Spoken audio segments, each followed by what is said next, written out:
First up, oceans or mountains? 海洋， A big party or a small gathering? 小的， Bath or shower? 泡澡， Passenger or driver? 乘客， City or countryside? 乡村， And finally, work hard or play hard? 拼命玩，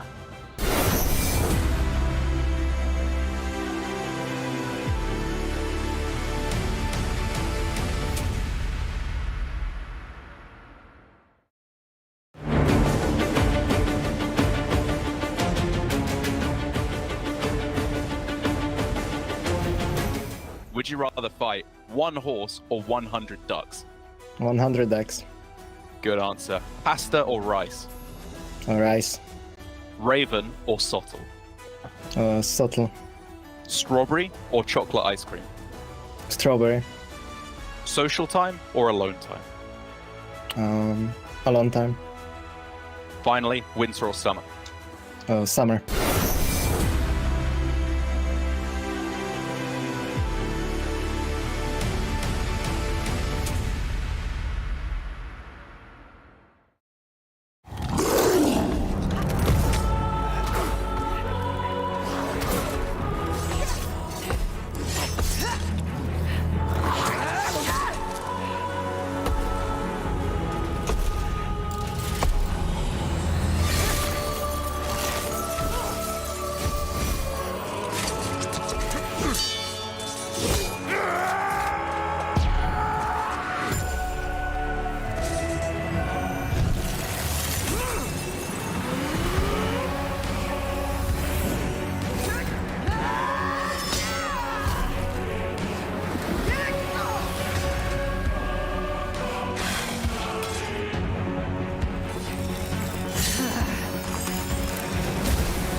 Hello, everybody, and welcome to the final day of the Hearthstone World Championship. My name is TJ, and joining me to kick off the show is the one, the only, Neil Lorinda Bond.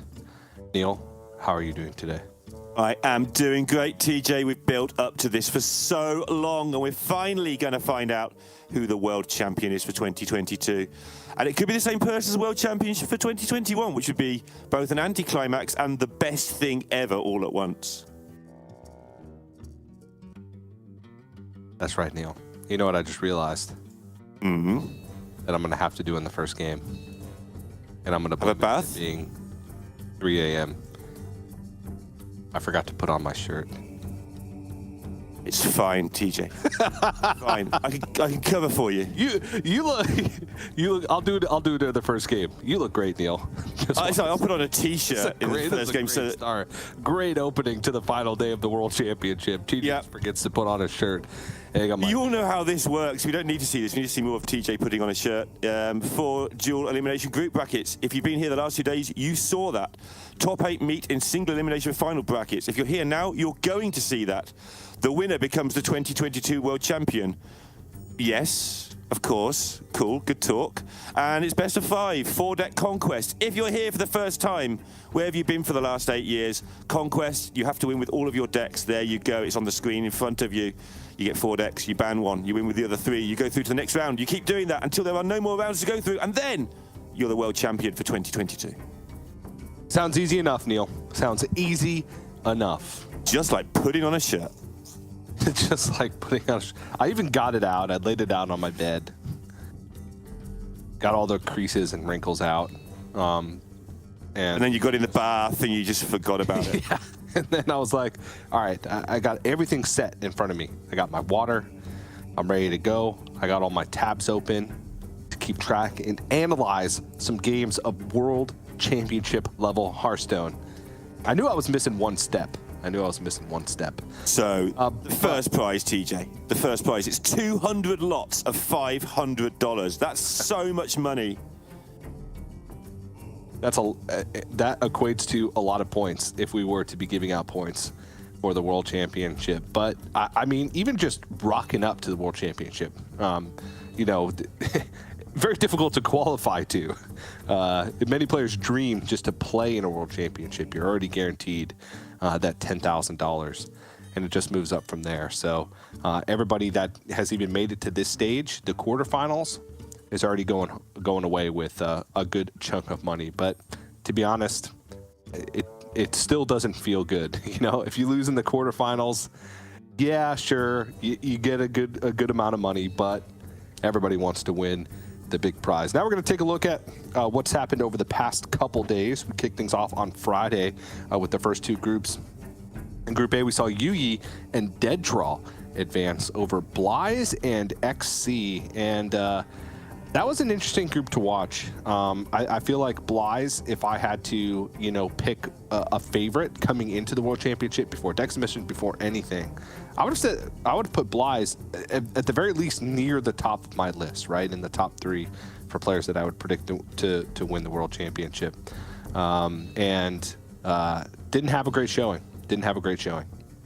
No, but they're all tough groups, as is the cliche at World Championships. One does not simply just rock up, as TJ put it, to the World Championships. There's a lot of going into there. So even if you are the 16th best player on the day at the World Championships, you're still the 16th best player. Still pretty good going. Group B, absolute crazy group. 10 World Championship appearances between them, so it was always going to be a shocker whoever missed out.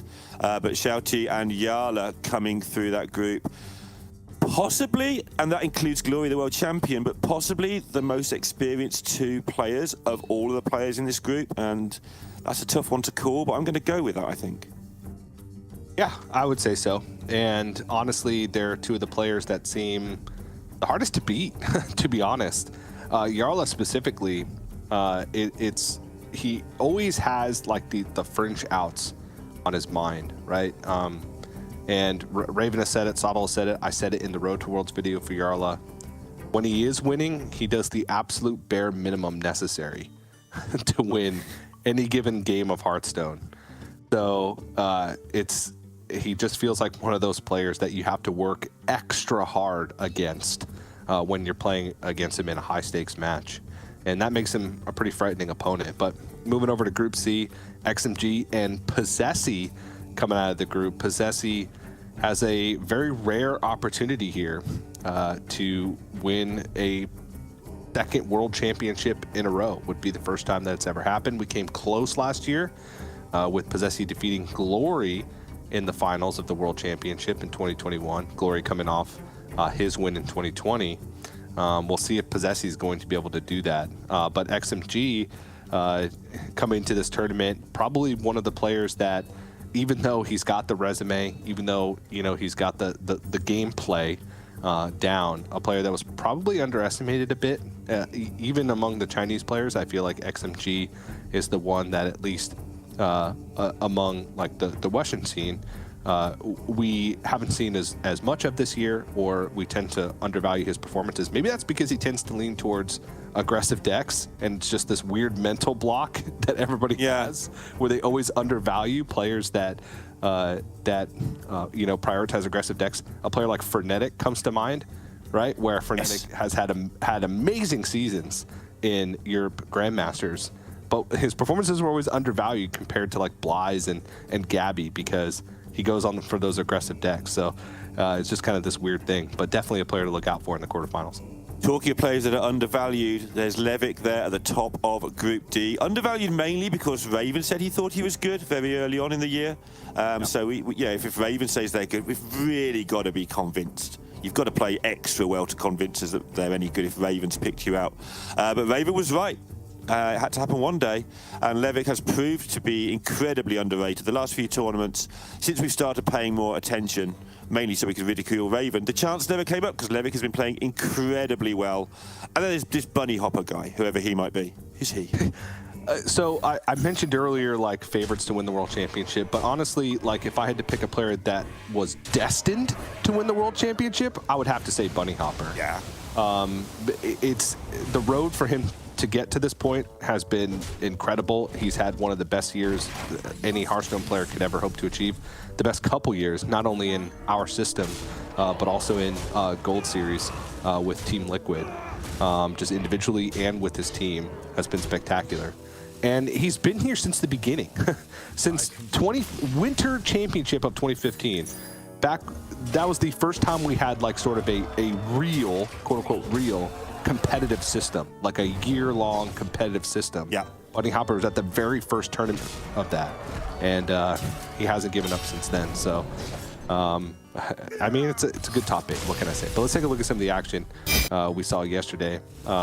Take a look at Possessing his match. One of the best series I've watched in a long time, which was Possessi versus Mighty. Incredibly close.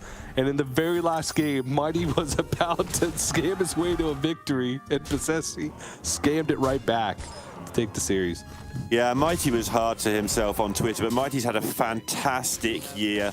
Going straight through Grandmaster's first time of asking, and should absolutely be proud of that performance overall on the year. I think will hold his head high when he's had time to reflect. Everyone's always a bit sad when they first get knocked out of any tournament. Which is why tournaments are so hard, right, TJ? Because only one person can win and all the others feel sad, at least for a while. So. Yeah, that's right. And World Championship, it just hits that much harder, right? Because last event of the year, higher stakes because there's a bigger prize pool, more prestige. You work so hard to get to this point, right? Everybody at the beginning of any competitive Hearthstone year says, I want to qualify to the World Championship, right? That's the goal. And then you make it there and you're kind of like, well, what's next? Well, the only next logical step is winning the World Championship. And so when you boil your entire competitive year down to that moment and you come up short, that feels bad, especially if you come in to the World Championship with high confidence, which, most players tend to. I mean, you've qualified for the World Championship. If you haven't got high confidence at that point, you really need to believe in yourself more, right? Because you're there. Just by being there, you've won a lot of things somewhere along the line. Yeah, that's right. And taking a look at the last matches that happened yesterday, unfortunately, Pascoa, the last hope of the Americas region, was not able to get it done in the group. Just felt like unable to get it done with that Death Rattle Rogue. And I feel like that's a deck that struggled a lot over the course of the weekend. The different variations of the deck. And it's unfortunate because I do think the deck is good. It just has sort of like those, built-in fail-safes where you just... what did Sala call it? Big, stupid, horsey patches. Yep. Invincible. Invincible, yeah. Big, stupid, horsey patches is absolutely the way I want to start my day with Hearthstone casting, though. Yeah.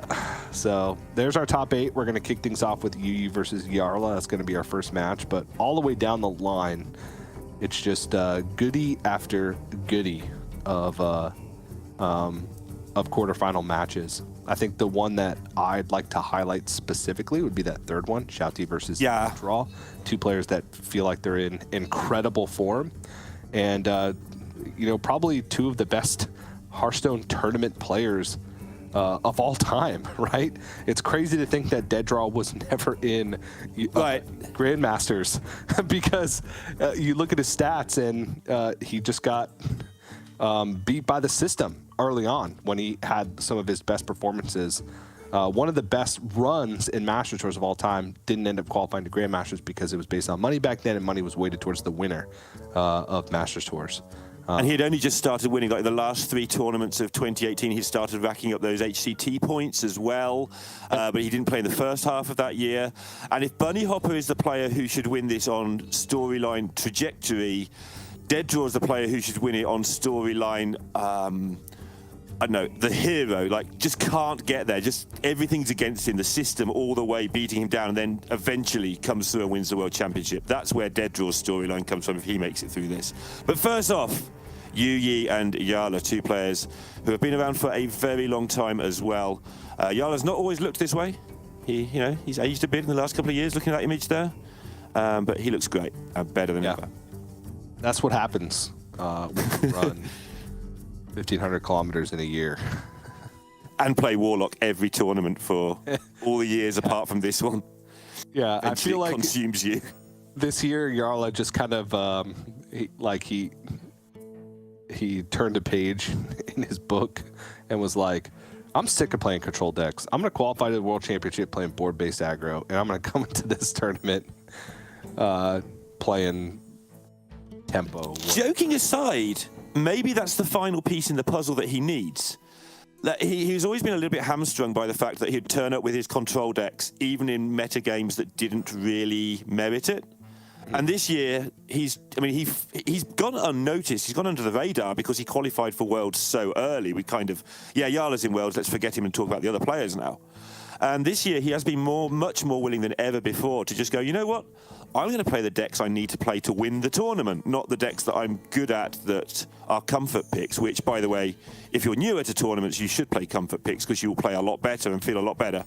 But Yala finally going for the decks that he's not so used to playing, and because he's such a great player, they are working out really well for him. Yeah, we could take a look at Yu Yi's stats there. We were first introduced to Yu Yi all the way back in 2018 at one of the at the Summer Championship in 2018. Fun fact with that tournament, not so fun fact, Yu Yi did not do well. Out of his group incredibly quickly. Honestly, in 2018, pretty much every Chinese player had a lot of difficulty in those global tournaments, but that one in particular. Xiao Ti and Bunny Hopper were both in that championship and are both now in this top 8. So that was Yu Yi's very first tournament, at least in part of like the HCT, global competitive Hearthstone system. Very first one, and now he's in a top 8 at a World Championship with 2 players that were in that tournament. Kind of a crazy fun fact for you. There's Jala's pretty crazy resume. The Masters Tour win rate's a little bit lower, but again, he got qualified so early. I think maybe he put his feet up for a couple of months, honestly, because he'd had a lot of years of top quality play.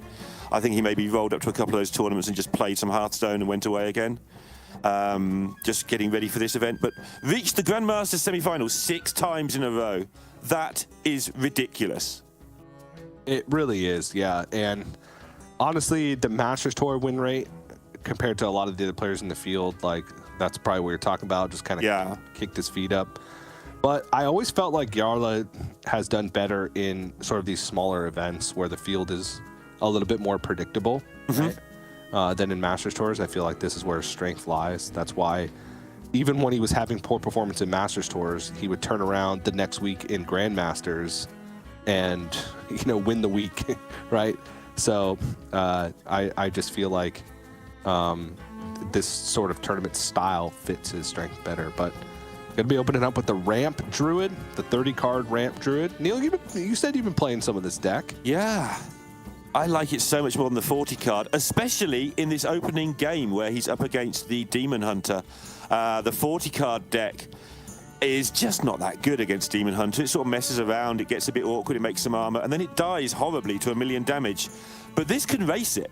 This can race the Demon Hunter, and I think that the Druid, I'm not quite sure I'm prepared to say is favored, but it might be. But against the Demon Hunter with 30 cards, it's very close. It's a really, really good foot race to see who can get their thing done first, I think. Yeah, this deck can get to its combo surprisingly quickly. And that's sort of where its strength lies. So I'm excited to see how this is going to play out. I still do think that Demon Hunter may have a slight edge. I tend to favor Demon Hunter in just about every match. Yeah, I mean, that's the thing. That's my own personal bias. I just think the deck is absolutely bonkers. in terms of its power level. But we shall see. Demon Hunter can have those draws where you have Arcanist or Jace in your opening hand, no ability to discount those. Your combo takes a long time. Hand space gets awkward, right? You get to a point where you're holding on to non-reduced combo pieces, and you can't, vault your dimensions because you don't have the hand space for it. So we'll see. But if you check stat sites, you see that Demon Hunter against Ramp Druid is like 42%. Sorry, is the opposite. Yeah, it's like 42% against the Ramp Druid. I think that's even more magnified when it comes to 30-card Druid. But obviously, a lot of those stats have people who aren't very good at Demon Hunter involved. So that brings it back the other way to quite a large degree. Because Demon Hunter, it's straightforward enough to do quite well with a deck, but there's a lot of nuance in doing very well with a deck. Yeah, it's not that hard of a deck to understand how to win, right? But it's the small situation. Sottle had some really good points on this yesterday when he was talking about the deck, like the learning the damage breakpoints and learning the win conditions. Like the deck is really straightforward. There's not a lot of flexibility with the deck, but it's about understanding specific matchups, when you can be liberal with your spell damage and your burst spells, when you need to get greedy, that type of thing. When you pressure Relic Vault, when you need to pressure with Phantasms as opposed to holding on to the Relic Vault charge and get greedy with Dimensions, or if you need for removal, like those things. But as far as knowing how to win with the deck, you just get a bunch of burst and spell damage and you play it all in a turn. That part's easy. Meanwhile, on this Druid, which is basically a combo deck, I don't like the title Ramp Druid for this because it's just combo Druid to me. There are other ways you can win with the Ramp. It makes sense. The name isn't completely wrong or anything. But really, it's a combo deck in the 30-card format. You don't have the Topiazor and all that sort of stuff going on, so you do have to basically win with big stuff, and your big stuff is basically the combo. Just occasionally, you just fire a bunch of 4/6s onto the board and win that way or whatever, but yeah. Or 6/6s, depending on your build. And Yala has missed the turn 3 ramp, which is going to irritate him, but at least he's got into a jerry rig, into some nourishers. The more pressing matter, even though he has 2 of the combo pieces, he has no search. So hasn't got that moonlit, hasn't got that aquatic form to find the Bran, which is the 3rd and final piece of the combo, or of what he needs, or the 4th and final if you count the Earthen Scales. So Yala is ready to combo off pretty soon. Yeah, which is crazy to think. Yuyi's still a ways away. Sort of what I was talking about, where Jace and Arcanist are in hand without the ability to be reduced. Unleashed Fel and Fel Barrage also on the far left with no way to be reduced. There's a Relic of Dimensions in hand, but there's no vault. No relics have been cast so far. So just casting a Relic of Dimensions as your first relic on 5 is not particularly strong. By itself, it doesn't even complete the first part of the quest. So, and you've lost a Relic of Dimensions is the important part when you have to do that. Like, one of your 2 relics is your win condition most of the time. You draw 4, reduce the costs, and those cards win you the game because you've got a good density of things to hit. If you've used one of your relics just to keep going, and the way it's going for Yu, he might have to just do that next turn. You don't have that much time against Druid. And next turn, he will have seen the Nourish be ramped, so he will know he's got to get a move on. If he doesn't draw into something good next turn, he might just have to play the Relic for draw 2 for 5 mana. And with that in mind, he should probably get this Sigil out here right now. Yeah, I wouldn't even mind casting the Fel Barrage while you have the mana. Probably going to have to go fast, and especially with the non-discounted Arcanist in hand and non-discounted Jace, betting that mana now could be worth it down the line. Obviously, you wouldn't be able to fit it in a combo, but you have no guarantee that you're going to be able to even cast that with spell damage at a reasonable point in the game. So,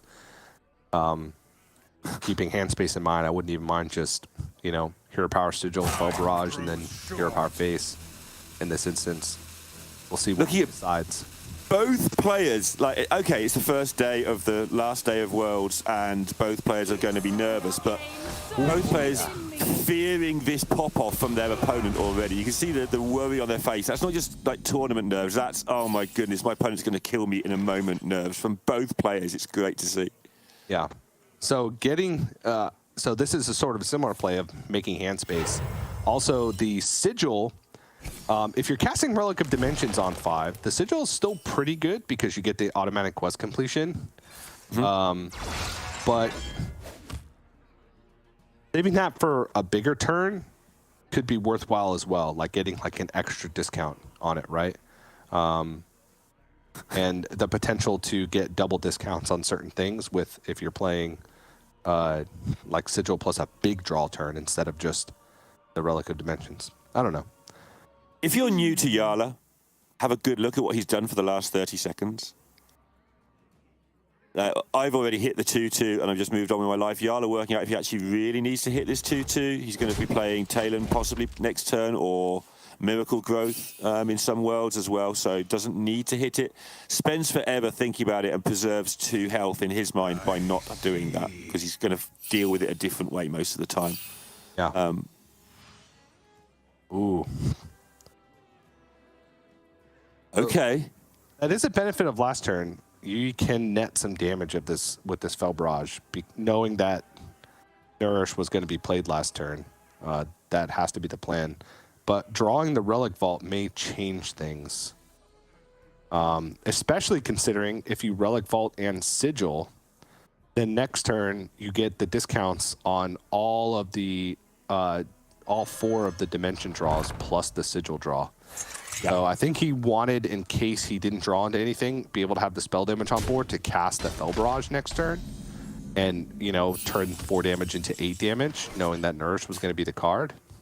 But instead decides to deviate because you can't really pass up getting that Vault and Sigil online for the Relic of Dimensions and big discounts next turn. Yala's got to decide whether he wants to take time out to play this Under King now just to get rid of the 2-2. This is what he thought about last turn when he was thinking about the attack with the hero power so long. If he knew he was going to draw Guff, he may have attacked into the minion, of course, but that's what the long think is for, working out how many times he's going to attack it versus how many times he's not. And so this is a turn off for Yala, which is obviously irritating, but after this turn, he's free to go. The armor's relevant as well. Like Demon Hunter, we always talk about the infinite damage, but the infinite damage is definitely harder than 40 damage, which is definitely harder than 20 damage, which is a thing. Yeah. It's infinite damage if you have infinite time, right? Like, yeah. If you can line up everything and get spell damage, dump all your spells, and then Jace in the same turn, it's a million. It's like not in the 90s. Ooh, okay. The double discounted Guild Trader is going to be quite good. 1 mana. But other than that, the rest of the stuff is okay. Still a lot of damage with Guild Trader, Double Fury, Chaos Strike, Mark of Scorn, Unleash, and yes. Fel Barrage all being able to be played in the same turn.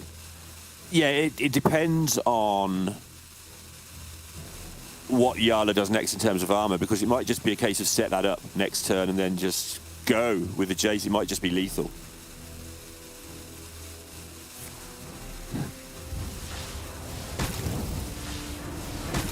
Just using the relic to set up any future relics more than anything there.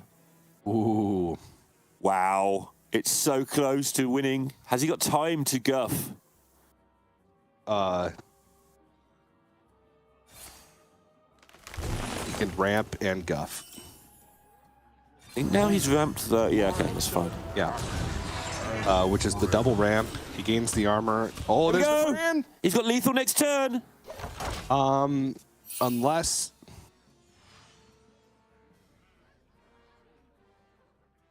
If he's alive. He needs to be alive.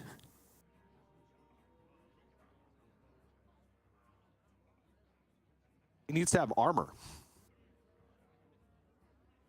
He plays a Nubricon and you play the brand first and then a Nubricon. And then yeah, exactly. Or Earth and Scales works as well, but yeah. Or Earth and Scales works as well, yeah.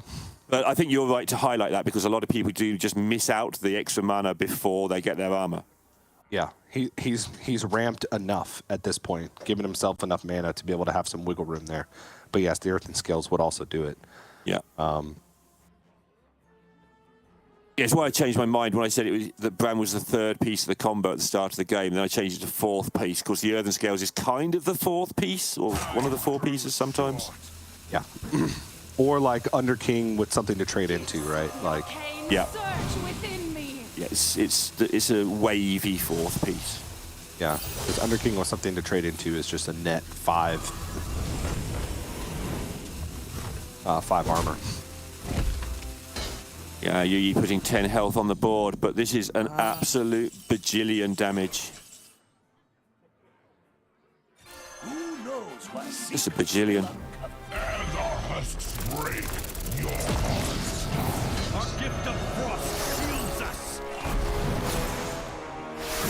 So silly. Take 64, noob. Yeah.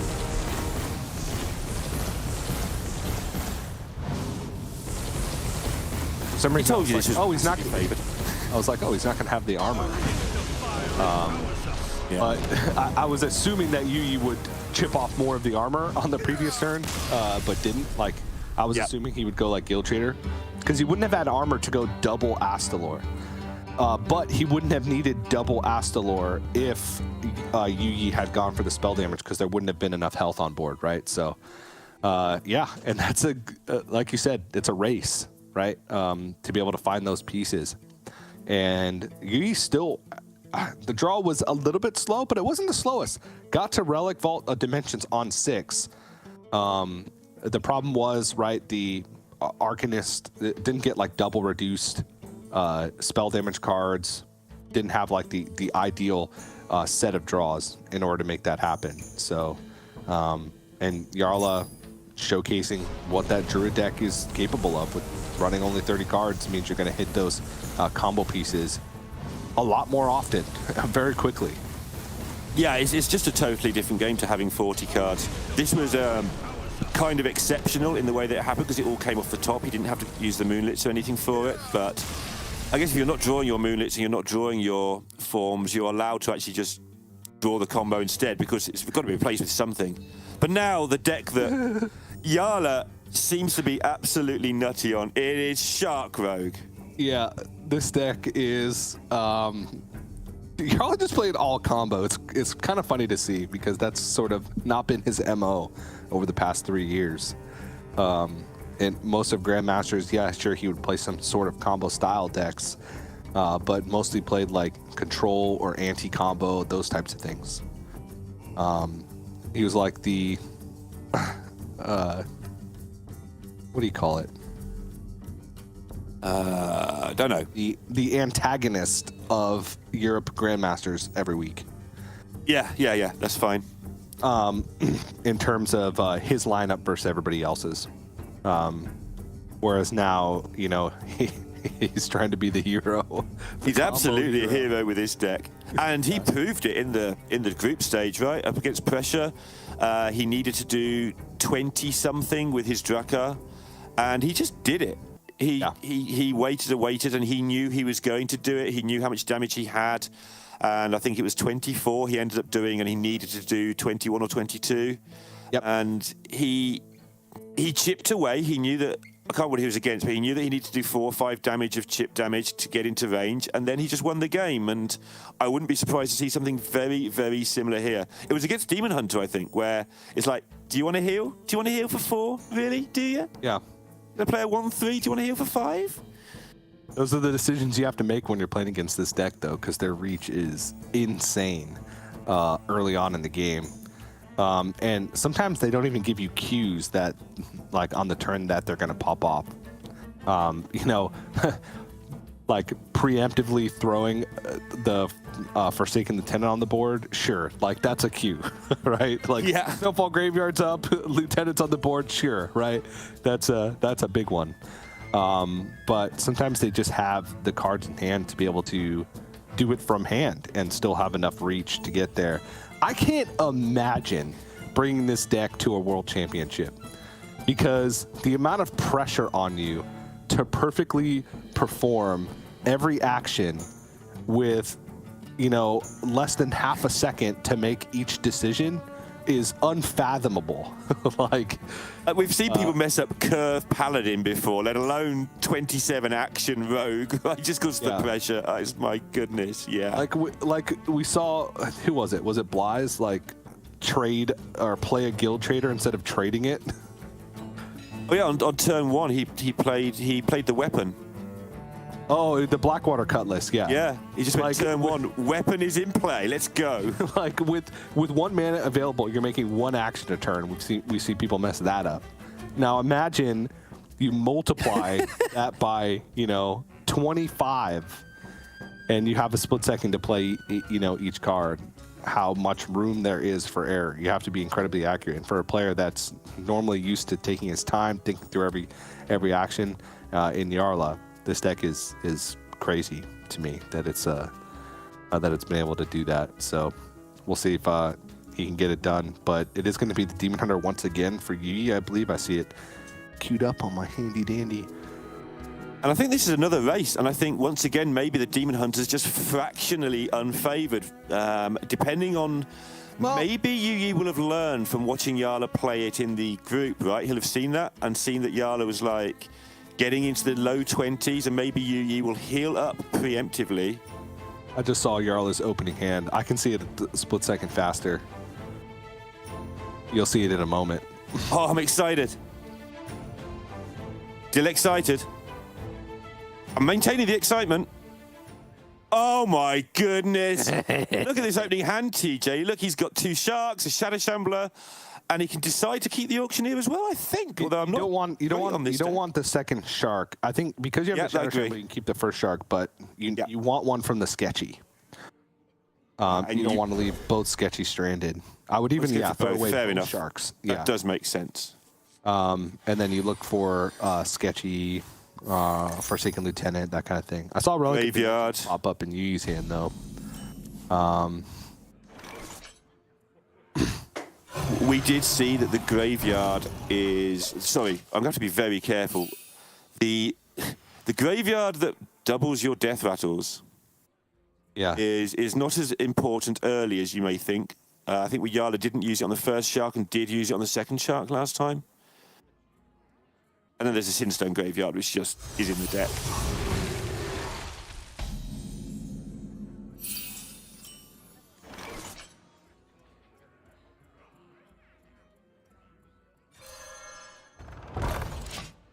Yeah, throwing away both sharks is just playing the deck a lot. I think instinctively I only keep one. I know I got excited about 2 because the hand looks so good, but obviously you throw away one of them. But throwing away both, something that he did pretty quickly there. I think he knows the deck is more likely than not to get that one back. This hasn't happened yet.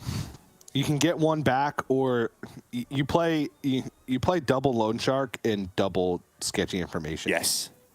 And double Shroud. Like, you don't necessarily want to keep those minions, because then that just strands the other spells that fetch minions in your deck, specifically the Sketchies, because the Shrouds are always gonna have something to draw, right? Like Draka. It's always the paradox of combo decks through the years, isn't it? If you're new to the game, Freeze Mage, for instance, you throw away all the pieces of your deck that win you the game and go for all the things that draw those cards. At first, it's like, well, why don't you just keep the things that win the game? But over time, you realize, like you've just described, you get so many dead draws if you do that. There's that guy again, dead draw. Yeah. That you have to do it all seemingly backwards until you've done it a few times, then it becomes incredibly clear that's what you should do. I'm telling you, dead draw's a genius, right? I don't know. I was levicking down to the shop the other day. He gets free promotion all the time. So with that in mind, who's got the worst name? Like, who never gets free promotion out of their name? Because Bunny Hopper probably gets a tiny bit, for instance. Yarla. Yarla? Isn't that just how Texans say everybody? Yarla? Yarla, yeah. Yarla, a bunch of idiots. Okay, there you go. Yeah, Yarla gets free promotion in Texas.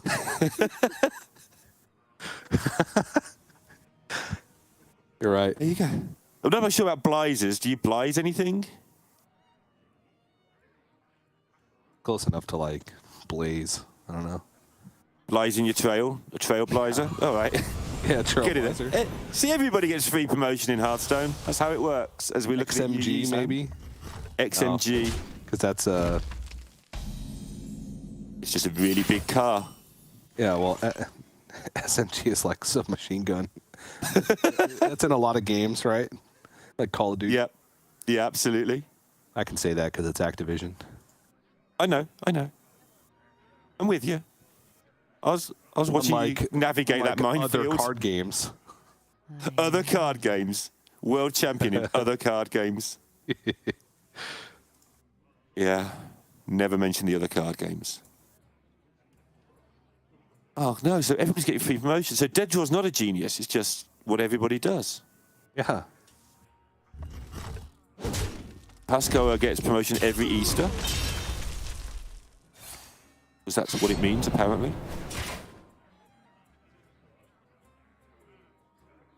That's a fun fact. Ian Ming sounds like a soap star. Glory gets mentioned, every World Championships because the glory of winning. Habu Gabu, there you go. How does Habu Gabu? Yeah, I was going through in order, but Sottel's giving us spoilers. How do you Habu Gabu anything? Turn 5, TJ. Come on, wake up. I know this has been slim pickings in terms of cool things to do for both players. Once again, you faced with the decision. This hand is like, just Jace again, double undiscounted Furies, a 1 discount on a Fel Barrage, but the other one's in hand. That's full cost. I mean, he has to dimensions. You can't just sit here and hold on to everything. All right, Chaos Strike. Okay, Need for Greed. Yeah. Has to Chaos Strike now so he can play the Need for Greed cheaper, more cheaply. Yep. And now Yala. Not a bunch of bad cards right now in his hand. Yeah. Oh, jeez. What have we done? That's good. Oh, no. Is he going to have to just make graveyard people?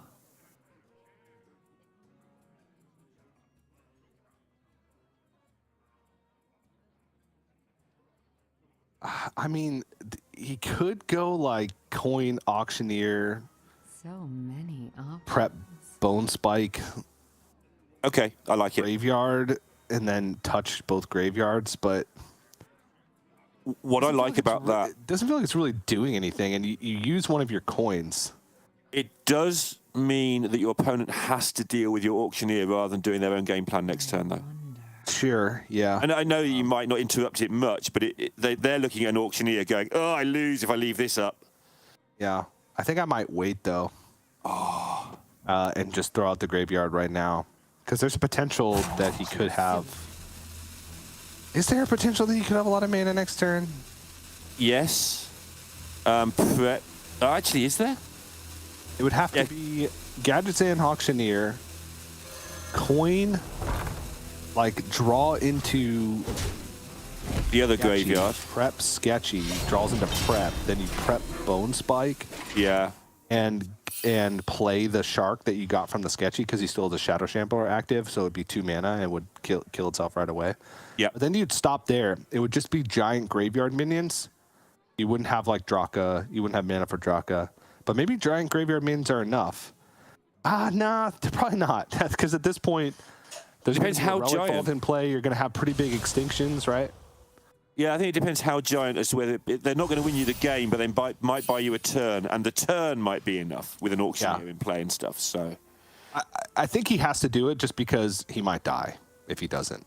Like, even just putting stuff in the way of potential burst. Because even though we can see Yuyi's hand, Yarla just sees, all right, there's a good chunk of discounted cards in the hand. There's 1, 2, 3 discounted cards in the hand. And 7 mana would be available to Yuyi next turn. Like, if it's discounted spell damage plus, like, double Fel Barrage, right? yeah. And there's Yuyi's getting some chip damage in with these Furies and these Chaos Strikes. Yarla's going to be sub 20 health going to the next turn. That's not really a safe place to be. So, yeah, I think Yarla's got to go this turn and just hope it gets there. Yeah. But Draw will make a huge difference, obviously. But Yuyi's got access next turn to Guild Trader, Relic Vault. Relic For of Graveyard Extinction. is a card that will help in some worlds here. I mean, obviously, Yala didn't know the mulligan and should have kept one of the sharks, huh? That's how it works. That's how maths works, TJ. That's how hindsight works. Okay. My goodness, he's drawn everything but what he needs.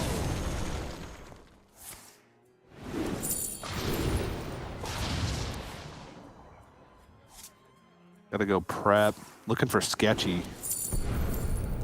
There it There's is. sketchy. Will overdraw? I don't know. He had a very quick glance at how far through the turn he was there. Now he's just going. He's got to decide whether to put the brakes on or whether to go, and I think he's too late. I don't think he can go. He's got to chill. Just make some cards happen now and make some big ghosts and hope your opponent can't kill them. Do what you described at the start of the turn.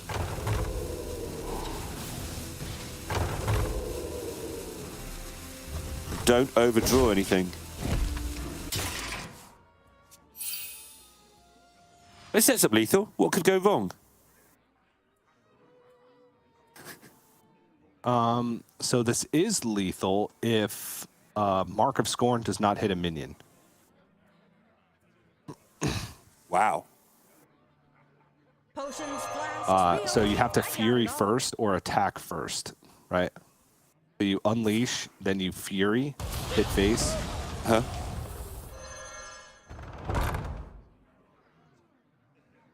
Or it's guaranteed. It's you don't even have. Yeah, you don't even have to. You can relic first because that'll clear the board, and then you Mark of Scorn. If it doesn't hit a minion, it's lethal. Yeah. And Very nice. didn't. 1-1 in this first quarterfinal. Are you taking one back? Yeah. And I don't know. So Maybe you're always supposed to keep a shark. I mean, it's a sample size of one. That's the problem. I'm going to defer to the fact that Yala's played this thousands of times, and I haven't. I played it quite a bit, actually, but not in this meta. But my instinct's to keep a shark. But I'm just going to go with the person who's played it a lot knows instinctively that they should, on average, draw a sketchy, etc. there. Yeah, I mean, if you look at like mulligan win rates for the deck, shark is one of the worst. But with that specific combination of cards, Right. that's where you have to kind of Yeah. guess yourself. Also, there's not a huge sample size of mulligan win rate for this specific instance of the deck, right? Nobody plays this version. Everybody plays the Mailbox Dancer, Stenographer, Frostwolf Warlord, Yes. Draka version of the deck, because it's kind of got that in-between where it's not all in on Draka, or it does have some other minions. You have some other options in order to do that. And then there's this. And then there's this. Good old-fashioned Mine Rogue. With Illusionists thrown in for good measure. Yep. All it I mean, is. Illusionist just makes so much sense because you double up on like sketchy information. And we've just seen why you might want to do that. Yeah, so like you sketchy information, you get a Scourge Illusionist, you also get another one of your death rattles, right? Like, and sometimes having access to a cheaper version of the death rattles, specifically Burning Blade Acolyte, like having access to a 1-mana Burning Blade Acolyte is actually really important in a lot of situations to be able to combo it a lot easier with like Graveyard plus like Shadow Shambler or even Forsaken Lieutenant. So, and y'all is going to move over to the Quest Fell Demon Hunter. I feel like the Miracle Rogue, that matchup's got to be very difficult. Yeah. Into the Death Rattle Rogue, because as soon as they get a taunt down, like you gotta wait for the jabs before you do anything. And then you've got to do it all again. And then you've got to do it all again. So that's a matchup that I think Yarla wants to avoid. So is going to go over to Questfell Demon Hunter, try and get a win with that one first, and then to make sure that he has 2 chances with the Rogue. Meltronics. Yep, Meltronics thrown in there in place of is running none of the Mark of Scorn. Still 2 Need for Greed, still Chaos Strikes, still 2 Spectral Strikes. And that was a Spectral Sights. Spectral Sight. That was a talking point in the groups as well. Yala, 3 games, basically struggled with draw, and the feel factor of cutting just 1 draw card into does that really matter? Well, it matters because of Snowball, but how much and so on. That's going to be a thing that carries on here, because he's not just cut a draw card. It's worth remembering that everybody had already cut a draw card from the really smooth version of this deck to get the spell damage more smooth. He's cut another draw card on top of that. And at some point, another gets too much. And it's very hard to quantify. Win rate stats don't reflect draw cards accurately for various reasons. And so it is very much a feel thing that he's happy cutting that extra one for Meltranics, of all things. That why?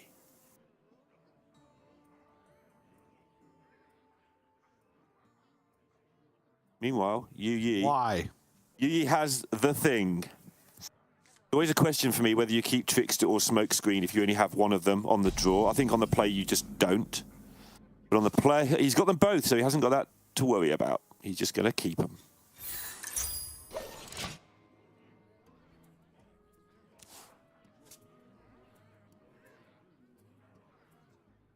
This is the juice, by the way. Yep. Really is. Ooh, hit the smoke screen. Unlucky. Yeah. Yeah, if he hits the graveyard, he just wins on turn 3. Next turn, coin, Trickster, and then you draw everything. Pew. Now he's going to have to wait until turn 4. That's just horrible. Imagine doing a combo on turn 4. So The Fury Sigil here to free up the Spectral Sight for next turn looks sensible. could just Sigil Hero Power, but I guess having extra mana to throw something in, because you can Fury Spectral Sight next turn, but I guess spending the mana now is still worthwhile.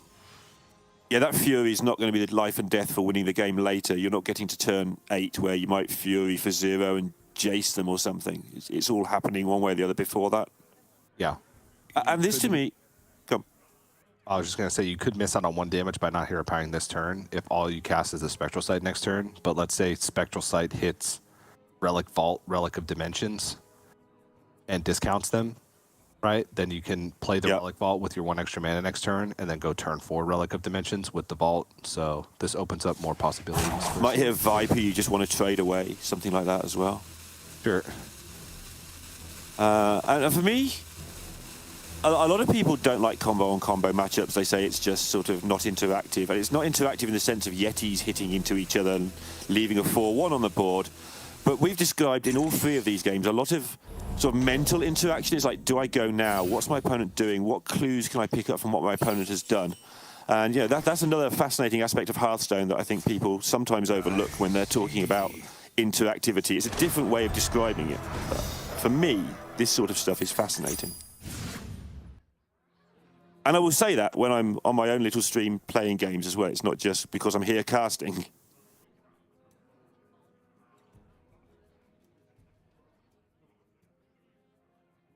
They're deciding what to do here. The Unleash spell, not something he wants to burn so easily to get to that second Spectral Sight. But don't really want to trade away the Need for Greed either, because it's a card he just wants to cast next turn.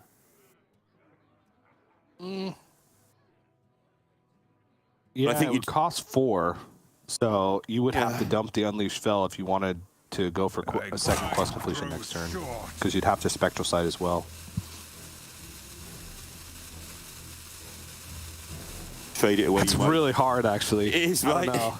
That is really hard. My instinct would say cast it, but you always got different instincts. Well, has he? Like, was his instinct also to cast it, and he spent 45 seconds talking himself out of it? That's also possible here. I would be, wow, my instinct is to cast this, and then I'd spend 45 seconds thinking about what Yarla would think about, and then end up casting it at the end of the turn anyway. Yeah. Just sit there for 45 seconds trying to work out how to fit Habu Gabu into daily conversation, and then cast it.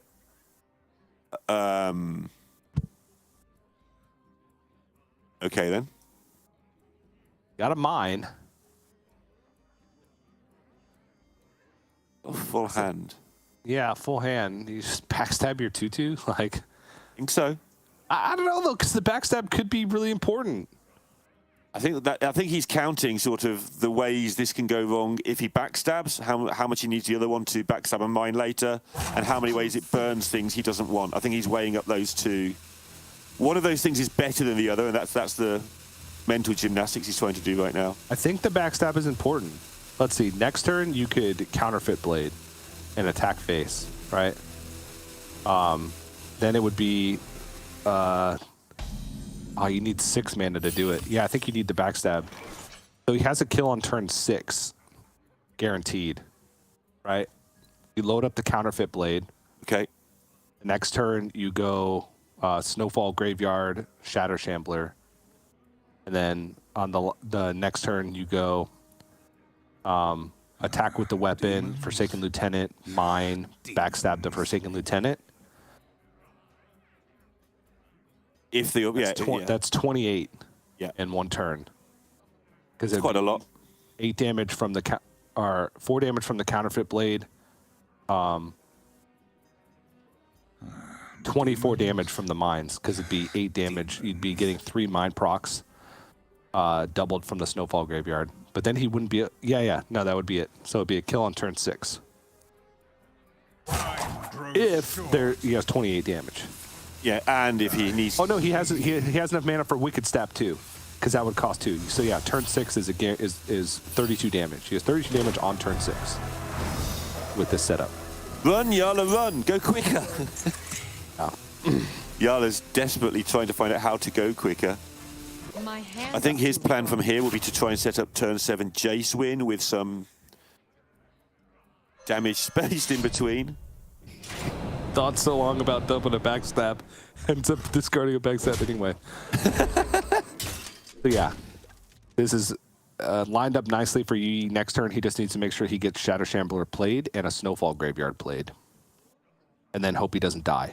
Yeah, so Yala's plan next turn is possibly just Guild Trader Unleash, and then Relic the turn after, because you've got more chance of getting it with the Phantasms, and just go for it.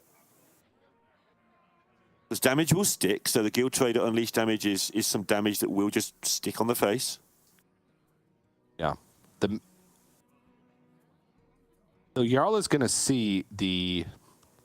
Next turn is probably going to be Meltranics, because Jarl is going to see like Shatter Shambler, Snowfall Graveyard set up. Sure. Yeah. And he knows there's a mine in hand. And he knows that the Counterfeit Blade has a mine in it. So he's going to do that in order to... It's funny because that it would still be lethal for Yuyi if he picks up a dumpable card next turn. Oh, this extinction is potentially big. So he plays Meltronics and the other Relic. He doesn't need Maltranics this turn. I don't think. Extinction means that next turn he's got Phantasms into Dimensions, which might be very tempting for him because he's getting quite close to a turn 7 double Guild Trader. If some of your stuff costs 0 on the next turn, you're in a good spot. So I think he'll be looking to get these 2 relics cast. Oh, maybe he does need Maltranics. There's so much damage even. There's so much damage even next turn. Well, he's down to, from what he can see, he's down to 14. So from where he's sat, he can just lose. He's down to even less because there's a mine in that Counterfeit Blade. So there's 10 damage being represented just on board. But he's down to 10, so he may feel the need just to heal and remove the 2 that he can see, and then just play the Extinction because relics. It's hard. Yeah, so he's got a Maltranics this turn and load up the Phantasms. Yeah. Oh, jeez.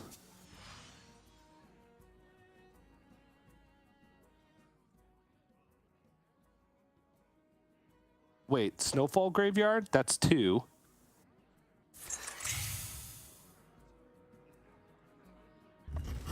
Attack, mine, backstab? That's lethal? Even through Maltranics? Hack, mine, backstab. Yeah, that's lethal through Maltranix. Oh my gosh, it was at the perfect spot. That's insane. Oh. Oh Wow. my gosh.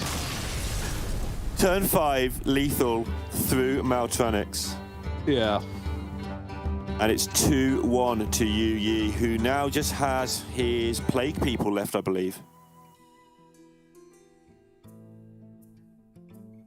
Yeah, that's ridiculous. I did not well, I said if he picks up a dumpable card off the top, it was still lethal next turn if he doesn't heal through Maltranix. I think Yarla's play was good because, like, you know, my Yu setting up for a turn 6 kill scenario was based off the fact that Yarla would be not at 20, right? I said 32 damage on turn 6. That was assuming Yarla was going to, like, heal or something like that. Yarla thought he'd be safe for this turn with Maltranix, and that some of the combo piece, he wouldn't be able to set up the combo because of the Maltranix, right? And then he'd be able to heal and dump his cards next turn, and then try and set up for, like you said, the Jace on 7. But did pick up the dumpable card off the top and was able to get it done. That Snowfall Graveyard hold, right? We were talking about, oh, he could Snowfall Graveyard on 3, then, you know, Trickster Smokescreen on 4. But that's, you know, that's a risk, right? If you only have one Snowfall Graveyard, you'd rather just wait until you can actually play it when you know you're getting death rattles instead of like a whatever the percentage is with, you know, 23 cards left in deck, hitting 3 death rattles that are in your deck with 5 draws. You do the math, Neil. I don't want to do math. I don't ever do math. I just do numbers. Math's a whole different thing. That's a whole different ball game. Yeah. That's just numbers. Ball games, just numbers. That's baseball, baby. 28-14. Oh, that's not baseball. That's football. Baseball's like 7-5. Unless you're in Colorado, and then it's like 14-13 because the air's so thin. But we worry about that another time. Yep. Maha Stadium. Yeah, indeed. Home of the Colorado Rockies. No, it's not. Maha Stadium's the Broncos, I think. Ex-Broncos, I believe. Might be wrong. Maybe it still is Mile High. John Elway played at the Mile High Stadium. That much I do know. John Elway. That's a throwback for when I used. No, he threw forwards. That's the only way you're allowed to throw. Years ago. Yeah. You can throw backwards. Yeah, but you don't, because then people accuse you of playing rugby. Yeah, you do. He snaps back. Plays very often. Like flea flicker plays and stuff. Is that what you're calling those? Okay, you pitch backwards. Yeah, that's a pitch. Exactly. Technical. Pitch is a synonym for throw. You throw a baseball at somebody? Well, there's literally a position called a pitcher. He's not called a thrower, is he? Exactly. If I called a baseball pitcher a thrower, I'd get called an English idiot. You're proving my point. Am I? Yeah. I think I won this discussion. A pitcher is still throwing a baseball. No, he's not. He's pitching it. Oh my gosh. Like I'm pitching this discussion and you're throwing it. I think it's the other way around, actually. I think you'll find not. Anyway, we're into Plague People Priest, and that's great because I get to say the word Plague People a million times and then get tweeted at for not knowing the name of Plague, whatever it's called. It's Plague Spreader. It's not even that complicated of a card. It's not. It just spreads plagues. Yeah. It's not like, you know, Plague Warlord of Azeroth, right? It's not even something like lore-based. What does it do? It spreads plagues. Plague Spreader. Yeah. That's why even I can remember it. Yeah, there you go. It can be awkward to use Plague Spreader in this matchup. I found that, like, if I use Plague Spreader on curve, they just trade away their Guild Trader and then Fell Barrage, you know? Like, the Plague Spreader later on in the game are the ones that are the toughest to deal with. Like a turn like 6 or 7 Plague Spreader. Like give him time to like draw the Jace, you know, and then drop the Plague Spreader. I grow. But That's if you the have point. Bone Caller in hand, you know, that you can play it on curve. But like if you just have a Plague Spreader in hand and no way to bring it back, whether it be Amulet or Bone Caller, then playing it on curve can sometimes be not the best. It's just a good plural, right? Plague Spreader, Plague People. That's the plural of Plague Spreader. The plural of Plague Spreader is Plague Spreaders. No. Come on, be serious. Coin Meltronics, anyone? That's one thing I learned from school. Plural of anything is you just add an S. Well, like, so Gallywixers? Yep. Uh-huh. No barrages. TJ Sanders's. Coins. What's multiple TJ Sanders? Is that a TJ Sanders? I believe it's TJ Sandai. But Gallywixers. Yeah. Okay. Good talk. It's a 100% rule, right? Yep. Add an S at the end. If there's already an S at the end of the word, the plural is you change the last syllable for an I. Okay. Unless it's Plague Spreader, in which case you have Plague People. Yep. Those are Got the 'em. rules. The three rules. The 3 rules they teach you in America about English. All right. Meltronics did something, kind of. Yeah. Happy guilty. It did a little bit. Ooh, Spectral Sight off the tippity top. That'll do a lot. Y'all are most reaching likely. up to the top shelf of the deck, plucking off a Spectral Sight.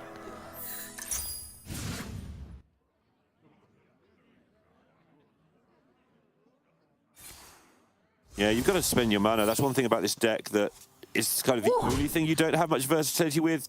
Like, you cannot float mana with this deck, I don't think.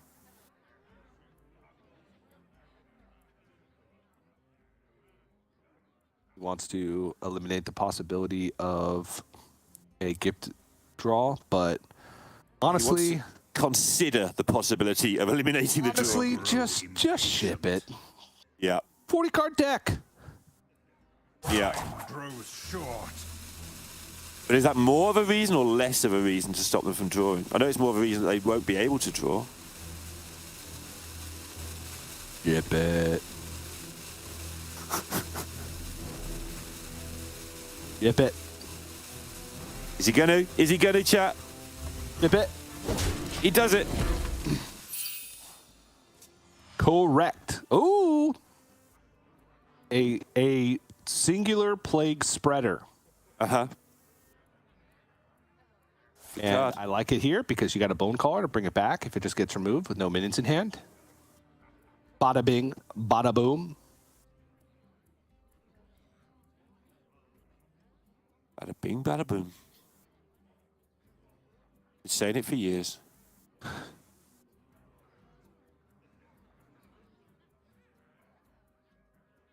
I mean, look at these cards. Look at the state of these cards. Yeah. The absolute state of Mind them. Eater's the only one that gives you anything, but do you really want something right now from your opponent? Like, do you need Just a card card? draw. Card draw in that deck is quite powerful, I guess. But do you need card draw when your hand is full of things you can't empty? Oh, you got a snake.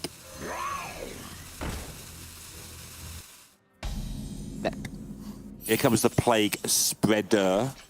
Okay. And draws straight into the minion that he wants to protect. Yeah.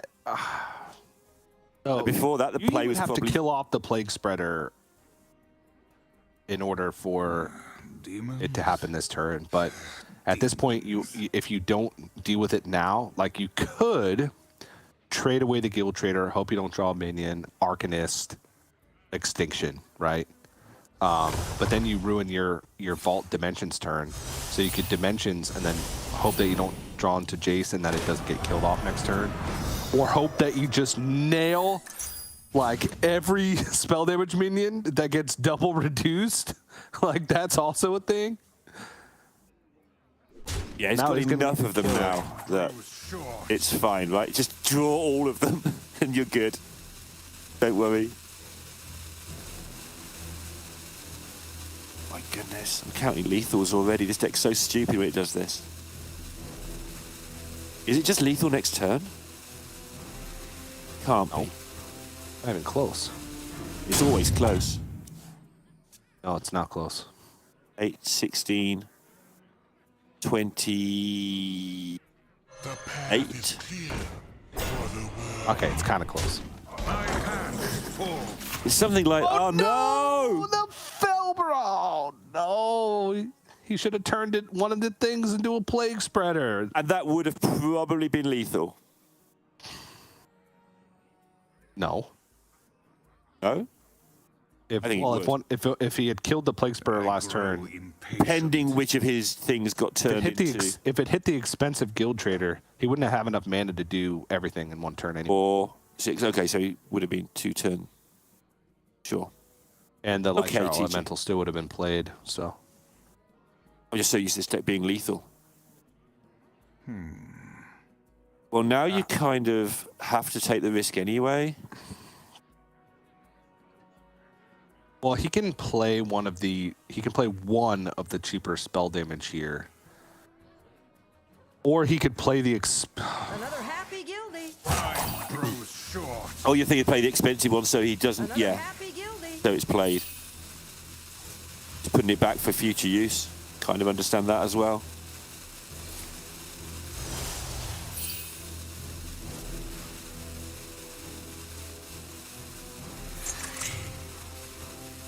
Trying to work out if he should have cycled after the Chaos Strike. But I guess, he did get the Phantasms off. Okay, good. yeah. Because by cycling before the Chaos Strike, gave him more information, but also gave him a chance of redrawing the thing he was trying to hide in his deck.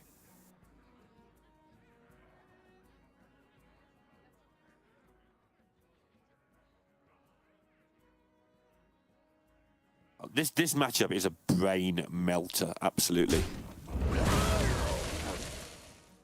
Ooh. It would hit the more expensive Arcanist. That's a... Welcome to the club. Yeah, he tried to get the snake hit, but realistically, you're going to lose some spell damage in this game. At least it's not a Jace. At least that portion of the game is over for the time being.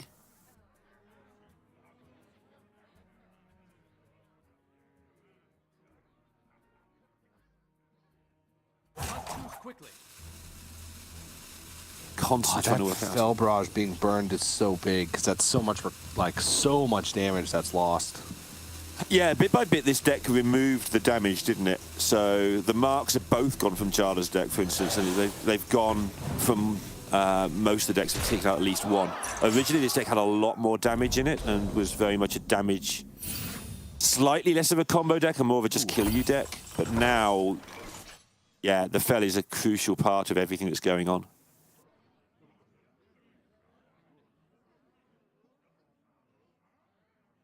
Gonna have to look to a type. I'm just not sure what it is, but he should look to try and set up 2-turn lethal here if he can. I know you always should, but particularly right now. Demons. Demons.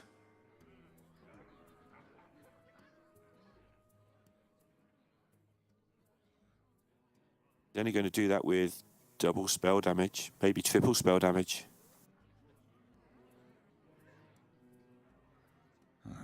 Demons. Demons. At some point, he's going to have to take a risk, right, and just hope that the Viper gets hit by a plague spreader. I feel like it, yeah. It's just like He can take risk it. another turn of damage. It's just he needs to be doing something here. Yeah. Honestly, wouldn't even mind just relic vaulting this relic of Phantasm. Yeah. Actually, you might need a relic vault for the. Okay, yeah. I guess it's casting twice, so just having the double extinction in hand is fine enough. To boost your last dimensions, you're saying? No, to boost your last your extinction to get through a board, Got it. so that you ensure that Fel Barrage goes face all the time. Yeah, Yarla's lost too. I think piecing together 34 damage is going to be very difficult. He's going to need to do it all in the same turn. He's going to need to have like the 0-mana Guild Trader, Arcanist, dump spells. That's why he keeps putting them back, right? In the same turn. Yeah. But weirdly, by putting them back, he's giving himself a chance to draw them again. I wonder if he should be holding on to them until the time comes and then put them back. But, I mean, none of this is easy right now, in the slightest. And that last Dimensions needs to hit them. Quickly. Yeah. Down to a turn or so, and like you say, the Plague Spreader's back.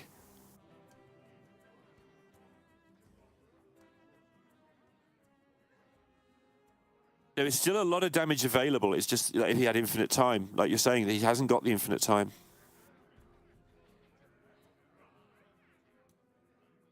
I honestly think this is an Extinction and Prey, right?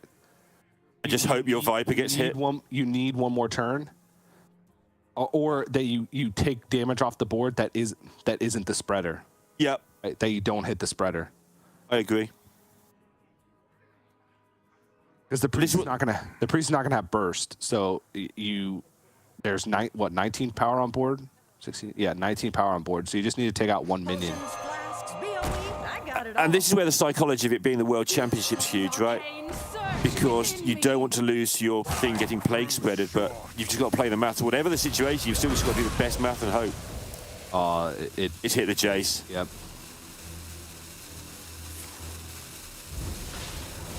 And as long as Yu Yi gets rid of this board, Yala will be down to only one spell damage minion in the deck then at that point as well. There is still one. There's not even an extra Phantasms to try and make some stuff in the deck, and that's the end of it. Do it. Yep. Whirlpool coming out, eliminating the second Guild Trader. No Jace is there. Not even Yala's own Plague Spreaders as well. And that's it. Yu Yi moves on to semifinals. Just like that. A lot of combo-based action in that one. And Yala just didn't quite have the best of it. Yu Yi did nothing wrong either. It's just one of those games that looked like it was really well played. Apart from maybe the last couple of turns from Yala in this one, where, like you say, he had so much going on in his head, so much he had to juggle around, playing around Plague Spreaders whilst trying to set up a lethal, whilst also trying not to die, is a head exploder, let's face it. So he was right up against it there. And Yala, once again, not the world champion this time around, but also, once again, has provided us with a lot of entertainment through the year and throughout all the other years as well. But Yu Yi, 4 players left for him. Yeah, Yu Yi is playing incredibly right now, and obviously has a deck has a lineup that Demon Hunter is struggling against. Like, yes. Let's be honest, that it seems like that's where he's netting a lot of his wins. Players just can't get the Demon Hunter across with the way he's built his lineup. So, been quite cool to see him play. But yeah, that last game from Yarla, Yarla knew that at some point he was going to have to take a risk and take a 50-50 or whatever for Plague Spreader. He got it down to a point where it was a 50-50 instead of, like, you know, a 66.6% chance to eliminate a spell damage minion. Repeating, of course. Repeating, of course. If the Viper had been hit by that first Plague Spreader there, maybe there's a chance. But to be honest, it was pretty slim pickings. That's a very difficult game to navigate. And I think that Yu Yi also just, you know, played that as well as he possibly could have, given the situations, making every turn as awkward as possible for Yarla. So well done. You will see him later on in the semifinals, but that's just the first quarterfinal. And Saul has just pointed out Plague Spreader can't hit Plague Spreader. That is actually correct. It can turn a Plague Spreader into a Plague Spreader. It doesn't only take the Plague Spreader one. So yes, it was actually the highest chance he possibly could have had to hit something that wasn't Jace. So, but enough about that game, because we got plenty more games to come, Lorinda. As that whole series went by, I still didn't put on my shirt. I know. After each game, I was thinking, it's comfy too. Do I give him a hint? Do I just, like, Superman this or something? But I decided to just carry on. Yeah. Good job carrying on. Good job carrying on. But yeah, we still have 6 more matches left on the day. 3 more quarterfinals, 2 semifinals, and then, of course, the grand finals later on to finish it all. But before we jump into the next quarterfinal, we are going to have to take a quick break. So don't go anywhere. More action to come here from the Hearthstone World Championship right after this.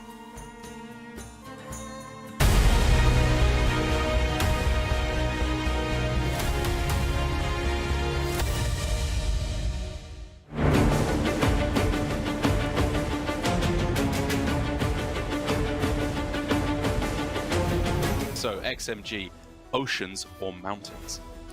海洋、 Good answer. Big parties or small gatherings? 小聚会、 Baths or showers? 泡澡、 Prefer to be a passenger or a driver? 乘客、 City or countryside? 乡村、 Prefer to work hard or play hard? 努力工作。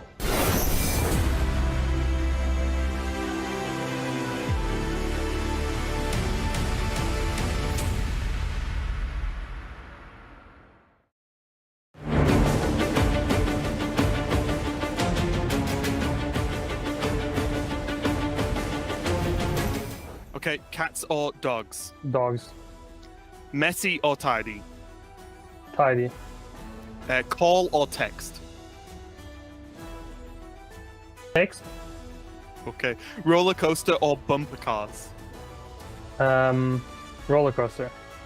Scary movie or funny movie? Funny movie. And snowball fight or water balloon fight? Snowball fight.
Hello everyone and welcome back. We are ready for our second match of the day and it's all on the line for these players. I'm Raven, joining me is Sottle, and we've got XMG coming up versus Bunny Hopper. And again, I think this is just going to be the plan for the day, Sottle, is being upset at whoever loses, right? Because like we've just seen Yala get knocked out. It's such a big deal. But again, when you compare it to Yu Yi, when you look at players like XMG versus Bunny, I can't sit here and say, oh, one should win, you know, over the other just based on the players themselves.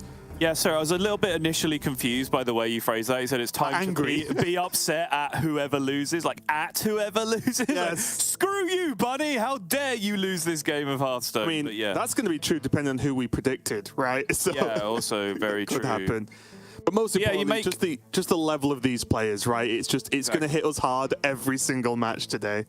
Yeah, particularly because we're likely to see the deal in Hearthstone where, like, Yala just kind of went out swinging there, you know? It's not like someone just completely capitulates under the pressure.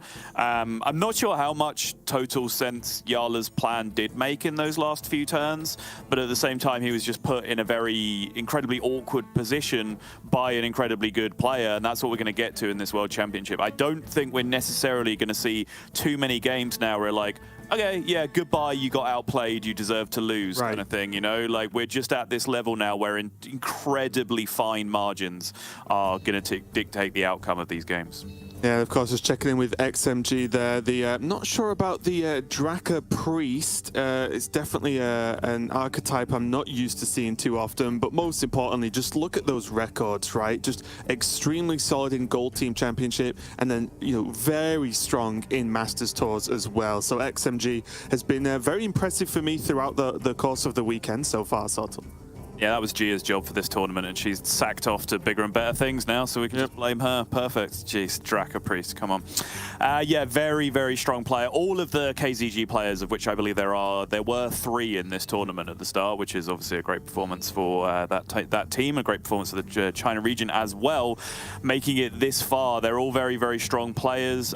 They do have a slightly off-the-wall lineup construction between across the spread of all of the players who are doing so. You can see here, like, Pure Paladin, and yeah, even Draka. Okay, something has gone very wrong with the data entry on XMG's deck list here. I think Now, the best apparently part, this Priest Sol, is is Draka how sick would Draka be in Priest? Like, it would still be incredible. Like, you would still basically play the same deck. Maybe that's what Gia was going for at this point, whereas the Rogue and the Priest are more or less the same style, so why not call them the same thing? Yeah, but so this is a deck that we have seen honestly visibly struggle a little bit. Obviously, it still has the massive successful pop-offs that we've seen, but we've been skewed, I think, by some of the matchups it's been forced to take on, going up against Shattering Blast and Mass Polymorph Mage, or just queuing into Demon Hunter and then just drawing, you know, Location Relic of Extinction. And suddenly, you know, your 1 or 2 turns where you can make a bunch of 20 health minions just don't really seem that impressive against the level of resilience, long-term resilience that Mage has, and that burst removal, that you know, one of the few decks in the game that has the power to remove at the same speed that Priest has the power to put stats on the board. So still waiting for Boon Priest to really live up to the hype in this tournament in particular. Yeah, and speaking of Priest in general, Bunny is going to, I think, have his Mage banned away, and that means this Quest Priest is going to be available as well as the Rogue. So we could be in for a, not particularly a long series due to just the nature of XMG's decks, at least as far as I can see, but just Bunny gets to play decks that I think are suited to Bunny Hopper, you know, just, you know, sort of generally drawn out, you know, styles that you have to get a little bit creative to sort of almost like generate those win conditions. Yeah, for sure. You can see just with the sheer number of Renathar decks that Bunny Hopper has in his lineup here that he is looking to play some of those longer, more drawn-out games. Does have the Quest Demon Hunter thrown in there as well, because I think that deck just does fall into the category coming into this tournament at the very least of being too good to drop. Yeah. What I will say, though, is when we've seen matchups played at the very highest level, like if I queue into Plague Spreader Quest Priest on ladder, I'm not particularly worried. I still think I'm favored. When we're seeing it being played at a very, very high level, it does seem like the control decks with the Plague Spreader, the control decks with the various other forms of disruption do have a better chance against these combo decks than, you know, maybe your average player does. So interesting to see, you know, when we get to the very, very, very end of the tournament, whether this is still, you know, combo decks are king, or whether it is some of these tech cards and some of these anti-combo strategies that are starting to come to fruition. I was ready for a very different path of that conversation there, where you were going to say, oh yeah, every time I queue into the Plague Spreader Quest Priest on ladder, I just leave.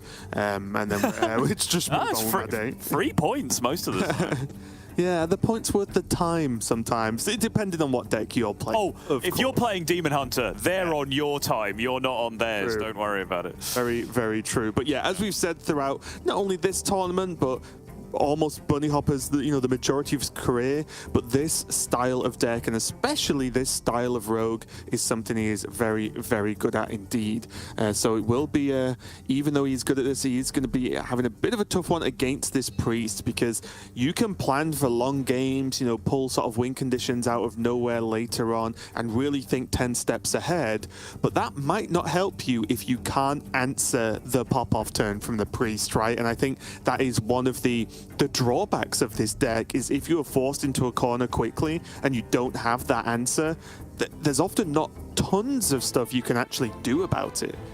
Yeah, what I will say is that concoctions have added just an extra dimension into Rogue in general, and particularly into this deck, especially in combination with the duplicate spell as well. If you can get a good destruction with Destroy a Random thrown in there as well, if you can get the double Destroy a Random, and if you then have the Shadow Spell in your hand and you can just absolutely nuke boards from orbit if you're able to get those combinations going. And that's not even allowing for the chance that you do just rip jackpot and just hit some absolutely nutso anti-pre spell coming off the jackpot that you can then repeat over and over again. So I do think Jackpot Rogue is a deck that did get some nice new toys to play with in the new expansion. And I think Bunny is possibly the best equipped player in the world to use those tools effectively in this deck. Yep, I think that's completely fair. And looking at the opening hands here, XMG choosing to keep hold of the Raging Elemental and an Identity Theft, whereas Bunny still just considering the options. Again, I do feel like this mulligan for the Rogue deck is one of the most difficult because there's so many different things you can make arguments for, right? In this Rogue deck, like you can look at so many of the different cards in your opening mulligan and think, okay, well, that's good for that. That's good for this. Do I want to keep this for that? And it's very difficult to just say this is always a correct mulligan or an incorrect mulligan going on there. But Bunny Hopper decided to throw everything in. I think it's fair to say get at least reasonably rewarded here. A Cutlass to just cycle if he wants to, and then the Sketchy to just play out on curve and at least give himself options going forward. And Exhale did hit a spell with the weapon, because as we all know, you can't discount a spell below 0. I feel sorry for chat that doesn't understand jokes that were made sheer minutes before going live. I will contextualize that when TJ and Lorinda came back into our sort of virtual green room after casting, I was talking, it was like, hang on, you do realize that Plague Spreader can hit Plague Spreader, because it seemed like they were talking as if it wasn't. And they both said, yeah, well, you often forget, because it's like, you know, how a 0-mana spell can't be discounted, which is sort of semi-true, but I just don't understand why that's a comparison that was in their heads. Very confused. Now, unfortunately here, we can't see the Discovers. We'll try and get that fixed for you ASAP. But still, Bunny Hopper will be able to give himself options going forward. Especially with this prep as well. Suddenly, although the hand doesn't do tons right now, the chance of the high-value impact coming soon is there for Bunny Hopper, picking up that counter spell now. Yeah, counterspell, very nice indeed. Yeah, okay, Null, there's the prep, Bergery. Too bad at all. And I'm going to be, you know, we're running out of time this weekend, so I'm going to throw out a typical maybe Raven stupid question. Okay. But does Bunny ever consider using a Shadow Step on this Sketchy here, just to get another secret in the pile? Yeah, so there is a problem that you do run into with Rogue decks where, you know, you're playing Shadow Steps, you're playing Preps, you might be playing Backstabs, whatever else it is. So sometimes, you know, as old as 2014, you do just draw these hands that are absolute air. And one of the things that you learn quite quickly is when you get into situations like this, just turn your Shadow Steps into actual Hearthstone cards, right? Like, as soon as you can actually use them on something to get some value, just do so to be able to stretch the edge. And I think better than that in this instance, it's just another chance to go fishing for, you know, Objection specifically, which is a fantastic card to pick up in a number of matchups across the board now. And also, funnily enough, not the worst secret to have reoccurring in this matchup. Like, not bad at all for Bunny Hopper here. Getting that Judgment of Justice is going to be very, very awkward for XMG to sort of consider time and time again. That's the big issue, right? The secrets aren't just like, okay, you can throw something to a counter spell. Right, fine, but what about the next counter spell and then the one after that, and so on, so on. That's when it really starts to get problematic for the opponent here. And XMG was in such a horrific 50-50 situation there because he sees Mage Secret come down. If it's Counterspell and he plays Identity Theft into it, then that's a disaster. He wastes his whole turn. If, on the other hand, it's Objection, then Identity Theft is the #1 thing he wants to do because he wants to get a minion from his opponent to be able to proc the Objection. And you have basically no read on that because it's just a discovered mage secret, and Bunny would have picked either of those options both if are they were good. offered in that situation. So, Yeah. you know, there might be people that are making the argument, well, we'll just test with Coin first. No, Coin is a fantastic card in XMG's hand right now. Right. He does not want to throw Coin away for no reason. It's a way more high-value card than just a Coin is in most matchups as it is in Blessed Priest. And this is really starting to stack here. Bunny is probably just one solid card away from really piling on the pressure for XMG, because now we do get to see the Perjury as well. But with the Contraband stash, he can just start stacking these, and although XMG will then know the secrets and won't have to test things, it's still going to soak up cards, right? Like, if you know a counter spell's there, and if your deck plays spells, well, you're probably going to have to play a spell into it and take the hit. So we'll have to see how this one pans out. Why is it always the decks that open a box every turn that the Discovers break on? Yeah, I don't know. I honestly don't know. It's a little bit infuriating, but we do get to see it's going to be the Ice Barrier here, which another mage secret that XMG again has to play around. Not the best one by any means, but Ice Barrier is at least there. XMG is going to have to think about it, but now Subtle. It's one of those turns I bring up, I think, every single time we cast this deck. I bring up, like, sometimes you just sat there with some cards and they may as well be from a different game because they just don't do that much. But can Bunny really afford to pass? I saw him have a Contraband stash there, and a part of me thinks I'm just with him. Honestly, like, can he just pass? I don't think so. Yeah, I respect it. I'm just looking at this turn and saying, well, we have 5 mana. That's a 5 mana card in the hand. I'm just going to play it. Yeah, XMG giving the round of applause. Oh, that's funny. And at least Bunny Hopper, you know, you can argue has to just get through one more turn before he can just throw out the flurry of secrets once again with Test Greymane. Yeah. So XMG still doesn't know that it's not objection, right? That's still a question mark for him, I believe. He doesn't know that the Ice Barrier specifically is... Yes. Yeah. He knows what the other 2 secrets are because obviously the counterspell is the recurring one that he's already procced, and he will have seen Judgment of Justice fail to get cast on the Contraband stash as well. I say, how could he possibly know? He's not played around that many Paladin secrets, but yeah, the recast, you make perfect sense. Oh well.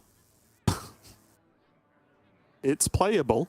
That's my deep analysis on this draw.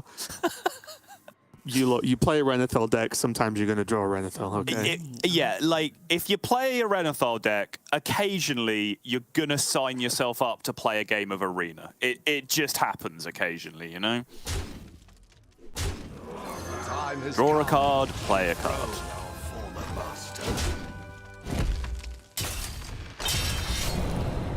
I'll tell you something.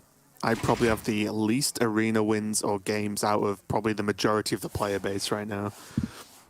So yeah, not personally a fan of having to just play Renathal and pass here for Bunny, but it looks like XMG now is saying, let's go. He sees it's not going to be the objection there. Knows he's going to have to throw something to counterspell, but the rest of his turn he should feel fairly free. He's got to worry about the horse. Oh no, sorry, he knows. I don't know why we keep bringing up the Paladin, yeah. Who's this we? Always us, Subtle. When I mess up, you mess up, okay? Take some responsibility for you. Don't drag me down with you, I refuse. Okay, I'll remember next time you make a mistake. Okay. I'll just leave. I'm not being a part of this mistake. I'll just leave halfway through. Unacceptable, yeah. Where are our professional standards? I'm leaving. I'm literally shaking. I've done it before, Sol. Yeah, true. And again, Bunny Hopper Maestro draw. In true Arena fashion, does he have much choice but to play Test? He is whiffing on these like repeating secrets, not actually repeating, but at least he's getting counter spells. To be fair, I have no idea why you drafted Test Swift-Scale Trickster Maestro of the Masquerade in your Arena deck. That doesn't seem correct. To be fair, I did state my lack of arena experience, so I'm like, oh, these are all like good cards. These are good in standard. Radiant Mana Elemental. 6s plus a counterspell. XMG is going to use the Devour just to break the counterspell. Fabrics fit for Her Majesty. I do like when these odd situations do come up, though, because it's an interesting experiment. You know, when you always think, oh, what if I had counterspell every turn of a game? Would this deck win or lose? Then you actually just get to find out sometimes.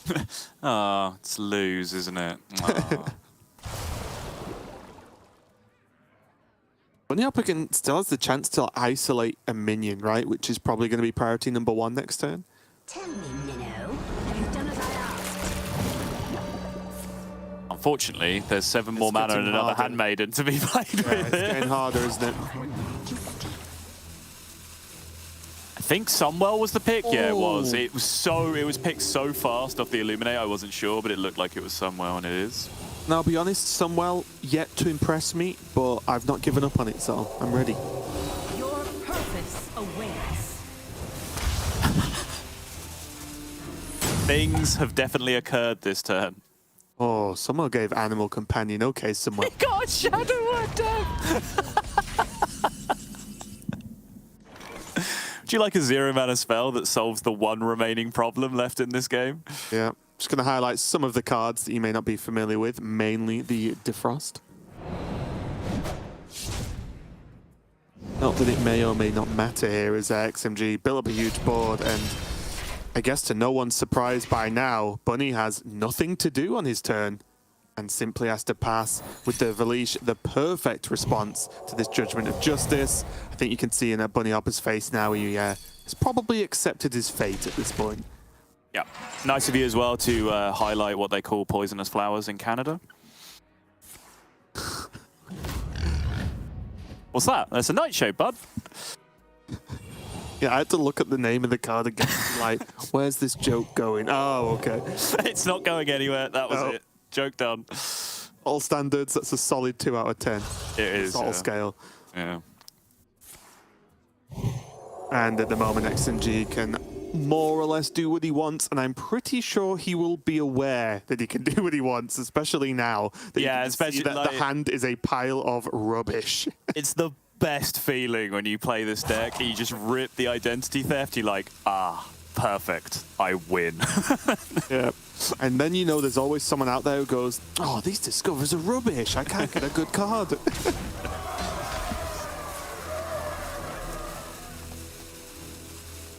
I don't know why, but I very much enjoyed that. Was like, you know what? Let me make a couple of attacks right now. Do I cycle this? What? There's no way. This has to be no, there's no shot.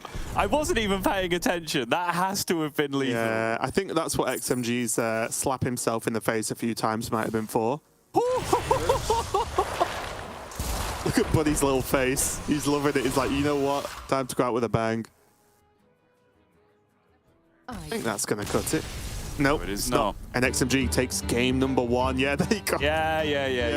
Yep. He saw it, you saw it, everybody saw it. But most importantly, XMG, in these situations, I do think it's important to go, I'm an idiot, I messed up, I won, move on.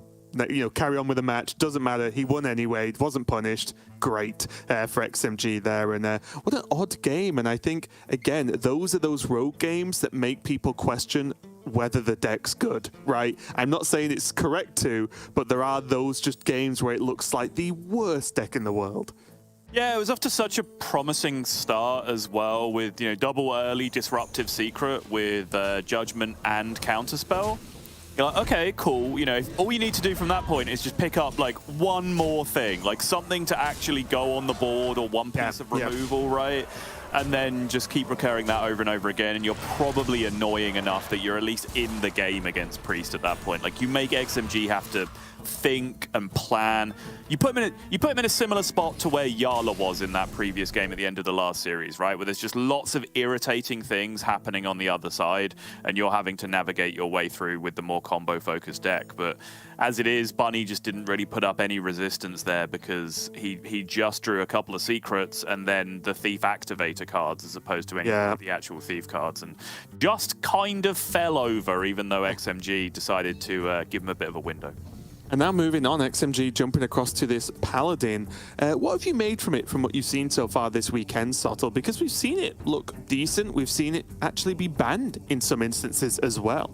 Yeah, it's fine. That is my stance on it. It's a solid mid-tier deck. I'm not going to argue with it. It's in the metagame, I put it around the same point as like Ping Mage, for example, where if this is the way your lineup has gone and it makes sense holistically with the rest of what you're doing as a Conquest lineup, then fine, I'm not going to object to it. I'm not going to sit here and say this is just a straight up bad deck that's costing you points in the tournament.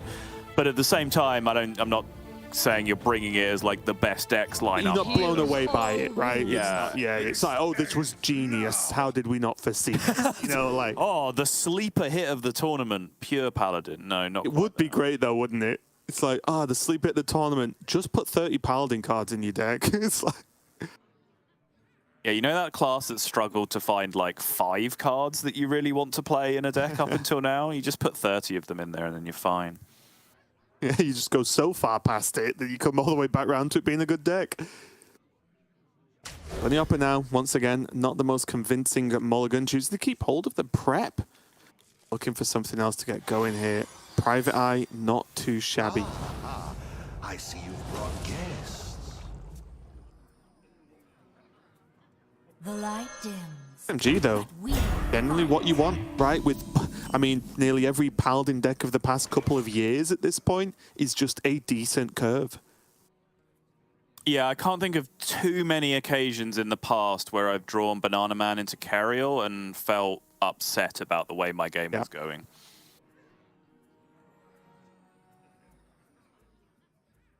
Only enough the hero power for Demon Hunter, not terrible in this situation, but do you think it's worth the time, Sottle, when there's a Cutlass in hand?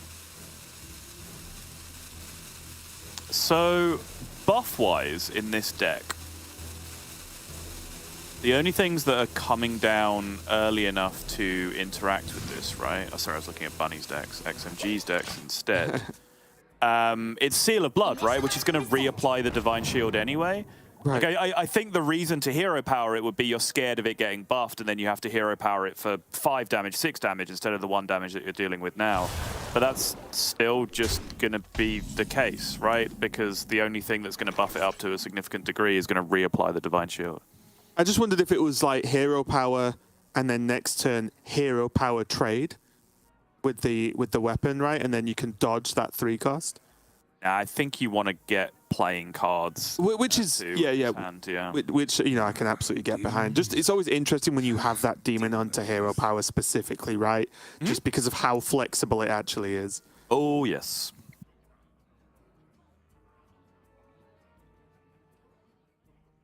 Got to work out where he wants to go now. Does have Tooth if he wants to just, you know, work on tidying the board up, but because it's not that clean kill, coin. Not be quite worthwhile, yeah, and I'm kind of with him on this one, actually. Just get the Private Eye down. Yeah, my brain immediately gravitated towards this because I missed a really good line yesterday where it was coin, shadow coin into Scabs from Levick, I think. Yeah. The nuts line, so I was immediately looking for this. I was like, coin is pretty sick here. You just now overcorrect the other way, and it's just, oh yeah, coin is just always correct when you have the shadow spell in every situation. Coin hero power. Yeah, yeah, that's the one. Hey, well. Choices for secrets here. I think, I was going to say against Paladin, I would stare at that Explosive Runes for quite a while and then pick it. Yeah, I guess the only real counter-argument is that it's the Cariel turn, but it's a one-of, and it would be the nuts and the perfect curve, you know? You don't necessarily have to play around that, it's fine. Ooh. Cheeky Najak. Tough, right, isn't it? Because it's like, it's good, but to resummon, it's trash. True, yeah. So it's like Death Rattle, draw a spell for Hullbreaker. Like, Yeah, you might just end up getting murdered by bringing that back every time, though. but it would be funny, which you know, so is far more important to me. Yeah. Yeah, it's gonna go for Najak again. I think if you said discover a minion, pick one, then yes, Najak, especially against Paladin, I'm with you all the way. It's just that, but it does feel like Bunny's like -1 card on his replays. Sure, yeah. Worth mentioning, though, that with this hand that you've got already, like, you know, Jackpot, Tooth of Nefarian, etc., your contraband stash, you're going to fill up anyway, right? So there's a good chance that that might not even end up happening. Yeah. Really? It's not too heavy. Gonna be Banana Man. Boom! Exploding banana.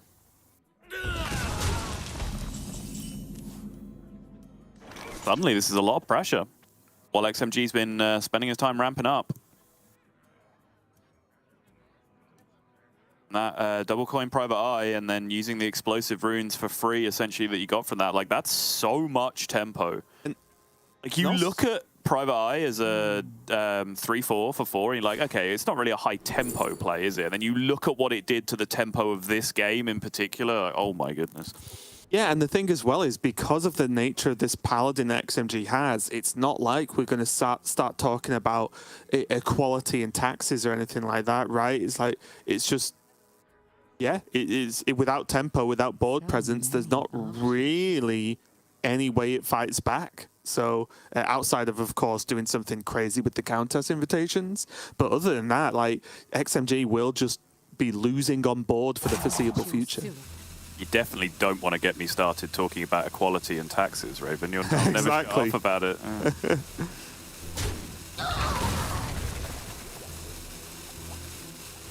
You look like you love a good Peddler though. Don't mind this. Nice. And another aggressive minion, right? Just a 4-3, get it down. And again, that is going to be resummoned. So in the complete opposite fashion of the Najak, it's not the best initial card to just play out as a card. But when you're resummoning a 4-3 every now and again, yeah, sure, you'll take it.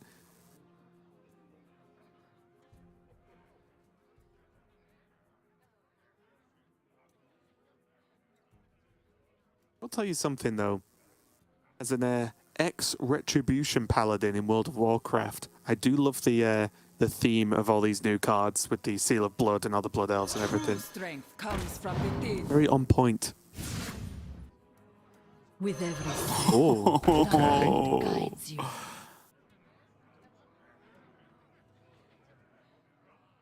Yeah, it's just not happening. I even did just look at Sunwell again, and that's becoming my favourite card. If you need an out, just, oh, it's Sunwell.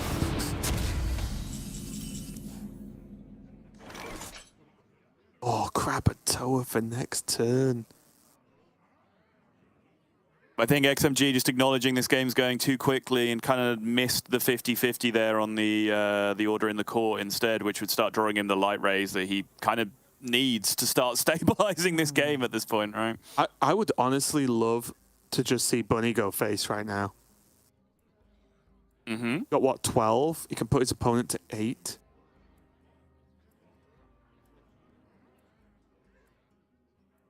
Has Astalor in hand.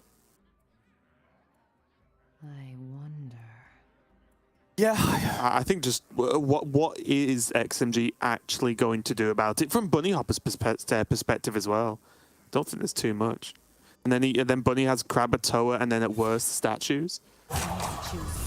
Yeah, you do concede a 1-1 taunt to your opponent, right, with the Najak Hexen, but I don't think that's a big deal.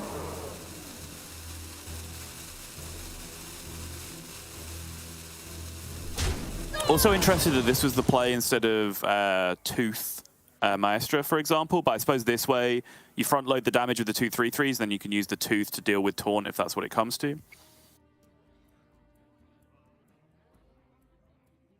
Easier to draw blood than staunch.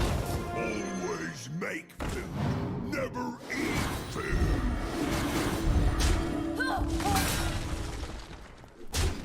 A lot of Divine Shield, a lot of stats on the board, but still not looking too great here. should just be lethal, right? Crab lethal? I think so. As we've Crab said for lethal, many crab years. lethal. Tastes like crab. Crab at 2-on-6, always the best play. No questions at all. And Bunny Hopper is going to even this series up. And what a complete, flip of how the previous game looked for the Rogue, right? Like, Bunny just had, like, nothing to do for multiple turns in a row in the previous game. And then this time you see the power of the deck, right? Where generating just cards to play, getting that tempo and keeping hold of it can make the world of difference. And you also see the weakness of that Paladin. Great once you get on board and stay on board, but if you pushed off, something pretty crazy has to happen for you to actually regain control, because if that Paladin's off board, it's just not really going to achieve much. Yeah, and it's good work from Bunny as well. We talked about how the deck is very flexible and more so in the hands of the right people. And Bunny there played that deck very, very aggressively. There was no real greedy picks. There was no even really greedy usage of cards. Took a Najak Hexen, which was the most immediate tempo, and then played it immediately on a small, irritating minion that allowed him to start pushing face. And you can see how that really took hold of the game, because that Najak Hexen that was played administered the lethal blow at the end of it all, right? It was still just hanging around. While we were talking about recursive summoning of better minions and how other things would be better than Najak Hexen to pull out in that situation, Bunny's like, nah, I'm just going to end this by playing things and just tempoing out the private eye, pulling out the secrets, stealing the taunt out of the way, going face turn after turn after turn. Very, very aggressive way to play the deck, and very successful in the end. Okay. Looks like XMG is jumping over to the aggro druid here. Again, very clean list. We saw this from him yesterday. Was it? Day before? Day before? I think day before. And anyway, did look quite good, honestly. Aggro druid, I'll be honest, even though I generally do naturally start at, well, what would I bring?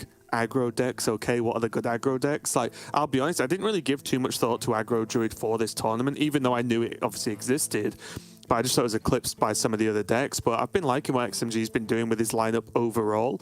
And the aggro druid definitely doesn't feel like the weak factor here. But Subtle, going up against Fell Demon Hunter, what's this matchup like for you?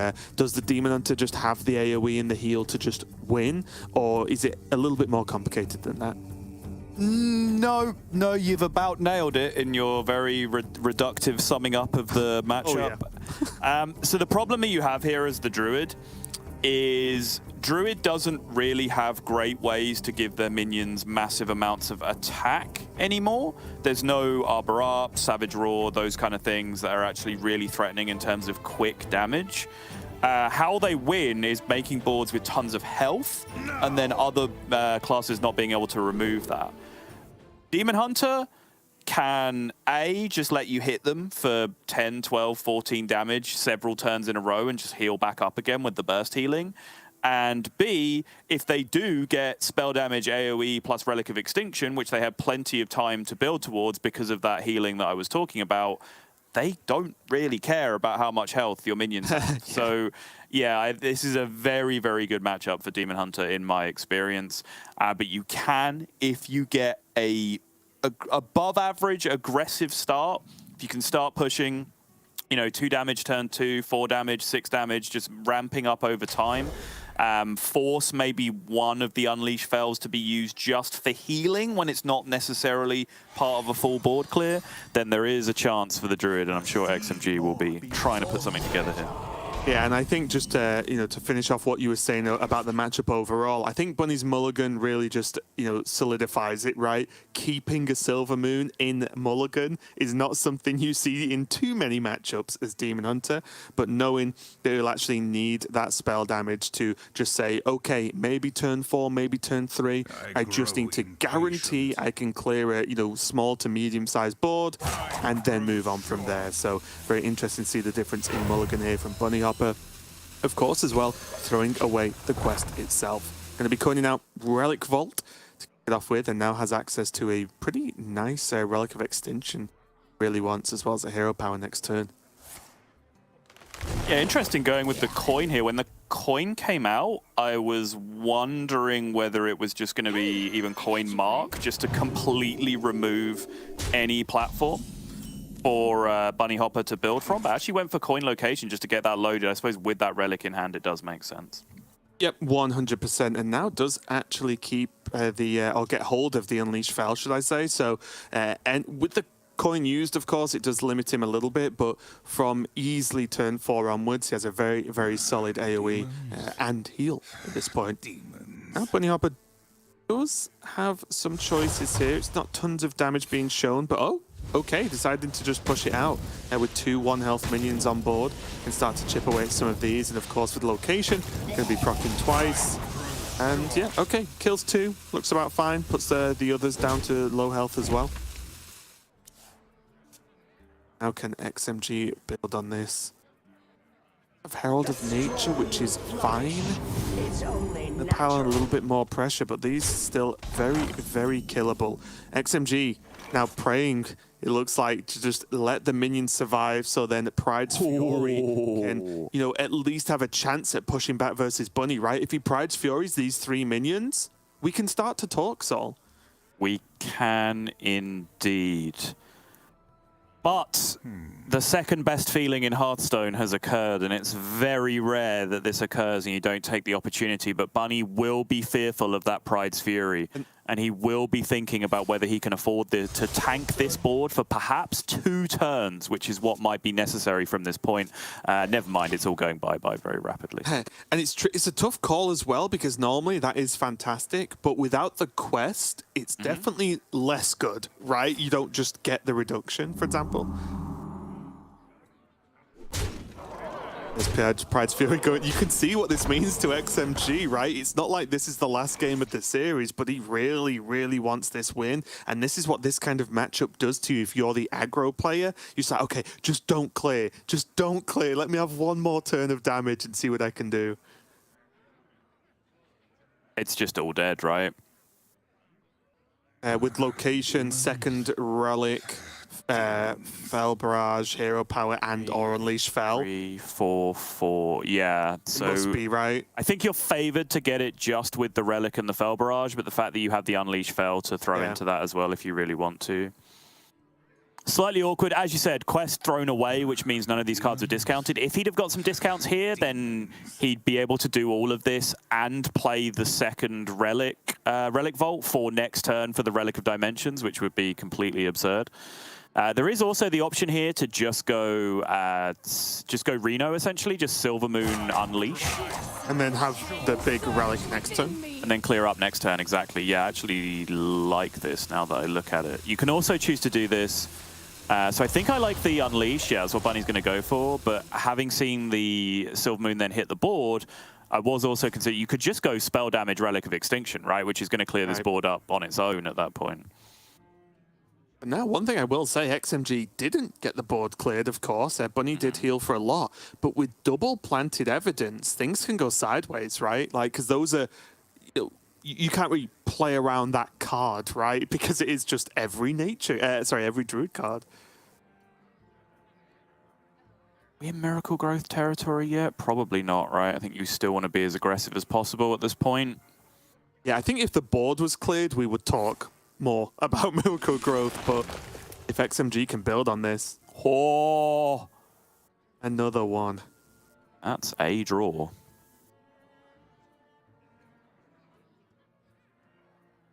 Tricky though, right? Because he has just seen Unleash Fel. Yeah. Is it ever Sentries and try and get the Pride's Fury next turn? Is that too greedy? It's so hard to build a read though, right? Because I think it's valid to look at that turn and say, oh, do they have the same thing again next turn, right? Did they go Unleash Fel last turn with like Spell Damage Unleash last turn, and just so they can then Spell Damage Unleash again this turn, and then they get the full clear? Or did they just have to try and heal to not die? Exactly, yeah, so exactly. Difficult. It's so difficult. It's really hard to get a read on what that play means, because that turn that Bunny had was a good turn for many different reasons, right? Like, I do respect this from XMG though, because this feels like, okay, they healed a lot. I need to catch back up. Yeah. Let's make more stuff. I grow impatient. I think it is very likely to push Bunny off the extinction, off the dimensions, right? I'm not sure this was ever going to be a Dimensions turn. To me, I think the way this was planned out, was heal on 4, clear on 5, react on 6, and then if need be, you can just do Relic Vault Dimensions on 7, and that'll end the game.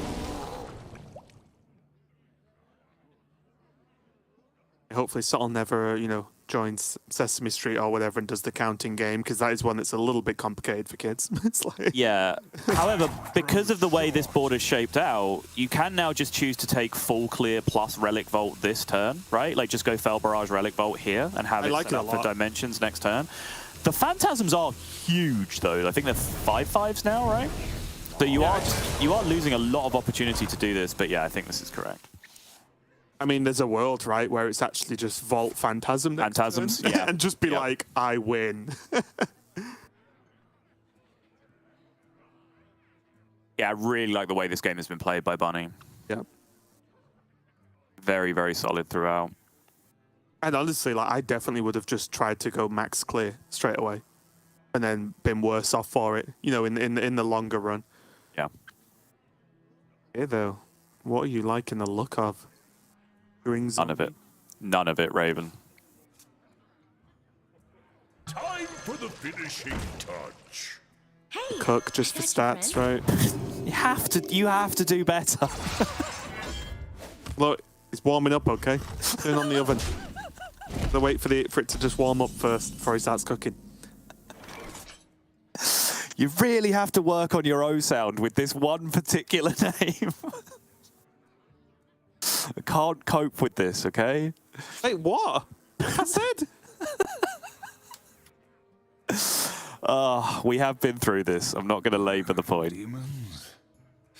I'm innocent. I don't know what you're talking about, so. Yeah.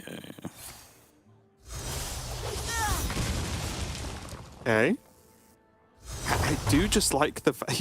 I love this. It's going Phantasm, right? Yeah. This is great. This is just, well, now I'm the aggro druid. What do you do about this? Fair enough. Oh, yeah, and I think as you can see in the top of the screen there, that looked like a concede from XMG as he's just beaten on board.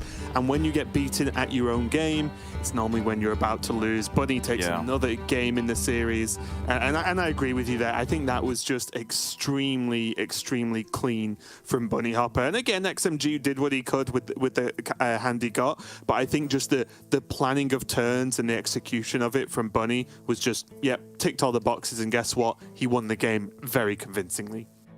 Yeah, and as Raven would say, I think XMG just got completely cooked that game. He was blasted off the board extremely efficiently. The term rationing out the clear over 2 turns, I think, was the key to, let's say, the key to guaranteed victory. I think taking a closer to full clear that turn still looks a lot like winning in a lot of scenarios. But I think Bunny saw the line as sort of coming to the same thing at the same time that just kind of locked it up over multiple turns. With that 5, 6, 7 plan I was talking about, but then the Relic of Phantasms was the last draw, and then that changed things to, you didn't even have to roll the dice on the dimensions to end the game with the location. You just had that Phantasms, which was guaranteed to bring it home in the end. So yeah, great game from Bunny Hopper, great previous game from Bunny Hopper as well. In both of the games where Bunny has had the option to play Hearthstone, he has played some Hearthstone in this series, and that's about as much as you can ask. And now we're jumping over to the XL Control Priest, the long haul deck here from Bunny Hopper. Maybe will not necessarily be the case going up against XMG's Druid once again, but I think I'm going to spend, if this game does go on for a while, I'm going to spend the time just thinking how else I'm supposed to say that word, because I don't know any other ways. So I'm confused as to how you can pronounce it other than what the word is. Anyway. Everyone else hears it, I promise. The word's the word. I don't know what I'm supposed to do here. No, the bird is the word, Raven. This is very clearly established. Yeah. And I am the bird, so it's fine. Yeah. Bunny Hopper now 1 game away from moving on here and keeping some hope alive for the European region. I mean, of course, we have Dead Draw and Levitt coming up a little bit later on. But for now, I guess Team China doing extremely well with Yuyi through to top 4. Yeah, XMG looking to follow, but has an uphill battle now against what has been, for me, and personally, my assessment of where the metagame was at, the big overperformer of the tournament, right? Like, I personally didn't feel like control decks with disruption had the tools to deal with the combo decks. And I would say if you look at the general sentiment around, you know, boards and social media, other people seem to think the same thing. But having now watched it being played out at the high level, it seems like this Plague Spreader Priest is doing wonderful things against a lot of decks. Yeah, love it or hate it, it seems to be getting the job done. I was, just for a minute, quite scared when you started talking about these general sentiment on social media. I was like, well, what are we going to talk about? Never a good start to Yeah, a sentence, really, is it? No. Well, now I'm scared to say crooked. Is that a problem? That's not the word. I know, I'm just saying, like, is that what I have to refer to it now?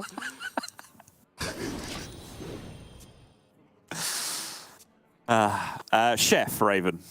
Chef, okay. Yeah. Oh, there they are, the chef. But for XMG, making a solid push here, does have a lot of buff options with the 2 Herald of Natures as well. Jeez. Well, this board's getting deleted next turn, isn't it? Probably. I'm going to go for probably. Theoretically, if you got really cute about it, you can buff and then not attack face so that only 4 health can get healed. And then your cook survives. The strong flourish. It's only natural. Herald of Nature here. But honestly, is there a world in which XMG doesn't attack? I don't know. True. That's a terrible play to play around a 2-card combo in your opponent's Renathal deck where they've drawn 7 cards. I would disown him as an aggro player. Yeah, it also doesn't make a difference because the only minion you're protecting goes to 6 health. Is the Crooked Cook. I can say it, it's fine. I don't know what your problem is. Literally what I said. I'm sick of this, Sol. I feel like this is some kind of plan everyone's got to try and make me look silly. I said the same word, yet I get laughed at. Uh-huh. Yep, that's the system. Tempted just to chill for a turn here, right? I wonder. I guess I was thinking of what Pride's Fury does to the board, which is, I think, the number one thing Bunny needs to think about. But I think it does not do enough in terms of how. No, because so here's the issue, right? You could just keep the shard, and then if Pride's Fury comes down, then you just go shard, Zyrella, etc. There's also just gift, right? Like, wouldn't gift be keep him in roughly the same situation anyway? Well, the Cook would go to 9 health in that instance, right? And Gift Desperate Prayer would only heal for 8. Yeah, I guess my point was, like, does Bunny care if there's just a Cook on the board? Right. What's wrong? The Desperate Prayer option was still there, but you'd basically end this turn doing nothing because you don't really get to cycle that much without cycling the Shard. And Shard is necessary to hold on to next turn to make sure not to take a million damage. So by using the Shard here, it's kind of the best of both worlds because you remove a little bit of the health now. So now if Pride's Fury comes down, you don't need to silence anymore because you actually have enough AoE with the Gift, the Desperate Prayer, and the Zyrella to clear the board. So this is actually a cute little hidden line optimization that I wasn't thinking about. Kind of a best of both worlds type play. The thing for XMG this game, though, is that he isn't in the situation he was in the previous game, where even if this board gets cleared, well, he has more where that came from, right? He can refill at least one more time. Definitely. Problem is, this is the worst type of clear coming out here because it's the Zyrella tempo swing clear, and then that's going to be backed up by, the highest quality anti-aggro minion in the entire deck, possibly apart from the Colossal, with the Light Shower Elemental coming down after that. Highest quality anti-aggro minion, except maybe the Colossal was a name pitched in development, but wasn't quite catchy enough. No, it got signed off. It just didn't fit on the card. Ah, that's right, yeah. And also, if Bunny Hopper doesn't need to go full anti-aggro. He now can just play Midar, which is like insane to just throw down, right? Ah, you're a fellow Midar enjoyer with the stress on the second syllable. Is that now wrong? No, that's also how I say it. Like, I have no idea. Like, what putting an apostrophe in a word means in like Warcraft lore of how to pronounce things is a mystery to me because it doesn't hold to any form of actual etymology that I'm aware of. So I just say things that sound cooler. yeah. It's like, you know, it just sounds right. So what's the? I'll get this completely wrong. Is it Lorthamartheron? Is that the name of the card? Yes. But you can say it like really, like Lorthamartheron. You can say it really like rhythmically, which is clearly the correct way to say it because it sounds the best. Elvish style.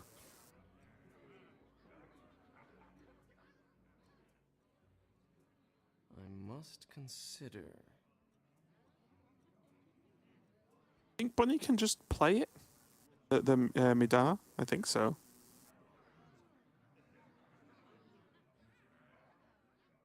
Like, how does it die? And if it doesn't die, it just kills the Trog, and then Bunny can just play the light shower behind it if he really needs to. I think I like this Aldrin a lot.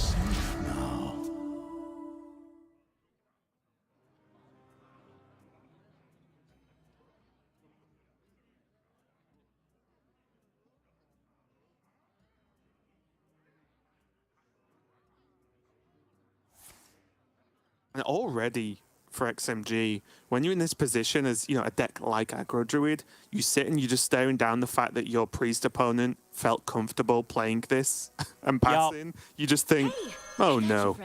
Like, I feel like I'm going to lose already. Even though he's got like a full hand, right? You still sit there and go, my opponent just played this non-taunt minion and they're happy about it. I am afraid.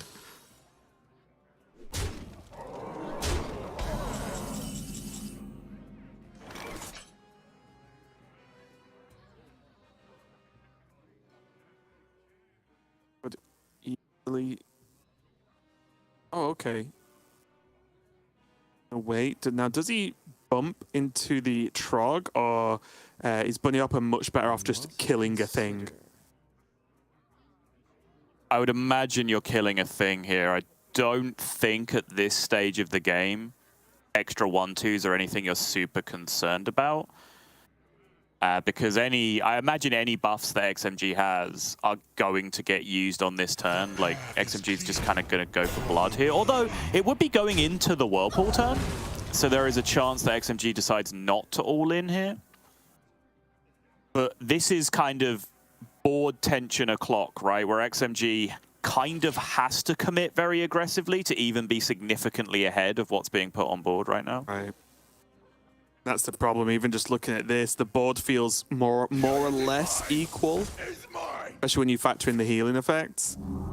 And that's not where XMG wants to be. So I respect this. Yeah, just go in, push, and it either does the job or it doesn't at this point. XMG basically putting his tournament life on the line off the back of this push. So back up to 35, back down to 21. Up to 25 again from the live steal! Okay. Can also just res if he wants to. Yes. Start off with the gift to the Naru first, of course. Oh, or not. Oh, is he just going full tempo? He's just going full tempo, yeah. Either Plague Spreader or Bone Caller. Yeah, and that is the sigh of relief. The sigh of relief from Bunny. He just already is feeling it. Okay, Planted Evidence is the draw, however. Planted Evidence is always the draw when you get into this kind of position.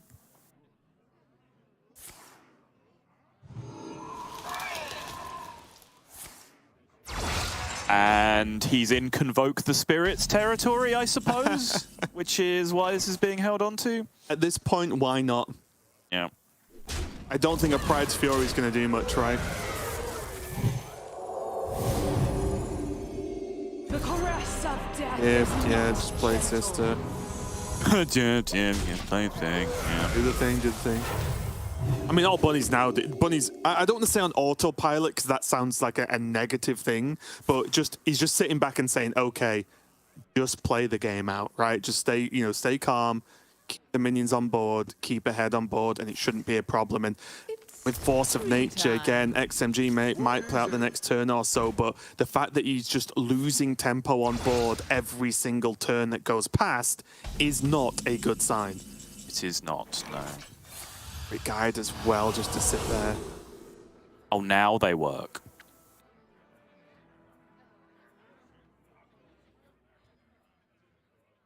Around a tree on the bottom theft quite well. Yep, just I imagine maximum trades from Bunny. Just don't give XMG any wiggle room whatsoever. I think Bunny's starting to feel personally insulted that XMG is still in this game. Yeah, Bunny's just like, and they say I'm slow. But again, like I said, XMG's tournament life rests on this one single game right now. Why not hang on for a couple more draws? But yeah, shake of the head. Like I said, the Pride's Fury just doesn't really achieve much. He gets to clear two of the minions with a hero power and still massively behind on board. Like, it's not looking great, and it hasn't been for a while. Huh? Can you kill... No, okay, no, fine. It doesn't make a difference. For the draw. Yeah.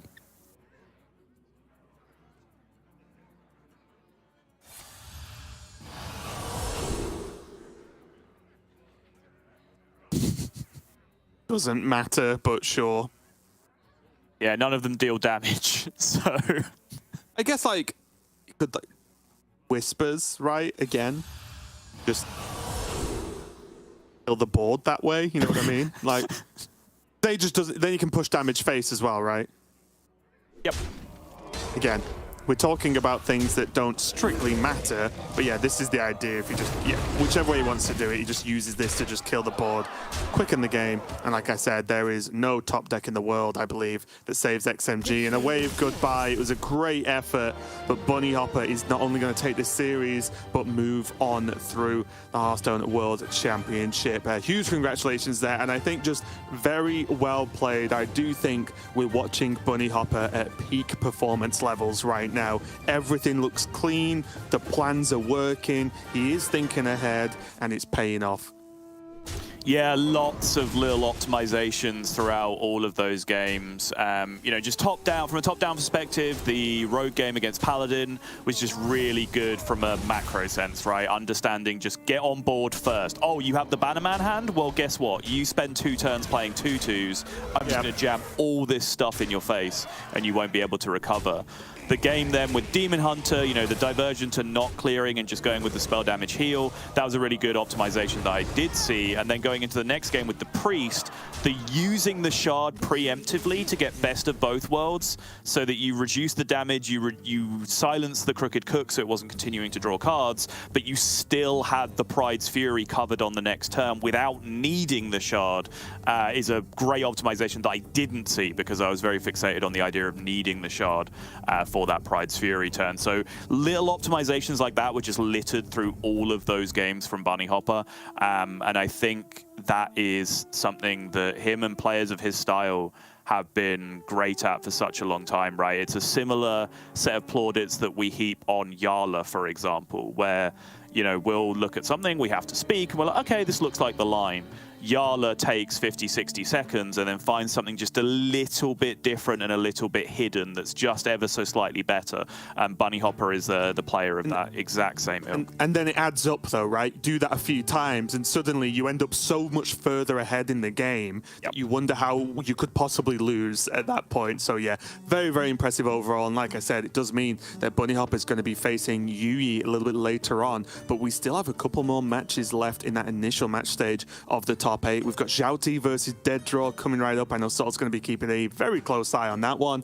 And then we have Levick versus Possessi coming up as the 4th match of the day. So there's plenty more Hearthstone coming up, but we've got to go to a break while we set them up. So don't go anywhere. We'll be right back.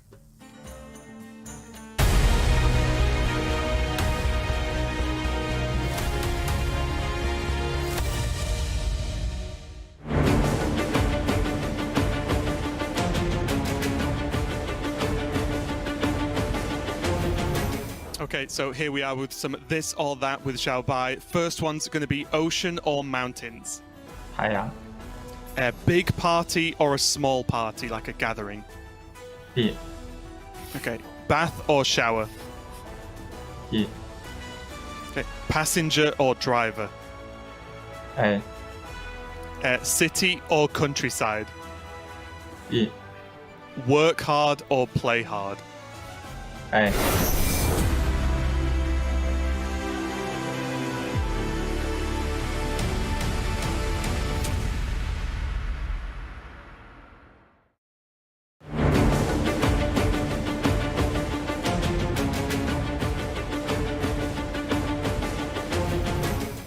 Cats or dogs? Dogs. Messy or tidy? Tidy. Call or text? Text. Roller coaster or bumper cars? Roller coaster.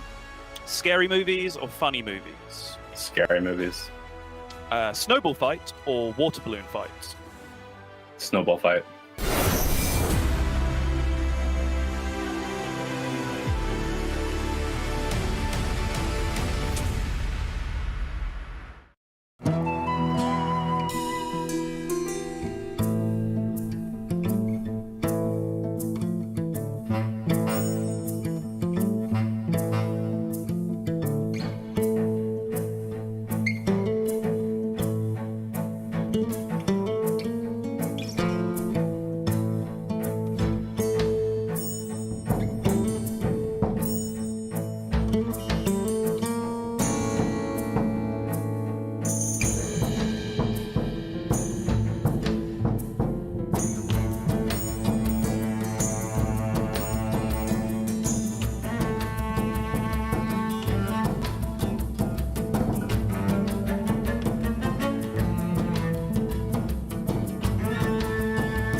Hello, everybody, and welcome back to the Hearthstone World Championship. My name is TJ. I'm joined by Derek Brown.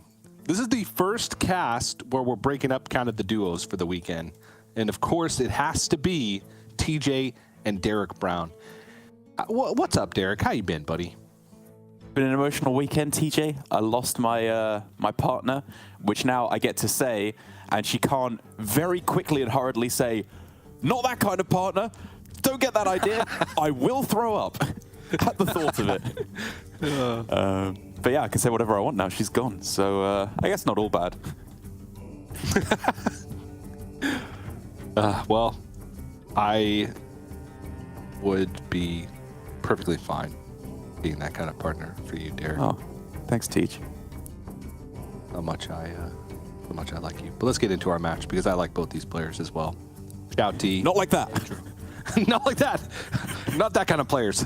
But yeah, Shout T, Jed Draw, two of the cleanest players from the group stage in terms of just straight up gameplay. And honestly, every time they play in tournaments, you can't count them out.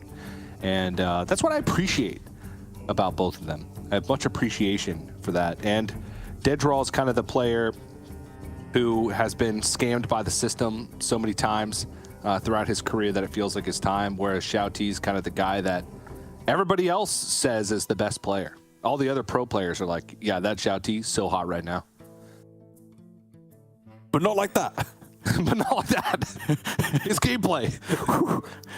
Yeah, absolutely. I mean, they've been saying it for years, right? You ask any of the top players, like Bunny, Hunter A says it all the time as well. Those are the two main ones that spring to mind. But that's like two arguably the two best players of all time in competitive Hearthstone.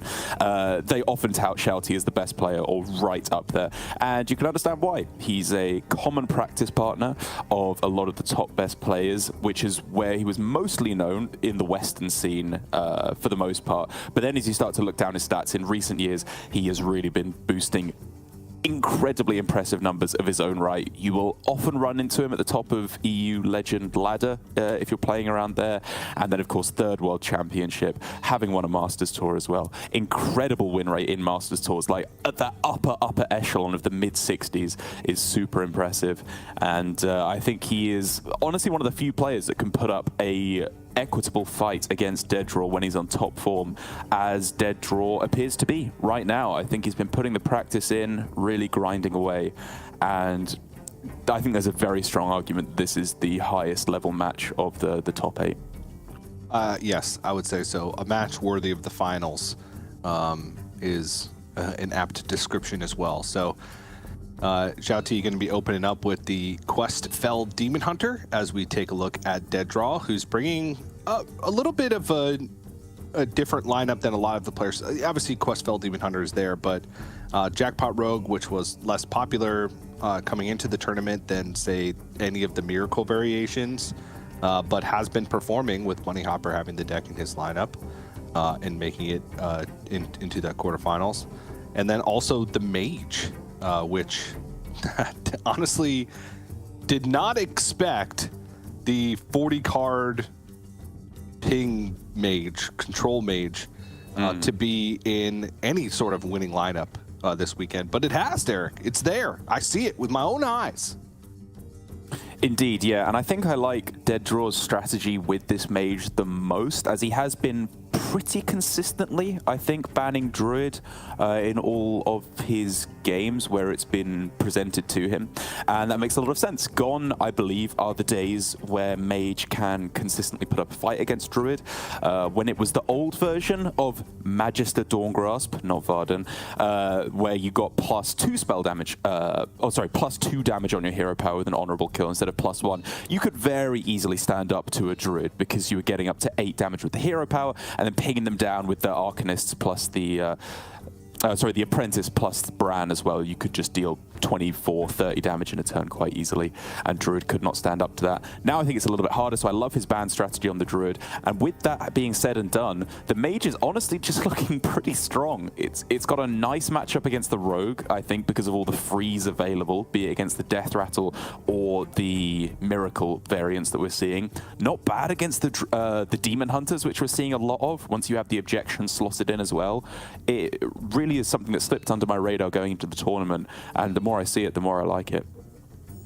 Yeah, this lineup from Dead Draw, and to an extent Bunny Hopper, because it's very similar.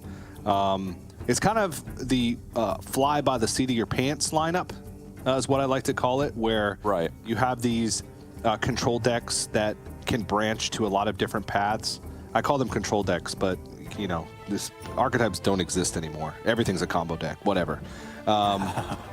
And they have a lot of skill expression. You have maneuverability. It's not aggro Druid where you could play a heck of a game of Hearthstone and come up short because your opponent had the answers. The decks like the Mage and Thief Rogue, even Control Priest to an extent, are decks where you have time, you have this wiggle room. You can use your skill in the game in more ways than just all in on 5, and if they have it, they have it, right? And I think that really suits players like Dead Draw and Bunny Hopper.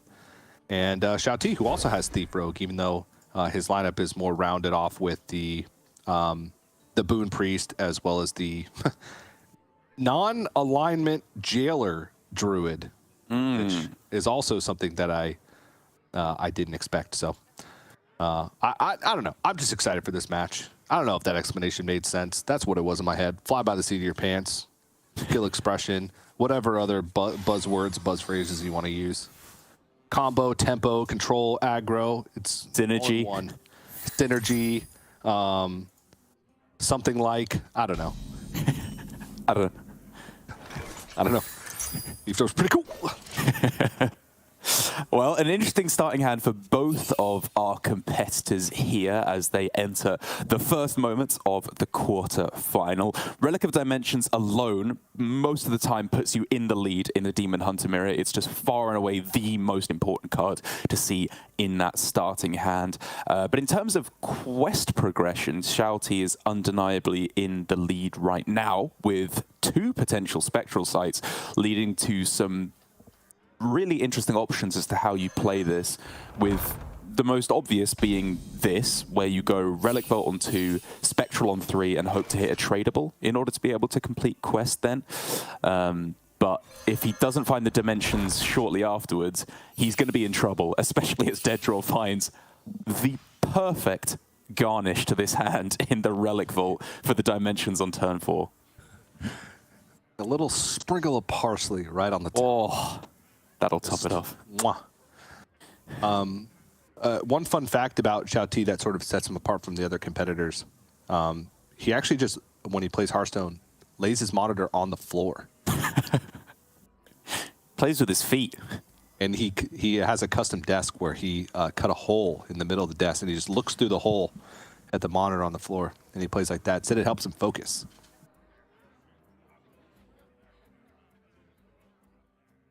Especially what Shouty roughly translates to into English. Floor monitor. Not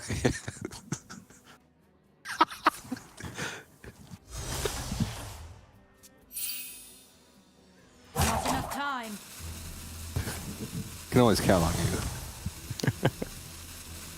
To make the stupid things that I say even stupider. All right.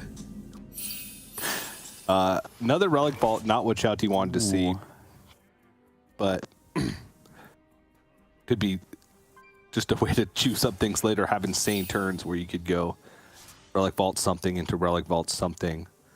But it's going to take a few turns before anything gets online. The saving grace is that the Spectral Sites are both in outcast position. Dead Draw's hand, outside of that Relic of Dimensions, is... bleh. It is bad, yeah. I think that was kind of an interesting turn there, where he deliberately didn't play the Fury, and I don't know, I kind of felt like I liked playing the Fury there. I just often find that the difference between 2 extra damage, if you factor in the +1 and the Jace +1 when it's replayed, is not worth the 1 extra mana you have to spend, because his hand is so good right now that, you know, if he draws the need for greed back, another Relic of Dimensions, a whole bunch of tradables, his mana's just spent on card draw and playing his spells in the next few turns.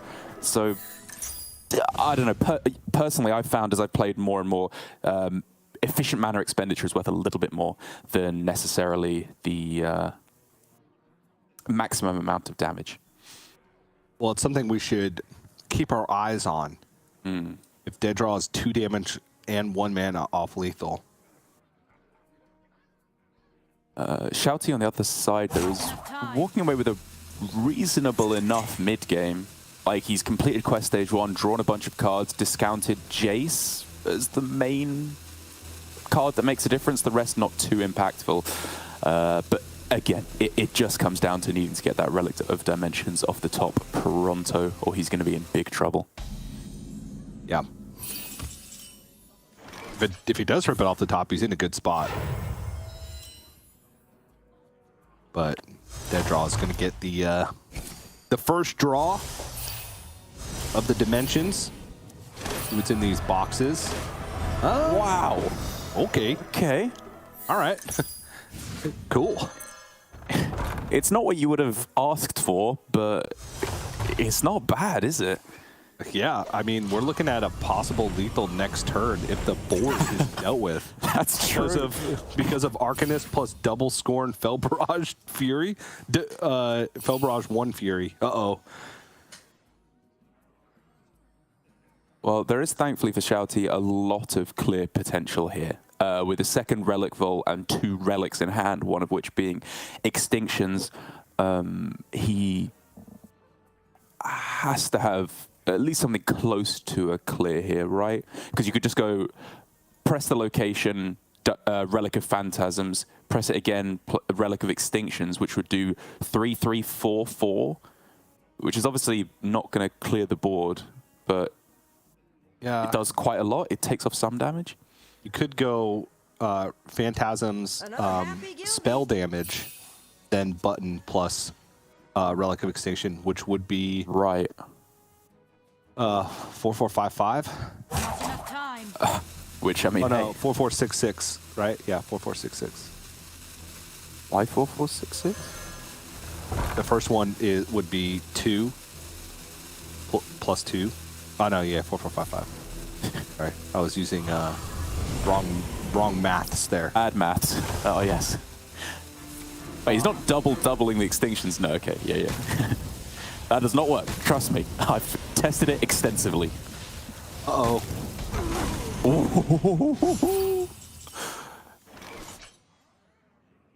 And those 1/1s there are a massive difference. That stops a huge amount of damage from going face on this turn.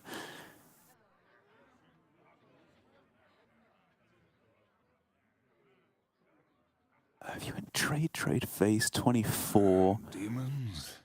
14? I don't think it's quite there because of the 1/1s that are in the way. Yeah, it's not, is it? If you hero power down one of them, but then you can't Fury face, which is where a lot of the damage comes So it'd be from. 19 plus 8. It'd be 27 max if you hero power 1 and trade 1, right? Right. Yeah. It's close. It is close. Another happy Yeah. guilty. 27 max, that's assuming that both marks don't hit minions. I see. Not very good discounts here for dead draw. Yeah, and also is not getting the hero power in as well to pair off one of these 1/1s to make the marks and the Fell Barrage better. But if the board isn't answered once again, there's no Unleashed Fell in the hand for Shao-Ti, then still has a bunch. Yeah. With nothing on board, max damage is pretty high, especially with access to double Furies coming up this next turn. So important, these discounts here. That's a spell damage. That's huge. We need Unleash Fell now as the last card. That's it. Okay. We've got a game now. So you would Chaos Strike down the 5/5 first in order to tank the damage and then go for Guild Trader, Unleash Fell, and then trade away something at the end, I suppose. Or first, you may as well. And obviously trade a 1/1 in to the 4/4. Then you're healing for 12, and but you take 5 of that off, so you're healing for 7. So you're going up to 23 with a 1/1 on board and a 3/4 on board. You're definitely not safe, but you're a lot safer than you were at the start of this turn. Yeah.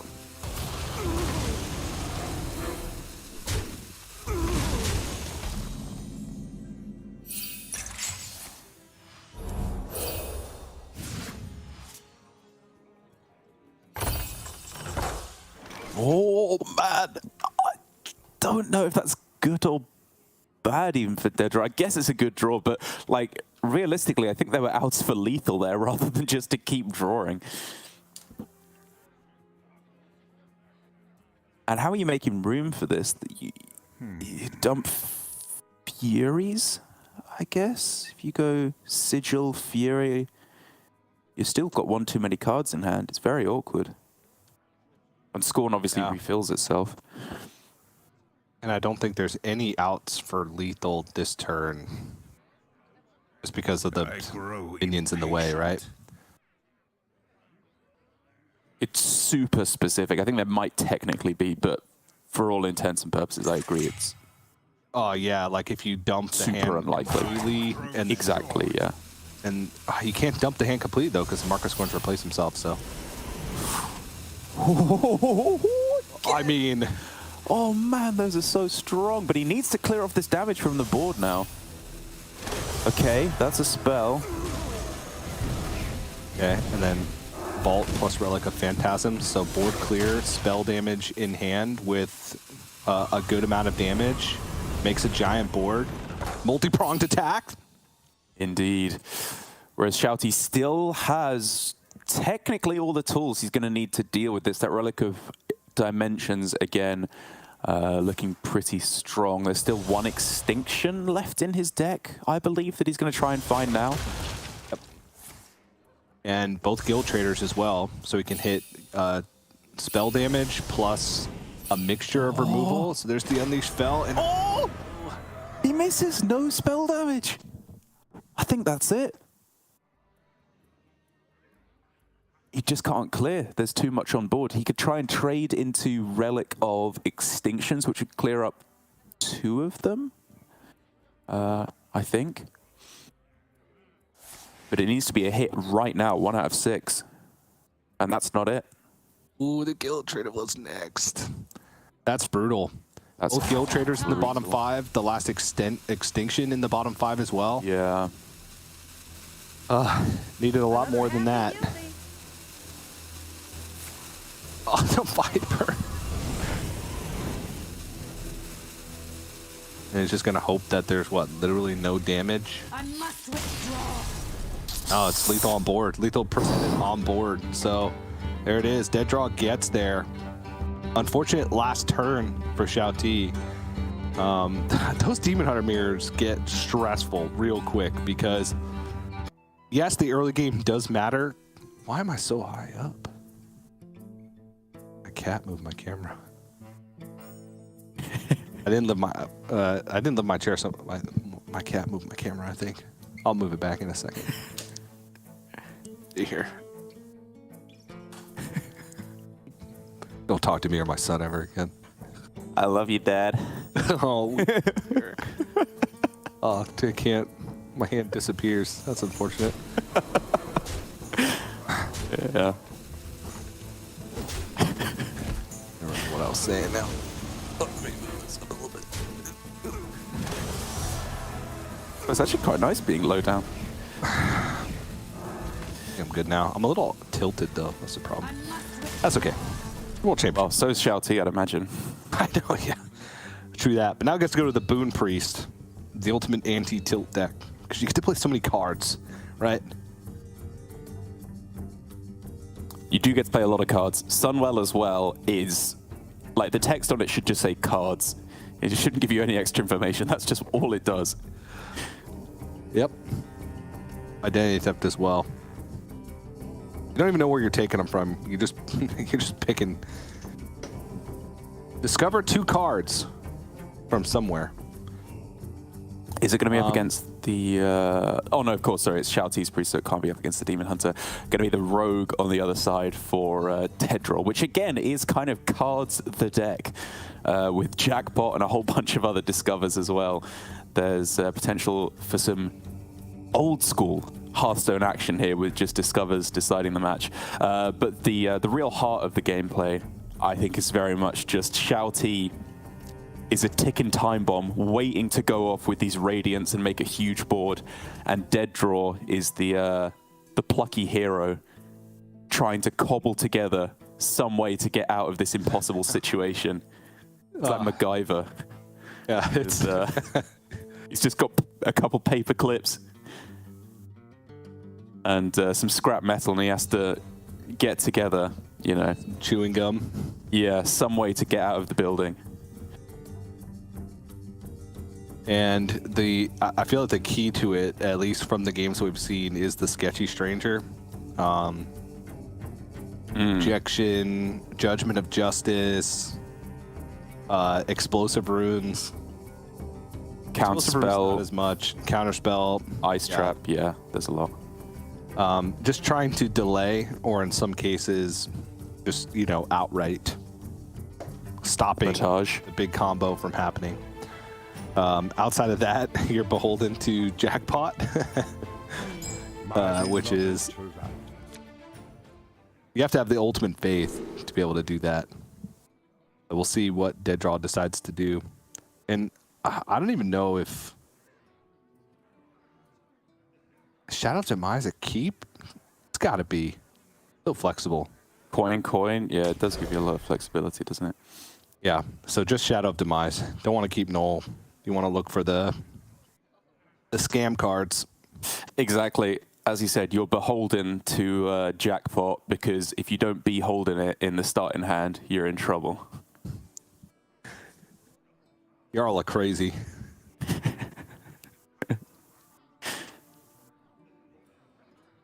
I think just a full toss from Shouty on the other side. Yeah.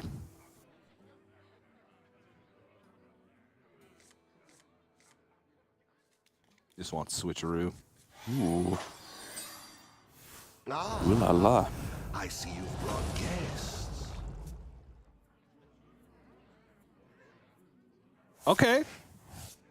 Didraw's got something to work with here. Perjury's pretty good. Jackpot, of course.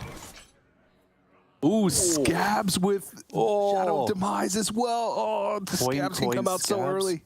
Yeah, we've got a game plan now. Oh, yeah. Everything's coming up, Jackpot.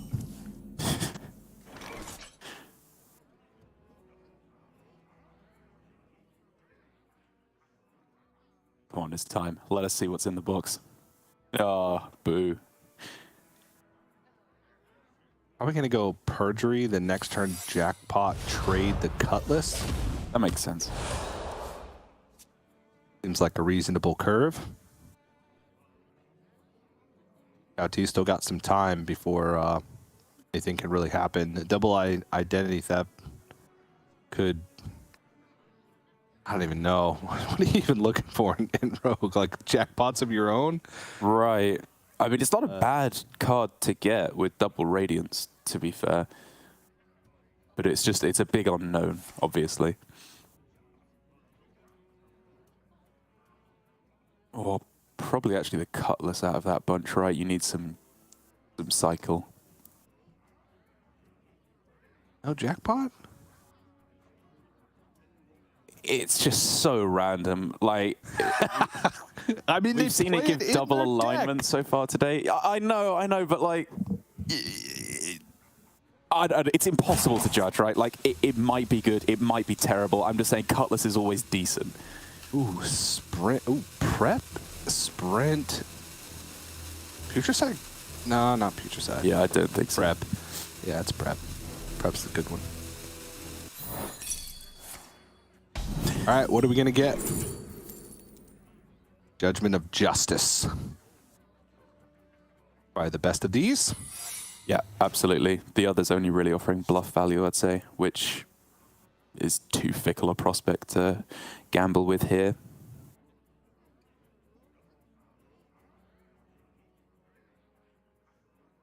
Yeah, I think Jackpot then trade the Cutlass seems reasonable. Spends all the mana. You could trade the Cutlass to look for something a little more proactive, like a Reconnaissance. That's true, yeah.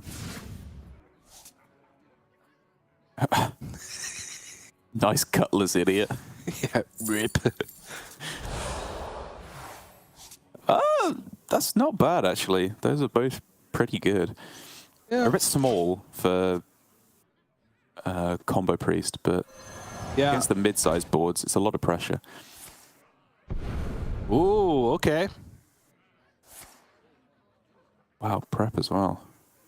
I mean, there's a Handmaiden and a Priestess. Get down the Handmaiden right now with the coin. That's sick. Yeah. Fabrics fit for Her Majesty.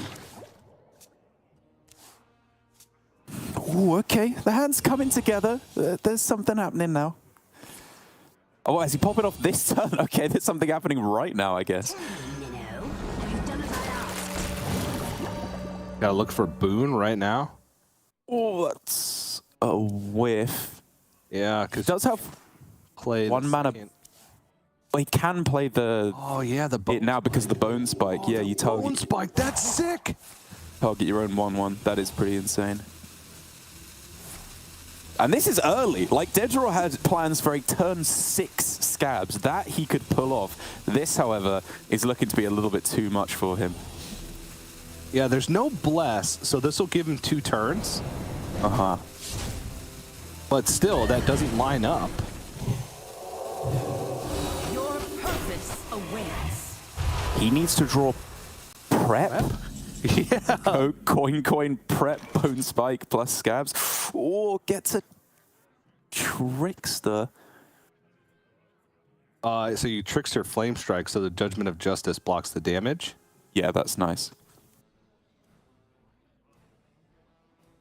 And then you have 3 turns, so you should be able to get there, and you have the prep out as well. I think you can just about survive that, yeah. What the jackpot on the other side.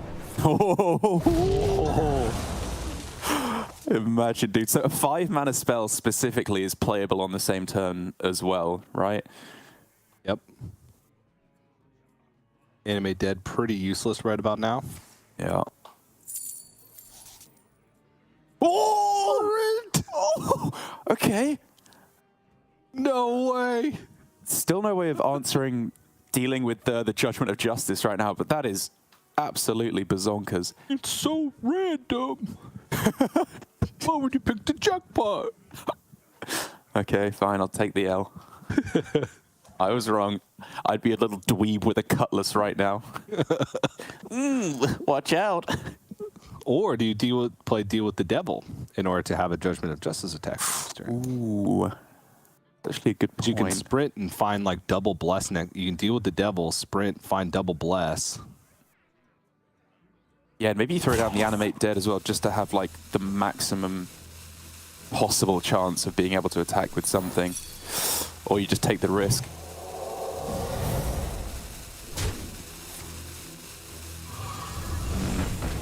Fair enough.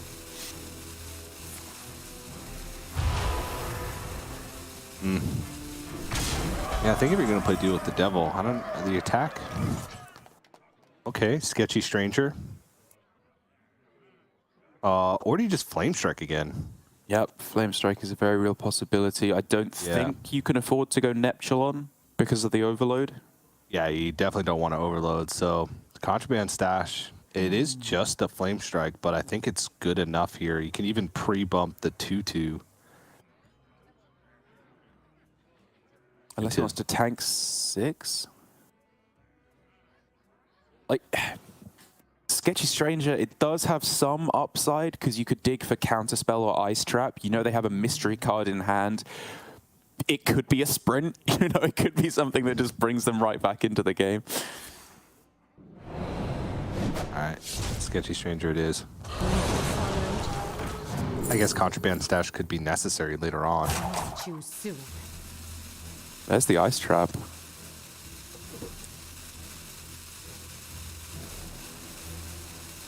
It's got to be the best out of these. Like a Paladin spell, they're never going to fall for. You know, it's easily to deal with, even for bluff value. They can deal with the scary ones of Reckoning and Judgment of Justice.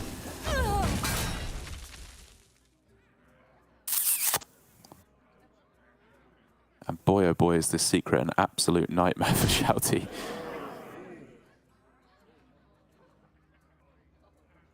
Oh, that's a bummer. It could still be Snake, Maneuvers. Yeah. Or the Deal 6 one that I forget the name of, but Ocean Denied. That's the one. But it's Ice Trap, and that makes Deaddraw sit up in his chair. He's getting excited now as this is looking very, very winnable at this point.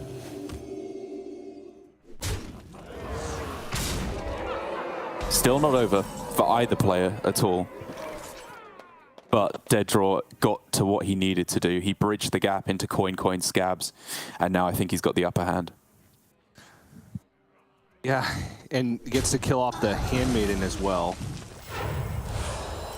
which is nice, so you don't put that back in hand. He knows there's a sprint there, because Ice Trap doesn't get rid of it, but does have he knows he has like a turn to be able to react, and next turn can like find a Potion Belt, find another secret with the Sketchy Stranger. Were you followed? A lot of options. Oh man, Counterspell, that's another good one. It's only at 16 though, so if at any point a board sticks, yeah, there could be some trub, but Jouti looks like has to spend the entire turn here with just the sprint.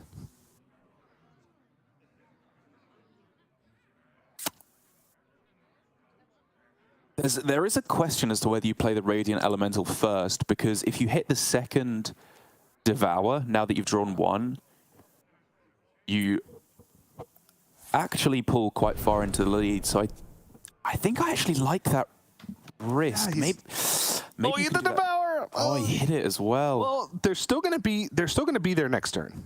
Exactly. Yeah, I think that's his thinking.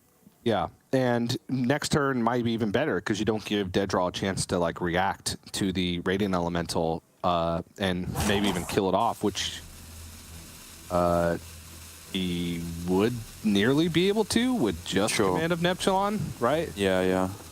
And then you're down both your Devourers, so your next boon is not going to be fantastic, or at least not as good. So. Okay.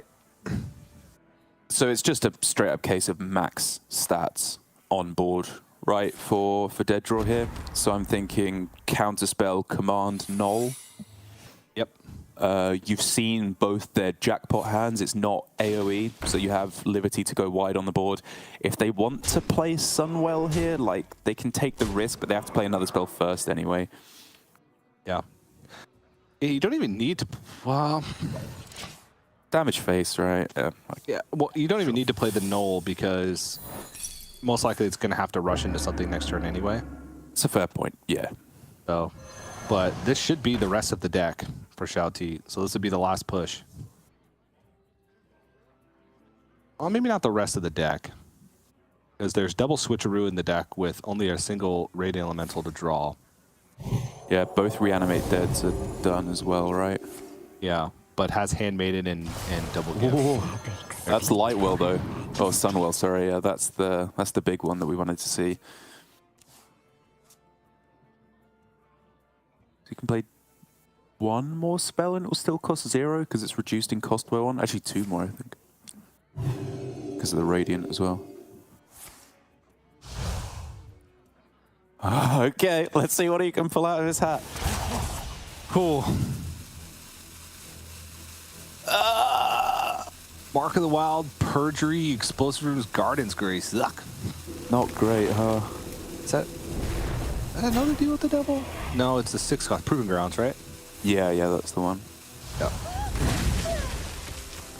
And it's not a bad turn, again, for this point in the game for Boon Priest. Does depend on the secret here, of can course. Kill it with Contraband Stash.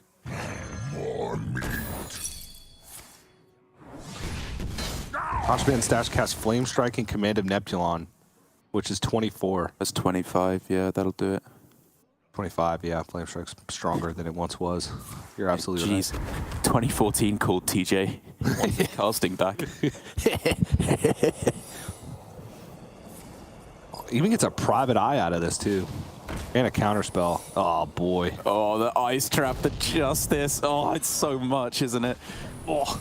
You didn't lie, TJ. These sketchy strangers are absolutely broken in this matchup. Yep.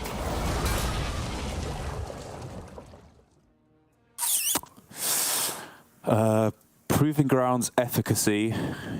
It's going to pull a Radiant from his deck as the one remaining minion. Yeah. Which is not going to end well for that Radiant, I'm going to say. I guess you just boon the Private Eye. You have to, like, cast Perjury first or something? And boon Bless? No, because there's an Ice Trap, too. Oh, jeez. There's nothing, man. This game's over. He just missed on the Sunwell spells. Yeah. Perjury into... can you get any random generation? You can't, right? You can get rogue secrets, obviously, but that still doesn't open up any extra good options.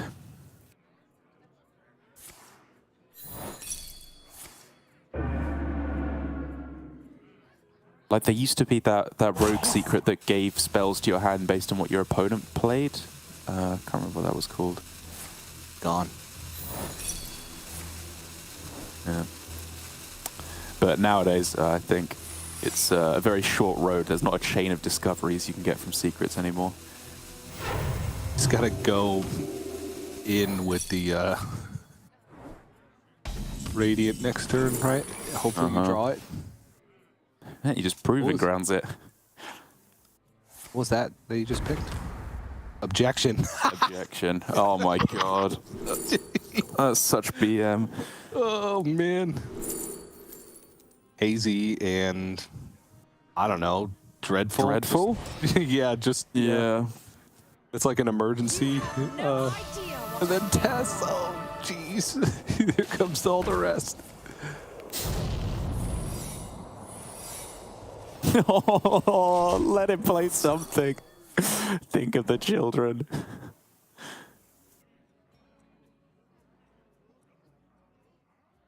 Sticky situation. Hope that you get a minion that you can just buff. Yeah. Objection, and not gonna do it. They draw 2-0 up in this quarterfinal over Shao T, making it work. Yeah, Dedraw's just looking real strong so far. It was a very solid game from the get-go. I mean, I imagine he kind of had it in the back of his mind from turn one where he kept the Shadow of Demise. But as soon as he drew the scabs, like he saw it, we saw it straight away.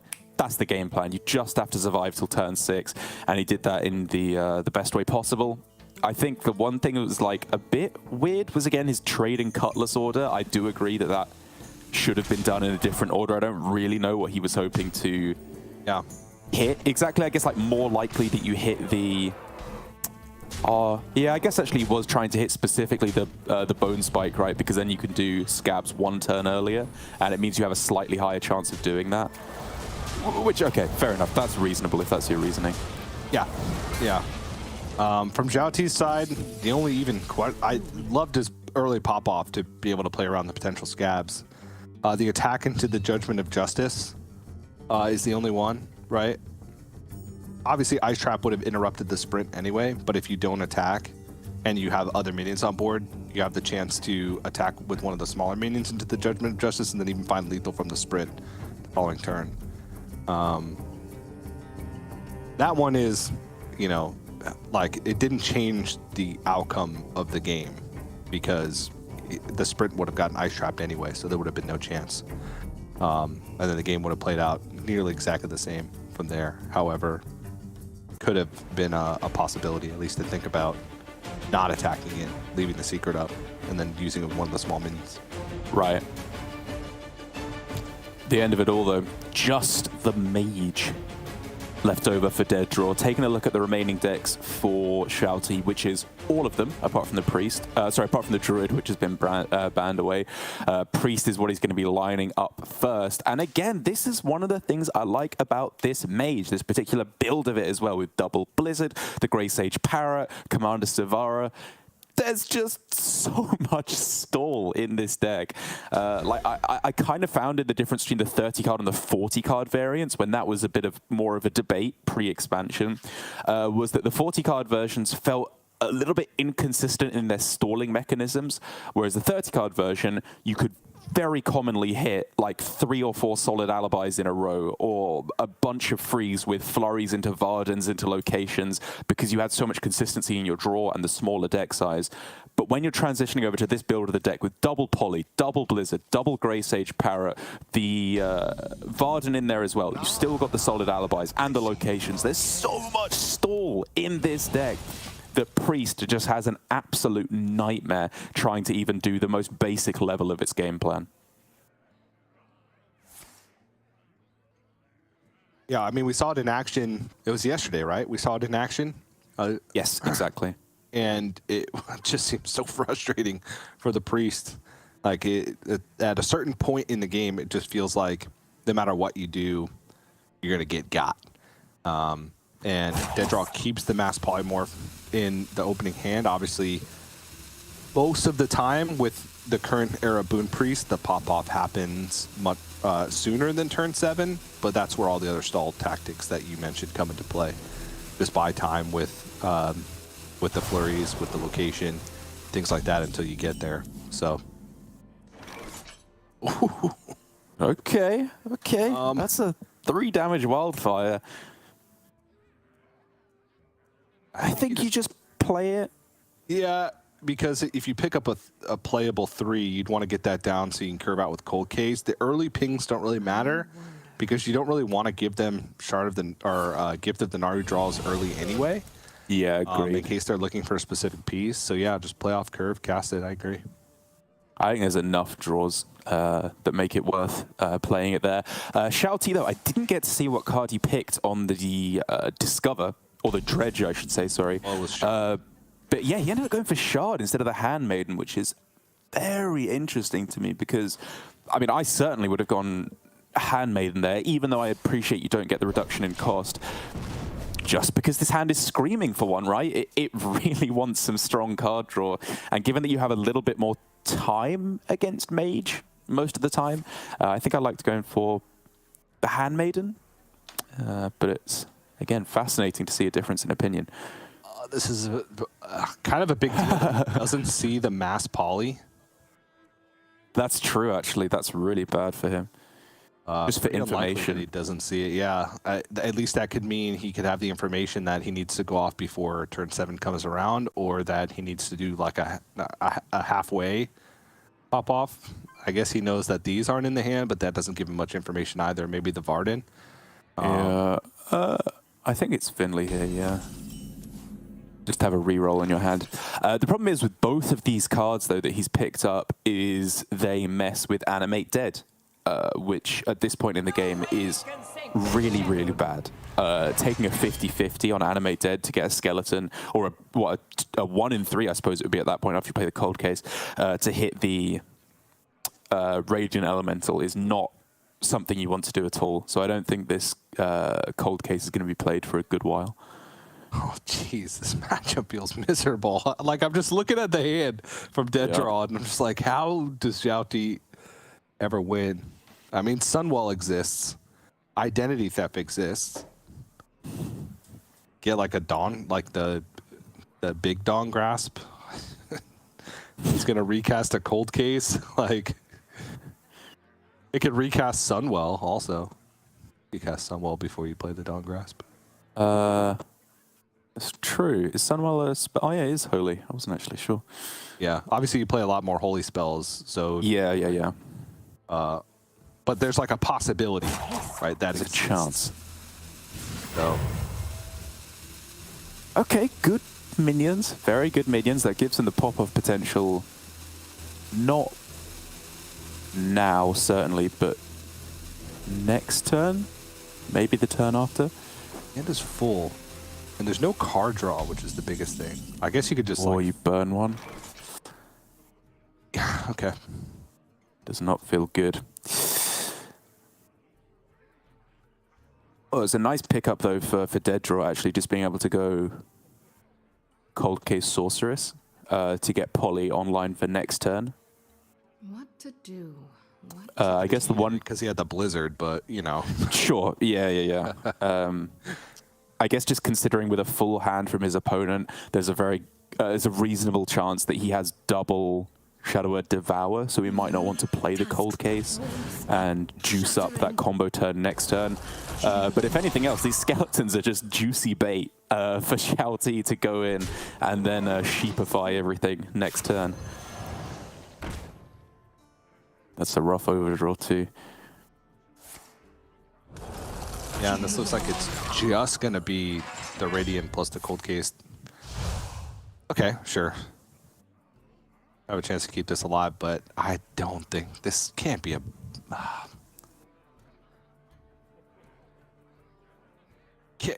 Is it a go turn? Because you're playing everything except Identity Theft, right? And right. The Radiant Elemental plus the Boon are going to be pretty big.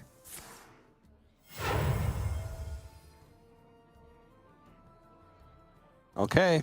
It's not that big, though.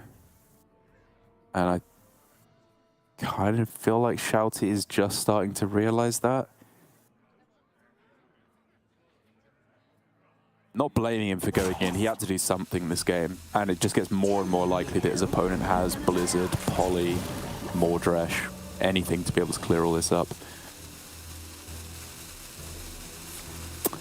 But this, I do not think, even if there wasn't a mass poly, like, Deaddraw just really does not struggle too much to clear this up at all. Yeah, doesn't even have to mass poly. Can get out more resources first. Just Blizzard.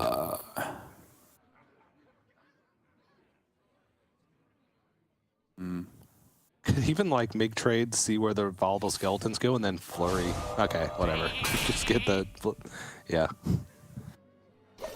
Yeah, Shouty knew it was a possibility with the way that the Shivering Sorceress works. But he just had to pray that it wasn't there, as he really has been unable to get his foot in the door this entire series. Deaddraw has just felt like his lineup is so well positioned to take down these exact styles of decks. And again, the more I see it go on, the more I think the Bunny and Deaddraw just have such a stunner of a lineup here. And it's like Xiaotu was close, right? Also has the Jackpot Rogue, Demon Hunter. Mm-hmm.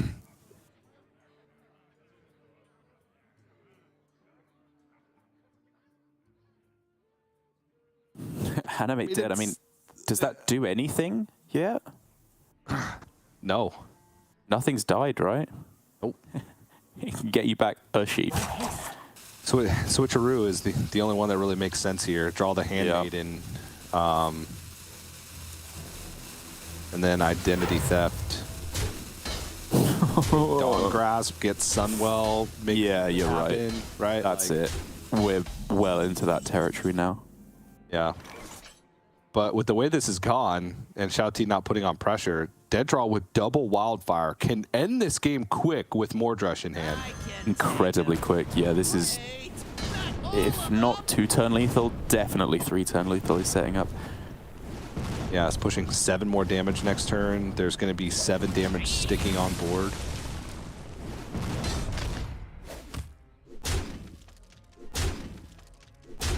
It's going to be one off. Is it one off? That's pretty sick. Flurry. Yeah. Oh, those are the Handmaiden dreadful. That's it. I mean, without the Handmaiden this turn, Finley, sure, I guess you could go with instead. Oh, Parrot. You can recast Sunwell. Love it. Now we're talking. Oh, jeez.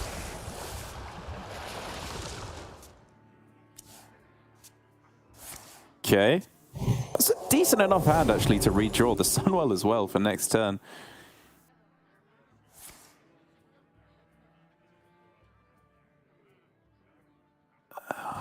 Made dead a sheep. Yeah, nope, he's out. Down. Oh, and look at that. The pop-off from Deaddraw as he gets it done. 3-0 sweep. One of the most dominant series we've seen so far this tournament, it's fair to say. Really no ability for Shouty to get into that game at all, as he went all in a couple times. Deaddraw had the perfect answers each and every time. And he's now just a paltry 2 series away from becoming the world champion. It's within his grasps now, but yet still, the level of competition he has to overcome, it does not slow down at all. No, it really doesn't. And honestly, at this point, like, I'm rooting for the Deaddraw Bunny Hopper finals. Oh, imagine. They're on separate sides of the bracket, so it's possible. And, like, seeing those similar styles of lineups in a final, I mean, it'd be a very long final. But I feel like that's fitting for a world championship. We've had so many world championships as of late that are just like, you know, like 30-minute affairs, just both players jamming their cards back and forth, hitting each other in the face. I need some jackpots in my life. We have one more semifinals position left open. It's going to be between Levick and Possessi. Big storyline going into that last quarterfinal is Possessi's chance to defend his title, be the first player to do that in the history of Hearthstone, and win back-to-back world championships. But Levick is going to be that first challenge, and I think who did you pick as your prediction to win? Come on, TJ. Who are you talking to here? Possessi, obviously, my boy. Okay, Raven and I both picked Levick, I think. So there's a lot of predictions on the line. Levick just looked real clean, and Possessi looked Not clean at not all. clean at all. Never does. That's why I love him. He plays so bad. And yet he's still the best player in the world. That's how good he is. He doesn't need to play well. He's so good that he digs himself to a hole. Exactly. And then uses his giant muscles to climb out of the same hole that he just dug for himself, just to prove that he can. Yeah. And Levick's just on the side like, is that intimidating? I really don't get what the point of this was. Yeah. Or Possessi just growling at the ground. But one thing's for certain, that match should be a good one. So you're going to want to make sure you stick around for that. But before we jump into that last quarterfinal, the fourth and final quarterfinal, as we approach the end of the World Championship, we are going to have to go to a quick break. But don't go anywhere. More action to come right after this.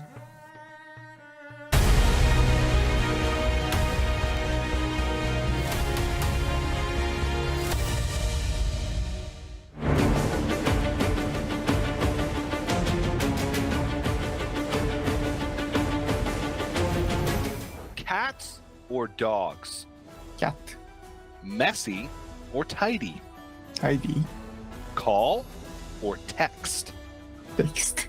I feel like anybody under the age of 40 is going to say text.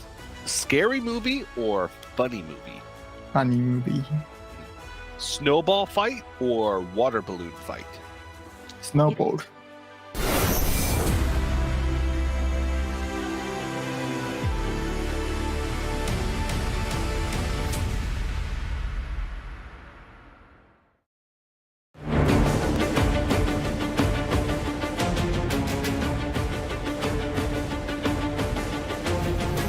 Cats or dogs? Dogs. Good man. Messy or tidy? Messy. Yeah. Call or text? Text. Everyone's going to say text. Roller coasters or bumper cars? Roller coasters. Okay. Scary movie or funny movie? Scary movie. Wow. Oh, my first scary movie answer. Nice. Snowball fight or water balloon fight? Water balloon fight. Ah.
We're on. We definitely weren't ready, but we're ready now. It's time to go. As I'm sorting out my hair on camera, it's fine. Levick versus Possessi is coming right up for you guys. We were so eager to get going, we didn't even bother rolling the intro. Lorinda is going to be joining me now, not Sottle, as I'm sure Sottle is now currently enjoying himself laughing at the opening. Lorinda, how's it going, mate? And are you ready for this final initial match, if that makes sense? Like Levick versus Possessi. A lot on the line, but different stories for both of these players. Yeah, absolutely. A chance for somebody to be retain a title has never happened before in Hearthstone World Championships. At least we have had people win various things back to back. Bly's winning the Masters Tour back to back, that sort of thing. But 2 World Championships in a row. Glory came so close, but Possessi's the only one who can do that this year. And Levick, who I'm Levick's second biggest fan. I was the second earliest person to pick out how great Levick was and notice him coming. But Raven, I'll concede it. You've been singing Levick's praises for a long time. Yeah, and I think it's maybe weird because, for example, when Sottle talks about a player, you know, he goes in depth, uses all these fancy words. And honestly, my go-to description of Levick since the first time I saw him play on stream was that every single turn of each game, he just plays very well. That's it. And that, I don't mean that as a negative, of course, that's all he does. But yeah, he just plays exceptionally well, very consistently. And I think when we're talking about these two players, yes, one of them is a world champion and one of them isn't. But I will say, in terms of just consistently strong play, I think Levick, beats the champ out on this one because Possessi, although a fantastic player, does have hiccups, right? We've seen it, and he doesn't get punished too heavily by them most of the time, but they do exist, and I think that's an issue Levick doesn't actually currently suffer from. Yeah, and it's something that happens quite a lot with these players who just don't make glaring mistakes ever. It gets difficult to sort of say, well, they just play good and don't make mistakes. That's not exciting. That's not catchy. People forget them. Banterface suffers from the same thing. Super good player, doesn't make mistakes. Great, that's the description. So people, yeah, it's a great description. I wish people described me like that. Doesn't make mistakes, super good player. I'd be well happy. But it doesn't have rememberability. Yes. But Levick will be rememberabilized if he wins this World Championship for absolute sure. Yeah, 100%. And look at the lineups here. Double Demon Hunter bans. So both. It's one of the few times this weekend where we've just seen what I would call just a ban the best deck strategy, right? Because to me, Demon Hunter just is the best deck in the game right now. And we've just seen double Demon Hunter ban, but both players have quite different lineups even after that. The XL Rogue there, the Ping Mage we have from Levick as well, and then the Boon Priest. And it looks like we're going to be having the Boon Priest go up against Possessi's Rogue first of all. And I do believe, I'm going to triple check before I sound very stupid, that the Rogue from Possessi is going to be the Draka Rogue, right? So then both decks trying to do very similar things to the extent that Gia called the Priest a Draka Rogue at one point. I know. Yeah, in the day, which cracked me up a little bit. But yeah, both decks trying to effectively do the same thing. But which one for you, Lorinda, does it more consistently? Which one's got the edge here, would you say? I think the Priest, but only fractionally. And in this entire matchup, like the 3 remaining decks on either side, a lot of the games are going to be quite polarized, I think, in favor of one or the other. So with this being quite a close one, this opening game of this series might actually be very, very important. We talk about it in Conquest a lot. Some wins are worth a bit more than others. This is a big one. I think getting the win with this kind of 50-50 early on will set the scene for who goes through to the semi-finals. Yeah, it's a big deal, right? Because on the surface here, with this matchup specifically, of course, you'd say, well, Priest can probably have enough time to, in your average game, just draw enough cards, pop off, and also they make massive taunts a lot of the time. Taunts that are bigger than even a good Draka weapon. But the problem is, with the potions or the concoctions that the Rogue can make, it does mean that there's actual ways to just insta-destroy opponents' minions. And I think that is by far the best effect from these this new potion style with Rogue, right? Is that I think if they didn't have that effect that just says destroy an enemy minion, we could even question whether players would even bring it or not. Yeah. I agree with the first 3/4 of that. I think they'd still bring it anyway, honestly, but I do think that the potions are so good and so versatile that, let's say that one didn't exist, it would still be good, but obviously this matchup would be a heck of a lot worse. Just drawing 2 cards is still super good. Doing the 3 damage is still pretty good quite often because you need to do a bit more extra damage to finish games. But yes, I do agree. In this matchup, absolutely, that is a superbly important. Superbly important? Yeah, let's go with it. I'll take it. Superbly important part of the matchup. And here we're just checking out some of the notable achievements for Possessi, of course, but none more so than getting your own card in the game due to being a world champion. So he is just a few matches away from doing the unthinkable, which is very, very exciting indeed. But like I said, he's got a tough player to try and beat just to make it to top 4 for now, as we take a look at this Draka Rogue with the double sprint in there and the War Masters as well. There is starting to, beef out a sort of a few different versions of this Draka Rogue. I think before the expansion, we were just seeing, well, this just is the Rogue. These are the 30 cards. But there's definitely a lot more leeway now in terms of the builds, right? Yeah, absolutely. Like, you first of all got to build, like, we're actually calling it Draka Rogue because I'm still calling it Miracle Rogue, but Miracle Rogue is Shark Rogue. And Shark Rogue was Death Rattle Rogue, but Death Rattle Rogue now has totally different cards, like Invincible in it. But Invincible Rogue doesn't work because you might be playing the Jumbo version of it. It's just absolutely nutty how Rogue can be built right now. As hopefully that just showed you, there's so many different ways to do it. And they're all different archetypes, because within those archetypes, as you were pointing to then, you can build it to just go for Draka, you can build it with Edwins and sprints, you can build it without a sprint, you can build it with far more potion stuff, so you don't really need the Edwin always, although people still play it, and so on. It's ridiculous. So a lot of prep will have gone into these decks, even though they look like they're just net deck. There will be so many little decisions to make sure your lineup does what you want it to do going into these. Now, already looking at the opening hands here, on the top for Levic, Switcheroo, as well as having a boon available and just a solid curve in general. And on the bottom for Possessi, Shroud of Concealment and Draka just already in hand, with the Shadow, of course, being a, an ever-present threat in itself. Both players do have the ability to get the job done here, and I do think a lot of it is going to rely on how quickly Levic decides to go, but also on the other side, how quickly Possessi can get hold of some potions. Yeah, and some reductions on the potions as well could be handy. He's got nothing going on at the moment, though. He hasn't got the reductions, he's just got the bounce. Sorry, my bad. Yeah, the Shroud of Concealment, though, is going to be nice to just get things going a little bit. Does have Van Cleef or maybe even another Shroud next turn if he wants it. But he has drawn all of the card draw, and all of the card draw is pretty bad at the start of the game. That's more of an emergency reload, apart from Edwin, which is okay. And for me, this hand is a dud, and he is going to need not just one top deck, but 2 or 3 to even get into this game right now. As Levick with double Handmaiden at the top there, ready to go pretty much at will now.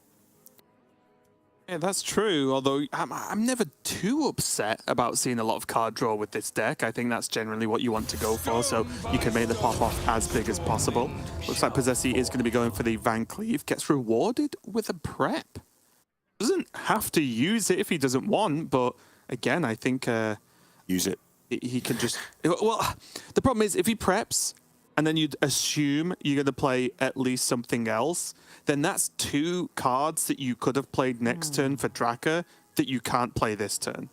Sorry, that you can't play next turn, right? So is drawing Mystery card and maybe buffing Van Cleef a bit more worth the reduction of Draka next turn? I don't know, and this is why the deck's not super straightforward, right? You have to make these tough calls.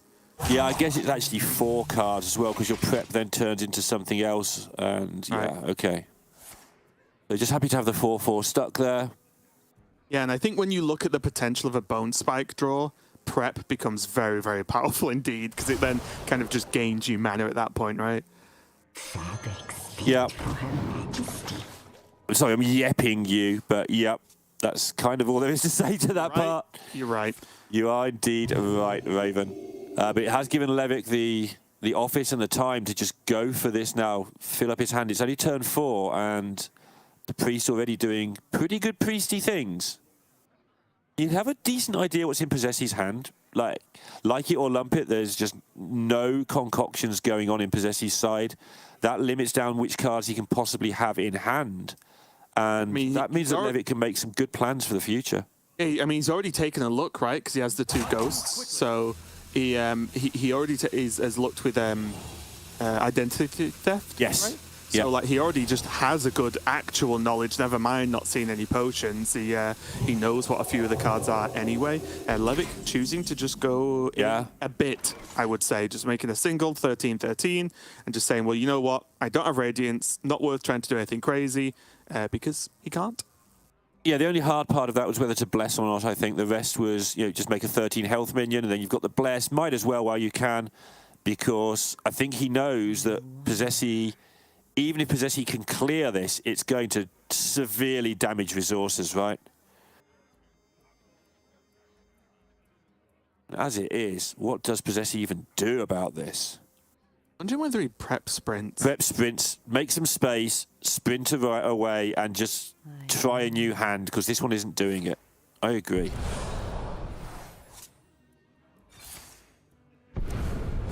Prep Shroud. Double War Master. That was the thing. I wasn't sure what Possessi wanted to get. I think he wants to possibly just get these 2 stenographers in there and just get some damage onto this thing and clear it off the board, and then worry about the rest later. Because it's going to kill him. Yeah, yeah, I guess there was a chance to actually hit the mailbox dancers as well, because there was basically mailbox what's he dancers. done? I think he's possessed something up here.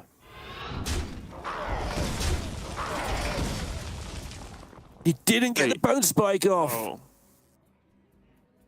Wait, what? Was he even roping? I think he was, yeah. He just straight up. Oh, wow, okay. I was looking at his deck list for a second there, but that is huge. And you remember not so long ago, Lorinda, when I said one of these players doesn't really make mistakes and the other one does? Yeah, I remember it quite clearly, Raven.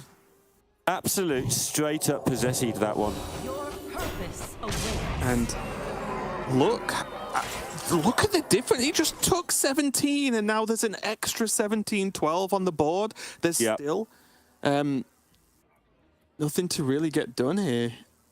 Yep. I mean, he worked everything out. It's the absolute most possessive things. He worked it out. 2 mana left with the clear ready to play with 2 mana, and then just doesn't get it in there.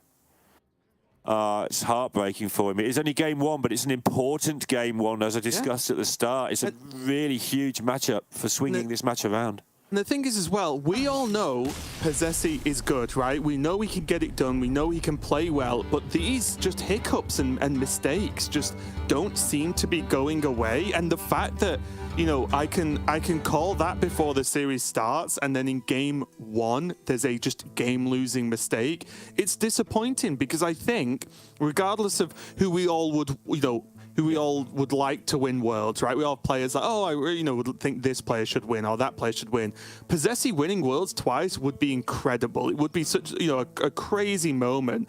But if this is what keeps happening, then he shouldn't, right? Because there are players who are just playing better and way more consistent. So it's a tough one. Possessi made a mistake and he is paid for it by basically handing Levick an easy free game 1. Huge problem there for Possessi. And it's proof on the other side of that coin of how good he is, because he gives everybody a 1-0 head start at some point in the game and still became the world champion. True. I was scared that you're trying to justify or make a huge game-losing mistake okay there, Lorinda. It turns out that shows how good he is. When we cast together, you become me and I become Sottle to make the dynamic work. But regardless, without harping on about it for too long, we are going to be moving on to game number 2, of course, and we're going to have a bit of a switcheroo here. Levick going to be on the Rogue this time, although a different build, of course, with the Jackpot Rogue, and Possessi jumping over to his Priest. Yeah, Possessi is on the Plague People Priest, as I've been calling it, and I'm going to keep calling it no matter how much pressure is put on me to call it sensible things. And that deck has been the revelation of the tournament, I would say. Not so good against the Jackpot Rogue as it is against other things, because it kind of relies on the Plague Spreaders to mess with people. Well, Jackpot Rogue's got infinite things. Turn one of them into a Plague Spreader, it's just going to get more people and put those down instead. And so I think the Jackpot Rogue in a decent spot. But the Plague Priest has been the deck of the tournament in terms of expectancy versus what it's achieved, I think. Yeah, I think the deck's done well so far, and it will be interesting to see how well it continues to do as we finish out the day. But for me, as you kind of mentioned, the problem with the matchup is well, Rogue has a load of random stuff anyway. Is giving them a plague like that big of a deal, right? Because a lot of the time you aren't actually breaking up a combo because a combo doesn't really exist. You know what I mean? It's like, yes, you could turn one, like Tess into a plague, and it's like, okay, well that that just kind of sucks. But outside of that, they have so much just. I mean this in like a very neutral way, but so much just random garbage in their hands a lot of the time anyway. It's like, well, you're not hitting combo pieces, right? It's definitely not the matchup the Priest players are going, yes, I can't wait to play against Jackpot Rogue with this Priest deck. So we'll be interested to see how it plays out here and just how the deck performs overall. Because again, even though we're talking a lot about the Plague Spreaders, there's plenty of just play the curve out, overpower your opponent with just sheer value. And then worst case, if it becomes one of those sort of meandering style games that these sort of matchups can become, well, there's the sort of guaranteed win condition, right? Of just finishing the quest. Yeah, absolutely. Yeah, it's not like hitting a Jace is the way I would have put that, where we saw Yala earlier trying to do all sorts of difficult 3D puzzles in his head in the space of 75 seconds to not get his spell damage or his Jace hit. And yeah, we're going to see the neutral version of this, the arena version of this Priest, which is just up against another arena deck. Let's see. Stuff versus stuff. I'll be very interested actually to see if Possessi keeps this Plague Spreader. Because again, like, it's not game winning, but it's also just a 4-drop to play to do the quest, right? So, and it's fine. So yeah, he is going to keep it. Levick going for the reconnaissance and the private eye. Earlier today, we saw Bunny Hopper sort of show the power of an earlyish private eye and start piling on pressure in the Paladin matchup. And we'll see if Levick can have a similar success with this kind of opening. I'm sure it's just the way he looks naturally, but I always get the impression, especially this year, that Levick just feels sorry for his opponents. It's like, you're so bad you had to make that play. I'm just going to beat you now. I'm sorry. It's like, always got this sort of, I apologise for beating you, but you should be better. Yeah, I think all encapsulated in one look. I think with Levick as well, he's definitely not one of the most visually reactive players that we've ever had, right? Yeah, he seems to, at least, again, visually keep a lid on things and just be like, yeah okay, we're just playing the game. It helps that he wins a lot, so he doesn't have to get upset too often. But yeah, he just seems to be in control of himself at all times. Yeah, he's a lot more humble than he looks on the screen as well. He's always sort of very appreciative to be mentioned or to be put in the conversation with these other players of his standard, which they are. It's not like we're putting him in there to make him sound good. He is that good, but he's always sort of very appreciative of that fact. Is just the way he looks when he's playing that makes him look like, hey, I'm better than you. And that's not a bad way to look when you're playing games. Yeah, Levick gonna shuffle away the Rust Rot. I like this a lot. Just saying you don't get to do anything fancy on curve. And also just opening up space, creating tempo. Objection now locked in for Levick as well. With this private eye follow-up, things are looking quite good for Levick to get that tempo opening that you really want with this deck. But you have to be able to follow it up with something, which is why I think we see this prep reconnaissance first. Just so Levick can get an idea, okay, what can I make? What can I pressure with? Because this looks great, but as we've seen in the past, if the next 2 turns are nothing, then it's not really going to achieve much. But big objection coming down there. Levick's face is like, okay, what a shame. Your objection sustained. Another one. Oh my goodness, Raven. Yeah, Possessi's like, he knows. I'm about to get locked out. He's going to get objected to all over. Yeah, not quite as good a choice second time round to follow up with here. He's going to go for Paladin with the Noble Sacrifice. He's going to go for Paladin. Yeah, that's definitely not a good choice ever. 3 entered. 1 remains. None will win. I think that's how it goes.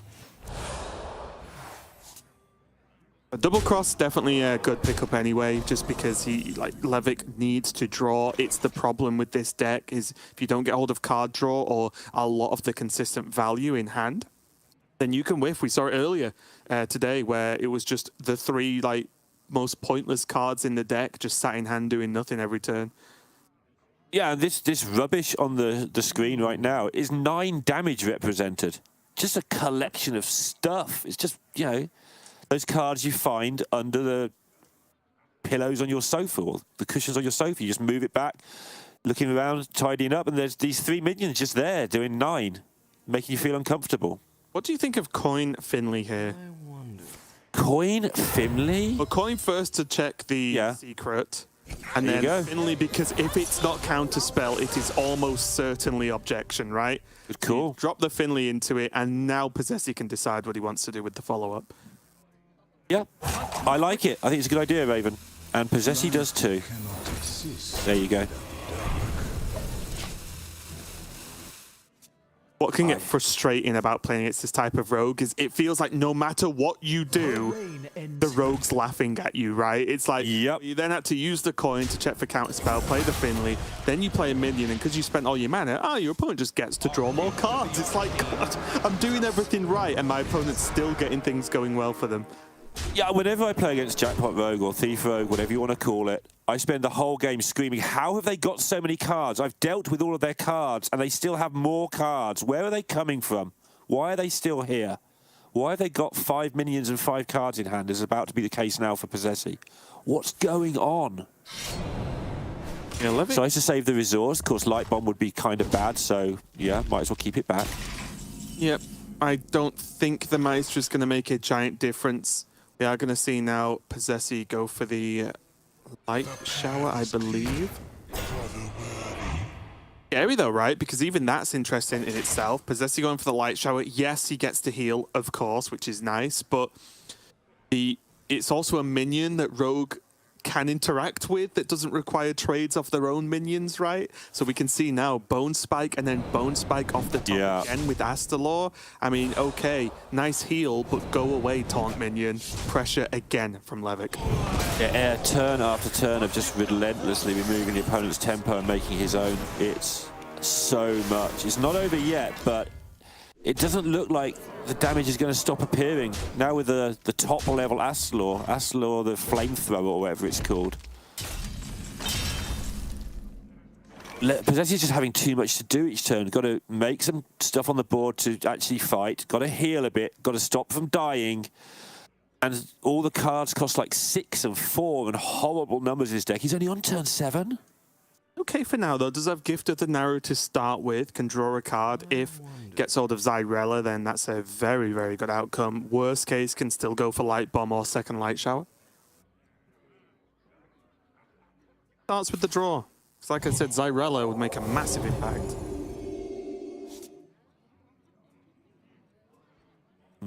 Zyrella, which means Light Bomb is the choice here. I don't think Possessy can just do another Light Shower. Another Light Shower feels incredibly terrifying. I haven't added it up, but there's a lot of damage coming at him next turn. I think Levick will be fine with this. He's almost expecting it, right? Going for the dagger instead of the Maestro. What's the... wait, isn't this what? Wait, what? I'm just looking at Astalor and thinking what's going on here. But it's not 10 mana, so it's fine. Yes, I was going to say it's not doubling, so you're okay. I'm okay. I'm actually... I wasn't okay. Now, if... It feels awkward to just play Scabs versus Priest on an empty board, but I'm definitely looking at it.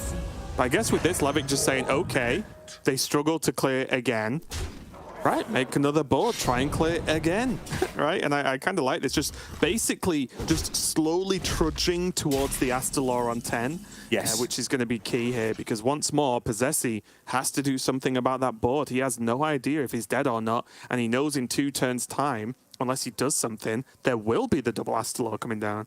And look how threatening this board is compared to if he had played that Maestro back on turn 5 or 4, whichever turn it was, he held it back. Decided his board was big enough on that turn and just waited. I think it was turn 5. And now, instead of just having a 3-1 and a 3-5, which wouldn't be too scary, the extra 3-2 in the middle is so much extra damage represented that will actually get through, like expendable damage that he's going to have available to him. Amulek's going to be really nice, though. Allows him to put in the not only get the Light Shower back, but get an additional taunt and can play Cathedral as well. So gives Possessy some kind of big walls to put up. Yep. But now, Now we can talk about Scabs. Yeah, this is it, right? Get them to play something. Boom, Scabs it away. And Possessy, you could see he was just hoping, just no Scabs. Just let my taunts live for a turn. No time for him to play the Mida in this turn either. Gonna have to just... Oh, Pyro. Oof. That's 26 hand point damages he has. A lot. Is that what we're calling them? Hand point damages? I think that's the right word. It's what you're calling them. I don't know if I'm going to agree. That means it's correct. I'm a trendsetter. Look at me go. All right. Possessy knows what he's up against, minus the Pyro. And that's enough. That's a lot of work to get rid of this Luff.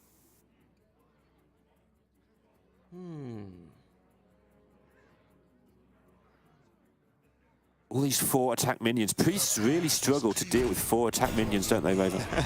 We've gone full circle. Haven't said that for a while. I thought I'd just get it in there. Is this lethal? Not quite. Getting super close now, though. Yes, it is, isn't... Bumper T. Heal up to 22. Take... Is it Dagger that's equipped, or did he actually equip the weapon? It's Dagger, right? It's just Dagger. Okay, it might not be now, but there was no bumps required, right? Don't you just play Astalor? And use that to kill off the 6/6?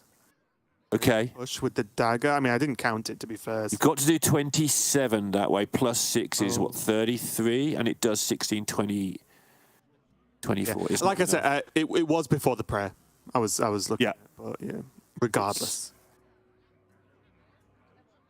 Got to be so careful not to just instinctively ship everything face just in case. You've got to work it out because the priest can just come back if you don't kill them. I think I still just like. I think I just ship it. Because then there's just Pyro next turn. And and Possessy doesn't know about the Pyro being an important part of that.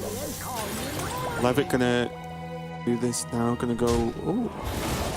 Just have 3 potions instead. Concoctions. Sorry. I wanted 2. It kind of makes sense, right? Because it's just lethal. It's just lethal. No, it's not because the heals. We had it worked out and then we got it wrong. Yeah, well done. The problem is I was just trying to work out the one trade. I guess Levick's just removing cards off the board so he overstacked it.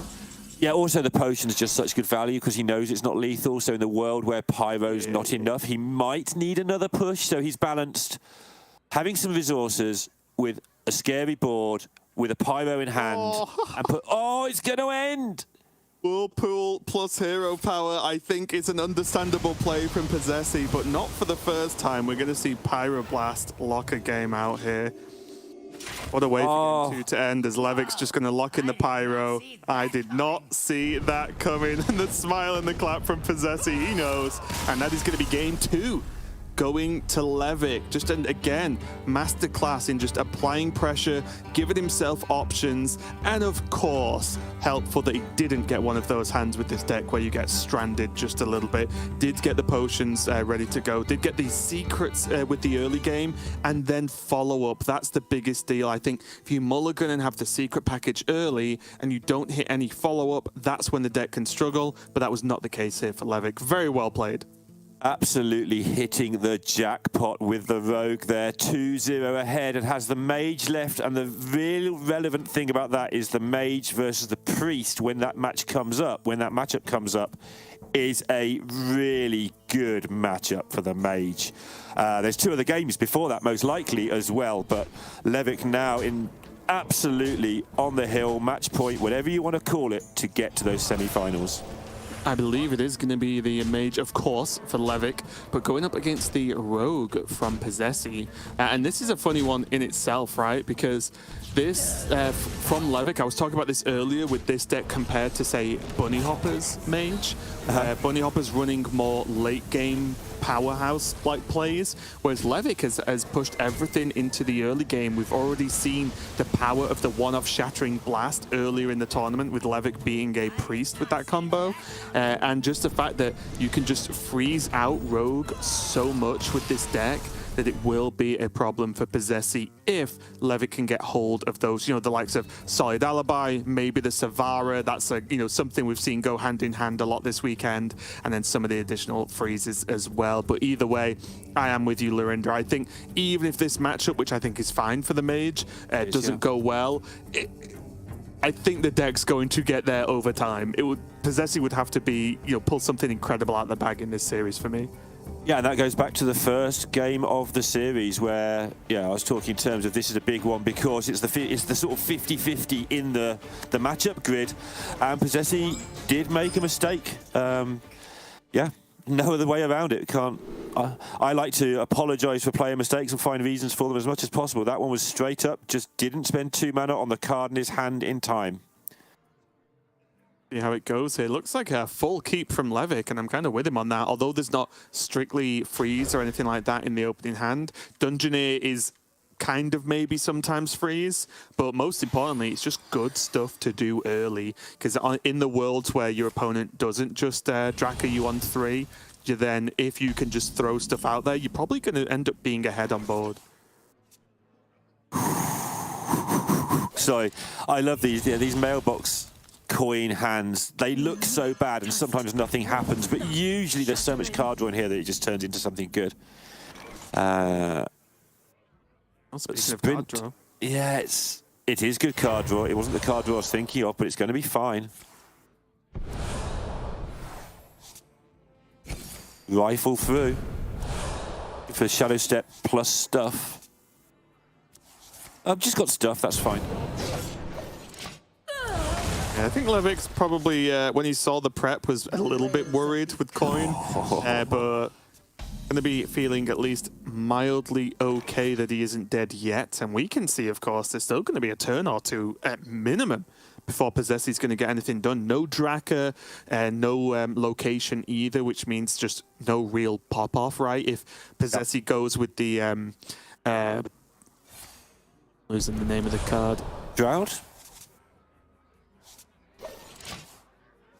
Not Shroud. Yeah, sorry. If Possessi went for, like the Stenographers and War Masters, then who cares, right? Levick will not care. It's only the Draka and locations that's the problem.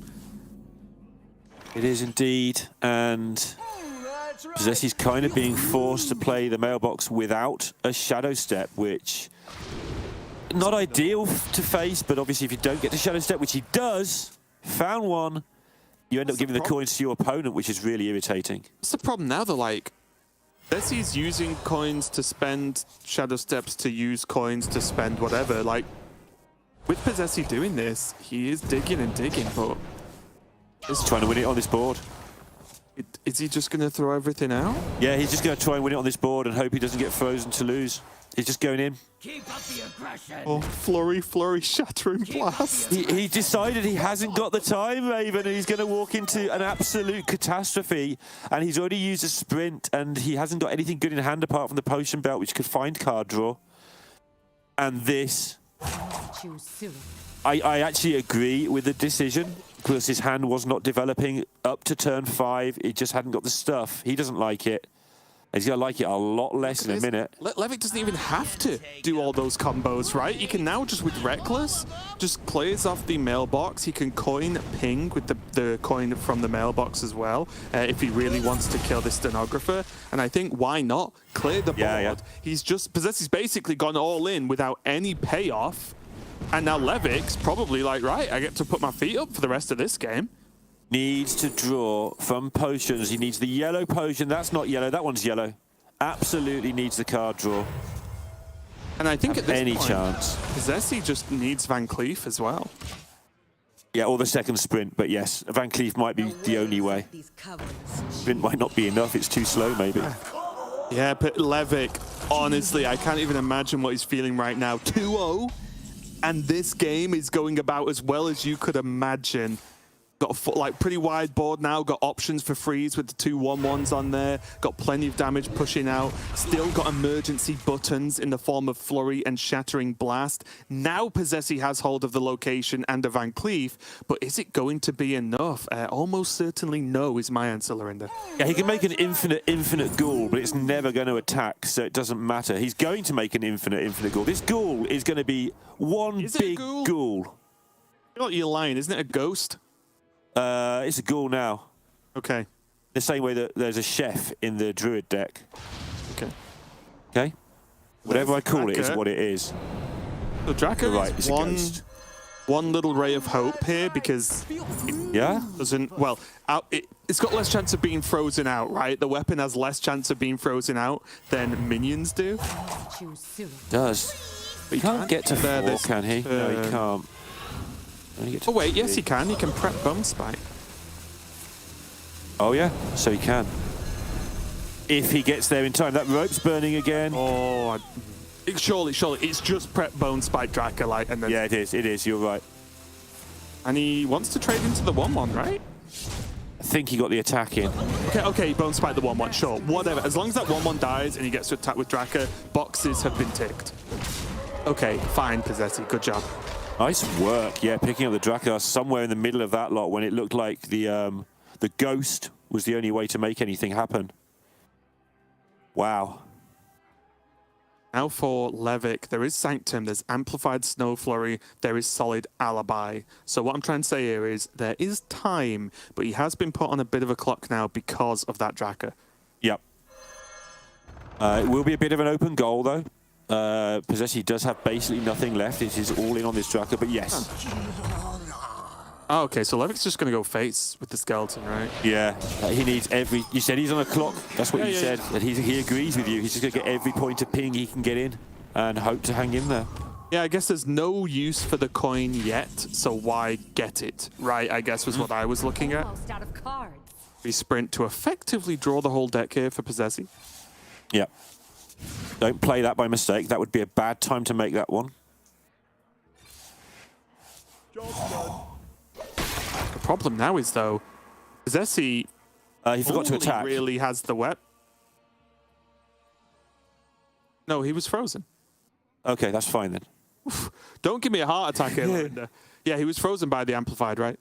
Yeah. The problem Fine. here is Possessi doesn't have that many cards to like pop off with the graveyards, right? So it's just the graveyards now. If this weapon gets stalled enough, or if Levick can gain some health or whatever, then it's like the graveyards need to be able to like do something. It's just over in 2 turns.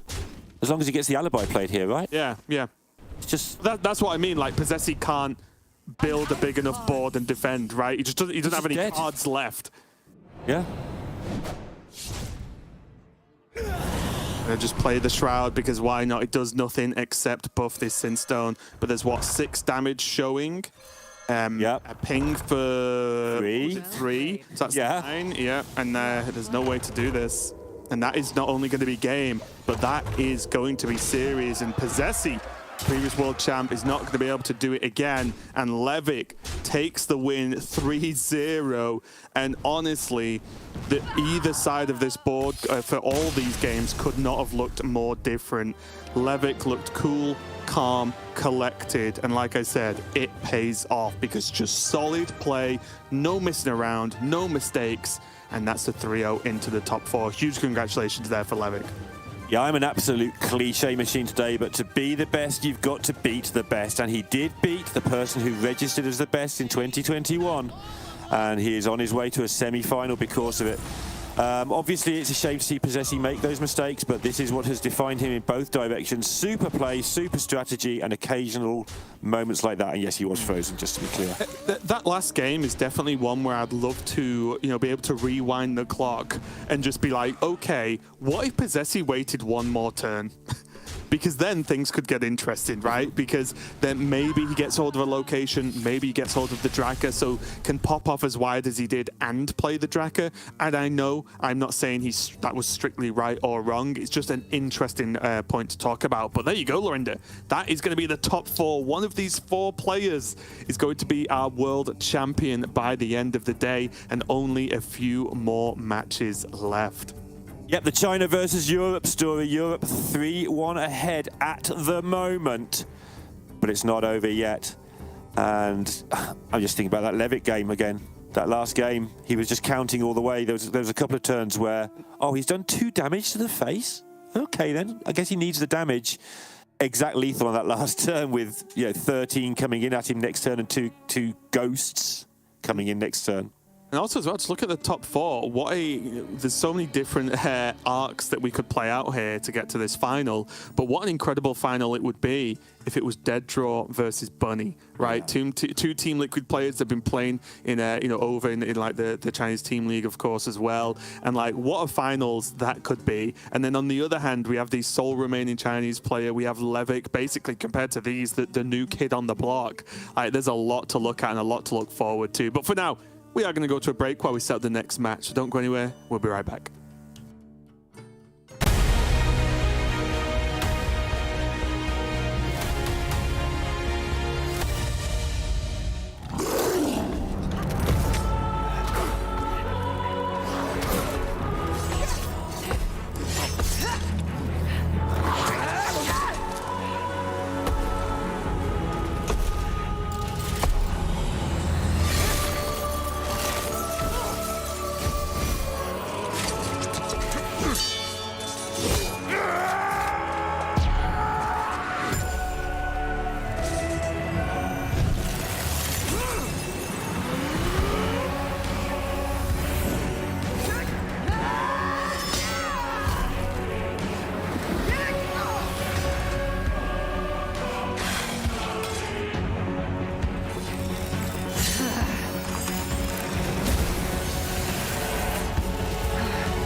Hello, everybody. Welcome back to the Hearthstone World Championship. My name is TJ, and I'm joined by the one, the only, Diamond Subtle Welch. How you doing, Subtle?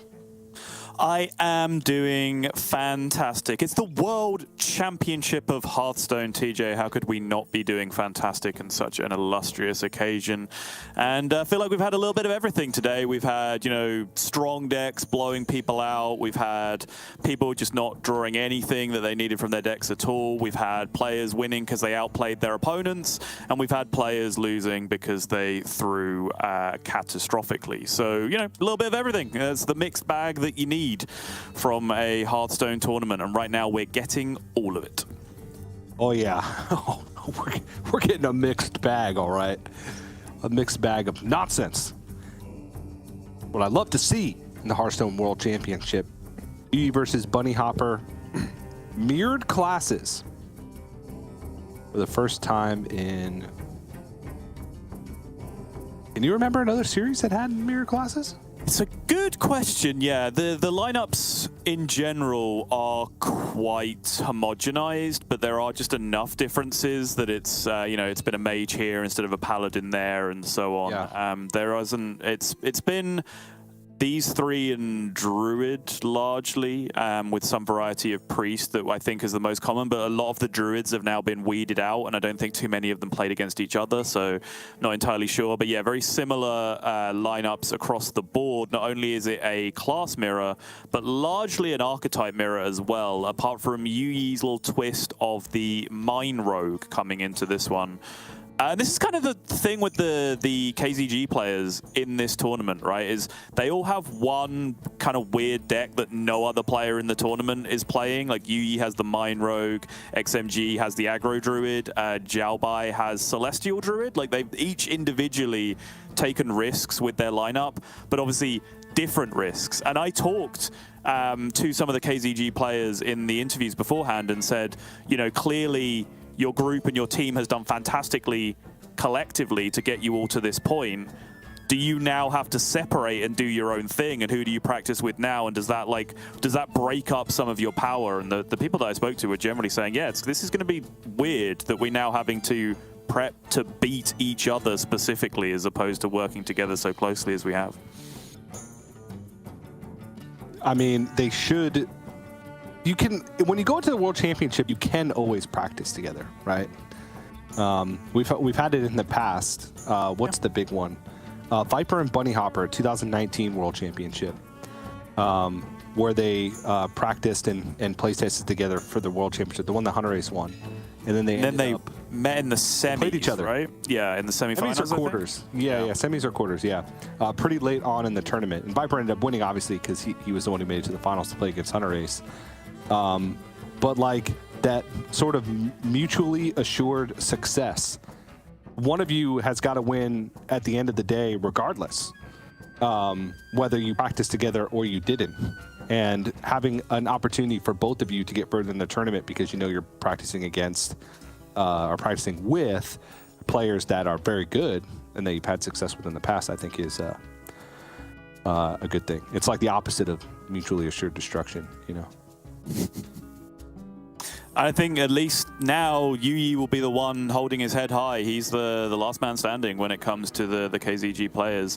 In fact, the last man standing from anywhere else other than Europe, TJ, if I've been following the results of these quarterfinals correctly.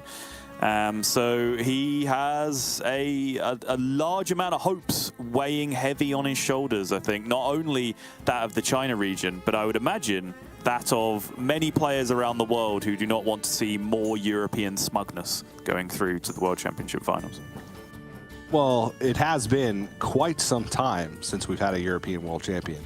I will say true. that. True. Not quite as long as it's been since we've had a champion from the Americas region, but 2019 Hunter Race was the last world champion from Europe.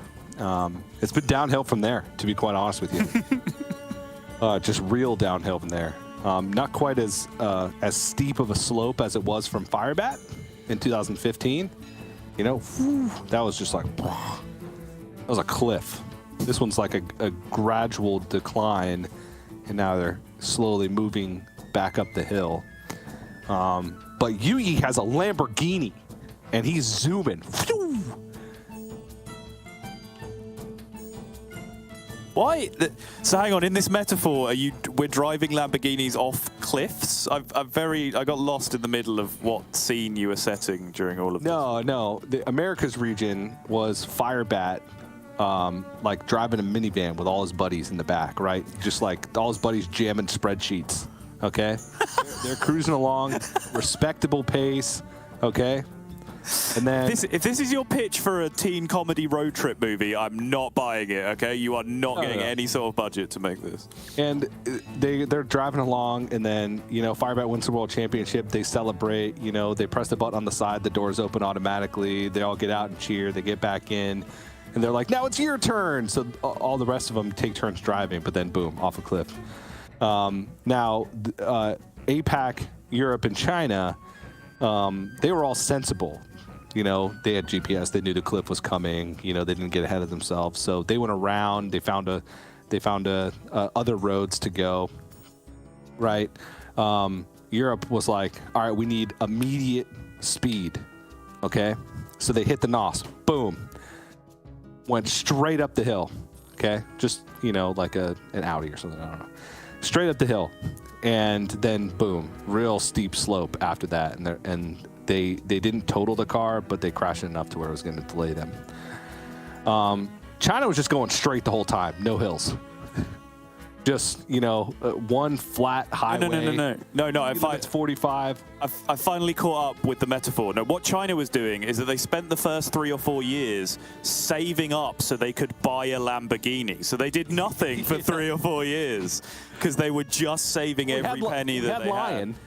That's true. Yeah, no. And then with Lion was the first person to get usage of the Lamborghini, and then since then, China's just been on top, right? Like China's been absolutely stomping in Masters tours ever since Lion was the world champion. Sorry, TJ. I'm sorry I doubted you. This all made perfect sense all along. Yeah. Well, it was no better. Lion was in the original car. The rest of them were like, I don't like this plan. If we keep doing this, we're going to be the same as Europe forever. Lion's like, no, I think this is going to be good. So she kept going, and she finished first in 2020. And then the rest of them got out, went back home, saved up for the Lamborghini. Real quick, because Lion has already shown them how to get a Lamborghini quickly at that point, so they can do it much faster, right? The roadmap's already set out for them, but they can get in their Lamborghini a lot quicker than Lion did, yeah. So they got it, and now Yu Yi, he's the one that's in it right now. Mm-hmm. And then what region am I missing? Oh, APAC. APAC got a spaceship, okay? They got a rocket, okay? They didn't even know the race was happening for the first 4 years. And then they realized in 2019, wait a second, there's a race going on. We got to get in this. All their life savings, they all threw it together. They bought a rocket ship. They went to the moon, okay? And then they got 2 world champions in a row. Boom. At the moon, 2 world champions in a row. And then they realized that Possessi had made all these promises like, all right, after we get to the moon, we're going to... Turns out that what Possessi didn't tell them is they were broke. They didn't have any money. So now they're stuck on the moon. So this world championship is being played on Mars. 2 things, real quick.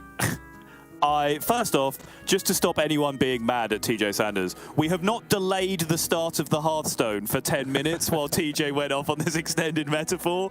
We were told that we did not have the players and might have to fill for time, and so TJ decided to do a 10-minute metaphor about various vehicles. Okay, I just want to make that very clear before an angry mob murders TJ. Secondly, where we are now, where we are now is the World Championship trophy is on Mars, okay? Possessi still stuck on the moon, ran out of money, okay? The Americas region, they're still on Earth. They had a minivan, they ran it off a cliff. Dunzo. China is in a Lamborghini, just racing to Mars, okay? And Europe, still, where were they? Oh, they're in another respectable fast vehicle, hitting the NOS, getting to Mars. So sorry, the plan now... There's 3 of them in the same vehicle. So, inertia, laws of physics and motion. What goes up must come down. They're going faster because there's more of them in there. But it's a Lamborghini. It's probably going to get to Mars first. I'm fairly sure neither of those terrestrial vehicles are going to make it to Mars. I'm also very uncomfortable with the idea that we started talking about like how to buy Lamborghinis and things going to the moon. Like we sound like awful TikTok influencers at this point. So I think we should move on very rapidly. Yeah, that's my calling. I mean, considering how long it took you to make that entire metaphor, I'm not sure that short-form content is really your wheelhouse. No, it's not. I don't even think a platform exists to where I could... Oh, this one. This is my calling. A world championship where the only delays of the day have been right now, where I start casting with Sottle. My favorite person to make crazy metaphors with who won't reciprocate them. Correct. Lorinda is my favorite person to make metaphors with if I want the metaphor to never end. Well, TJ, it's been fun, but can I interest you in talking about Hearthstone at all while we continue to wait for some Hearthstone to break out? Yeah, we did. To be fair, we did talk about Hearthstone for quite some time before we got to that point. But now, yes, we can. So that was tangentially Hearthstone related as well. Yeah, it was a weird, potted, metaphorical history of the Hearthstone World Championship and its winners through the lens of TJ Sanders' warped child brain. But Mine Rogue is specifically what I would like to talk about, because you cast Mine Rogue a little bit earlier on, right? And I could almost hear the wheels turning as you suddenly remembered how much damage Mine Rogue did and how quickly it happened. Yeah. Do you think it's like actually well positioned in this tournament? Because it's certainly the only one that we're seeing reach this stage. So, not in this current metagame, but over the past year, right, since the beginning of the year, I think that Mine Rogue is the deck that I played the most games on in a specific archetype. Okay. I'm out of practice a little bit, but I think that deck has almost always been underrated in terms of how powerful it is, specifically when you're looking at other combo decks that have 30 health, right? Which Demon Hunter, floats right in that margin, because if you're faced with no pressure, you can just make your hand whatever you want and just hold on to resources however long you want, and you can kill very quickly. And when you have that time, and when you're facing off against another deck who's not doing anything, Mine Rogue will often come out on top. The only issue, though, is that your bad draws are very bad. So, like, your ceiling is much higher, but your floor is much lower. That makes sense.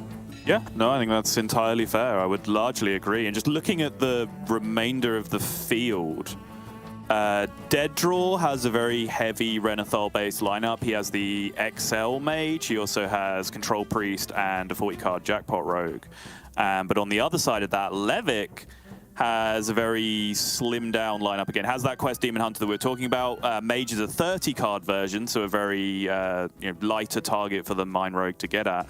And then has that Boon Priest as well, which, that is a contentious matchup for sure. But certainly in some of the matchups that we have been seeing, and I think particularly that Quest Demon Hunter that you were talking about, I have played a ton of Quest Demon Hunter and have played against a ton of Death Rattle Rogue, obviously, because that's a large chunk of what ladder is.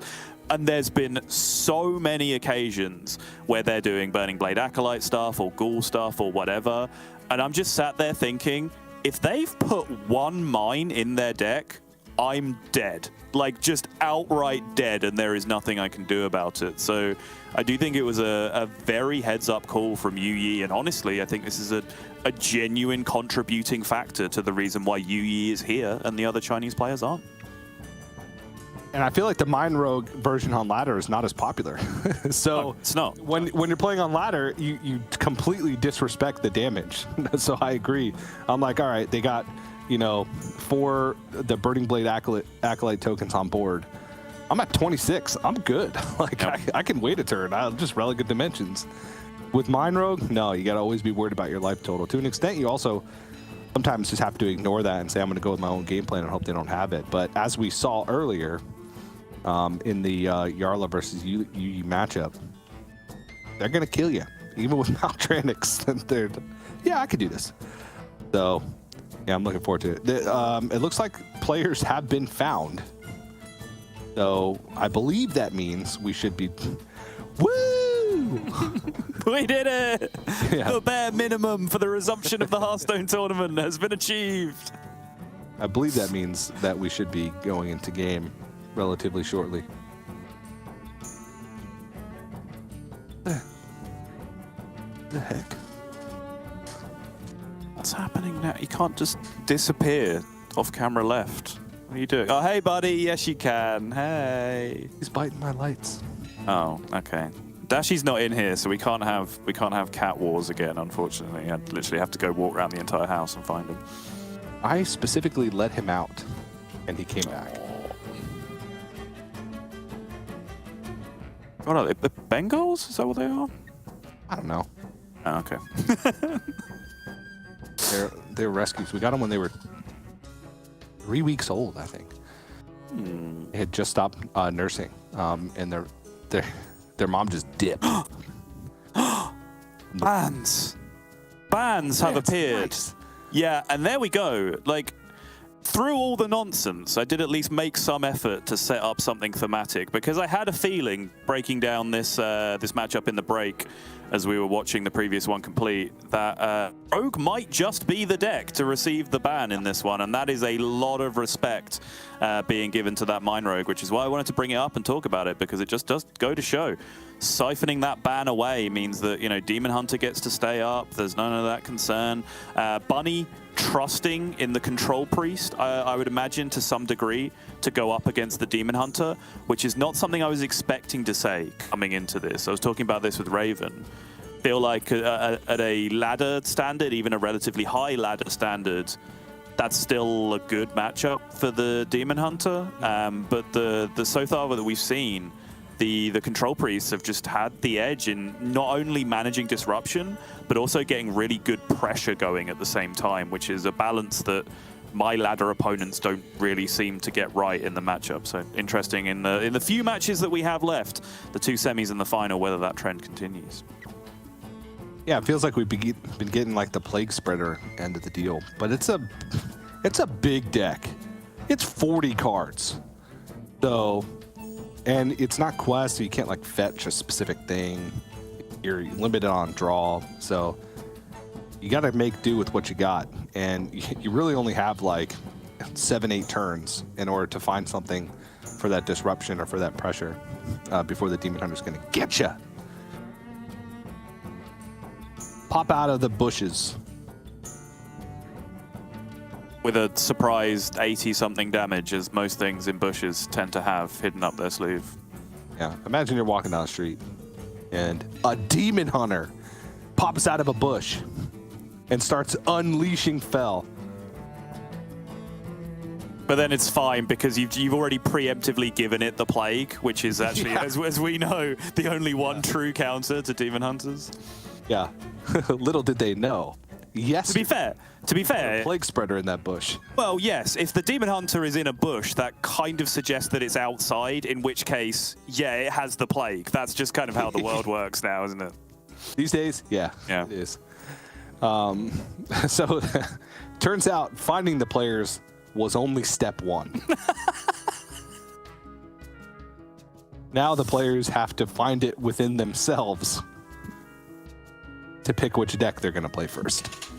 Yeah, well, we got through bans, which is why I was very excited to see our lower third matchup chart thing appear, or lineup chart appear, because that means the bans got in, which is an excellent first step at the very least. Remainder of these matchups talk about Ping Mage on Yu Yi's side, 40-card version for Yu Yi as well. It's a very interesting lineup. Whenever I see a lineup like this, my brain just goes to Pavel for some reason. I don't know why. You remember for like 18 straight months, Pavel just brought like a 2-2 lineup. It was like 2 slow decks, 2 fast decks every single tournament, back to back to back, including when he went undefeated for like an enormous amount of time. Yes. It's just that's always what I think of when I see this kind of lineup with like 2 slow grindy XL decks with the Ping Mage and the Priest, and then 2 very, very fast combo decks with the Demon Hunter and the Mime Rogue. And hey, it worked pretty darn well for Pavel for a very long time. Yeah, that was back when, you know, we were young and naive, and we were trying to coin all these terms, you know, like, that's a Pavel lineup, you know? Like, or who was it? Oh, Samuel Sal's play style. That's just you. No one else ever tried to coin that. Samuel Sal, for those who don't know, a player that had a lot of success in Hearthstone over a couple years, who oftentimes made baffling plays and stumbled into victories. And it was because he played, this is my theory, okay? He played as if the next card in his deck, his next draw, was the best draw in his deck. What he did at the beginning of the turn, he identified, what's my best top deck? That's what I'm going to draw next turn. This is my play. And had an alarming amount of success with that play style. To quote an admirableism, he doesn't just play with the cards in his hand, he plays with the cards in his deck. Amen, brother. That's what I would always say when he said that. And then probably follow up with there being multiple roads to Del Dorado or something. Oh, what was it? Oh, there's just two roads still. That's exactly 2. No more, no less. Oh, it's 2 roads to El Paso. Yeah, 2 roads to El Paso. I've been on both of them, and they're boring. Boring roads. To reward you for that incredibly long amount of time that you had to wait to get into this series, it looks like we are going to kick things off with at least an incredibly long game of Hearthstone, because this is going to be Control Priest going up against the slow Mage on the other side for Yu. So this one could be a absolute grind, and we could be seeing the Plague People come back into play as well. They can actually have a really, really big impact on this game. There's a couple of very crucial minions in this deck. Yeah. You bet your butt if you see a high dust cost, it's going to be a long game. You see 22,000 dust, oh boy, that's a 20-minute at least game. So, funny how that works. Aggro Druid games very fast, very low dust cost. Ping Mage, very high dust cost, very long games. Get what you pay for. Yep, going all the way back to the original Wallet Warrior, way back in the day when however many legendaries are in that deck. I feel like that never broke the 20,000 mark. I guess now we're dealing with 40 card decks, so it's kind of cheating. You'd have to do like average cost per card for it to be a fair comparison, right? Yeah. It was. They're in a test game right now, so we'll be jumping in momentarily. But I have one more. I don't know, what was a personal anecdote? I remember back when we were making these initial graphics, because we've had the same like deck graphics since after Specialist, right? So when was that? 2020? Was that 2020? 2019? Something like that. 19? Yeah, not sure. It was in 2019. We kind of had like 2 world championships almost in 2019. Because the actual world championship that Hunter Race won was in 2019, and then Lion also won in 2019. Just at the end of the year. So, what was I going to say? Oh, and I worked at Blizzard at the time. They asked me for feedback on the graphic, and I was like, dust cost. Interesting. I was like, I don't think that fits. They're like, well, what else would you put there? I was like, good point. Chip it. So, that's how that went. Yeah, good. I mean, I feel like we're getting fascinating insight into the inner machinations of Hearthstone esports. Have you got a better idea? Nah. All right, ship it.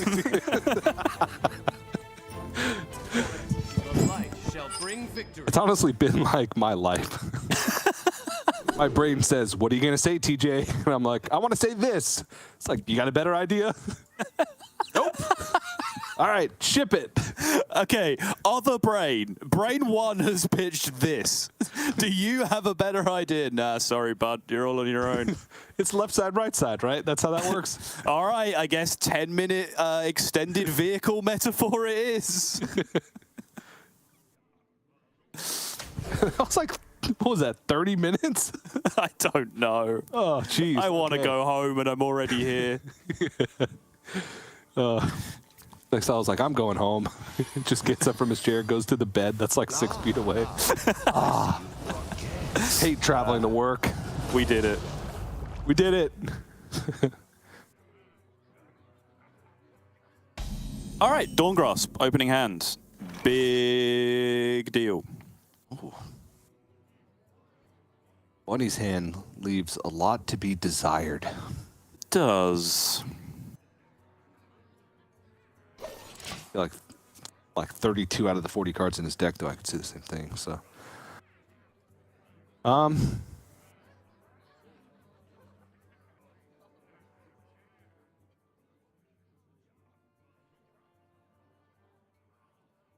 trying to look for some craziness in the deck list. Things that could really make things awkward. Feels like the Sister's Falna probably has to be #1 priority for Bunny Hopper, just to get that value. The Da as well. And the Plague Spreader, just to get the additional value. Ultimately, like, you know, super late game strategy for Bunny Hopper is to Sister's Falna, you know, collect some amulets, start trading them, flood the pool with Idas and Plague Spreaders. The whales of these Yeah, I think Keep bringing them back.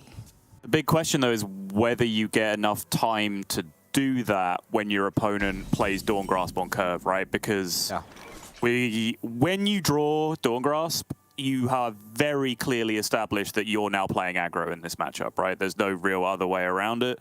You're not going to outvalue the Priest, particularly this build of Priest with that asterisk infinite value from the Svalna, and then you know, as many Midas as you can get as well on top of that. You're never going to be able to keep up on that. However, massive amounts of damage per turn, that's a real big deal. And of course, this is the 40-card version as well. So you are looking at Bran being in there with the Reckless Apprentice and so on and so forth. But then we get into the dynamic of how many of those minions you actually get to play in their original form as minions and how many of them die of the plague. Yep, well said. I mean, thematically, that's what's happening, right? I think. Yep. Well, I mean, yes. Plague Spreader is an undead, so yeah. In canon, they have died. Yeah. And it's one of the only ways for a minion to skip the Hearthstone process of death, which is living, dead, undead, corpse, risen corpse. Ah, yes. The cycle Plague of Spreader life. gets to skip the whole dead phase of it the goes Hearthstone flowchart of death. Straight to being undead without leaving a corpse. That's very impressive. No, it still goes that. It skips the dead stage. Stop this snowstorm. It goes straight from living to undead. Right. Still leaves a corpse. Nobody can utilize the corpses except for Death Knights, but it still leaves one. Strangely enough, even if it's then reborn, it's still undead. Oh my god. Yeah. Now I need to rethink everything.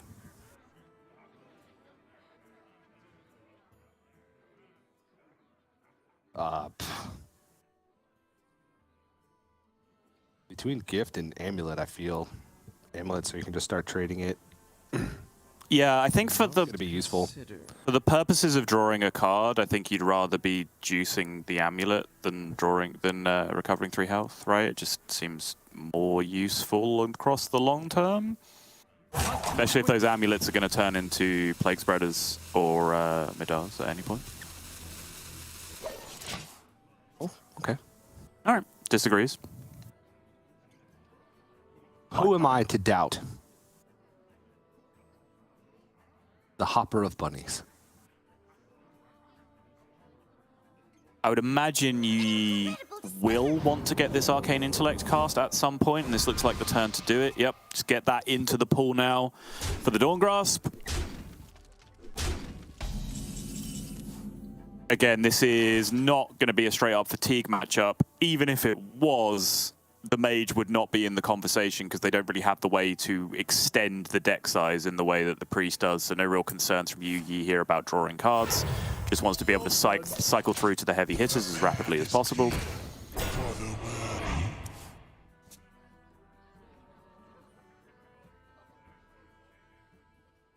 Yeah, you're definitely not afraid to draw cards.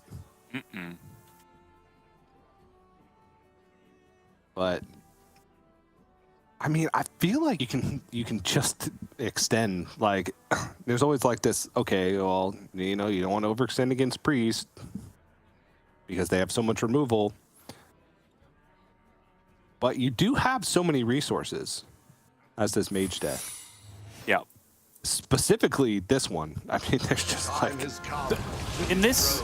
The Nerubians and the Prismatic Elementals, you just have like infinite stuff. Yes, you do, but in this style of matchup, the only removal card you need to be scared of is Whirlpool, and you need to be scared of it in a very specific way. It's like, don't get your Reckless Apprentice Whirlpooled, for example. That's a bad plan. Yeah. We've already seen one instance in this tournament where Whirlpool could have been used to incredible effect and did not do so. But certainly sort of a unique mechanic that you do have to keep in mind that is a little bit different from just regular removal. Outside of that, yeah, I think go ahead and throw out all the minions you can in the early game. Yeah. A pretty annoying board, but I don't think Bunny Hopper's too worried about it. Could make a value trade, then give to the Naru. Heal the Light Shower Elemental up to full and also draw a card. Yep. Let's see what's in the box for the Venomous Scorpion first. See if that maybe changes things. The time has come to dethrone our former master. Ah, yeah, forgot about the objection. Yeah, probably just going to end up going double minions in this case then. And forego the gift.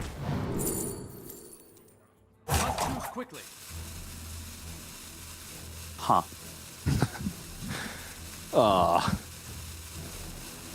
Clear conscience? No, Devour. I think you need cheap stuff that can just be played. You don't want your hand filled with all these sort of expensive situational cards. Yeah, agreed. Because hand space is almost always an issue with these style of control priests. With any style of control priest, because you're holding on to every card for a rainy day. All right, easy Dawn Grasp this turn. You see the reaction from Bunny is one of frustration. Of course, very easy to sympathize with that. And also with the 0 mana hero power banked all the way up until this point, you do get the immediate juice on the hero power.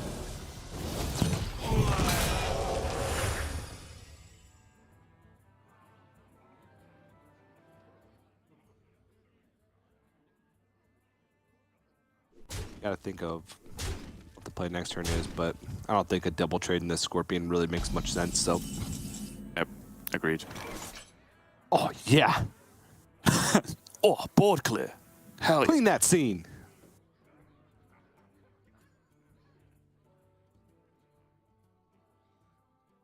I mean, the rest of the hand is a fat sack of nothing. Yeah. I wonder. Even. I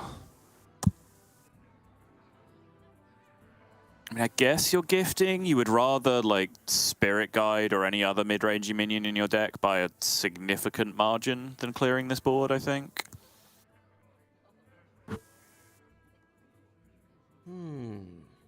What else do you actually have? Problem with, like, drawing, for example, the other Light Shower Elemental or a Plague Spreader is it's the perfect hero power interval on the other side. You'd just be playing it straight into either trade plus ping or just straight up ping, depending on whether it's full health or 6 health.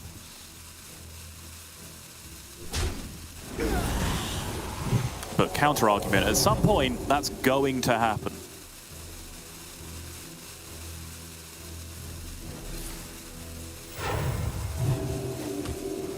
Yep, Bunny just essentially using some of the less flexible cards in the hand to clear up instead. No great emergency to use the AoE.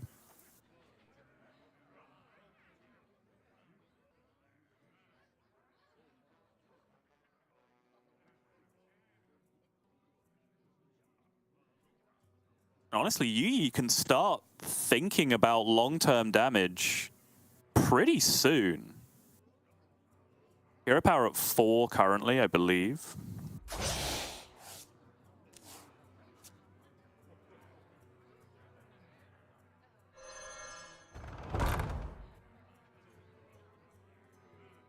Now freeze the Scorpion.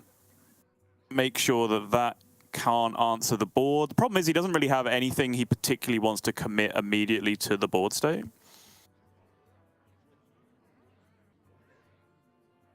Sun sets. Oh, it appears TJ has disconnected and left me all on my own for a while.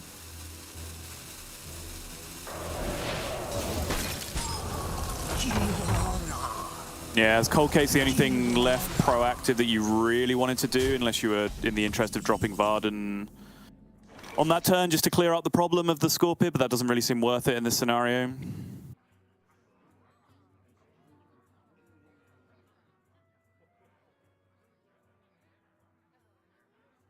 And so far, Yuyi's done a really, really good job of just making awkward board states that are threatening enough, especially when backed up with the hero power, to make Bunny have to react to them, but never making a board that's really good enough for Bunny to feel comfortable ripping a premium AoE spell, but just understands that he kind of has to in this spot, and does so. Yuyi does get a light bomb out of the hand.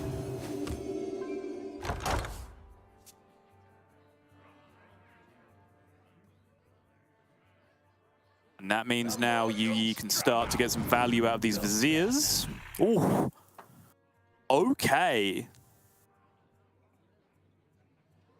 This is already a straight-up choice between the 2 roads to El Paso. Because Fireball, Mass Polymorph are both 2 excellent choices here for different reasons. Fireball supporting the damage plan with the hero powers and the Brand Reckless, etc., etc. Mass Polymorph kind of preventing you from getting Plague Spreaded, meaning that you then get to keep those cards like Brand Reckless and everything else. I think this is a very, very tough decision. Watch him now just take Runed Orb, having been the card that I haven't talked about at all. Sun sets. Okay, does go Mass Poly. Fine. And okay, ends up best of both worlds. Perfect. You can't stop this snowstorm. Oh, sorry, I just realized this whole time I was getting baited by the fact that the text on the thing is still wrong. It's just gone from 3 damage to 4. My mistake. That'll teach me for reading things that are written on the actual game UI and trusting them.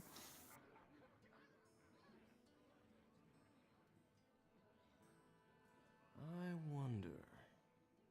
So already this is an enormous amount of damage building up. And again, now because of the Mass Polymorph security blanket, Bunny is going to have a great deal of difficulty in terms of getting a Plague Spreader train rolling. So if the first one doesn't die, it's then not being resurrected by any of the cards that do so. So Yuyi is looking in pretty good shape right now overall.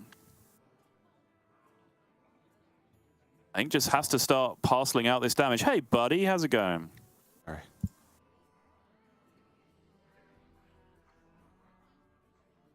Wow, it looks like nothing's changed. Well, so the hero power has been upgraded a bit. It's now at 4. And there is a Fireball and a Mass Polymorph in the hand, which is, you know, very useful for both damage and for dealing with the Plague Spreaders. After that, yep, pretty much equilibrium has been resumed. Bunny was forced to use a Light Bomb at one point, and apart from that, not a lot is going on. Okay. Sounds good. Thanks for catching me up. Theotar drawn. No idea when you would want to use it. I mean, I guess my answer is when you have mana to spend, which is kind of now. He doesn't really have mana to spend on anything else at the moment. Yeah. I'd be worried to rune here in case you get too much like card draw and overdraw. Yep. Oh. I don't even know. Okay, Desperate Prayer. Gave the Varden. Okay. Yeah, Desperate Prayer just to prevent the healing. Actually goes face with the hero power as well instead of shooting his own Theotar, which is always a debate to be had. Yeah. I probably would have shot Theotar, to be honest. Maybe I'm still not used to it having 4 health, so. TJ, what you're forgetting, though, is that it's a 4/4. And as Lorinda will tell you, even in the year 2022, that makes it immortal against Priest. So this 4/4 just connects for like 30 damage this game. Yeah, nah, you right. Yeah. Oh, got a Plague Spreader. Oh, wow. Okay. Now, you see what he's actually drawn is a sheep. True. 2 sheep, in fact. Yeah, that's the final step. Death flow chart. Living, dead, undead, corpse, risen corpse, sheep.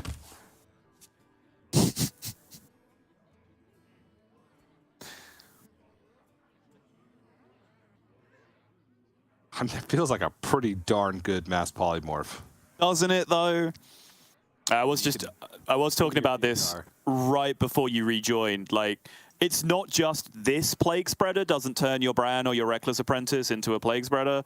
It's also one doesn't go in the pool. So now it's not coming back from Amulet. It's not coming back from the 2/4. It's not coming back from the hero card or any such nonsense. Like, you're just dealing with so much of the problem in front of you by polymorphing this thing.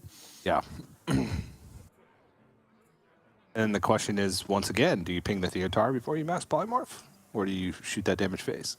Because your argument of, it's a 4/4, it's never going to die, doesn't exist anymore. To be clear, not my argument. I have actually paid attention to the game after 2019, you know?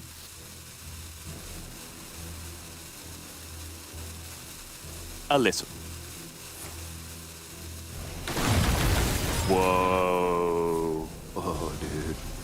Whoa. Okay. There's a lot of burn in hand. There is a lot of burn in hand, yeah.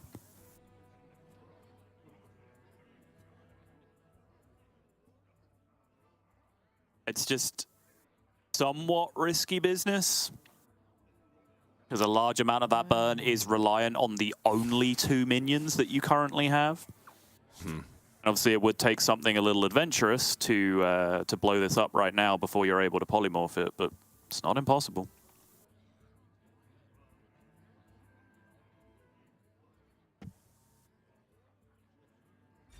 The lighted burns. Ooh. Okay. I mean, Sister's Falna getting mass polyed is also a pretty big deal. So it's another minion that Bonecaller can't bring back. And it's big. The caress of death is not gentle. But that's the card we said Bunny was going to be looking for. It's going to give him a whole lot of value. Mm-hmm. Shadow spells that can heal are pretty limited, though. If that's his concern. You have like Void Shard, which is a expensive heal. Yeah. You can get like Thrive, which can pull heal from your deck, but that's, you know, heal that you would have had anyway. Can also get Burst. I mean, it's, again, like Void Shard and whatever the 5-mana spell is, that if you had an undead die, it deals 2 damage to all enemies. And Shadow Word Undeath, I think? Shadow Word Undeath, yeah. Yeah. It's face damage, too. It's all enemies, not... It is, yeah. I feel like they've done that more and more and more recently, like AoE that also hits face. It feels like that's more the norm now than it ever was. Yeah, Unleash Fel. Yup. We gotta make this different from Fell Screen Blast. Oh no, it's like 6 times better. Damn. Do you have a better idea? Nope. Ship it.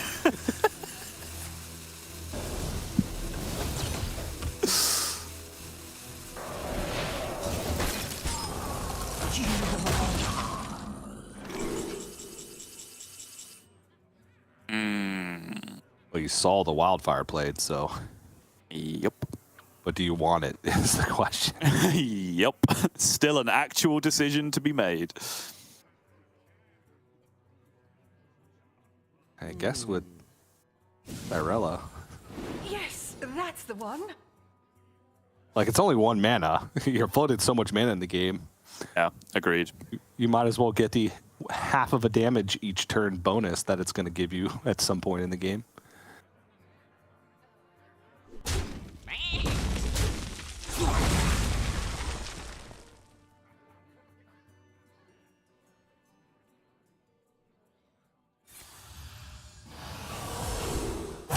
Quickly. Start collecting those void shards.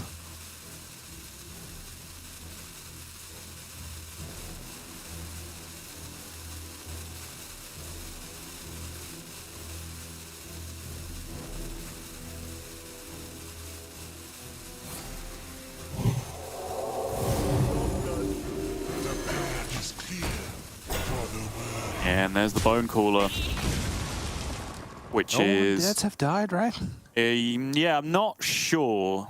Certainly the 2 significant ones on the previous board were both mass polyed. I would be lying if I claimed I knew every minion that had died before that. Prince Renethal, Light Shower Elemental, Venomous Scorpion.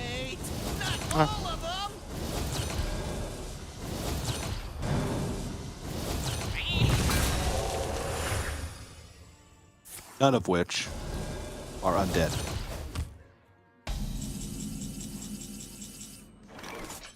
Burn's coming in hot.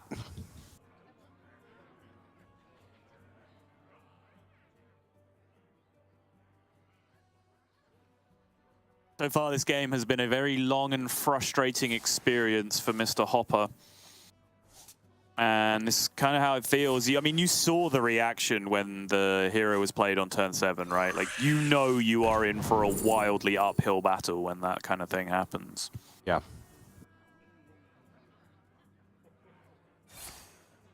And I think the one real hope was the Plague Spreader. And that was shut down quite significantly. That pick, which I don't think you were here for, right? When the discovers were made of the choices? So he picked... No, for the polymorph and... Yeah, so he played the 2 Viziers, having finally got the discount for them. He played them both in the same turn. And then the first one was polymorph against Fireball, and took the polymorph over the Fireball, which took him most of the turn to decide which of those 2 he wanted. And then the second one just gave him the Fireball again, so he got to have the best of both worlds. Flash Behemoth Plague Spreader? Oh my gosh. Insane. No minions in hand. Dead next turn. Insane. Insane.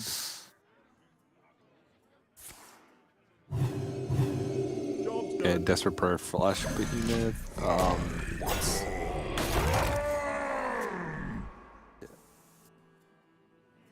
Beer Guide. Bone Collar. Oh, that is sick. The Flesh Behemoth? Mm-hmm. With like Amulet and Bone Collar. It's just going to pull all the undeads from the deck and then keep resurrecting them. Yeah, fair. That's a nice pickup from Call of the Grave. It is. I do kind of feel like Bunny needed to do it like 3 or 4 turns ago, though, to have enough time to actually extend. Yeah. He most of the time has another pink target here with the Flesh Behemoth, unless the Baltus Skeleton hits it. Bring it up to 7. Sun sets. Do you bother, though? That feels like a lot of damage not going face to me at this point. Okay, fine. This is gonna be Spirit Guide. Yeah. And if this dies, Stay where you are. This was the issue, right? I think Yi felt okay going for the ping for 6 because some of the time you got 3 of that damage back by being able to attack with the Reckless Apprentice. But both this and, well, there's 2 different Taunt outcomes that could have come out of it, right? I suppose, looking at it, so. I wonder.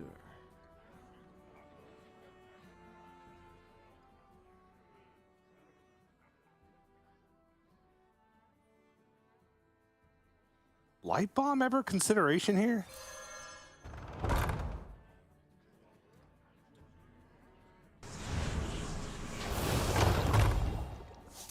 To blow up the Plague Spreader, or what are we doing? Yeah, blow up the Plague Spreader. Yeah. And to get a card out of hand, that's expensive. You could also light it burns the Reckless Apprentice, but I guess the taunt still has a lot of value. Yeah, true. I'm not sure, like, now you've seen Bran Reckless, how dense is the pool of minions that you're actually looking to destroy? Like, obviously, Mordresh is fantastic. If you could get rid of that, it's a big deal. But I feel like you've already missed the window. Okay, that is a huge deal, though. Yeah, because the Light Shower Elementals and the Behemoths were the only ones that had died. So did that first before the Plague Spreader was killed. Yep. To make sure the highest likelihood of Light Shower Elementals was there. And, I mean, that's a lot of health. Though, that is a big hero power. Is it rune time? Blizzard, I think. And then Pig Okay. Face. Sets up for lethal. Oh, that's true, actually. Yeah. Especially with this wildfire on top of it as well. You're doing 8, then 8. You have 6 more. Yeah, so it sets up lethal through a hero power. Yeah, exactly. Without the wildfire, you're then 1 off of being able to through a hero power, right? Which is a big, big difference. Yeah, and we'll see if Bunny Hopper senses that, right? Because if he does, then it kind of has to be a light bomb. Yeah, I do like that Yi has just recognized how clearly focused you are on damage in this matchup as well. Just, you know, you can look at a lot of the decisions, you know, how painful it was for him not to take a fireball when Mass Polymorph was obviously an amazing card to take, taking then the second Polymorph immediately, but also the Theatar decision just to jack the Desperate Prayer away from the opponent is actually now reaching the point where it's incredibly relevant as we're getting to the end of the game.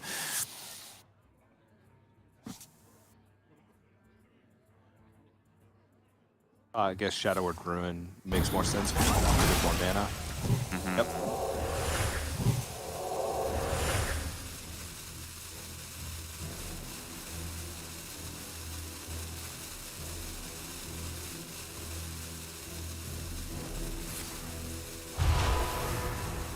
Job done.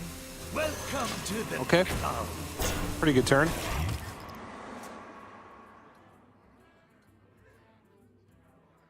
Okay, there is now no longer anything that you can spend mana on. Other than I feel like you have any level of self-respect, yeah. So it kind of just makes it a rune for resources kind of turn, I guess. Yeah. Just try and dig to that Mordresh, the other Reckless, as quickly as possible. Yep, all right, he disagrees. They keep spending mana. Oh, killing this Bone Caller. Oh. It's just Plague Spreader and Behemoth, right? Not that Behemoth, the other one, the Flesh one. Oh, the 9-drop, right, yeah. Blackwater Behemoth, though, pretty fantastic draw. Sorry, out of nowhere, is Buddy just now winning this game? How has this happened?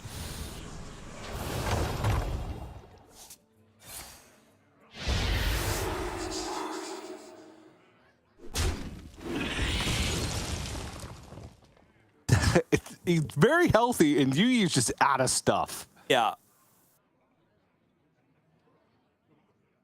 And I'm starting to question whether this rune needed to be ripped a turn or two earlier.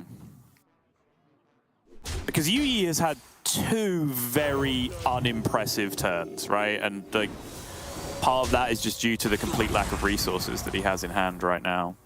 Yeah. All right, now, if he Finleys, I'm going to lose my mind. Yeah, not a single doubt in my mind that it is getting played this turn. That is an excellent start.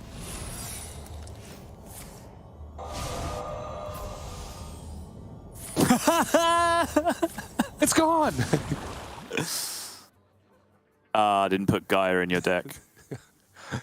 It removed Plague Spreader from the game. The entire game, all of Hearthstone. Yeah. You just saved everybody from Plague Spreader. Yeah, if we'd have just cast that spell on Mind Render Elysia a long time ago, we could have saved ourselves about 18 months of heartache. No, here's where you're wrong, Sottle. It says remove from the game. It does not say remove this minion from the game wherever it is. Ah, gotcha. That's the distinction.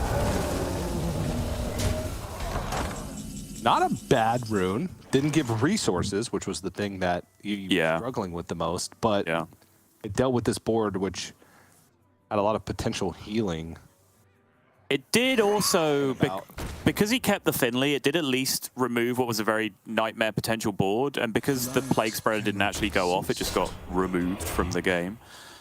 He can just now swap into what is presumably his other Reckless Apprentice, his Mordresh. Unless I've missed one of those cards being Plague Spreaded at some point, which I don't think I have. It was just the Grand Magister Ramath. That's right, yeah.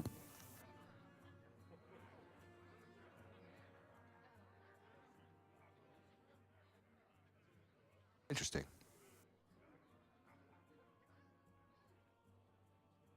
Could Illuminate, pick something you don't want, and then Finley. I don't know.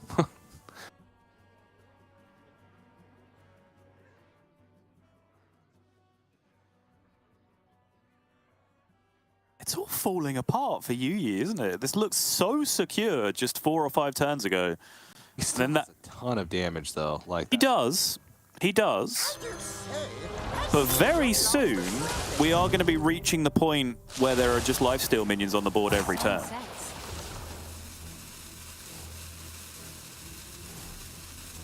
You have ways to play around that. Of course, you have freezes. You also have Solid Alibi, which is another way to play around lifesteal because those minions are then only dealing 1 damage. I have an idea. Okay, Mordresh. And Astalor. Okay. Mm-hmm. Stay where you are. Trying to look at if there's any like natural healing left in the deck for Bunny Hopper. Doesn't look like it, except for Zyrella. Like the 8-mana hero. Right. One. There's Finley, Shard, Zyrella, Bone Caller. I don't even know. Anytime a card gets stolen or swapped, it just there's an amulet too. Hey, there it is. That's a ton of healing too. Oh my gosh. Yes, 4 it is. Elementals died. That's a Reno. This is a Reno. Plus a bunch of other stuff. Plus Plague Spreaders. Oh god, you're right. How many Plague Spreaders have actually died? 1? 2? Question mark? Yeah. 1 was removed from the game. 1 was removed. 1 was mass polyed. There's 1. Okay, hit the Astalor. It was just 1? Yeah, it was just 1. Okay. Yeah. Astalor is a big deal, though. Yeah. I think from Yuyi's perspective, Mutinous, the best one. Although, if the Mutinous eats the Madar now, like, is Mutinous suddenly the best card in the deck? It's really, really hard to know. There's going to be some overdraws here, I believe. Nope. Oh, he cast the Shard last turn. Okay, didn't trade it back. Cast it into the counterspell.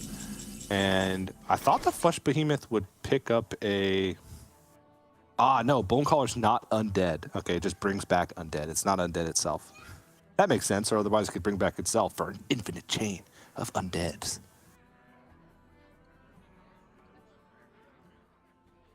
Like that. Back down to 21 again.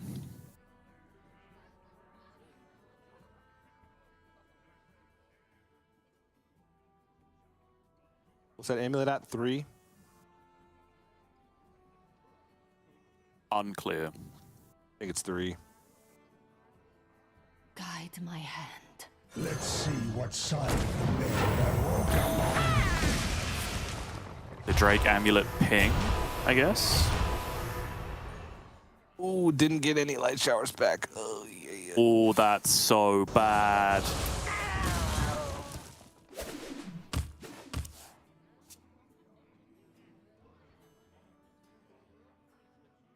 Is negating a chunk of this hero power back every other turn? Yeah.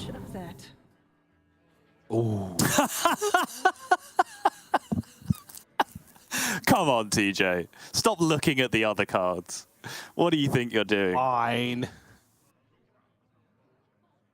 There's no way you have enough infused value left in your deck to make Frozen Touch the choice, right? Surely. Cold case. Okay, maybe.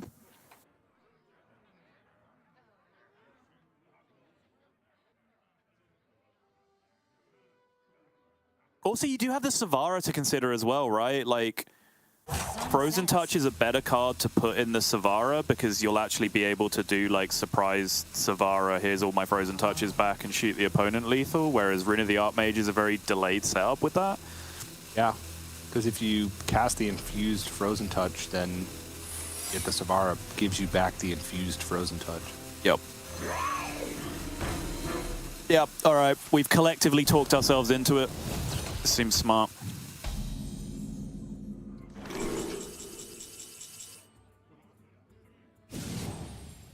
Yes, that's the one. Bunny did not take us long to figure out. Yeah, he's like, oh, wow, okay. Forgot there was a Varden in Bunny's deck. Also, he only has 2 cards left, which don't even ask me what they are. Bonecaller and Viper. Okay, you can ask me what they are. TJ, what are the 2 cards left in Bunny Hopper's deck? I believe Bonecaller and Rostrat Viper. Beautiful.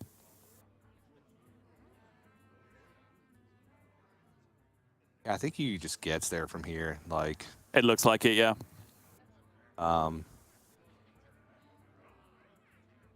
not being able to get the Mida down up until this point. Like, I feel like it's just got to be there's an objection up, so you can't even play it.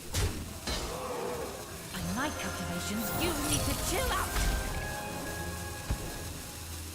Once this gets objected, you know you have to heal because you have the perfect information. There's a Frozen Touch in the hand.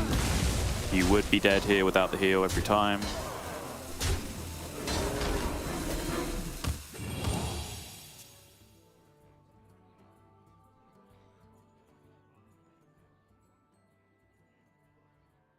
Frozen Touch, Cold Case, Ping.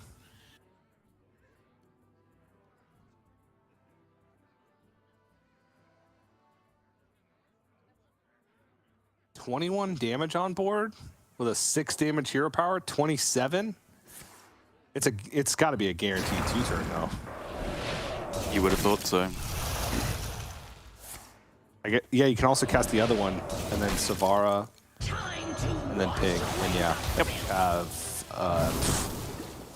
15 damage next turn. I grow short of cards.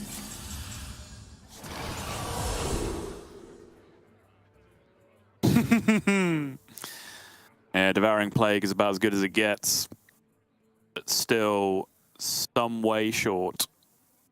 Yep. I think that'll do it. Yes, but how?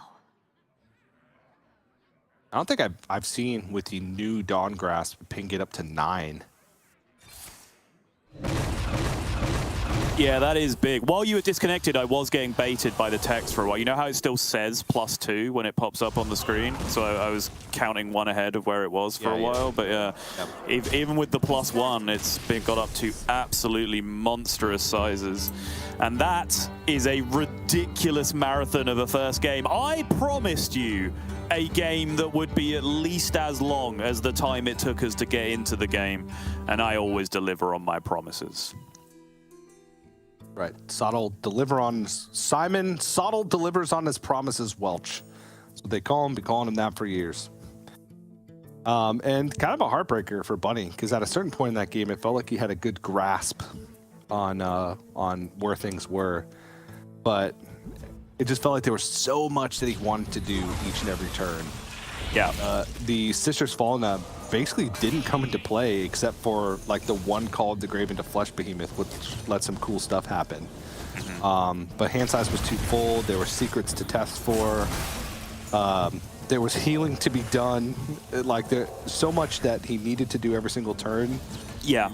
Just survive the onslaught of pings that never even got the Mida down, despite drawing it. Yes. Not super early, but with like, 15, 14 cards left in deck, so never had the mana. That's the part that really bothered me, and it was why I was getting so antsy during Yuyi's endgame, sort of early endgame period, where he had those 1 or 2 weak turns and it didn't look like he intended to use the rune to try and draw cards, right? Because it felt like if he had one more weak turn, then Bunny was going to go, okay, sick. Midar passed, like you've given me the turn that I need to actually get this in play, and then that would become a pretty significant problem for Yuyi moving forward. But there was definitely a moment there where Bunny made me believe against all logic that was a winnable game. In pro wrestling terms, I bit on the near fall, TJ, but then Yuyi kicked out at 2.9 and ended up winning. What? I can't even begin to deduce what that might mean. Like, even with the context of your analogy, I have no idea. Yeah, okay, so to a non-wrestling fan, right, like we all understand that wrestling is predetermined and who wins is decided before the match, right? And so going into a match... No. Yeah. Going into a match, sometimes it's really obvious to everyone involved what the outcome of the match is going to be, right? Like, it's a big title match, you know that the challenger isn't built up enough in storyline to win the title, right? But then in the match, there can be a moment where they hit a particular move and then they go for the cover and you're just caught up in the moment. You're like, oh my God, they've actually won, right? Like you forget every logical part of your brain and you go, oh my God, they actually did it. I've just been wrong this whole time. They're actually going to win. And then the other guy kicks out at 2.9 as opposed to 3. And it's called biting on the near fall. There you go. I was so close to understanding it, and then you just threw the same words right back at me at the end to explain the end of the analogy. Okay, so 2.9 come in. And so you count to 3. That's how you count a pinfall. 1, 2, 3. Okay, so if you're kicking out at 2.9, that's the closest you can get to kicking out. The fall is like the end of the match, right? The fall is the decision that ends the match, the pinfall or the submission. But you're biting, as in believing, the near fall. Yes? Are we all on the same page? Yeah, all right, cool. Beautiful analogy, Sottle. Thank you. Well done. Round of applause. Hey, thank you. Round of applause. Everybody involved. Everyone, yeah. Including you, the viewer. Yes. All right. Jackpot Rogue. 17,740 dust as opposed to 21,000. So this will be long, but not as long as the last one, based on that count. But Jackpot Rogue, it feels like it's just been getting the job done. It's been scrappy. It's been dirty. It's been ugly. But I'm out of descriptors. But it's winning. And that's the important part. Absolutely. I do also love this decision from Yuyi, deciding that, nope, we do not want to be playing another 45-minute game after that level of nonsense. Straight back to the Demon Hunter, where we belong. This is more like it, TJ. This is my speed. Lamborghini speed, straight off a cliff. Straight to the moon! Where Possessi is waiting.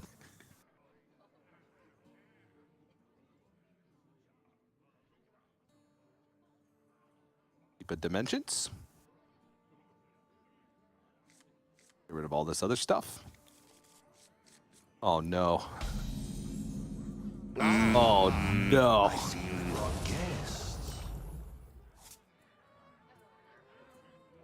And this is the ugly side of the Dimensions Keep, is Spectral Sight gets stranded. I think there's a direct correlation between the players who play one Spectral Sight, which is quite rare, and people who think you keep Relic of Dimensions like 100% of the time in all circumstances, right? Because this is the instance where the Spectral Sight is ludicrously annoying. Like, you'd rather that was just about any other card in this spot. Yeah. Except Magistrates. Grows short. Meltranics? Meltranics. Magistrates. Yeah. Where did I come up with that word? I don't know. Is that even a card? No, there's like Magisters that you've kind of shoehorned into Meltranics, who's a prosecutor. But yeah, I don't really know what's happened there, TJ. Can't defend you on that one. Oh, There's someone that has an encyclopedic knowledge of every card name in Hearthstone. Like, honestly, I feel like I should hold you to my high Magistrix standards. Nazara is the quartermaster for Silver Moon City in World of Warcraft. Oh, okay. The more you know. That's a great draw. Oh! We've got red alert, red alert. We have a Drakefire amulet situation over here. Yeah. Sound the Drakefire amulet alarm. Sottle, quick. Wee woo, wee woo, wee woo. Nope. That's not the right one. Oh, sorry. Yeah, no, I had my references mixed up. Sorry. Yeah, you actually sounded the Prince Keleseth alarm. Oh, I haven't used that one in years. Yeah, calm down, everybody. There's no Prince Keleseth here. Go back to your beds.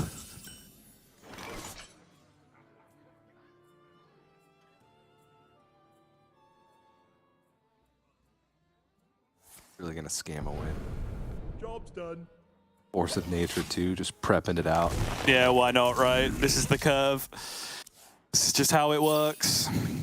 3 2/2s into 2 giant dragons with an extra 2/2 just hitching along for the ride. You saw the prep too. It's like, oh, prep Force of Nature. Wow. All right. I mean, that's 6 damage, but I got time, right? I got time. Yep. You want to know the really depressing thing if you're Yu-Yi? These dragons are coming down into the turn where you really want to just spend 5 mana drawing cards. Yep.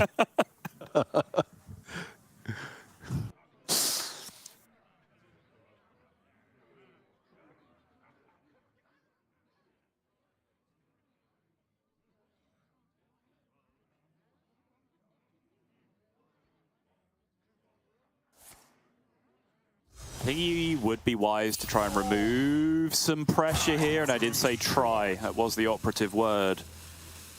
Because he'll know the threat of Trickster, right? I don't think he'll necessarily be envisioning absolute worst case scenario, but he does know that a significant amount of pressure can come out here.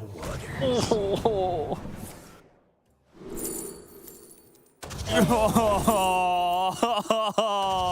Okay.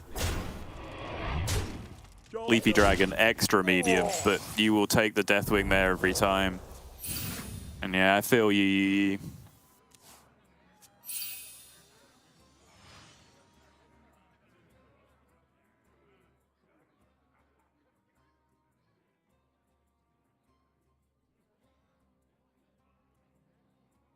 There is lethal presented on board, so.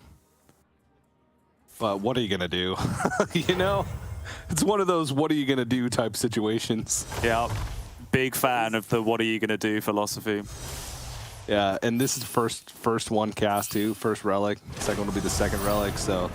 Yeah, you need one of these cards to be a Silver Moon. Okay, step 1 complete, because now that goes down to 0. It not only had to be a Silver Moon, it had to be a Silver Moon in the second set of cards that were discounted by 2, but you then did also need Unleash Fel and Fel. That was really close, actually. Like, all he needs was the Unleash to go alongside that, and then he has Spell Damage, Unleash, Fel Barrage, Relic. Yeah. That was... Demon Hunter is gross. Demon Hunter is actually it's disgusting. Gross.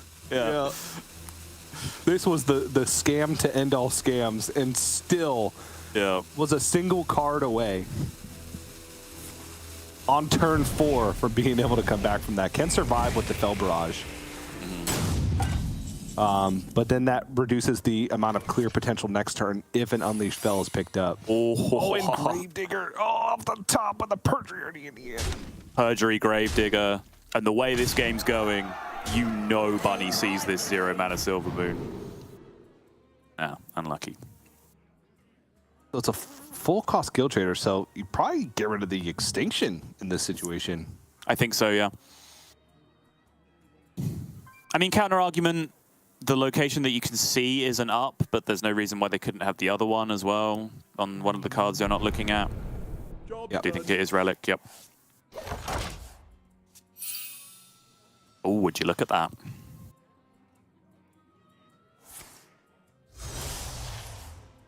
You take the free draw first, evaluate. Take the second free draw, evaluate.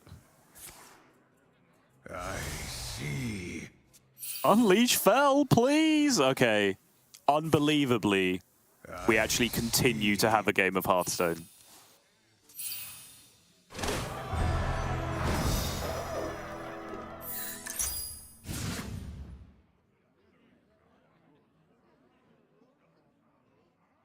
If you can even comprehend in your tiny little mind. Hey! Only my right brain's tiny. Oh, true. Time grows short. Is he just favored? He might be favored. No. Yeah, I was just biting on the near full. It's okay.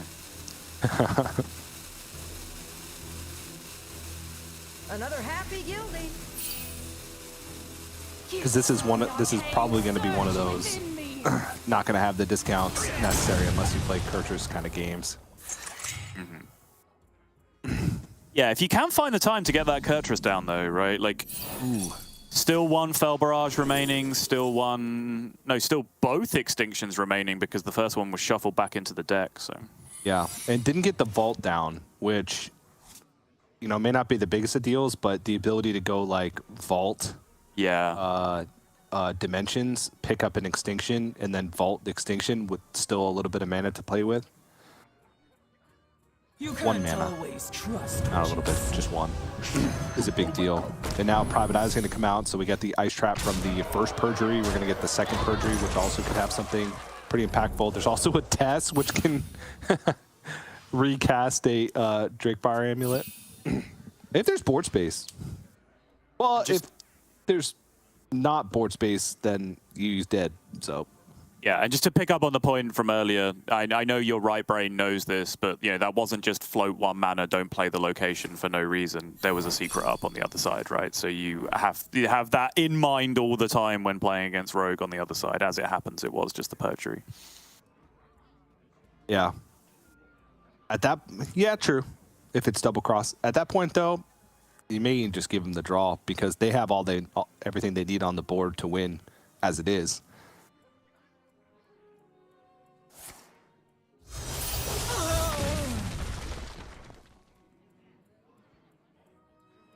Okay. That's a clear, right? Yes. Time grows short. Gifts of the arcane surge within me. What's that, 5566? 5566, yeah.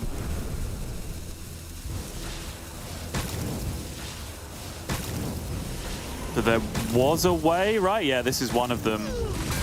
The one I saw as well was like 2 5s hitting the Deathwing, and then a 6 hits the 3/4, a 6 hits the 4/7. The 4/7 lives, but this is the outcome that just ends up directly being lethal.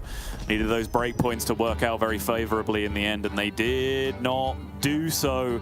Bunny just about gets there, but honestly, I think that's a much closer game than it has any right to be. Well, first off, it does have the right to be a close game. Your opponent's not necessarily entitled to just go Trickster 2 Giant Dragons from Drakefire Amulet on turn 4. But after that point, the fact that Demon Hunter was still in that game is kind of ridiculous. But Demon Hunter was still in that game. Like, make no mistake about it. Sure. And, you know, we kind of moved on to the end of the game, but just again picking up your point of, like, you know, they have the stuff on the board, so you kind of feel fine about letting them draw the cards. I kind of disagree with that, because if I was the Demon Hunter in that position, I would be very interested, just like, okay, kill these 2 things, and then there's a good chance they're just out of resources, and then I can probably find the turn to play Kurtrus, right? And then the game becomes winnable, as long as they don't have that immediate reload after I draw the Fell Barrage or the Relic of Extinction or whatever it is I need to be able to clear this board. So I think Yi had a fair old stab at being able to pick that apart, but I think Bunny, after that exhausting first game, will be pleased that the Hearthstone gods just handed him the nuts in game 2. Yeah. Well, my argument would be, you know, maybe finding a way to kill those 2 things is made easier by having a set, spending 1 mana on a set. Yep. So, like, step 1 before step 2, playing with the cards in your hand and the cards in your deck, and ignoring your opponent's cards. TJ, we're just taking 2 entirely different roads to El Paso right now. That's right. You're the admiral now. Oh god, no. All right, all tied up, heading into a Demon Hunter mirror. Is this a full mirror? Is this card for card? No, double marker scoring for Bunny Hopper. Yeah. Minor differences, as there tend to be. Wait, no, double marker scoring for both. Wait, really? Yep. I thought he was a Chaos Strike gamer. Oh, he is. He's a double K. He's a 1 Need for Greed gamer. Right. Gotcha. Gotcha. So that's the difference. Yeah. And Bunny is a 1 Spectral Sight gamer instead. Yep. And under Neil's logic, Bunny took a sip of his beverage first in this series, visibly. I love how the first time he brought that up, the very next game, the exact opposite happened. It did not even wait to shatter his narrative. Oh, that's the stuff. That is the stuff right there. Get it in play.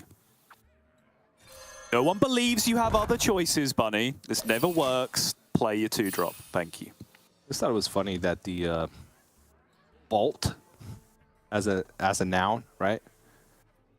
Like the 2 things that a vault is are like complete opposites. You know what I'm talking about? No, the 2 things it is as a noun? Yeah. Like one is a vault, okay? You want to, you know, keep something safe, right? So you stick it in the vault so nobody can get to it. Yeah. The other one's like, I want this thing to go to the moon.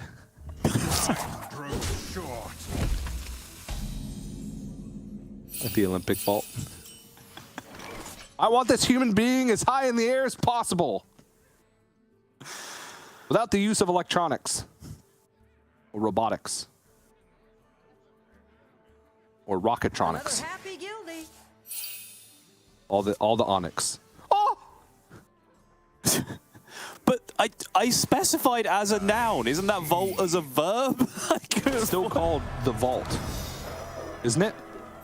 Okay, the name of the event, like pole vault? Yeah, I suppose so.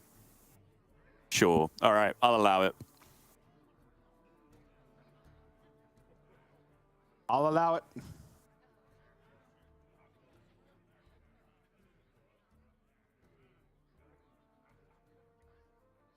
I actually don't think it is. Kind of is, like the event name, right? But because I thought you were going to talk about like roofs. Like, isn't vault a name for like a church roof or something? It's some kind of architectural thing. I think the other noun definition. Yeah, it is. Vault. Yeah. Okay. Yeah. Like a vaulted ceiling, right? Yes, exactly. And I'm like, how are those 2 things opposite? I'm very confused. I mean, even in TJ Brain world, that seemed like a reach. Yeah. We got ourselves a game, though. Yes, we do.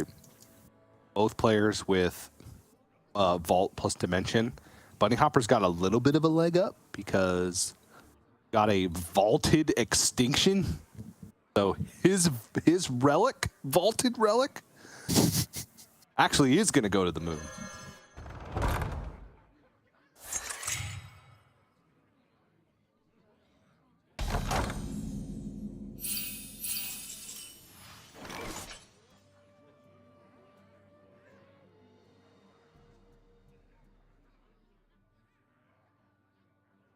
The need for greed first. Yeah, I think need for greed trades first. Ooh. However, yeah, use it. Difficult card to use in the matchup.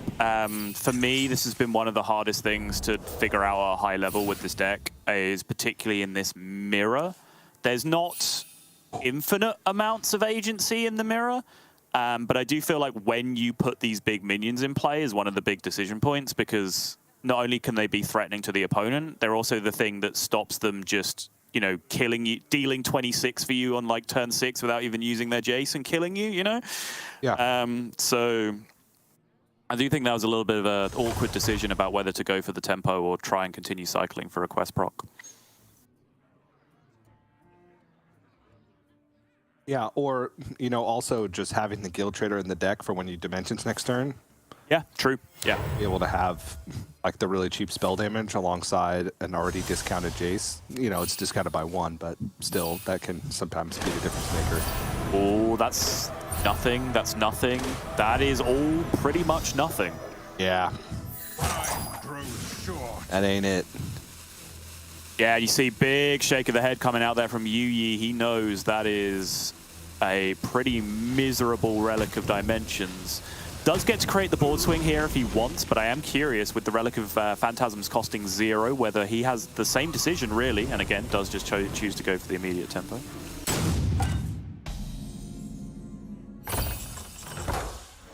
All right, Buddy's turn. Yep. Viper draw off the top, not terrible. Can always be traded away, and you know that it's not going to be one of the discounted cards. Better. Better. Oh, better.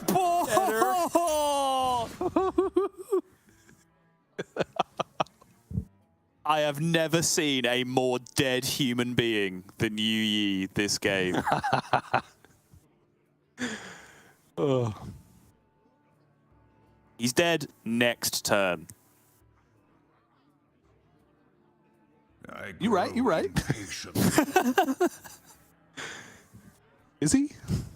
Presuming, I think that, like, I haven't counted, so it's 24 plus, yeah, so it's 20, no.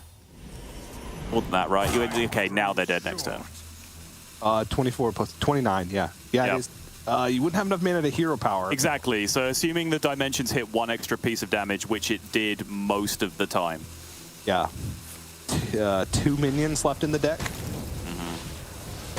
You can also, I guess you can't pick up any other free damage, but yes, it is very likely. It's just lethal, yeah. No, wait, you can fit in the hero power anyway. What are you talking about?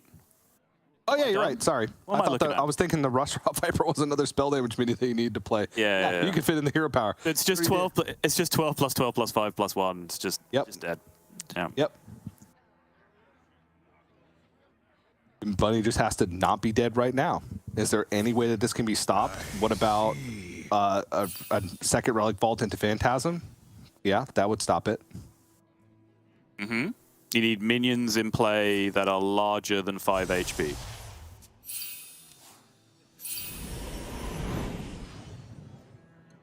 You died.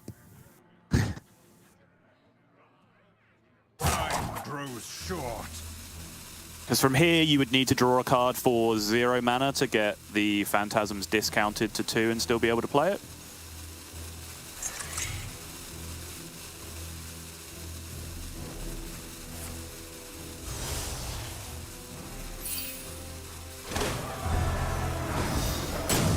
I mean, it's not an insignificant amount of damage next turn for Yu Yi either. Like, that's the key. That's the key part of that sentence. Next turn. There it is. That's more than enough damage. That's What a deck. 37 That's the 37 maximum. 38 maximum. I got it all. If the mark of scorn were to hit. Surge within me. Oh, and he's ripping that Mark of Scorn. Oh. He's asserting dominance.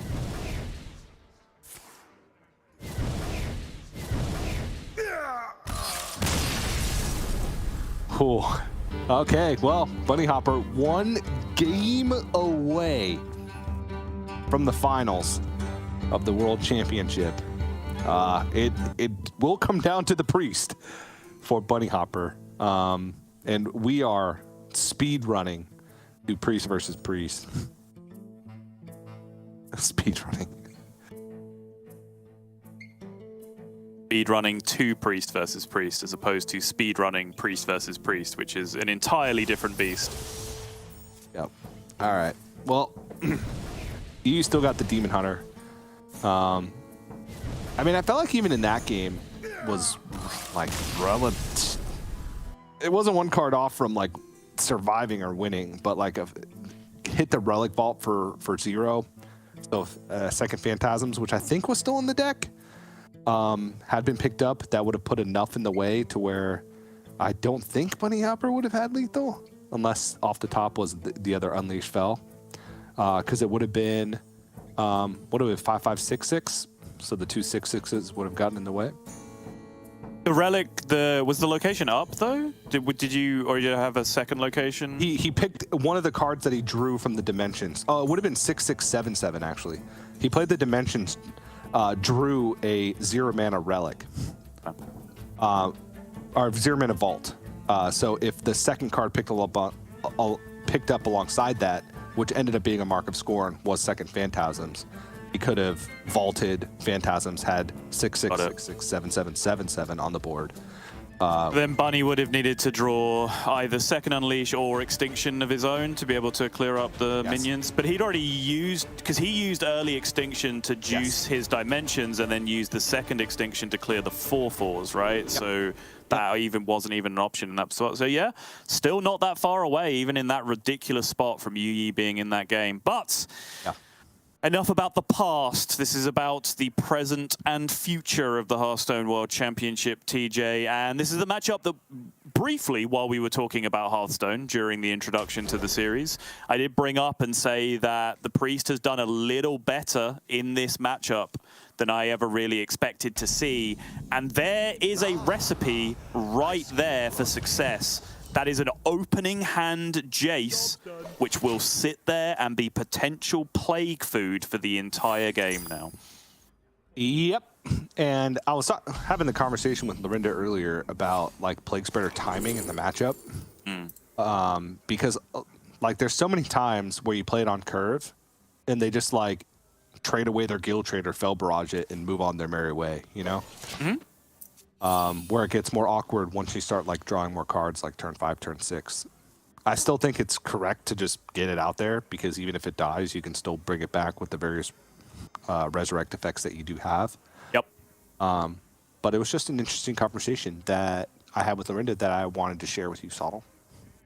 Oh, thanks. I feel very included in your friendship now. I appreciate it. Thank you for welcoming me into the warm bosom that is your relationship with Lorinda. Yeah, we like to party. Yeah, that's how we get down. Okay, so Need for Greed picked up, so I think coin Need for Greed is certainly on the menu. Yep.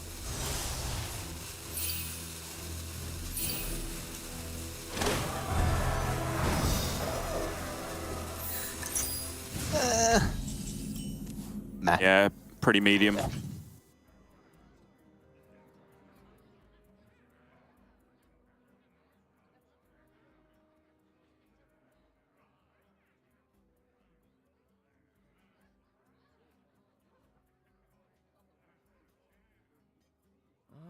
I would favor the Scorpid here. I think there is an argument to going fishing with Tradable and Thrive, just looking for more cycle options to try and get yourself to that Plague Spreader as quickly as possible.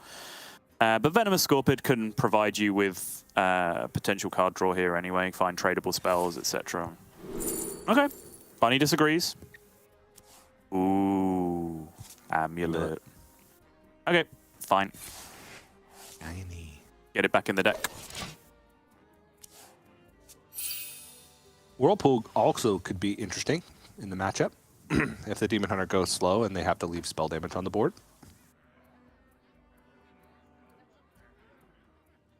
Something to note. Indeed. And then next turn could go like trade Restaurant Viper and Venomous Scorpid.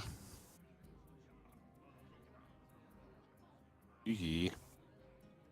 That's an odd sigil draw. Yeah, I don't even know if you want to play the Spectral Sight. Because you're not completing quest.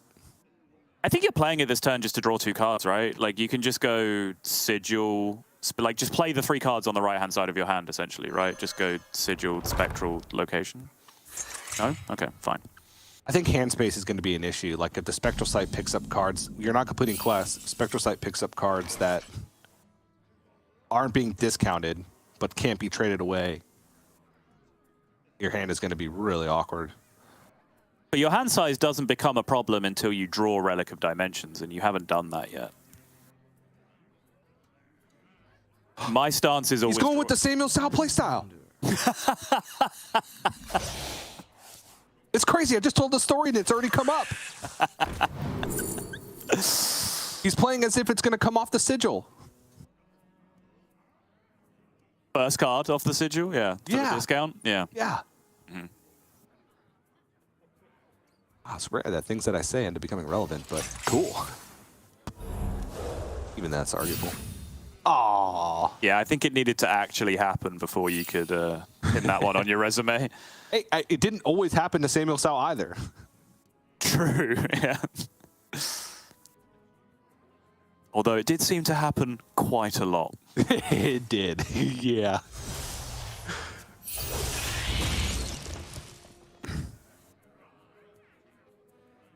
This is painful hand. Oy. Drop. I see. Yeah.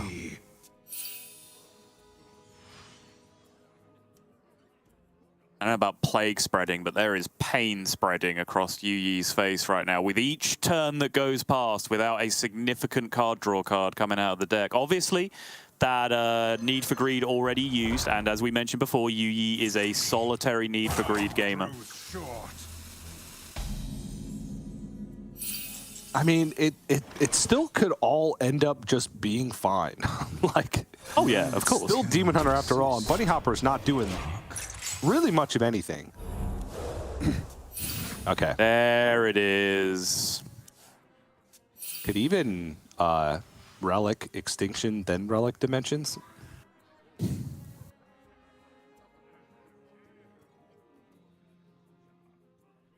think I like that, actually. You dump the Fury at the end.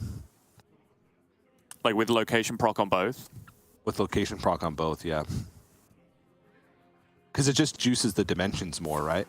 Yeah. Which at this point could be relevant, because you need like free spell damage minions. Yep. With an 8 mana Jace. Yep.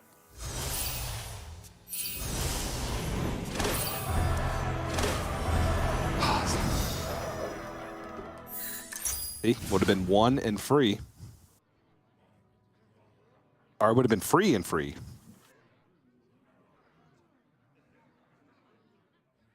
Results-oriented thinking. The best kind.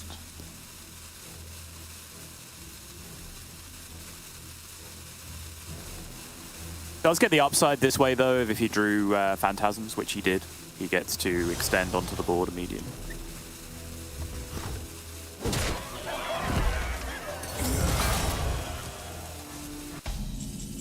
He didn't do it. He didn't do it. All right, fine. He didn't do it. It just be like that.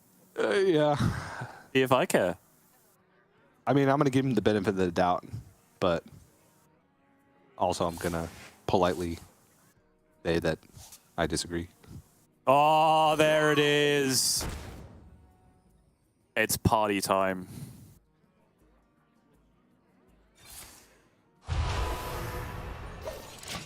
No, I went before we started casting. Where you went? That it's potty time. Mm-hmm. I said I already went before. Oh, I see. Okay, fine. Thanks, though. Yeah, you're welcome. Weirdly enough, TJ was actually the last living being in his house to be potty trained. We're actually potty training Noah right now. Like they're on break from school for like Christmas break.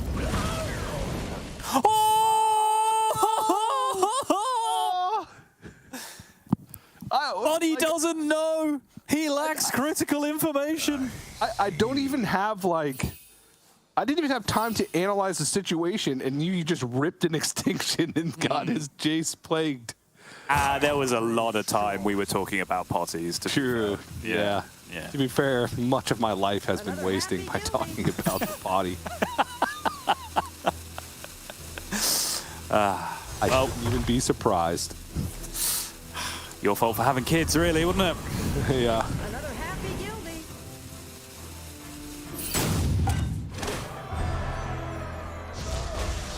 Now, this is still doable. If that is the only plague spreader that Yu gets hit with this game, then this is not over.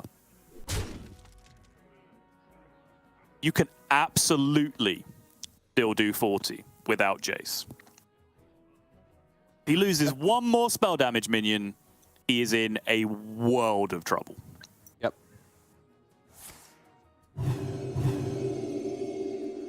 What knowledge do the stars provide? And there's some more.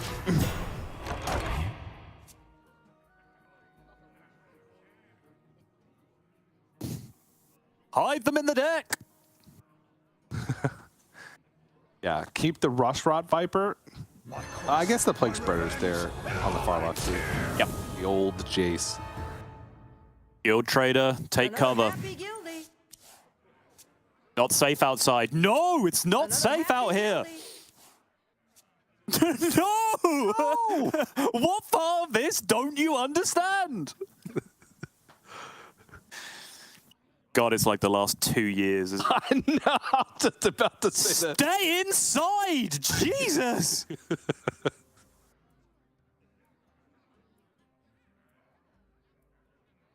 Still a 50-50 though. Time grows short.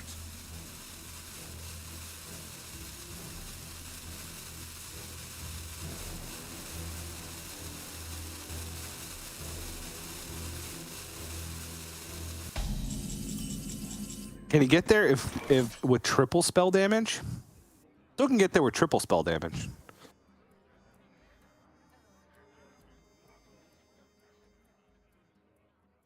That's still 40. Yeah, triple spell damage is 16 per on the Fell Barrages, so that's 32 just from the Fell Barrages, and then, you know, you have enough damage in and around that, no problem. Yeah. Double spell damage is still 24, so if you then have big Furies, you can still get to 40 quite comfortably, even just with double spell damage in some situations.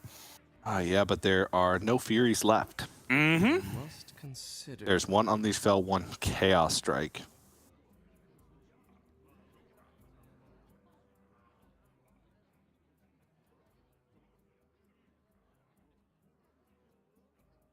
Not too quickly.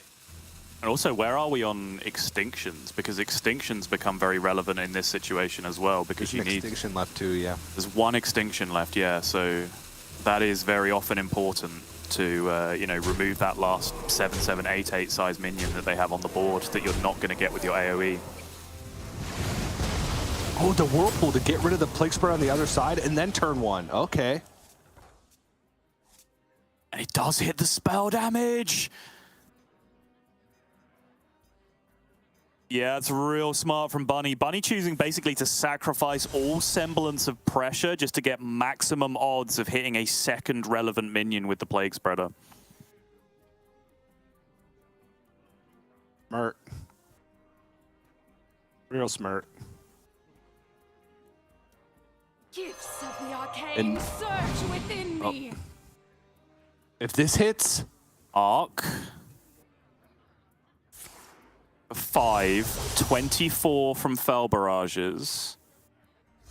okay, And then you rip the Relic for 3 more cards. that's lethal, right? That's the rest of the deck. Fell Barrage, Unleash. And you now get the 0 mana Guild Traders. He's done it. The Madman has actually found a way. Oh, that is 16 more damage coming through, and that means we are going to the Priest Mirror. I warned you. Gosh. I told you, you cannot count this deck out. Jace is a garnish in this deck. It is surplus to requirements, and Yuyi manages to find the line. Even though the disaster was looking like it was about to occur, lost Jace and a spell damage minion to those Plague Spreaders, still found a way to get over the line. That was beautiful from Yuyi.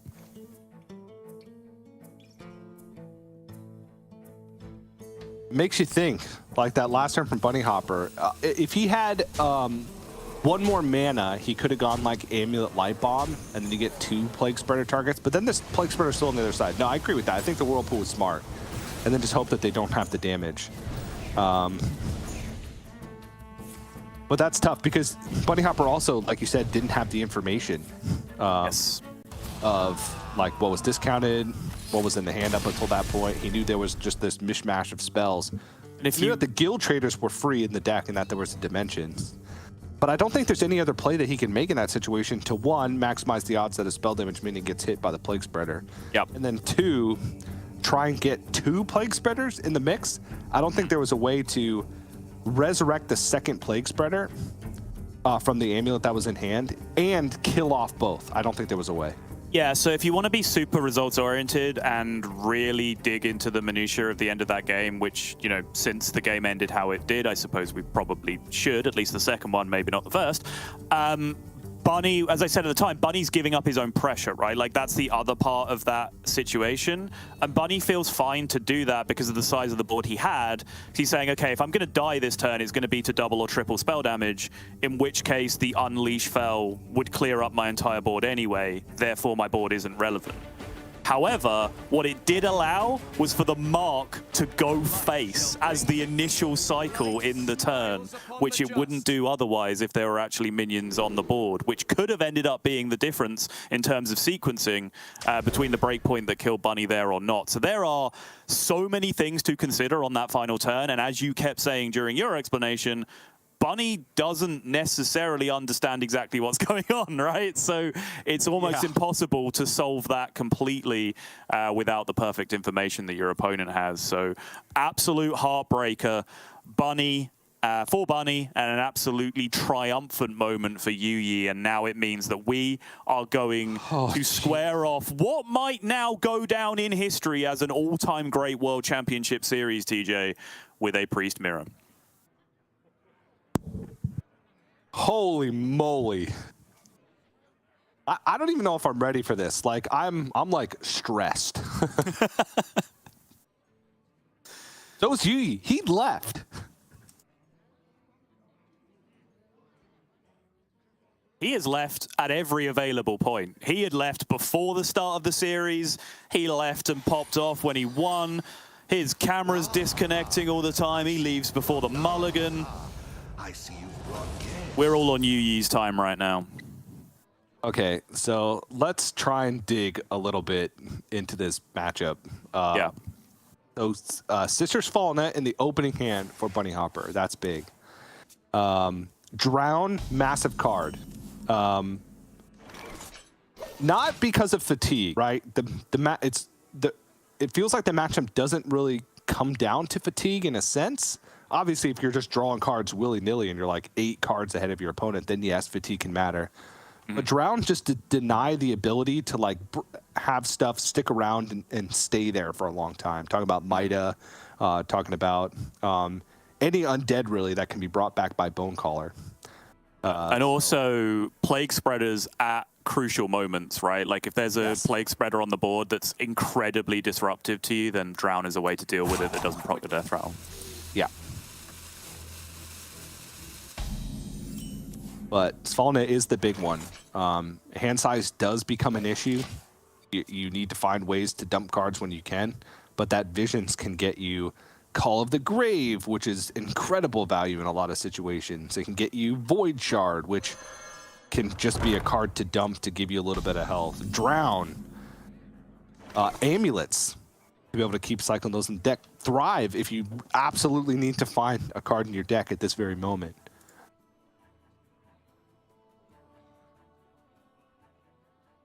Shadow Word Undeath if your opponent's at 4 health. and you had an undead die after your last turn. Yep.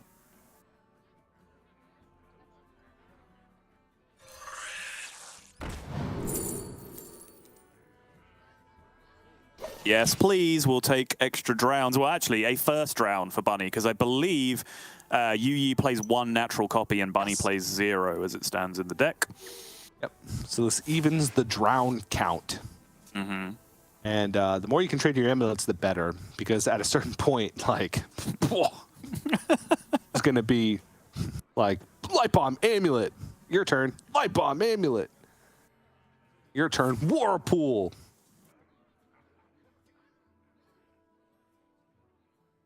Weird. And then it popped up right there on the screen. Yep. Didn't work for the Relic of Dimensions last game. Wait. Worked for the Whirlpool. This is weird. That's not where the spectate thing usually is. No. It's hiding behind the thing. Oh, interesting. Quickly. See? What?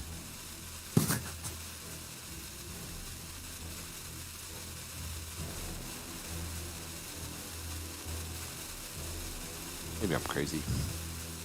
You're not crazy. It's been like that for like 6 years. I just never noticed until now. No. It's in not. priest mirror mode, and I'm just looking for literally every little tiny detail that's happening in the game. Well...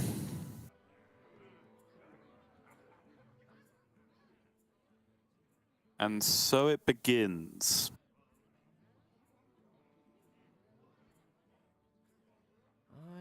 Or does it? With your extensive experience, TJ, I believe in the casting Plague Priest mirrors, you are significantly ahead of me with a 1-0 advantage.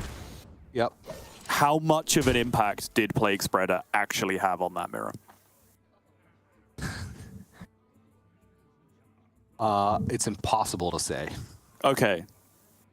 Honestly, like, I was pretty focused for that whole game and thought I had a good handle on it. Mm-hmm. And I was commending, like, Dead Draw for how well he was playing the entire game. Mm-hmm. And how his understanding of the matchup was correct. And he lost. He's like, he's ahead, he's ahead, he's ahead. Fatigue doesn't matter. He's playing for tempo. He's got these huge amulets. And then his board's clear. His opponent's board is huge. He's dead. Okay. Like, there's so every decision has a million ripple effects. Yeah, of course. Because of everything that happens in between.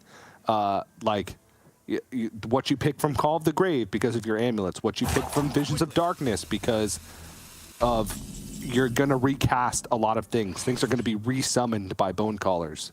Yeah. Like, what's being drowned? How many Midas are in your deck versus your opponent's?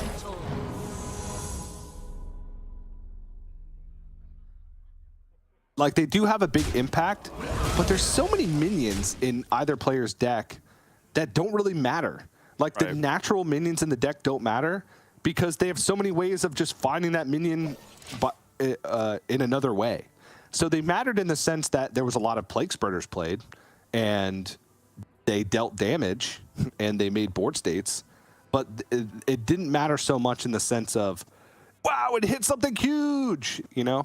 Like, it's the Plague Spread on something huge. So on a scale of their total bait, don't worry about them at all, to they're the only thing that matters in this hour-long matchup, it's somewhere in the middle, is what you're saying? Somewhere in the middle, yes. Yeah, okay. Like, I'd say its board presence mattered more than its effect. Yeah, okay, that makes sense, yeah. Ooh, drowning the Svalna is interesting for a couple reasons. One, You never really want to play 2 Svalnas, but 2, it denies your opponent's Svalna as an undead, which means that it won't be brought back by Bonecaller, which significantly reduces their ability to build boards later on in the game.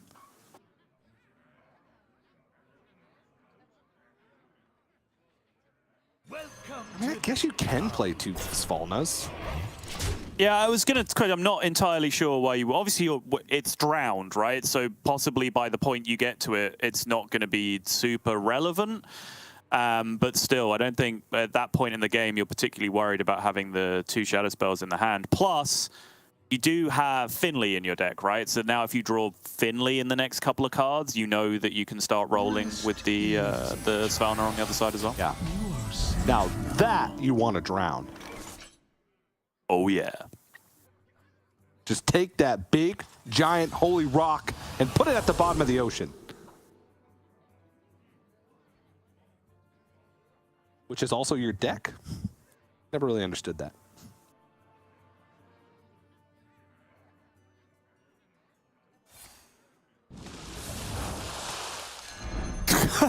He's livid. And you can understand why, right? You coming into this matchup like, okay, it's a small advantage, but I've put a natural copy of Drown in my deck for this exact eventuality. Good deck building, me. Well done. Pat myself on the back. And then at the very first possible opportunity, your opponent's discovered a copy of it and entirely neutralized that advantage. Yeah. Yeah. It's that's brutal. I feel like this whole series, it's been like Yu like back against the wall. Like nothing going his way and just like fighting his way out of it. Can't catch a break.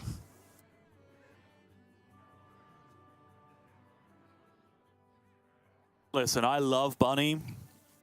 I love Europe as a region. But I think, you know, with the China players have on their mind right now and the performance that Yu put in that previous game to find the lethal out after being so heavily disrupted by the Priest, I'm kind of rooting for Yu at this point. Like the Drake Fire Inlet was the last straw. Yeah.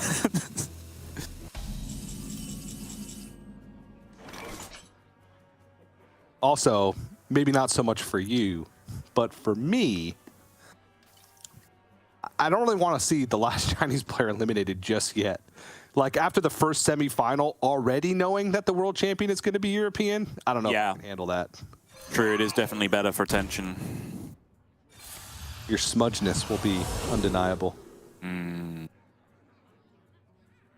Yeah. All of the Grave. One of the better ones. In fact, I might go as far to say as the best. At least tied with Drown for the best.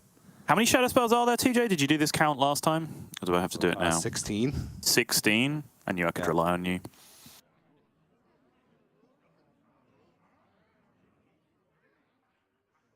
And then I asked Neil, what are the odds of hitting something? He said 3 in 16. Correct. And then I got confused and was like, that can't be right. That is right. And then Neil was like, I think it's right. Because I second guessed it, then Neil proceeded. Imagine having the 16 cards face down in front of you on a desk and you get to turn over 3 of them. That should make it very obvious that it's 3 and 16. Yeah, but I feel like there's some level of statistics in how I make my choices, you know? Yeah.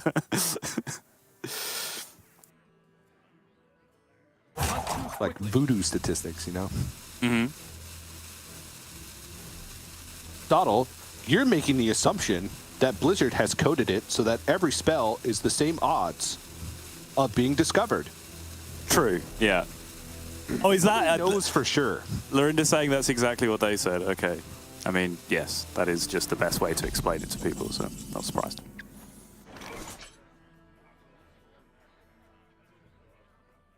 The interesting part about Lorinda Maths is when he gets there through actual voodoo that, you know, as someone who's actually studied maths, I've never heard of in my life. And then he explains how he's done the calculation, and it's just the most fake maths I've ever heard in my life, but it is the right answer. Those are the ones that absolutely blow my mind. So here's how I think of it, right? Okay. You know what skee ball is, right? Yeah. So imagine you're playing skee ball. There's 16 holes on the skee ball course, and you have 3 balls. What's the likelihood that you get one of those balls in the very specific skee ball hole that you need? Sorry, hang on. 3 and 16. What was the start of this again? I got distracted by Lorinda. So you're playing skee ball. Yes. There's 16 holes on the skee ball circle. Yes. And you have 3 balls with 3 throws. What are the likelihood with those 3 holes that you get the ball into one specific hole? Well, I don't know because I Not don't 3 know and how good 16. you are at skee ball. Yeah, no, exactly. Exactly. That's why it's not as simple as 3 and 16. Quickly. There's more factors. There's more variables you need to consider. I don't think you can just miss the hole with one of your discovers, though. I'm not sure that's how it works. And for the record, I am very good at skee ball. Okay? I didn't say you weren't. I said I didn't know how good you were. The mere language used already assumes some level of goodness, you know? The fact that I know what skee ball is assumes some Yeah, level of right. goodness.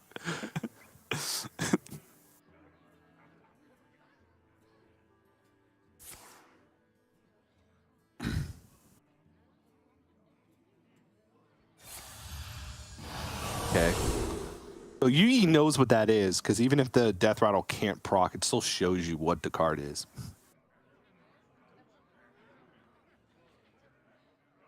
From Call of the Grave.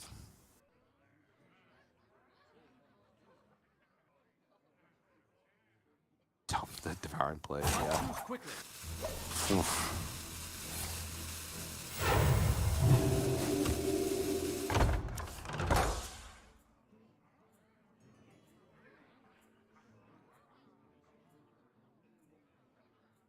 Yeah, this might just be a Finley. Just get me out. Play this ball now. Like, Yeah, agreed. Every turn you don't, you are just falling ever so slightly behind in value, right?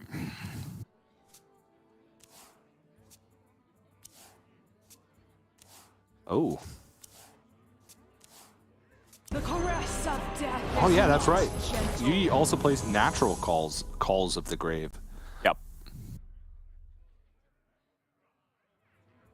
In place of some anti-aggro stuff, like Light Maw Nether Drake.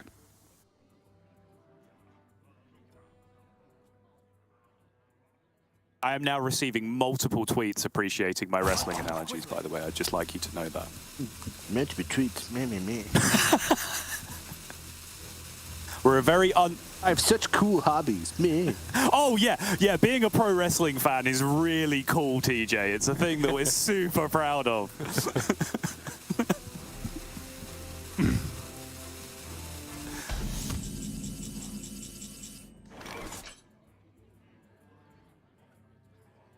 And everybody under the age of 12 is very proud that they're a pro.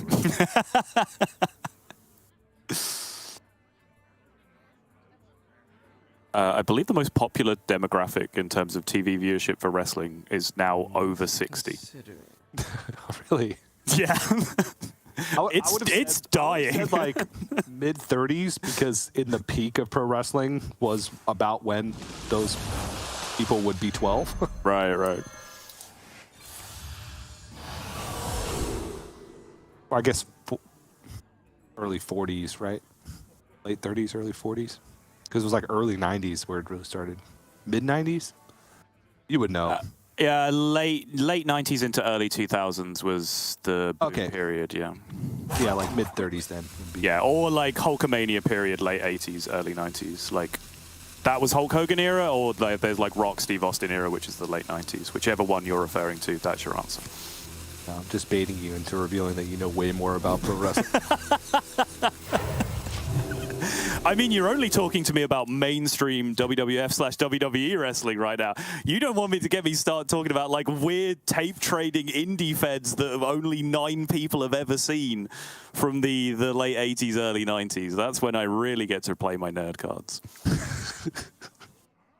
And don't even get me started on yo-yos. Oh.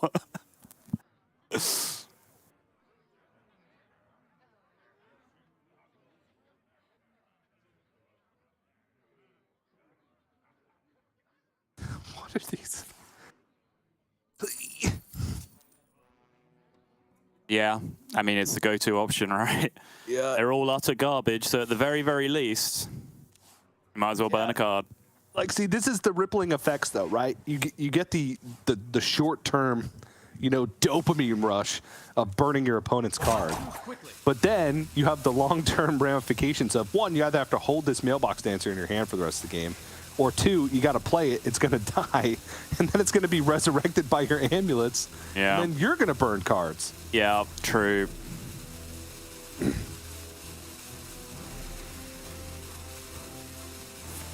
So we're looking for Zyrella? Ida? Hand is too full. Of course. Yeah. Why not? Yeah.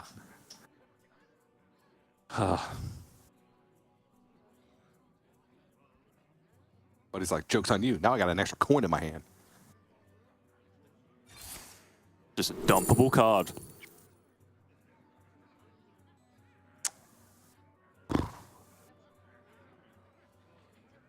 Burning Blade Acolyte?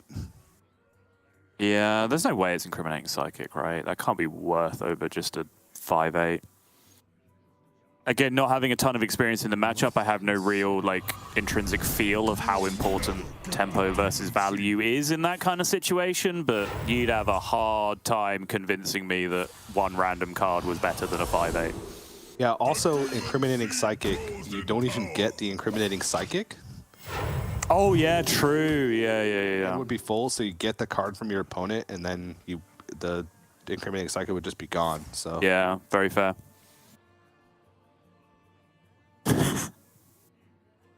Bog Beast? We're suddenly back to TJ's potty training, as he said. He was dropping a Bog Beast before he came onto broadcast. Yep, and inside my Bog Beast was a Muck Mare.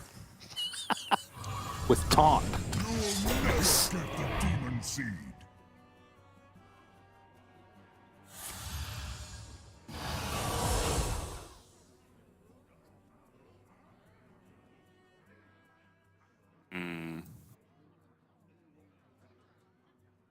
Just Void Shard, ship it. Oh. Devour is a dumpable card. You got to kind of find a mix between value and throwaways. Yep. If you don't have enough value options, just pick the throwaway. And it's not dissimilar in pattern to the Control Priest mirrors we had a ton of a couple of years ago in Europe Grandmasters, where early on players were getting outplayed by just picking too much value every single time off all the discovers and then just not being able to play any of their cards. Whereas the better players were just picking smoother, more tempo effective things and just actually having space in hand to be able to do things for the whole game.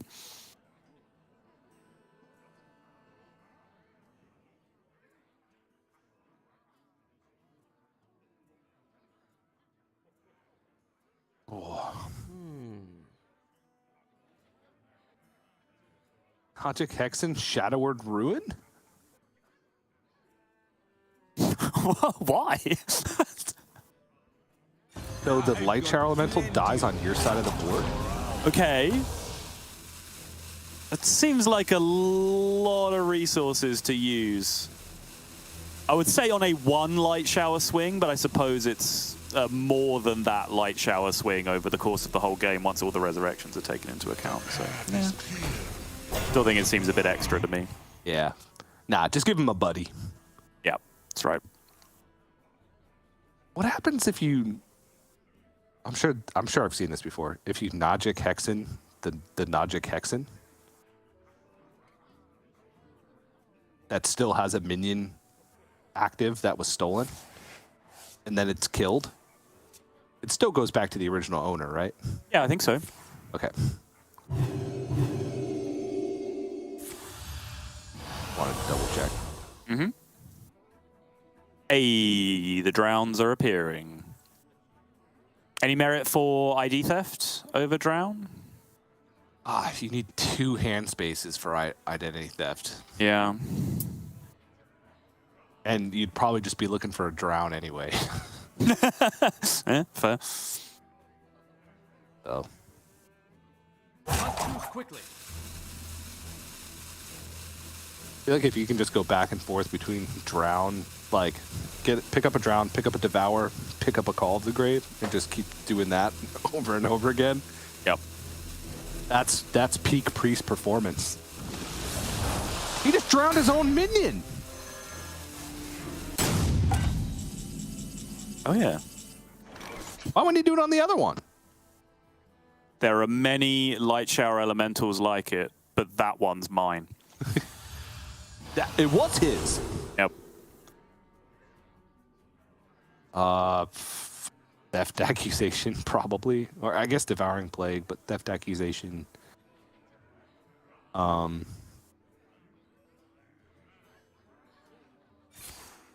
just wanted to dump something.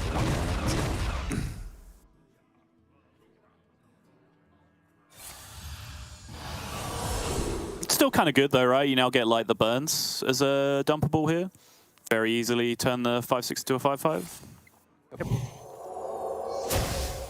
And you get to do this for free now because weird decisions were made on the previous turn. Yeah, I'm trying to think if there's any benefit to doing it on your own. Like, spite? I don't know. You want to get stolen from me?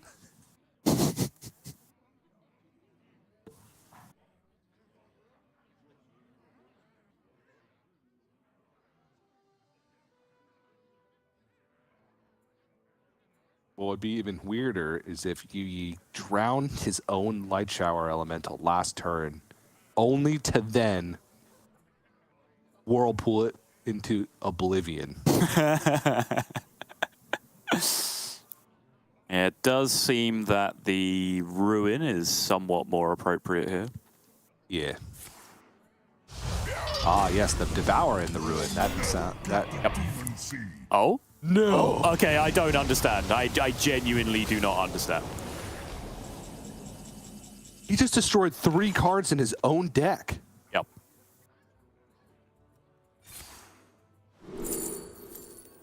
And he opened up a hand space for Bunny Hopper with the Finley that he was never going to play because he had Vision of Darkness in hand from the Svalna. Mm-hmm. Ooh, Shatterskin Gargoyle. Draft that card quite a few times in Arena. Wait. As I'm sure you have too, Sottle. What happens with, yes, this, thank you. Okay, good, yeah, that's the question I was going to ask. I've never seen that interaction, but if you proc the death rattle and then read the text, well, it hasn't been honorably killed, so you resummon it, right? And yeah, that's exactly what happens. Good. Good. Good. I'm pleased. Now, let's discuss permanently in your hand. It doesn't actually say the word permanently on it, does it? What's the exact wording on the card? What's the exact wording on the card? I know it is written for flavor and not for technical accuracy, and it is confusing. But what is the exact wording? Sister Svalna, battle. Oh, it's on Svalna, but not on the spell itself. Right, yeah, that makes sense. Okay, I'm with you. I mean, it's sort of on the spell itself. It says, this stays in your hand. Yes, yeah. But it doesn't actually have the word permanently on it, but the minion does. Yes, battle cry. Permanently, and it's even in italics. Yes. That's how you know they mean it. But what it's actually doing in a technical sense is discover a shadow spell, add another copy of this to your hand. That's what it's actually doing. Yes. So if it gets counterspelled, for example, you lose it forever. And it can still get theatard, blah, blah, blah, blah, blah, everything that means. So, yeah, if you shuffle it away with Finley, go to the bottom of your deck. Yep. Yada, yada, yada. Yep.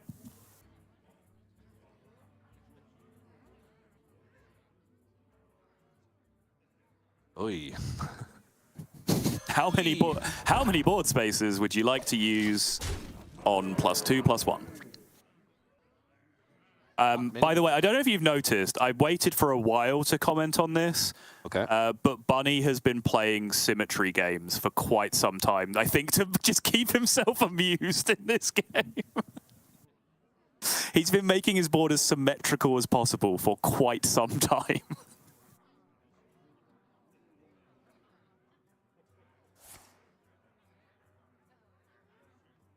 Oh, Derek's saying the ordering goes adds it to your hand first, then discovers a spell, which I'm willing to believe.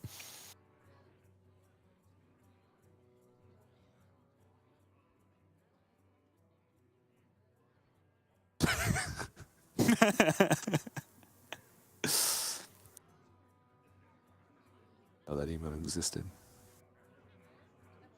All right, well, got a Mida from the identity theft.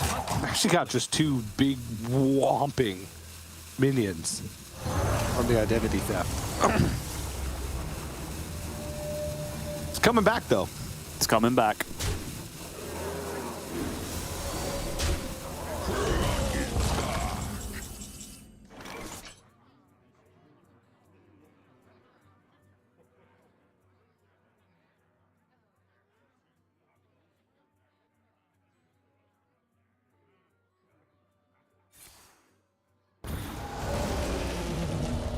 Drown Theatar?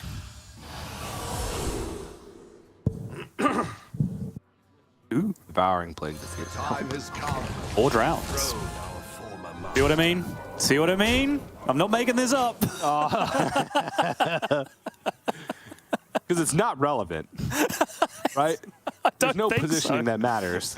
I don't think so. Maybe there's a death rattle in the game where positioning matters. I don't think so. Let me look. That'll take up a good 3 minutes. Mm-hmm. We got to keep ourselves entertained as well. That's right.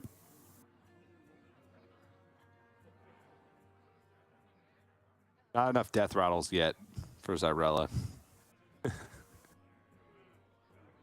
Yeah, I think as much as possible, you do still want Zyrella to be like that super late game nuke when it comes down to it.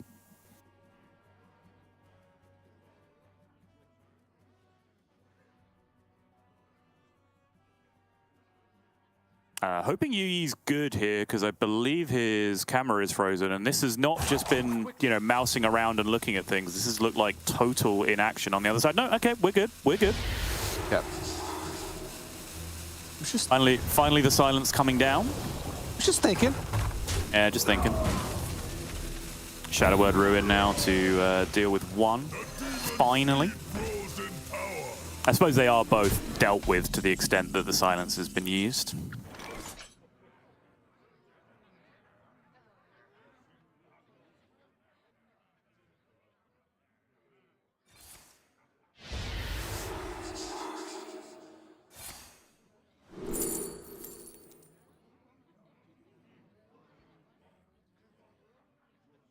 I mean, opponent's at 27. You want to just start getting them? Yeah, it's also undead. So, like, if you get enough of them, and then you die, and then use Zyrella. You rip the vision, and then you get the thing that's like, whenever you play an undead, give it reborn. You know? Yep. Yeah. I don't know. I don't want cards from my opponent's hand, to be quite honest with you. I want damage. That's our line of thinking, having stayed in this match for such a long time. But Bunny's like, I'm playing the long game. Yeah, we are very quickly going through the 7 stages of Priest Mirrors, which is very different to the 7 stages of Grief. It starts with engagement and then goes through distraction, memes, boredom, and then just smorking. We've reached that point in proceedings where you just want them to go face with everything. Yeah. We got there pretty quick. There's not we did. 10 cards left in the deck. Yeah, pretty good, actually. Yikes. I've done my due diligence and have concluded that there are no death rattle minions in the game where positioning matters. Okay. There is, though, the existence of Bone Lord Frost Whisper. For the rest of the game, your first card each turn costs 0. You die in 3 turns. Yes. Not relevant at all to the situation, unless I was going to say, why are we talking about that? Apart from you also being a massive Bone Lord and you just wanting to, you know, show support. Hey, that's Bone Lord Frost Whisper to you. I'm Bone Lord Neil Whisper. That's true, actually.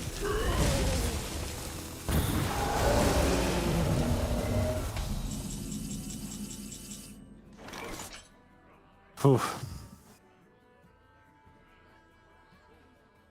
Yeah, the Mind Eater's kind of awkward. Yeah, I feel that way too. It just seems like hand size concerns that you don't really need to deal with in this situation. Yeah, the shadowed spirit. What's it called? Shadowed spirit, yeah. Seemed just like way better. Like just the pressure that it provides. Yeah. It's all in your head.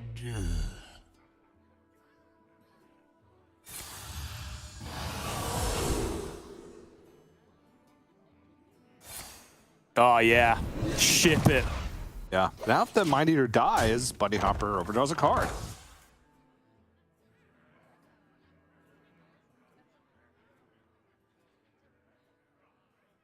There's a Mida left in the deck.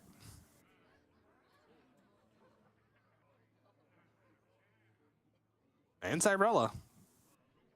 And Zyrella. Zyrella, I think, would be the biggest deal. One Midar you can probably get away with because, you know, it'll iterate multiple times with drowns and resurrections and whatever else.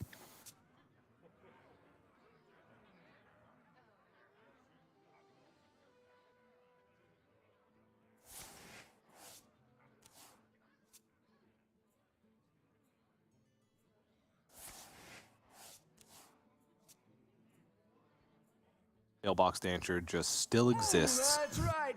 Feel groove. Not too quickly. What is happening? If it kills the Mind Eater, that's a pretty big deal, because otherwise there was no way to kill it outside of the clean the scene. I guess could have just cleaned the scene. Oh, nope. They all went into the one. Okay, still going to light it, burns it. Yeah, just dumping cards when you could. It's just, again, a little bit confused by what the goal was there, because you've now given your opponent a copy of a card in your hand as opposed to a coin, right? By silencing your own thing? Is that better? A copy doesn't seem better. Card in the deck. Oh, other way around. Sorry. Yeah. Okay. Oh, 4 friendly minions. Burning Blade Acolyte, Plague Spreader. Oh, wow, that's a nice suite of minions. It is. Oh, it's so many drowns. Just use one, right? Like, just put a mailbox dancer. Just put a freaking mailbox dancer in it. Yeah. Every time. Get me out.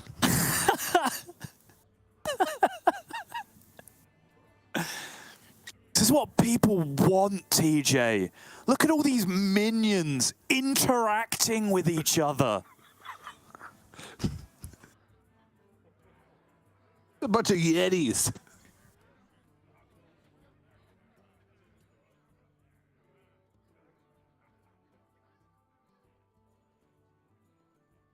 Yeah, Derek raising the point. Like I was phrasing it as a question. Like giving them the coin isn't necessarily worse than giving them the card because, as we've spent a great deal of time talking about, making room in your hand is the biggest problem that either player has in this matchup right now. Yeah. So coin is a tool that you can use to make space. So I don't even necessarily think that is the wrong decision. Rest Yeah. easy. Oh, he's gonna play the Mida. Yui's super low health. 18 health. Yep. Shadowed Spirit would come in quite handy here. Yes, I'm going to keep harping on it. This is 11 damage? Like, that's... Well, to be fair, the whole reason all this stuff is on board is the copied amulet that came from the thing that he took instead of the spirit. So true. And now this is getting drowned as well. Yep. Certainly.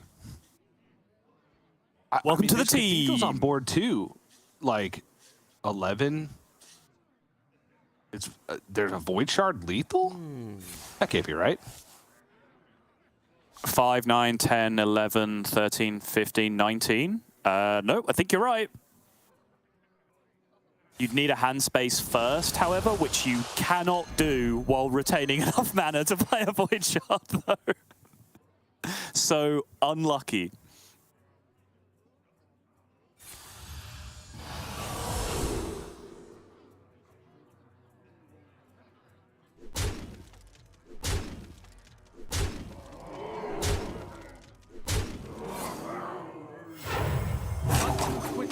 Well, Yuyi, you're at 7.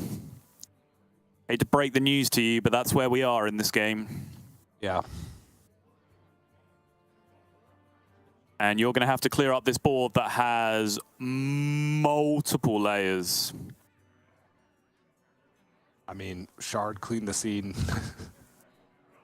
I guess the clean the scene is not infused, right? Shard, clean the scene, Renathal, Whispers. Boom! Okay.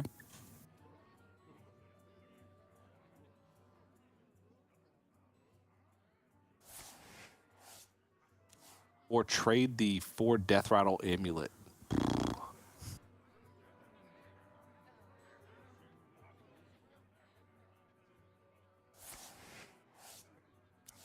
Whoa. What are you looking for?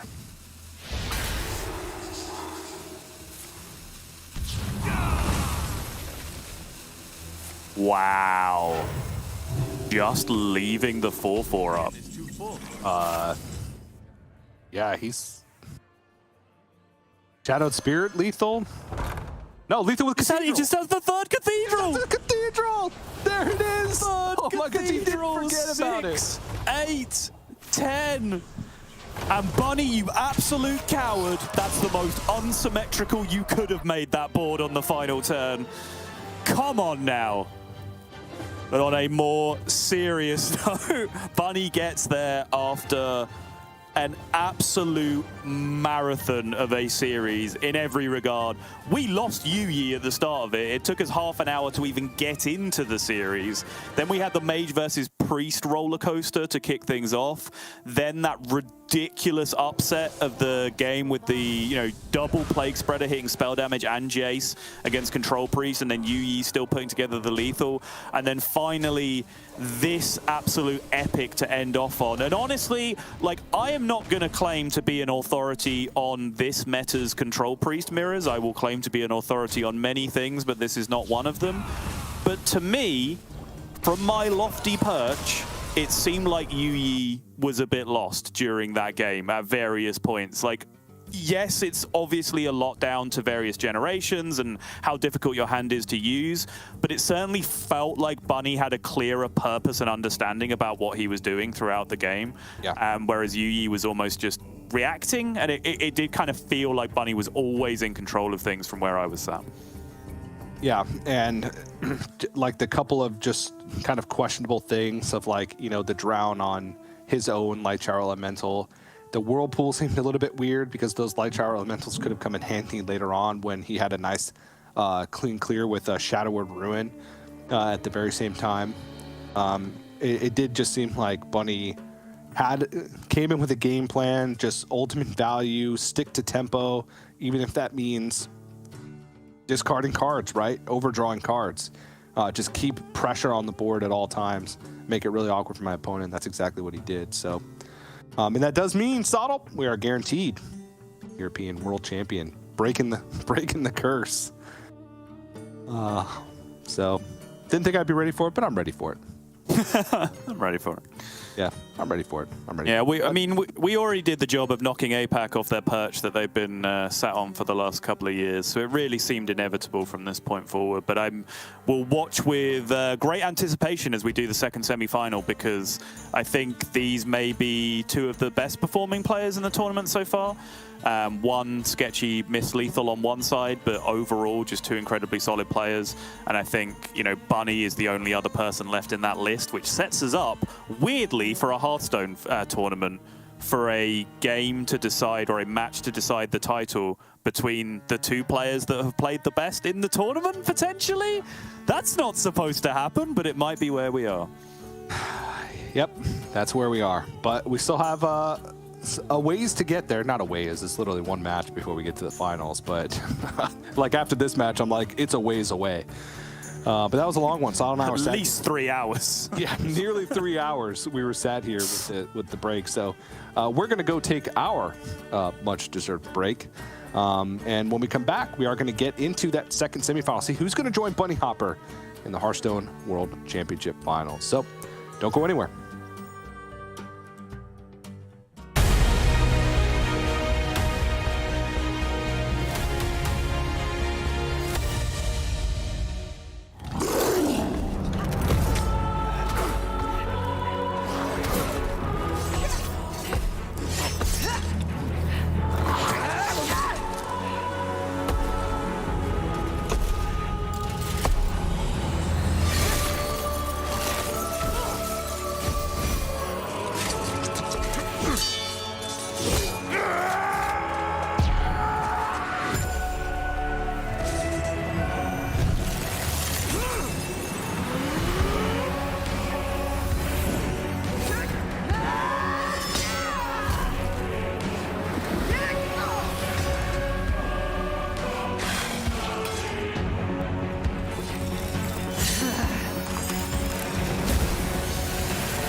Welcome back, everybody, after that marathon of a first semi-final.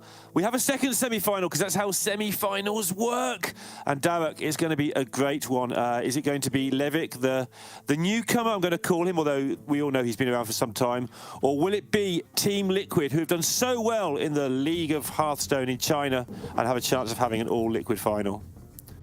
Yeah, I know. That would just be so sick, wouldn't it? Like, The obvious undertones here with everything that we're going to be saying is that it feels like out of the 3 players left in the tournament, Bunny and Deaddraw, through sweat, tears, have earned this spot. It feels like they deserve the title of world champion because we know them so well. We've been right behind them for their journey in competitive Hearthstone for so long. So I would say, based on everything we've seen, Deaddraw has to be the favorite in this second semi-final match, just based on tournament pedigree. However, Levick has just been consistently surprising me, consistently playing at the absolute top level. He's one of those players that you know is good, but because he's not so much part of the narrative of top players in the world right now, he doesn't get the same praise necessarily as a lot of the other top players would, like Bunny and Deaddraw, both of whom are very real arguments for best player in the world right now. But his play throughout the entire weekend has been absolutely impeccable. And so Levick, were he to go the entire distance, I don't think anyone would be complaining about the quality of said world champion. Yeah, he also has a lot of fans in the chat, which is always nice to see. And he's also like, he's one of those players who he hasn't done great in Masters Tours until this year, particularly. But he's won a lot of other things that have been put in front of him. Sort of the local whatever it is cup for surrounding neighbourhood countries for $500. He's won infinite number of those things over the years. So just because we haven't seen him playing competitive Hearthstone at the highest level, he's been destroying it at sort of tier 2, tier 3 levels for a long time because he hasn't had the chance to play the tier 1 stuff so much.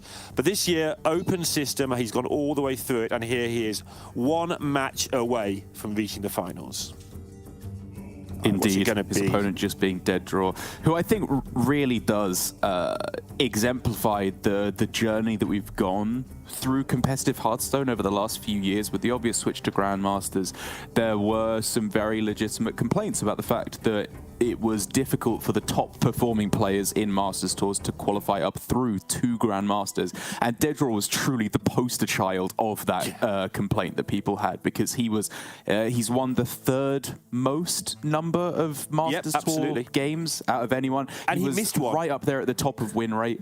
He missed an sure, event. there you go. And he's still, right up there at the top. And he's like right up towards the top of win rate, second most top 16s or top 8s when we used to do that in Masters Tours as well. Like his accolades just speak for themselves.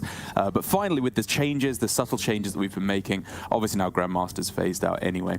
But I think it does show that the system is fostering this type of talent, and we are left in a situation where we're getting back-to-back Worlds appearances from lots of players. Possessi a couple games away from being back-to-back World Champion. Bunny Hopper and Deaddraw making it through to the semi-finals. And Levick as well. He's the type of player who a few years ago would have really struggled to make it through to the World Championships, and now with his dominant results on ladder, translating that into tournament victories as well, we are seeing this new breed come through, and we are all the happier for it. As jumping into the decks here, we do have two of the common archetypes between our two players, with both players having Jackpot Rogue. Well, both players actually having identical classes across the board, it's worth saying. It's just the archetypes where they differ. Control Priest for Deaddraw, Boon Priest for Levick, and straight up Ping Mage for Levick, whereas it's a slightly more control-y package for Deaddraw. But the Jackpot Rogue and the Demon Hunter, that's where they completely overlap in terms of archetypes. Yeah, and because of those sort of small, fairly large differences, it means that the bans ended up being different and sort of broke the mirror in the classes, with Levick banning the Priest and with Deaddraw banning the Mage. So does shake it up a little bit. And I personally think it will come down to whether Levick can get his Blessed Priest, his Boon Priest out of here. I think that's going to be the key thing in this one. Obviously, if he can't, he will lose. But I think that's the one where he hasn't got very good matchups unless he runs it into the Demon Hunter. And the Demon Hunter might be gone after this game.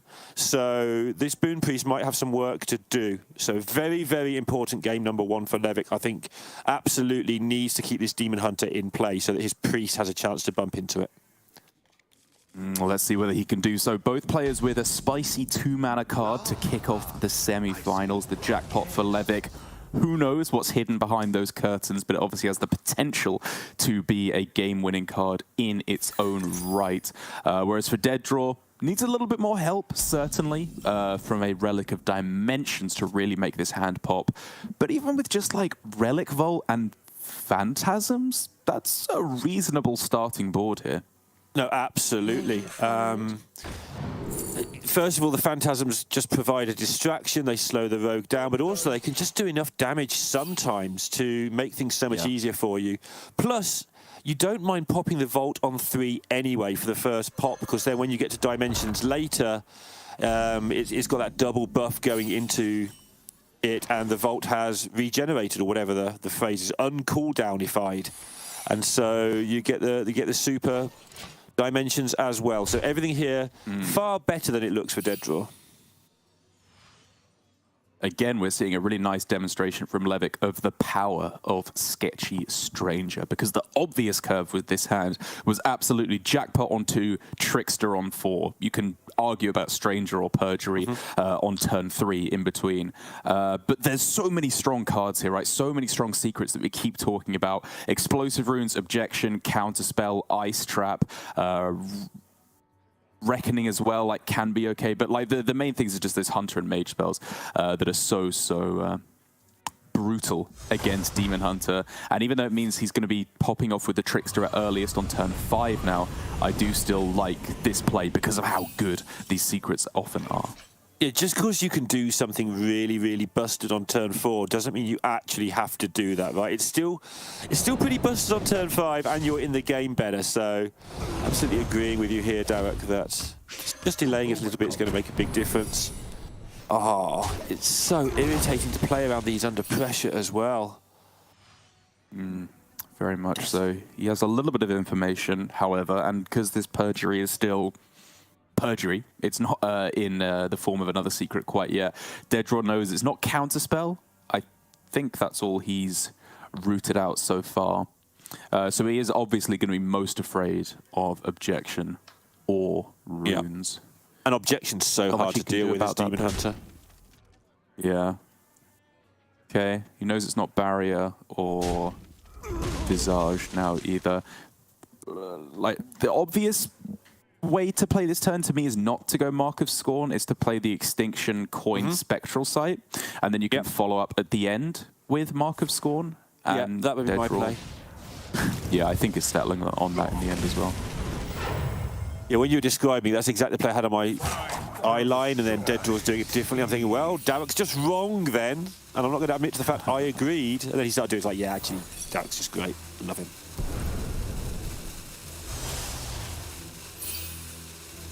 I love how Double Cross just procs instantly. It's so funny. Yeah. Just interrupting their turn. Nice discounts with the double spell damage and a lovely draw of Prep on the other side for Levick, and a lovely looking Ice Trap as well. So, how quickly does Levick, do you feel, need to get on with this now? Because obviously, when Demon Hunter's just doing its thing, you don't really know how close they are to winning. You do have to get on with it at some point pretty soon, right?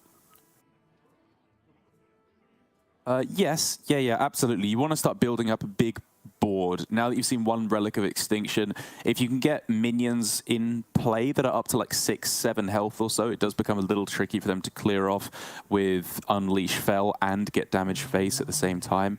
But for Levick here, you know, until he sees Relic of Dimensions in his opponent's hand, he does have a fair bit of time to keep just playing his game plan.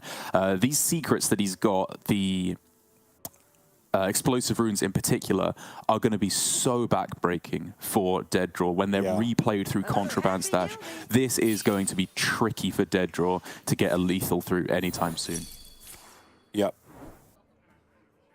I mean, how many minions are even in the Demon Hunter deck? Is it 6? There's the 4 spell damage, there's the Jace. And a Snake. Yeah, and a Snake, so it's 7. No, 6, yeah. Which is what I had in my head.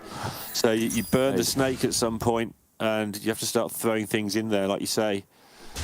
Oh, it's going to be tough. Nice draw, though, from Dead Draw with the double Relic of Dimensions. He's already got a decent hand at the moment, actually, with the double spell damage and Unleash Fell. It's going to be very tricky for Levick to stick aboard against all this. Hits Relic of Dimensions, which is obviously the card you would want to send back in at this point. Later on in the game, you can rely on the Gravedigger to discount to counteract big discounts, because when they're shuffled back in, they are sent back to their original cost. At this point, you are specifically trying to hit Relic of Dimensions. Unfortunately, a second one was also found, so the game plan for Levick does not achieve what it was setting out to do. Very interesting there, Levick taking the value trade, getting rid of the 1/1. That shows how much he's valuing his health total, how much harder he knows he's going to make it, because he knows he's going to get rid of maybe 2 spell damage minions, maybe even 3, because if Dead Draw needs one now to clear this board, that will get picked off one way or another. And so every point of health is going to stop some sort of surprise Jace, Fury, Chaos win. He valued that 1 point of health massively there. Okay, decent discounts. That's nice. Okay, yeah, pretty good dimensions overall. Yep. Save that one for later. 7/7s as well. Very threatening at this point. Actual minions. This is, however, the last big push onto the board that I think Dead Draw can put together, because this is the second Relic of Dimensions, and with Phantasms, apologies for the 2 7/7s. And so if these are dealt with in any form, that's about it, with the explosive runes denying any real minion pressure from the spell damage that could come down. So it's very much all in on the combo game plan here from Dead Draw, and honestly, just like a single good secret here from Sketchy Stranger, and Levick can stop the combo from ever happening. Explosive Runes is okay, because it gives you 1 extra proc, but it's a lot worse than Objection, which could have both been replayed again with the stash. Yeah. But he is running out of, or Dead Draw is running out of minion options, as you've said. The freezing trap will cut down 1 more of these. He's picked up the damage for this just to take out the other minion. That is everything dealt with, and Dead Draw is going to have to fiddle around. And like I say, Levick knew this was the plan. Cut off 1 point of damage a moment or 2 ago, just to make it that little bit harder, because every point after 30-something makes it so much more difficult. I like that he does this with 10 cards in hand. You don't want this 7/7 in your hand right now, so you'd rather it die. Don't you? Are we 100% sure? Pretty about sure that? you don't. Not 100%. Because it's a proc on objections and stuff. It's 9 mana though. I realise, but you're in a spot, right? It's fair. It's a fair point. My intuition still you're right. says that you would rather have more hand space available. I do think you're right. I'm just raising the point. Yeah. No, it's a good point. Because, I mean, right now, realistically, the best win condition for Dead Draw, as I see it, is drawing the other Phantasm. Sorry, I keep messing them up. Drawing the other Relic of Dimensions. Reduce exactly 2nd Arcanist and Fell Barrage, and then you play the most expensive spell damage card in your hand, then play to get it hit with explosive runes. Then you play all the rest, and then you kill him in 1 turn with 2 Fell Barrages, 2 Unleash Fells as well. Is he doing it now? Have we not been adding this up when it's just lethal? He's just going pew, pew, pew, pew right now. But is it enough that the Jace wins next turn? Is it 2-turn lethal with Jace through a lot of stuff? That's the plan. I mean, he's saying like he has explosive runes in the pool. If I'm proccing it now, I need to replay the rest of my good minions before he plays the second one and hope that they stick. It's not absurd to hope that they do so. I mean, they can, right? They might. They might, yeah. And also, Levick like, needs one of the hard of his own to eat up a Fell or something like that. Sure, yeah. Let's muddy the water. Stick it. They're not, because there's a Chaos Nova. They are not it's Jackpot Rogue. But, Yeah, and then from there, Stash or Explosive Runes will reapply the runes.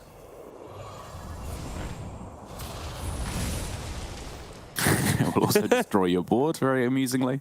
Those things are really horrible in the mirror, by the way. If you don't destroy them, if you don't have the spell damage and unleash combo, those things just go all the way against the weapon version of the deck. They're grim, the leeches. Luck people. Indeed, yeah. Ooh, okay, that's a nice draw. Cards left for Dead Draw. The 1 Arcanist is the big one. The 1 Fell Barrage is the other big one. Because again, I'm thinking if he can discount specifically both spell damage, which he's got 1 of, he could then go spell damage. That gets destroyed by the runes, and then spell damage Jace, which might be lethal. I'm not sure if Jace alone will be enough to be lethal. I don't think it is quite yet, but it could be towards the end of the game. We've had the 3-point Fury, we've had the Chaos Strikes. They're getting close now. It is getting close. Another Fury. Agree with that. So another Fury would be... Oh no. That's really difficult to get through.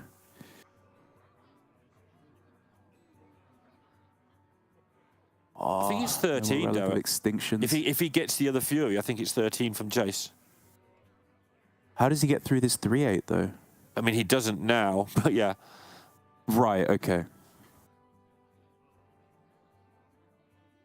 Mark, spell damage. I could see that. Zero mana.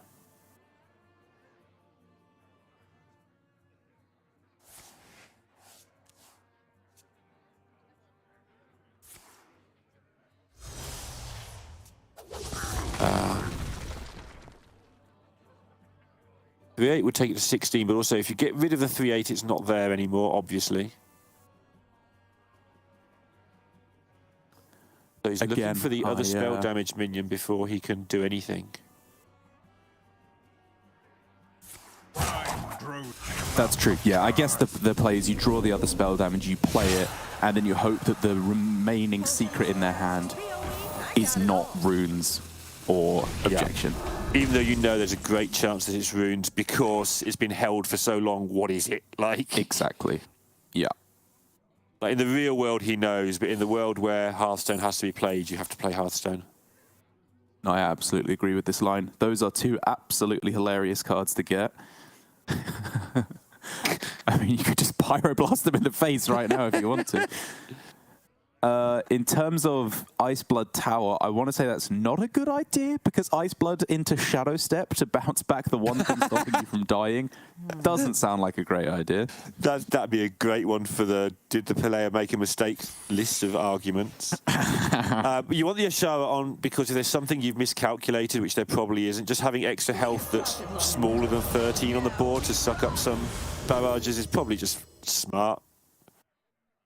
Yeah, and if you pick Tides, then you can go Dull Pyro next turn, which is not guaranteed, but very likely lethal, I want to say. Deaddraw throws down the spell damage, praying it's not going to die. It dies. And I think he's going to struggle to get through all of this. I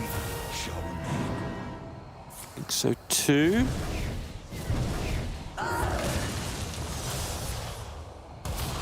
Even if he gets Unleash Fel, then Fel Barrage, there's still the Reborn left over afterwards. Or I guess actually it doesn't matter which order it goes in.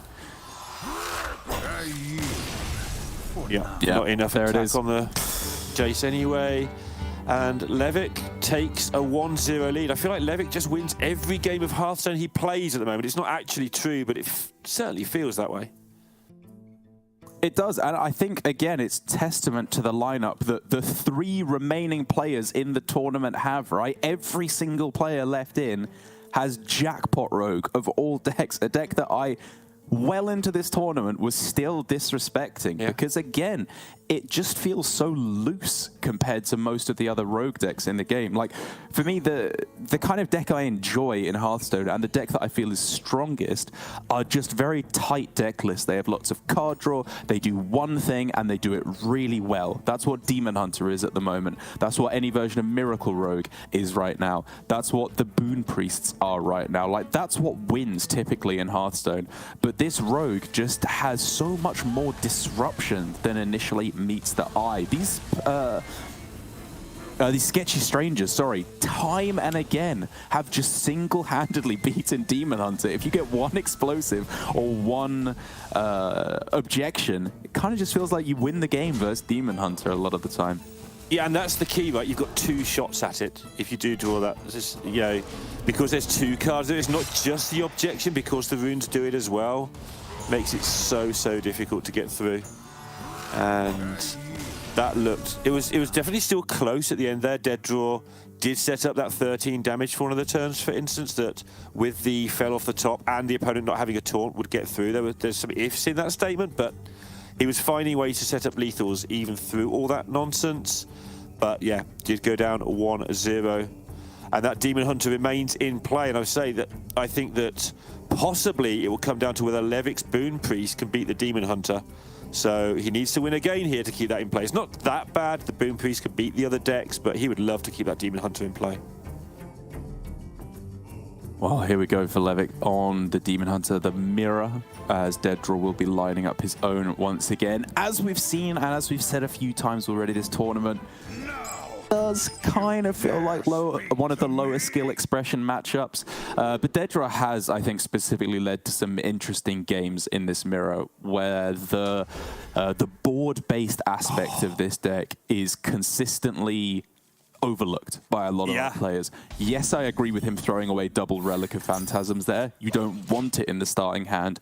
But these kind of plays in the mid game where you get up to 5/5, 6/6, maybe even 7/7 sized minions off the Phantasms can actually pose some really big problems for opponents who are too liberal with their extinctions early on in the game.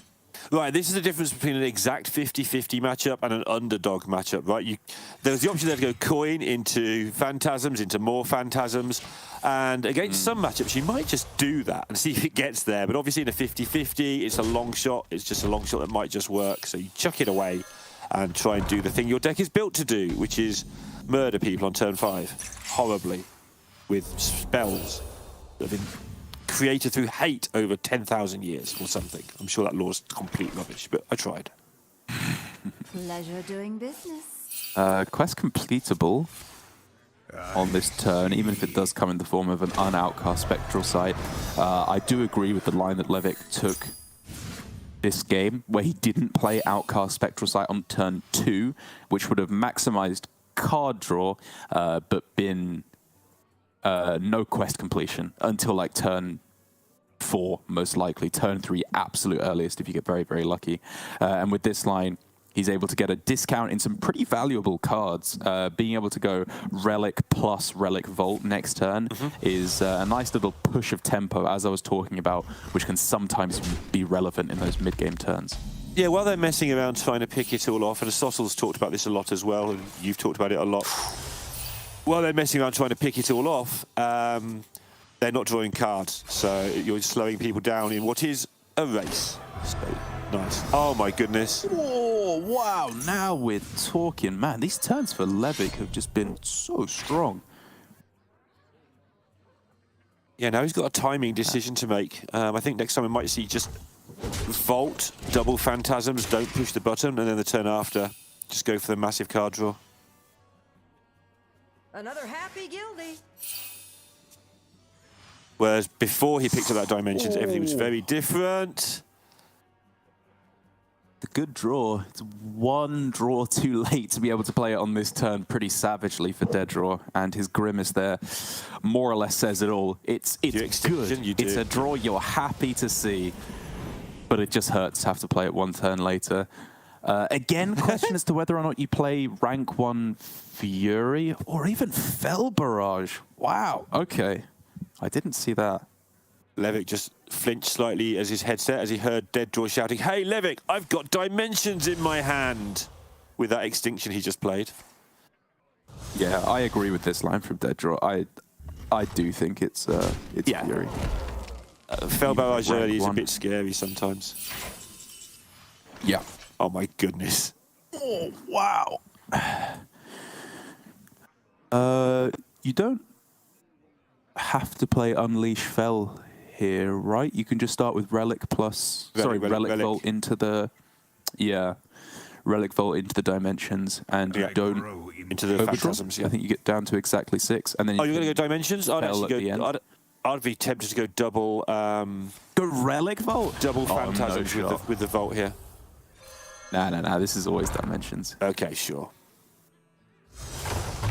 But yeah, a little interesting there that he went for it first, as I really don't think there was any Oh no, wait, he's on Kurtrus. Oh, sorry, he's on Quest Stage 3. Okay, there you go. He wants Kurtrus in hand. It was therefore perfectly acceptable to do so.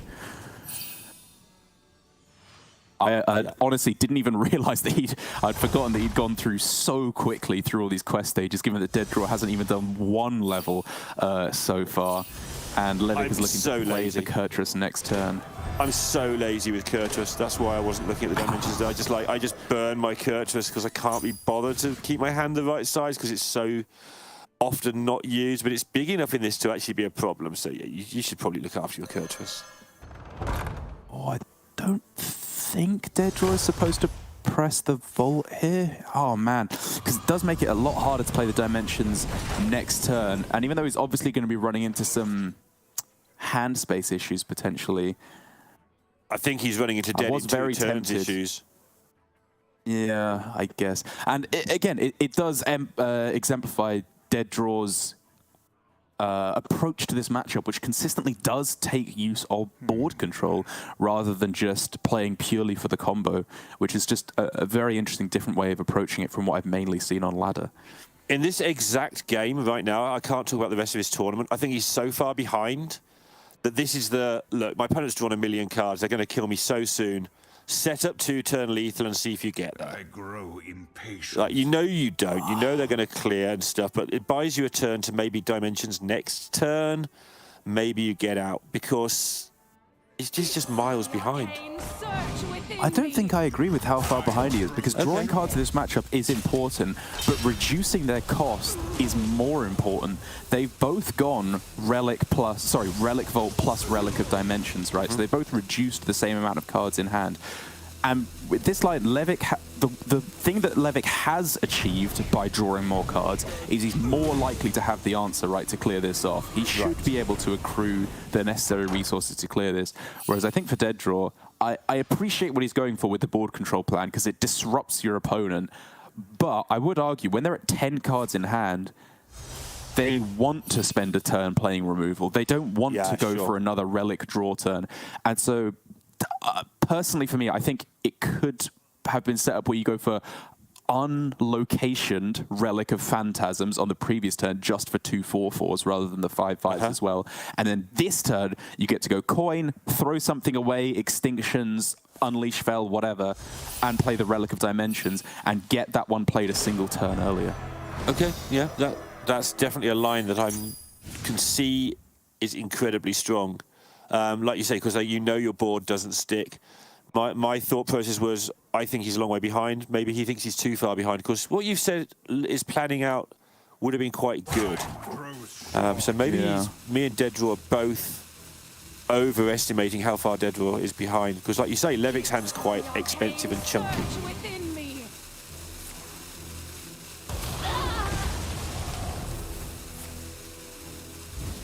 Oh my. Nice easy clear turn though for Dead Draw, as he also takes a turn off drawing here, which I think is fine for him.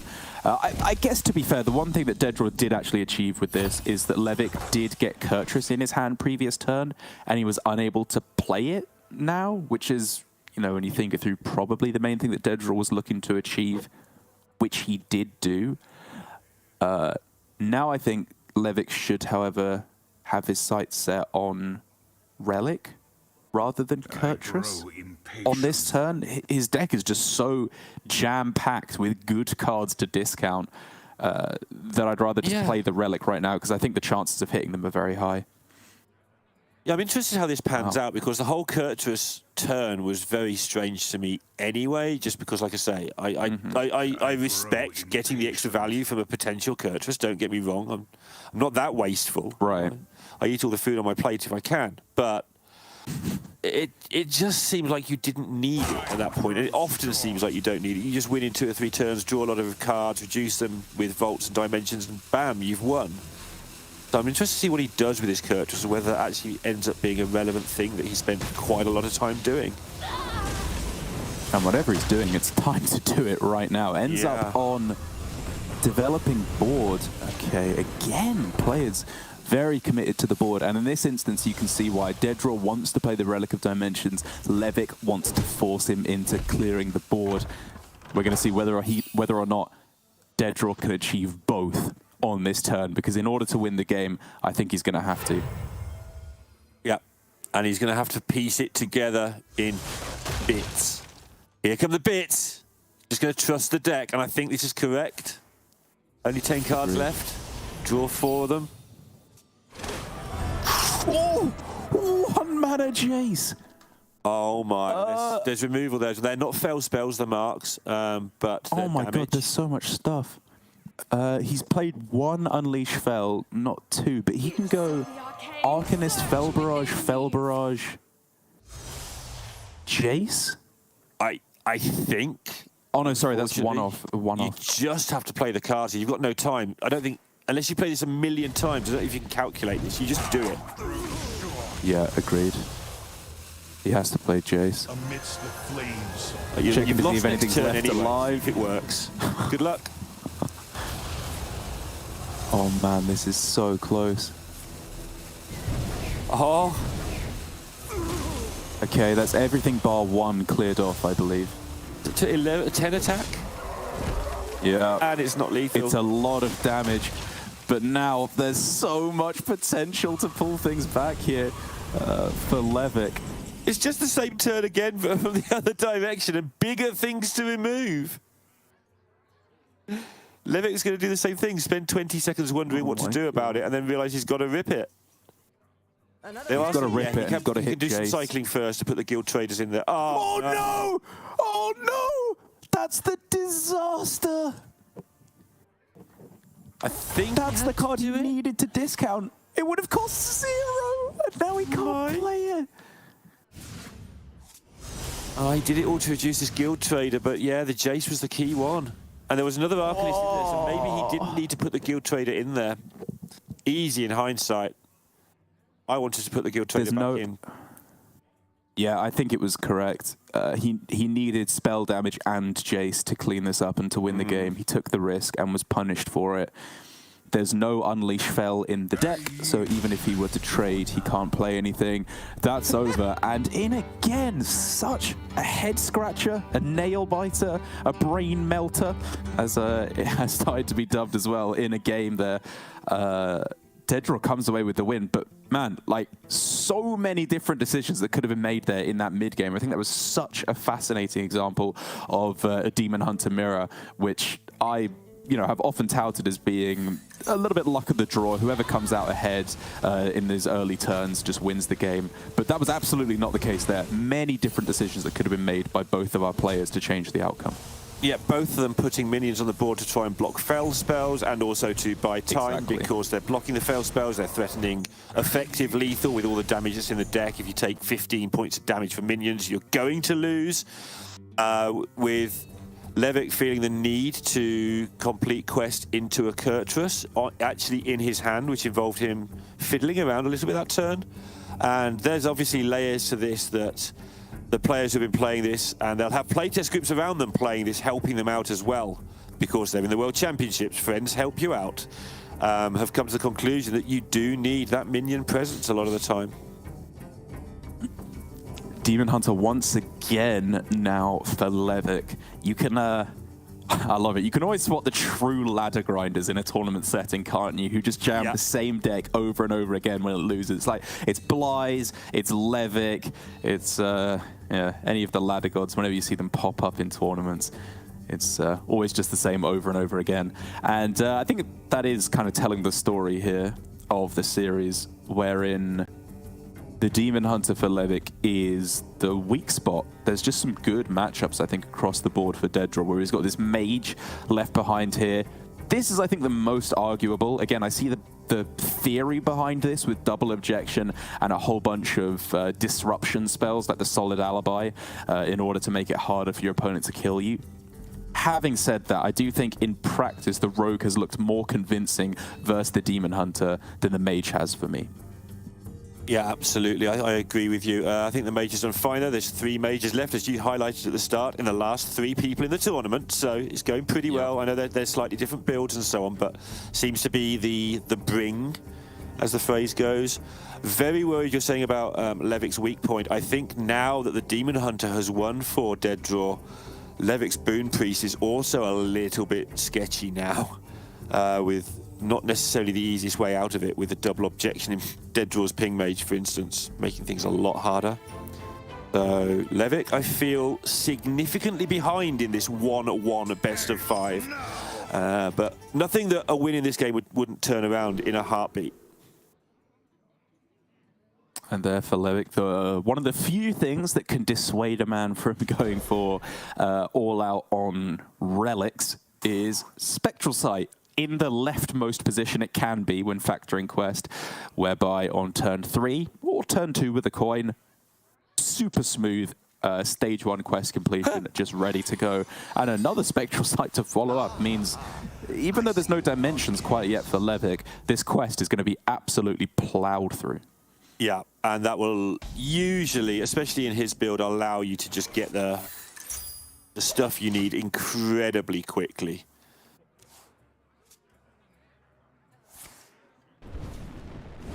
Dead Draw, just obviously nothing to do in this opener for a few turns. You just got to sit there and let the Demon Hunter go about their business. That's terrifying in its own right. Oh, he's doing it on turn 2. Interesting. Job's done. Because this does, of course, mean unless he gets... Again. Oh, wow. But he doesn't, right? Unless he got specifically 0 mana Sigil of Alacrity, it's only 4 cards he's drawing next turn. Right. Not... So when I 5. go again, what I mean is if he drew the, say that he Spectral Sights and the first 2 cards were rubbish, he could just go, okay, I don't want to reduce those. And then the turn after, he could have cycled Need for Greed and Spectral Sighted into some better cards. I understand. He got 2 looks at a reduction. But as it is, he ripped a Relic of Dimensions and reduced that instead. Yeah, fully agree with this line to play a 1 mana draw card first, be it Mark of Scorn or trade the Guild Trader, because you want to hit specifically the Relic Vault, and that's the only real card that significantly upgrades your next turn.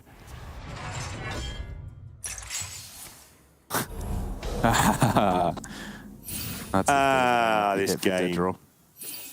Ooh. Ooh. Yeah. Okay. Oh, and you get to reduce their cost as well. It's disgusting. Just to play them both. Yeah, So just jam them silly. both down.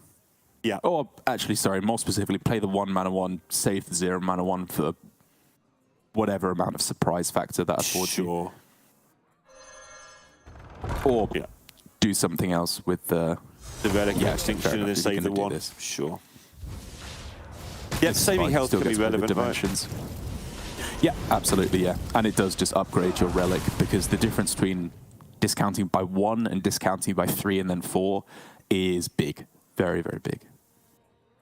Yeah, it's weird because after that, the difference becomes small again, but this first couple of reductions are massive. Okay. Next turn's amazing for him, and Dead Draw has very little going on here. The card is found, though, the Spicy Tech card that counters very nicely a deck that, as you said, runs 6 minions and 6 minions alone with no ability to discover more. I do agree, though, that for Dead Draw, it's not time yet. It's not like Jackpot Rogue, where you play it and then you can replay it again and again with the Stash and Tess. You play it once and then it's gone. It's a one-time effect here for the Mage. So you want to save that until either you've seen the Rustrot Viper or you suspect it's Jace time. This is an interesting turn, by the way. Levick just being very patient, much so. trying to sort of dump some stuff out of his hand before getting his dimensions off. Yeah, again, you could kind of see he wanted Jace, right? Yeah.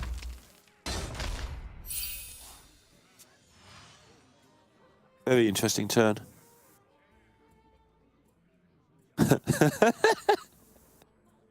Oh no. Yeah, this is not it, is it? It really isn't. Just nothing happening to the point where he's been kind of forced into playing the objection here.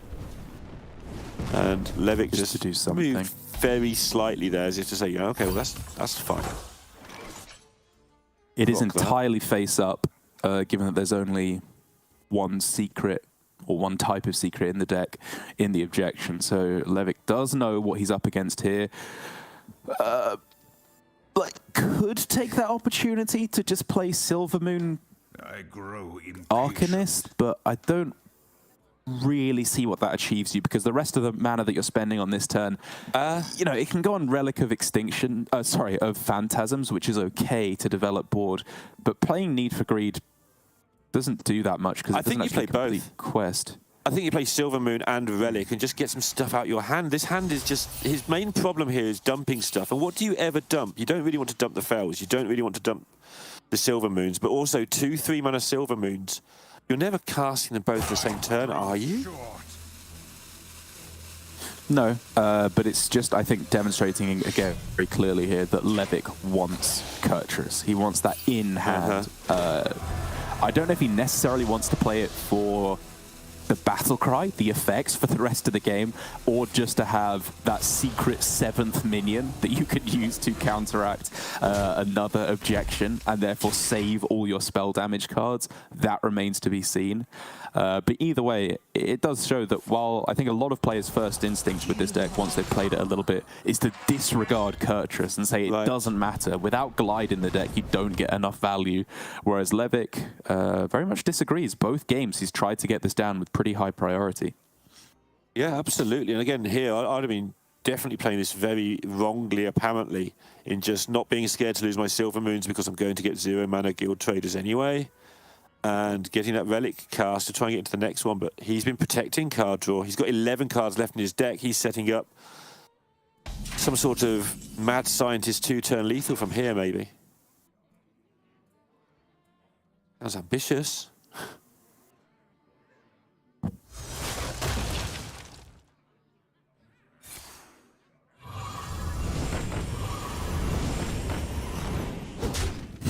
And he's playing this so slowly compared to... It really is such patience. It's fascinating. When somebody plays a deck plays the Peddler as well. Yeah. Yeah. Yeah, when they play a deck Nice, this differently to what I'm expecting, I'm just assuming they've got some, you know, they've got so much practice on it, they're playing it very well. That's just all I can assume. They've got a totally different game plan. Yeah, yeah. Of course, I was forgetting, again, these Tusk Piercers plus the Peddler that's in the deck, which makes it the 7-minion deck plus Kurtrus being the secret 8th minion, not 7th, which is a pretty big deal. Levick, I do think, still needs to hit a pretty key discount with these Relic of Dimensions, which he should be able to do with pretty high likelihood, because one of the things he's gained by drawing so many cards in his deck before he plays Relic of Dimensions is he's essentially guaranteed to discount at least one Guild Trader, if not both, because you can keep cycling them back in. It doesn't matter how small your deck gets, you can always shuffle them back in and then play the Relic afterwards, which is, again, another cool aspect of this style of play from Levick. Which he's also... Sorry. He's played it on turn 8 going into the box turn, right? Which has given sort of some box protection. Wonder if that was... what, to not just die? Yeah, to not just die, because he's on 16. So the box is there's just a 7/5 chill in there that the box might actually hit if a Pyro comes out or something, maybe. Ugh. Well, it's not a great start. That's a decent middle.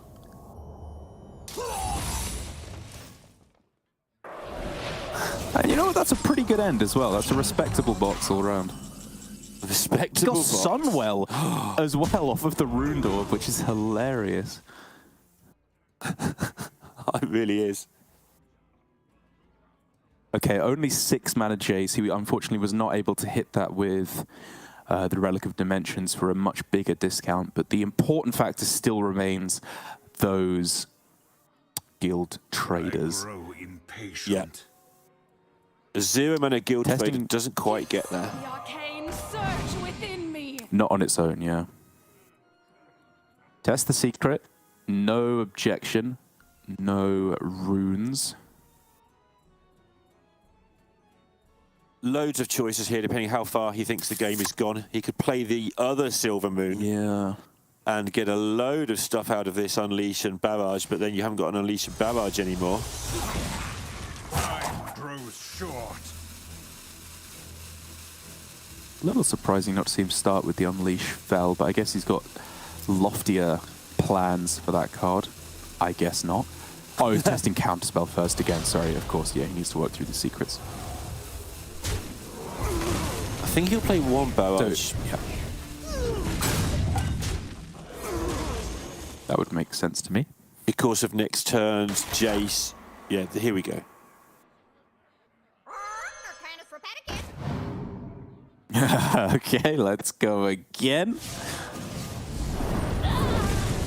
Boxing for all the marbles here. Hearthstone boxing. A good start. It's like chess boxing. Ooh. But it's Hearthstone. Remove a minion from the game. Be gone, parrot. And Counterspell, kind of amusingly, is a very nice card to have found here, because there aren't many spells left for Levic. No. You know, Sigil would be the best card to play into that to get rid of it, and I imagine he will not leave himself in a situation where he's just losing to Counterspell. But it's another thing to think about at the very least, which is all working in Tedraw's favor.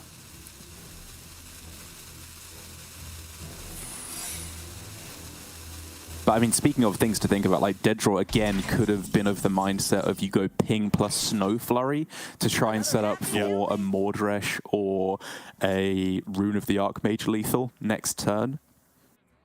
Phantasm seems like a reasonable test. He's just got to work out if he's got lethal through whatever else is left.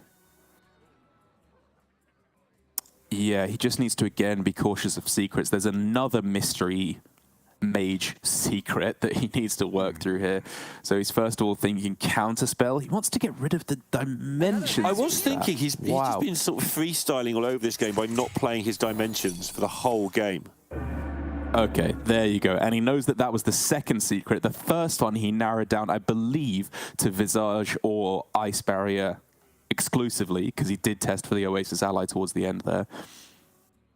And so he's not really afraid. He can just not attack face until the end of this game, and he should be fine. Or potentially even at all. Yeah.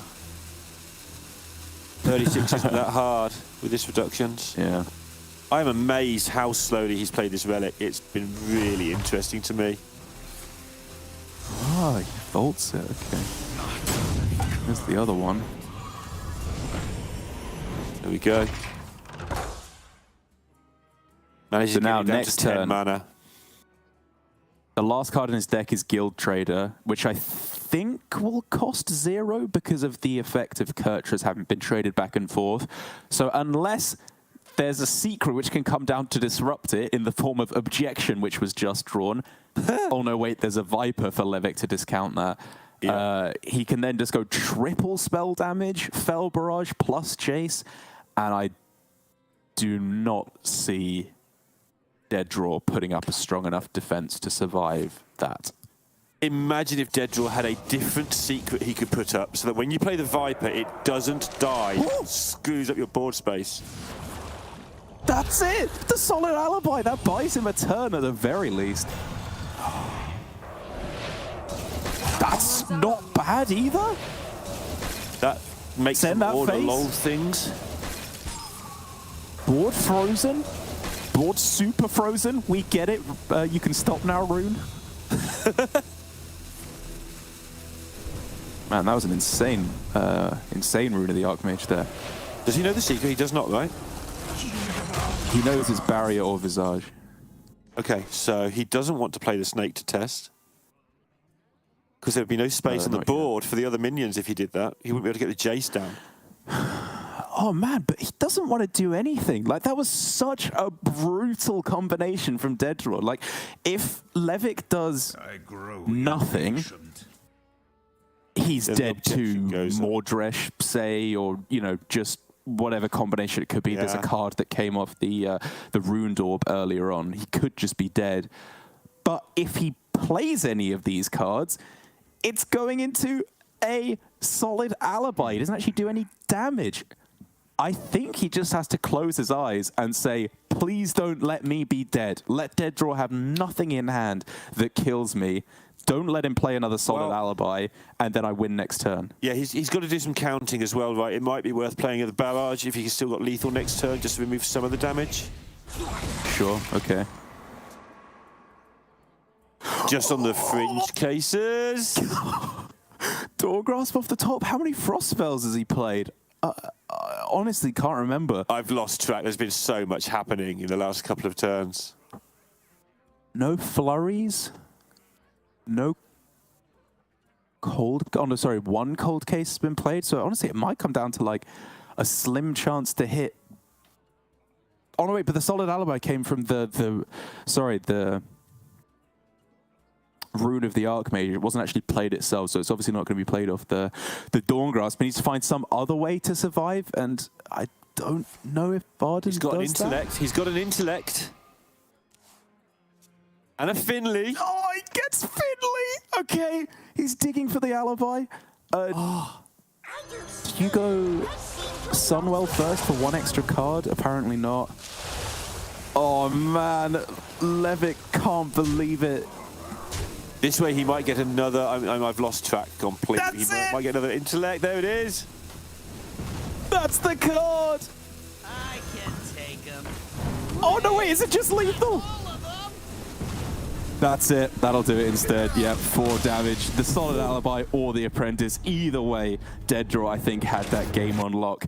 And oh my goodness, I doubted hard that mage at the end. I did not think he was going to be able to stand up against all that damage from Levick. But the solid alibi, specifically, I think that was the only card that saved him off the Rune of the Archmage.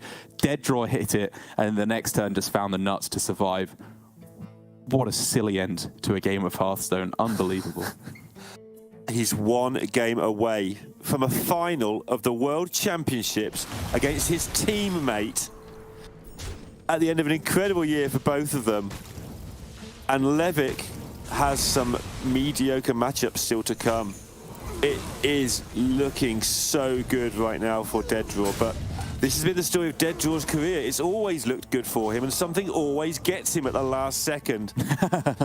So will he actually reach the World Championship final, or is he going to be denied? Stay tuned. No, we're not taking a break. We are staying right with all this. Don't worry about that. Nah. It's not going to happen. I can feel Mama Dead Draw cheering him on so hard that nothing can possibly go wrong at this point, surely. I enjoy the tweets after each Dead Draw victory. It's like, well done to Jack, the player that I know quite well. I'm rooting for you. Well played, Jack. It's great. I love it. It's the purest thing I've ever seen. I love it so much. But yeah, just the Jackpot Rogue remaining, which, in case you're watching Mama Dead Draw, is good. This is good. This is what we want to see as Dead Draw fans playing Hearthstone, just to explain it in layman's terms. This is a deck that, again, as we've seen time and again, as we saw in the reverse earlier on in this series, right, where Levick was on the Rogue, Dead Draw was on the Demon Hunter, it should be in a good position with all the disruption, all the repeated effects, and of course all the pressure that can come from Jackpot Rogue to be able to beat the Demon Hunter. First of all, though, Levick is going to be lining up his Boon Priest instead, which is a bit of a tougher prospect, I want to say, for the Jackpot Rogue. Interesting. I don't think it is, but do you not? Okay. Yeah, I think the Boon Priest sort of gives that a little bit extra time sometimes, not always, and there's just ways of dealing with the stuff. So I'm interested to see how it goes. I'm not a Jackpot Rogue aficionado by any means, I will admit, but I feel that I would rather just have my straight-up Demon Hunter and take my chance they don't objection too often. But he's got to play them both. It's not like there's any decision here. Just how do you feel? Which one do you want to play? I just, the way I see it in Rogue, there's 2 ways you get out of a big board, right? It's coin scabs, or coin scabs if they did it very late into the game, or it's find something that doesn't exist in your deck. Those are the 2 ways out of a really big board, priest board. Neither of those are outside possibilities. They're not fringe outcomes that never happen, but they're not especially likely either.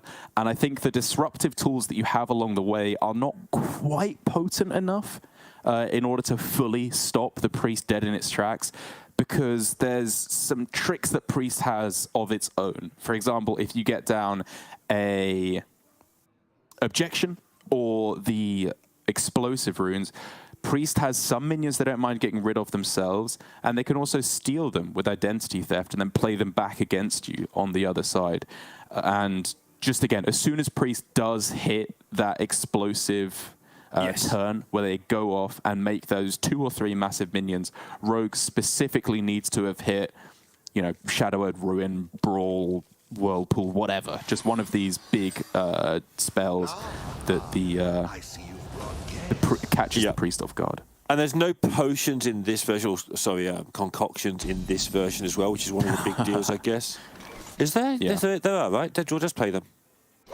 Yeah. You play a little bit. You play double potion belt. Because the concoctions that just and go blow up a Putrescide. random enemy minion are huge. Because there aren't that many things to hit. Yeah. If you hit them, you kind of win. So there is That's stuff a good there. point. There is stuff there, sure. But it's like you have to hit that alongside also a serrated bone spike because there's always a Valish or a priestess hidden behind. Or a handmaiden hidden behind all those big radiant elementals. So you're right. I should add that to the list of ways that Rogue can dig itself out of these holes. But it's just always, I feel like, a little bit below 50% chance to hit that. Okay. Levik's showing what he thinks. He's like, okay, well, here's a 2-3 that I really want on the board, and deal with it, or it's going to hurt you. That's how he's reading the situation straight away. Oh, yeah. Can't objection it if it's already there. Kind of an interesting choice, actually, for Deaddraw here. Like, Prep Sprint is the obvious play to just get, again, some of those answers we were talking about in hand. But Prep Jackpot into Private Eye was a pretty good turn next turn. Kind of close. Is there any health total you'd consider a key number in this matchup? Sort of a number, obviously you don't want to be on 3, so a buff of some sort is nice, but is there a second number? Like, do you really want to be on 6 or 7 as opposed to... Yeah, is there one number that's just where you want to rest, I guess? Oh, on minion health rather on minion health your for hero Levic, health. yeah. Not 3's necessarily. back, I mean, like, I guess above 4, yeah, because 3 is the number, as you said, for Null and Serrated Bone Spike, but then with the dagger included, that kind of bumps up to 4. So 5, a lot of the time, becomes very difficult for Rogue to kill. But I don't think that's really the big concern here for Levick. He's not playing this Radiant to have it survive and close out the game. He's playing it because he has Animate Dead in his deck. And, you know, maybe Deaddraw doesn't kill it, and then you'll happily just use the original body. But most of the time, that's not the case. He does go about it in this rather funky-looking order because of the Paladin secrets, I will say. It's not just him being an idiot playing it the wrong way around. He is taking an incredibly understated pop-off turn compared to what you would usually expect. But I guess hoping that that's not Reckoning, now that he's seen it's not Judgment of Justice. But he's also seen it's not Get Down or... oh, no. The Galloping Savior. So there's few secrets it could be at this point for him. Bloodlust and Tiny Toys. Might be a combo in some decks, but it's not where you want to be with Rogue right now. Okay, that's a decent draw.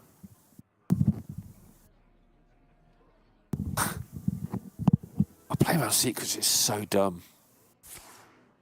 When you're playing around every secret in Hearthstone, it's like, my head just hurts. It's not even particularly hard. It's just, you can't slip up. I mean, you know nothing goes wrong here, right? Because it's just Perjury plus the Paladin secret. Yeah. And I think the only ones that could be left now are Avenge and Reckoning. So a spell is always safe to play. The question is what you do now, because you could bump in Gift to heal them back up, because you have to damage them before it's going to draw a card. Or you could just full pass if you're really afraid of Reckoning. I don't know. I just feel like for Levick, either line doesn't lead to a win. Looking pretty bleak. Yeah, it really is.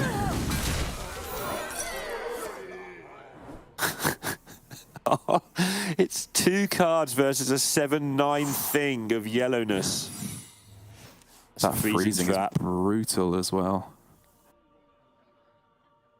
Actually, can you just set up the tiny toys here and then Bloodlust to kill off the remaining stuff next turn? That's pretty sick. Yeah, I do think you go about it that way. And then when you've killed the last thing, you just win at your leisure. Okay, not great, but sure. It's fine though, right? You've just got numbers on the board with Bloodlust. Okay, that's a spell. That's a pretty good spell as well to get some immediate value and proc the Handmaiden. Or you want to pick Bone Spike to play more cards, but honestly, I kind of wonder if that had to be Reconnaissance because Gigafin is your out at this point. Nasty. Yeah, Crabtoa just got some stuff, but it's the best card. And Maiden needs to be absurdly strong. Another one's nice. Ooh, Devour number 2. Second Devour. Yeah, that's nice.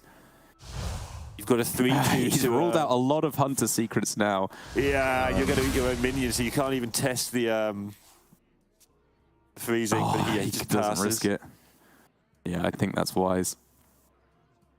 Again, you do have some amount of information, right? Even though it's just a random Hunter secret, you know it was picked over a mage or a paladin secret. The mage one is the more important piece of information. So you are, I think, correct to suspect that it's Freezing Trap here. Yeah, plus what does the 7 really do for you here anyway? It's too much to risk. Fair. Yeah. 3 minions in hand, one of which is Crabatoa. You're going to get a chance to test. Yeah, it does set up Bless lethal off the top, is the argument for it.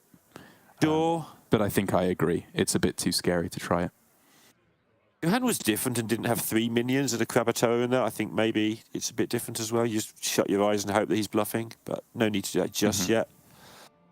Deaddraw mighty unsure in this position, though. He's currently protected, but it is a flimsy protection indeed, with it just being the Freezing Trap right now. This gives the Crabatoa something to rush into.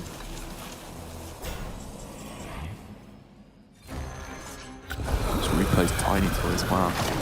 Yeah, he thought for a long time, because I think he's aware that this is an outside possibility. I think it was something he doesn't look particularly surprised about. Yeah, and there it is. This is the big reason of holding back on the attack, as well as, of course, Crabatoa can proc the Freezing Trap on the very next turn. And obviously things all of a sudden looking a lot scarier for Deaddraw. To the point where it looks like he's hovering over the Putricide there, which means he's going to go looking for the removal concoction. Destroy. Yeah, trading these 2 and then Serrated and hope he gets destroyed. Well, you could start with Tooth and then you could Serrated your own guy afterwards and you'd still just have mana to play the concoction, right? And you, of course, get 1 discovery off of Tooth first, which I think I slightly prefer. He's a massive favourite to get it here, by the way. He's got repeated 3 and 5 chances. Got it. Yeah, he's nodded. That's the one! That's the one he needed. That's so sick! That's Destroy a Minion. That's going to get the job done. And Levitt knows that his chances of it not being there are really tiny here. It's just too many shots at over 50-50. Well, no, it's 1 out of 5, right? It's not 3 out of 5 because you don't discover. Oh, yeah, sure. So it's not quite so bad. Yeah, good point. But still, yeah, I think it adds was a up to decent over shot 50, for Deaddraw to get it. Yeah, I was wrong. Yeah. Okay, what do we got off the Sunwell here as a chance to turn things around for Levick? You've got the hilarious combo of Flipper Friends for a bunch of otters and then immediately consuming their souls. Don't look, Rosa. But I don't know if that's necessarily going to be enough to turn it around.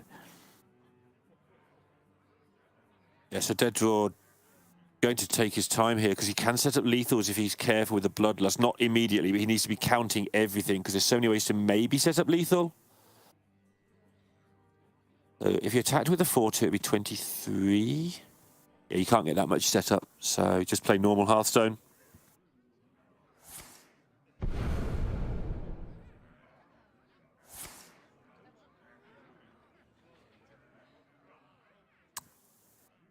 Oh man, I mean, any of these are fine. Just stuff. Count your mana. How much stuff do you want? Play card that adds up to number. Choose soon. Harkener, Astalor, Gravedigger, like just to have stats. He is kind of playing around every card in the game right now, which makes it a little bit harder, I guess. Sure, yeah. Good point. So this is like an arena turn where you put down as much as you feel is about enough without overdoing it. Oh, I think maybe roping 4, out 8, there. 9, 12. But gets the card you want. Another Sets up lethal. destroy a minion. If Levick doesn't kill something here, it's game over. Which he will, of course. And I'm going to guess that he did rope out. I don't think you would ever pick Krakatoa's Claw to send back into the deck there.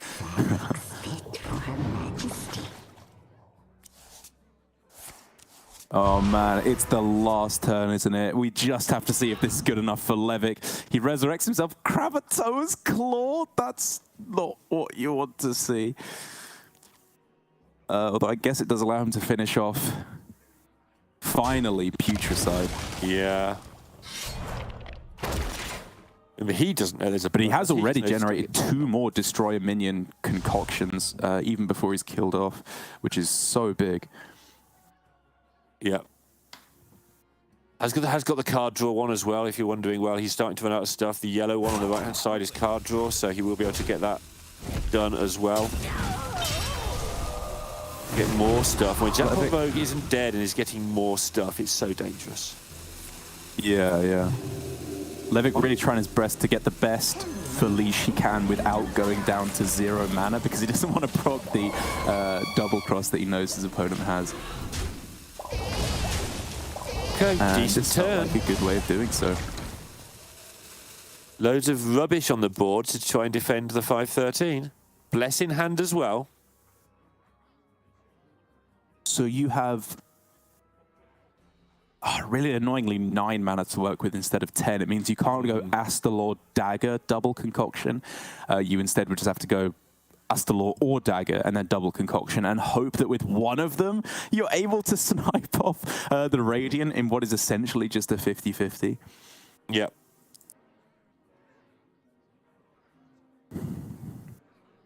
Oh my goodness.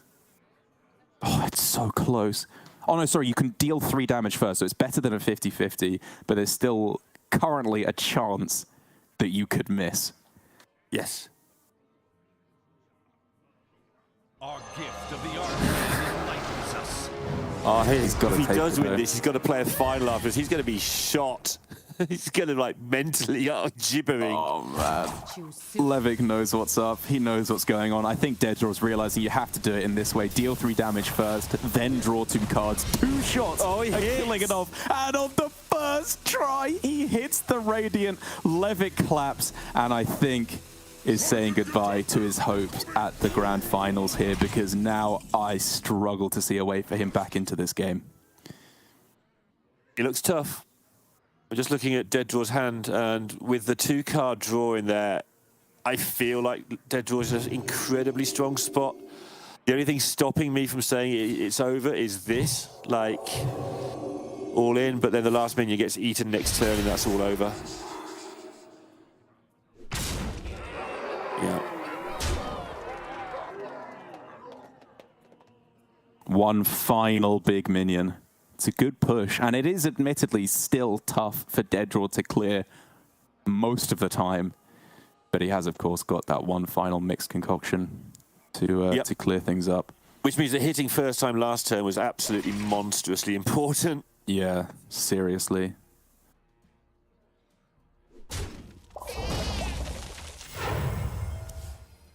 He's not even messing around with Jackpot. He's just getting the cards played that he knows he needs to play on the board. And Levick here thinking like, come on, I watched Mighty's games yesterday where he missed like 4 shots at getting one of these concoctions to destroy an opposing minion. And this time Deaddraw's hit 3 in like the last few turns. It's just been perfect concoction after perfect concoction for Deaddraw all the way along. And Levick's only real chance was like hitting Pyroblast. Like this alibi had to be Pyroblast or some other convoluted chain of spells to get there. Jackpot is potentially part of that convoluted chain, I suppose, as is Astalor, the Flamebringer of all minions. Bloodlust will kill him, I think. I haven't actually checked. It is He's lethal got with Potion Bloodlust. Belt. He can destroy something first. I mean, surely Okay, he's owned sure. a concoction of his own to kill something. Sure. Or, of course, Alibi he has access to. Okay, Next sure. turn. So then you jackpot now because you got the alibi, sure. Right, like he could go Jackpot into the Scourge, right? And then... He's healing. Really? Healing? He feels that next turn he's got he's only going to use either the jackpot or the potion belt, I guess. Sure. Interesting. I'd rather jackpot it, but sure, I'm not going to blame anything at this point. He knows about the 8 mana Astalor, so. Oh, sorry. It's yeah. He knows there's Astalor in hand, which still deals damage through. So this leaves him alive at 1. So sorry, he did actually have to heal to survive against the Astalor. That's a nice spot. Because again, Astalor works in 1 it's on damage 16, increments. It's 17, not 18, like 19, so he had to, yeah. Denathri's. Yeah. Yeah, it's exactly 1 off with Dagger. This is the thing, I just want to shout Levick out. We've said sort of he has intangibly good play and very few mistakes. That's exactly the sort of things, right, that heal there. It's not going to save him, it's not going to change his year in any way. He's going to almost certainly lose the quarterfinal, semi-finals of the World Championships. But just those little spots are things that he's done all year long. Exactly, yeah. He just sees little things that other people might miss. Always got it in the back of his mind. And as he's forced to sit through the torture of Astalor's animation while Solid Alibi is in play, a wry smile to the camera lets us know he's just as aware as we are of how unlikely this is to work. Nightshade Bud, that's not the card you need in Miracle Priest. And neither are these. One final shot on Hazy.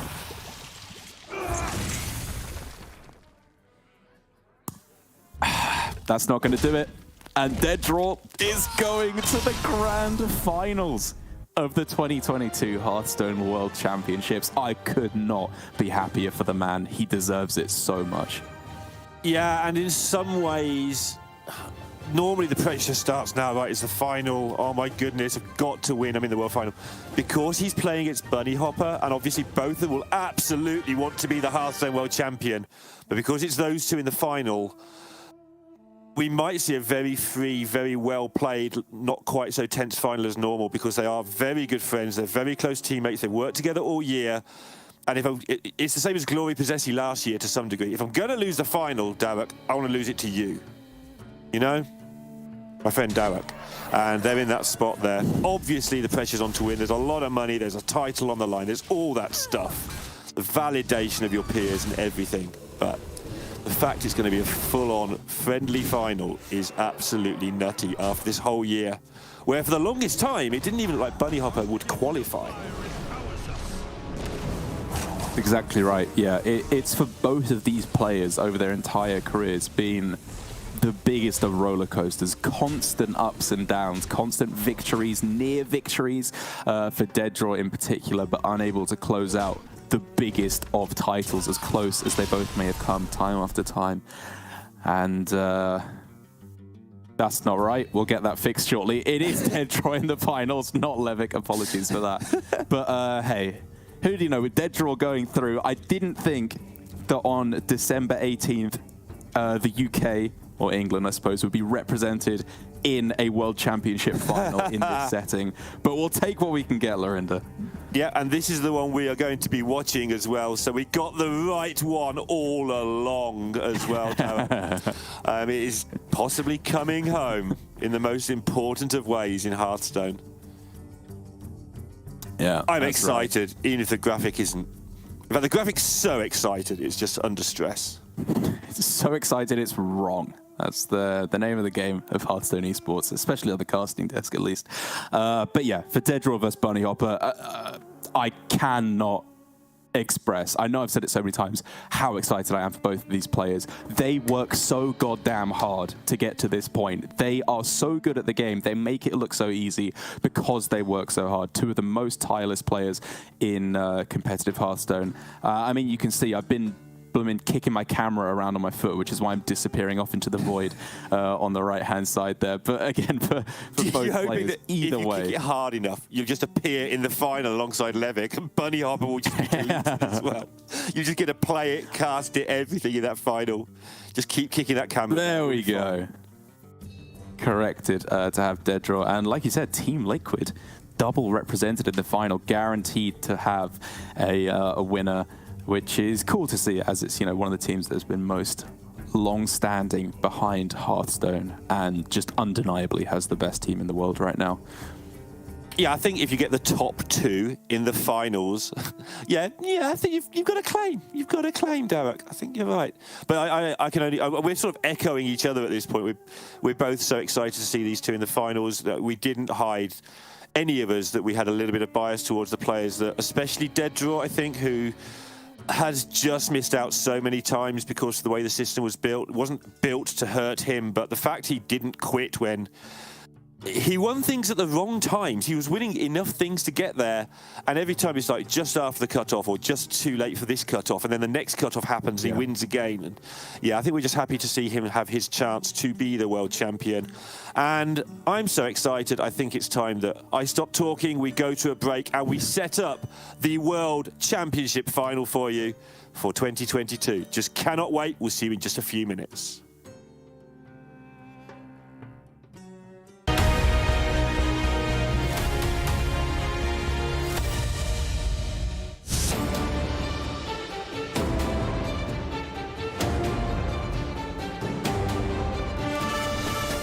Okay, I've got Bunny here, and I'm ready to ask him some questions to see how knowledgeable he is on his competitive Hearthstone. So first off, Bunny, what was Levick's Swiss record in the first 3 Masters Tours of the year? Was it A, 17-7, B, 18-6, C, 19-5, or D, 20-4? So I have no idea, but because Levick's Swiss record, so he did make playoffs. So I mean, obviously it has to be 17 or better. I think tiebreakers were at 17. Did Levick play tiebreakers? Tons of people played tiebreakers. I'm gonna have to rush you for an answer. I don't think he played tiebreakers. I'm gonna say 18 points. Oh, it was C, 19-5 across 3 Masters Tours. Very, very close. Okay, next question. This is a good one. In how many seasons of the European Grand Masters did Bunny Hopper have a negative win rate? Was it A, 0, B, 1, C, 2, or D, 3? So how many seasons did you have negative win rate? 0, 1, 2, or 3? I relegated once, right? So I must have had a negative win rate in that one. What did I do? I made playoffs, relegated, and then there was the one where I actually had to go in tiebreaker matches. But that one was like 2-tiered.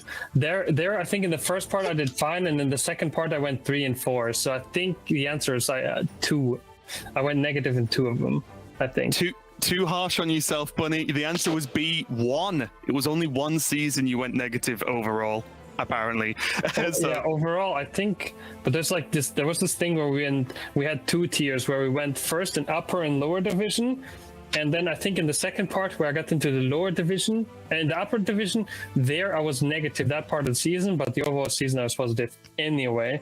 You can file any complaints over to Lorinda for any of these questions or answers. Anyway, moving on. Next question.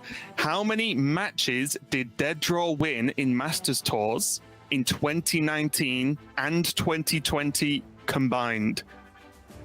52, 55, 58 or 61? Dead Draw, Mm-hmm. Well, obviously no idea. He didn't. So what was it? 2020 and 2021, right? Those were the like not 2019 and 2020. Oh, 2019 and 2020. It was the sort of the years he did well and missed, right? Yeah, but we also had that was also the years where we played best of 3 specialists with 10 rounds per tournament. So that's not actually directly. It doesn't matter, Bunny. The format doesn't matter. Yeah, but it's like likely. It's more likely you get more wins then. It just makes more sense. I'm gonna say 58. It's actually 58. Yeah, see, 58. Congratulations. That was a good answer. I would not have guessed that myself if I didn't already know. Okay, well, that's 1 point for you so far, Bunny. The next question, which player had the highest all-time win percentage in APAC Grandmasters? Was it Mighty, Surrender, Possessi, or Glory? In APAC Grandmasters? Yeah, highest all-time win percentage.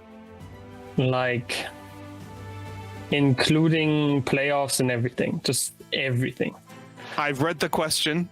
Yeah, okay, I understand. As is read. It's just... I mean, it would be so funny if it's Mighty, but I'm just not going to believe that one. Wow. Shade thrown. I mean, we have 2 world champions there and Surrender. Like, that's no disrespect to Mighty, but comparing yourself to 2 world champs and Surrender, yeah, I'm just gonna say Surrender because he used to own. He used to own so hard. The first 3 seasons of GM, he just stomped everybody. It made them look like complete noobs. I'm gonna say Surrender.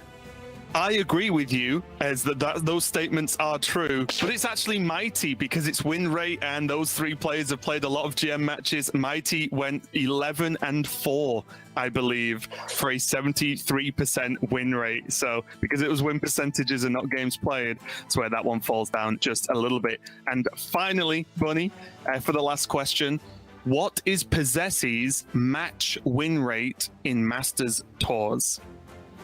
57.2%, 59.2%, 61.2%, or 63.2%? And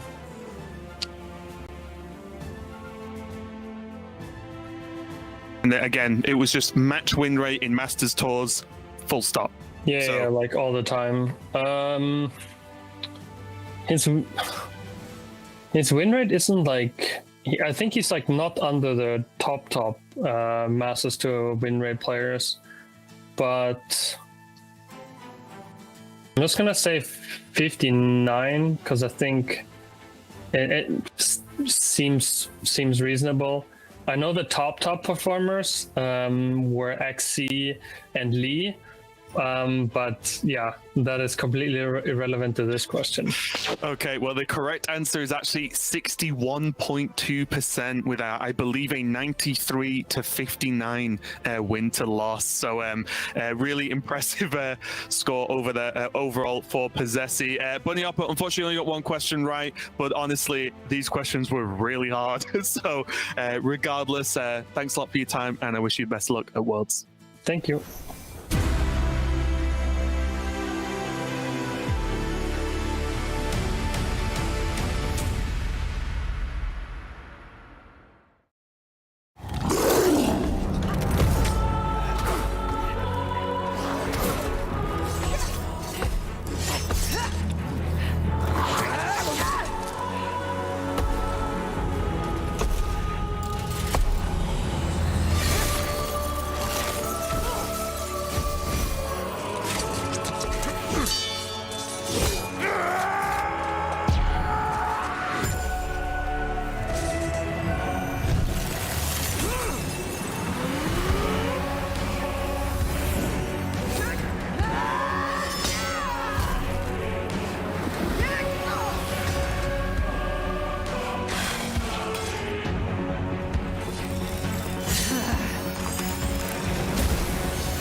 Hello, everybody, and welcome back to the Hearthstone World Championship. We're about to jump into the grand finals. My name is TJ. I'm joined by Neil Lorinda Bond.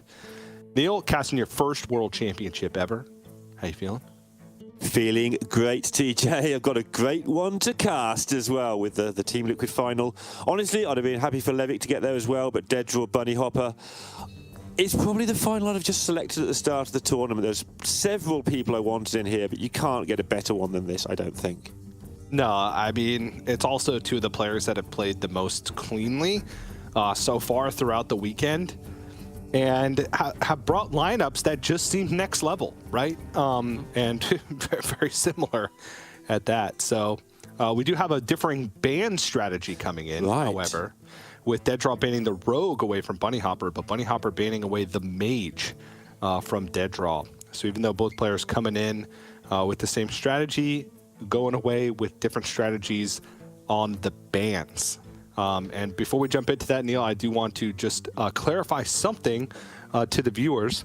Neil and I are casting right now for the grand finals, but we're actually going to be rotating through all the casters throughout the grand finals from game to game. So should be fun. Just a nice, cool way for us to finish out the year. And because we couldn't decide who should get to cast that last World Championship match. So just so you're not lost if you hear mine and Neil's voice now, but then some other people's voices later, that's what's going to happen. But now we can talk about Hearthstone once again with that out of the way, Neil. When the casting goes downhill, you know we've switched out and they brought in Sottle or Raven or Darrock or one of those people, you know? That's how it's working out. Something like that. Something like that. All right, so the Mage and the Rogue ban automatically, because it's basically a mirror match, 4v4. And the Mage versus Rogue, the first thing you do is look at the match on its own. So the Mage versus Rogue potential rematch of the decks that were left up is a way of judging who got a win. Obviously, it's a lot deeper than that. There's a lot more in it. But I feel that getting rid of the Rogue is the lose out of those two, personally. But it's really close, obviously. They're both kind of decks that can beat just about anything, but rely on a little bit of help. You know, like I feel like Mage maybe gets that done more often, but at the same time, it depends on the matchup, right? So I think that if you think about it that way, you just either one is a reasonable ban in the situation. It's just, do you get the right matchup for the deck that's left up, the deck that you leave up, right? Yep. So. Like I think the Mage is maybe a little bit more manageable for the Demon Hunter than the Rogue is at times. Yep. It just seemed to be the bane of Demon Hunter's existence up until this point, where Mage can just have a bunch of dead stuff in hand and just never be able to get there. They don't go fast enough, and they have a lot of jank in a 40-card deck, whereas Rogue much more consistently hits Disruption. They have a ton of it. So I think that's one of the things to consider in evaluating bans like this, where you could look at the percentages, not find a difference, but just hope you get the right matchups. Right away, we're going to go into a Mage versus yeah. And I mean, this one just seems so Mage favored. Priest does have some game, right? You have a good amount of time. It's a long while before the Mage finds, usually a long while before the Mage finds the Dawn Grasp, gets the hero power ramped up. And there is a lot of disruption in this Priest deck. We're talking Plague Spreaders in order to try and hit some of those key minions like Mordresh and Bran, Reckless Apprentice, right? The things that give the Mage that little bit of additional burst towards the end of the game, that finishing damage. Yeah, and so with that in mind, Bunny Hopper will be hiding those in his deck with this mulligan to make sure that there's the minimum chance of being plagued. Because there are cards that later on you can just play off the top of your deck if needed. So he'll be hoping to dodge those for a few turns, just play very basic setting up Hearthstone. And this is a bit more than that. He's actually going to be able to get a pretty decent curve going, considering this Mage deck doesn't really do a pretty decent curve a lot of the time. Yeah, and the big thing about this curve is that it's just draw, right? It's cards that are putting things on the board, but also replacing themselves in the hand. which is what you need. There's no fatigue in this matchup. You really just want to find as many resources as possible. And this is a hand that lets you do that. Obviously, the solid alibi is not going to be great, but everything else is a welcome sight for Bunny Hopper at this point. And Dead Draw's hand, not bad. It's just a bunch of minions to play up the curve, which is oftentimes the best thing you can do against Mage. So, oh, Neil, getting that jittery feeling of the last match of the year, you know?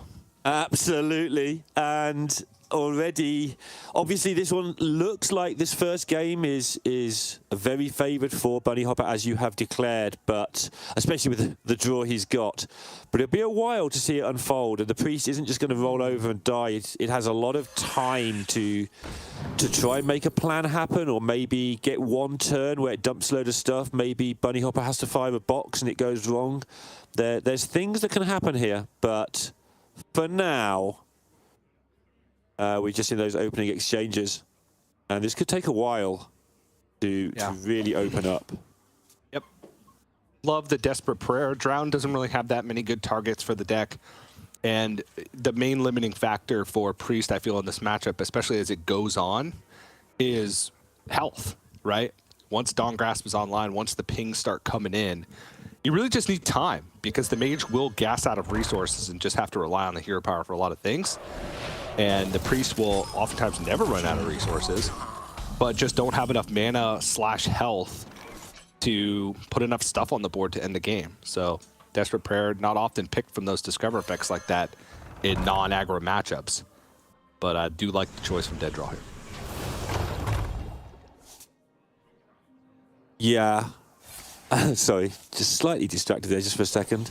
The thing we saw in the Priest mirror was the inability to really present anything threatening against some sort of control. Obviously, the mirror is the extreme case, but the Mage has so much control after about turn 6 onwards, when it can start blizzarding and polymorphing, that I don't see how Dead Draw realistically gets anything threatening unless amulets, like get your amulets to 2 or 3 and just play them straight after each other and then generate some more and do it again?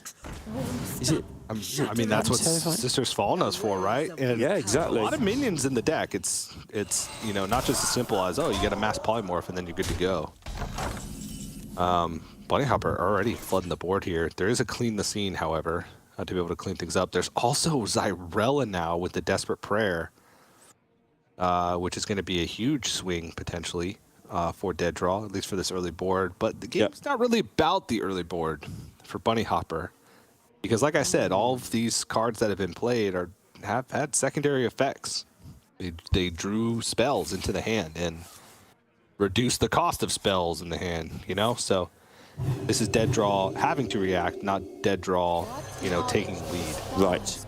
But also, if Bunny Hopper had come in for 10 damage here, like, that would have just been a bonus content, right? He's fine with this. Yep. Just, residual damage would have been lovely to get an extra 10 in there. And now it's irritating for him. But they are going to put up these irritating boards, but with both of them on 40 health to start with, especially the Priest, which will just keep going back to 40 health repeatedly. The Mage will need to look after its health total a little bit. I guess that's one thing Dead Draw can try and do, is just chip this damage down. 3 here, 2 there, 6 there, and find a way to somehow sneak damage through for lethal. But you can see how hard it's going to be with all this freeze available for the Mage. Especially as he won't be forced to play his alibis for a million turns, and then if Dead Draw ever does set up some scary board for 1 or 2 turns, they just play your alibis and save the day. Yeah.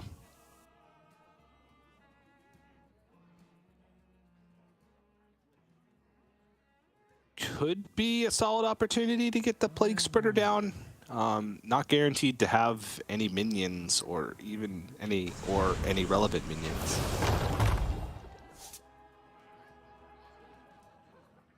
But if you can hurt Bunny's curve along the way or stop anything from happening, usually the earlier you can get those Plague Spreaders down, the better.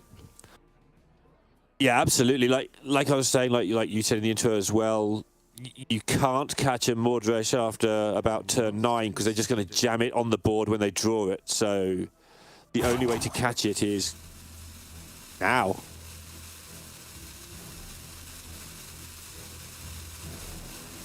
So one more turn, I guess, maximum chance for Bunny Hopper to have that in hand. I know there's other targets to catch as well, but that would be the main one, right? That's a chunk of damage. Play the Plague Spreader on 7, so you're going into the turn 7 of your opponent. Yeah, that's okay. We should acknowledge that this board exists. TJ, this board exists. 15 of damage of attack on the board for dead draw. Yeah, but Bunny Hopper is begging for an excuse to play his cards, so... Yep. I think it's all right. Very likely that even just a Blizzard will clear everything off this turn. Yeah, what do you polymorph? What are the polymorph targets for Bunny? Spirit Guide, Plague Spreader, anything that give resources or you don't want to be resurrected. Lightshower Elemental could be a good one because if you get rid of the Lightshower Elemental, you don't have to worry about that healing later from amulets, from Irella. So that could be reasonable. That's where I was going with the question. That's what I was wondering. If you turn this into a sheep and then it's like, okay, that's quite a lot of damage you've just done. Like 18 damage or 12 damage you've just done to dead draw, kind of, in a weird way. Yeah. In a Raven sort of way. Yep. And now with that out of the way, world is your oyster here. I must. You get down either Plague Spreader or Spirit Guides. However, one thing to note is just because the Mass Polymorph is cast doesn't mean that there's not a second one in the deck, and also a third potential one for Magister Dawngrasp. So, hold your horses there. I must consider. Well. Oh, the priest lines are also apt on it. I must consider. Yes, we know, priest. We know. Been doing it for years. Here we go. Time to spread some plague. They let him out the house.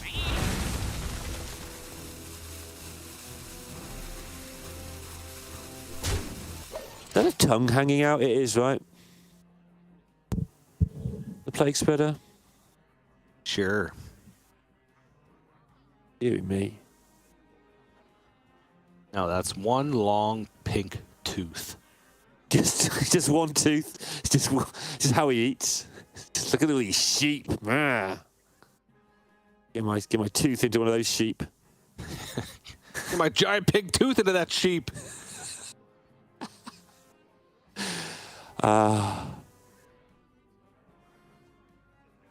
So Bunny Hopper spending the first 30 seconds recoiling in horror at that thought that TJ's just thrown out there.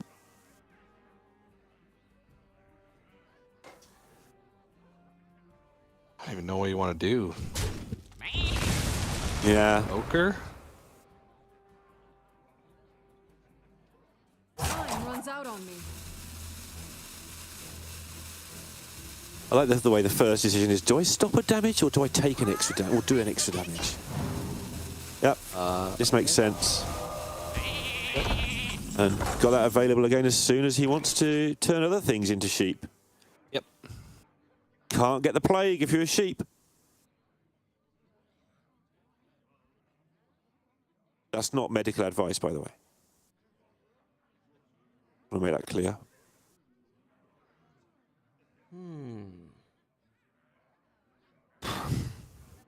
Yeah, I feel the same way about what do you do? Both players just have like these hands that are just like a bunch of nothing. Yeah. Yay. They're not going to Mars with these hands for a while. Dedro's gonna see, okay, I can play the Mida now. I've seen Mass Polymorph and a parrot into Mass Polymorph. And then there's just going to be another parrot. There's going to be another parrot, and then, I mean, at that point, he won't concede, but he's pretty close to just having to concede at that point. No, you don't concede. I know, but I'm just saying, it's like, we're going to have then 30 minutes of dead draw not conceding because he might win the game of Hearthstone. I mean, Bunny Hopper Dawngrasp could be way down the bottom of the deck. It's so much more important to the gameplay of the mage than Mida is for the priest, right? So, yeah.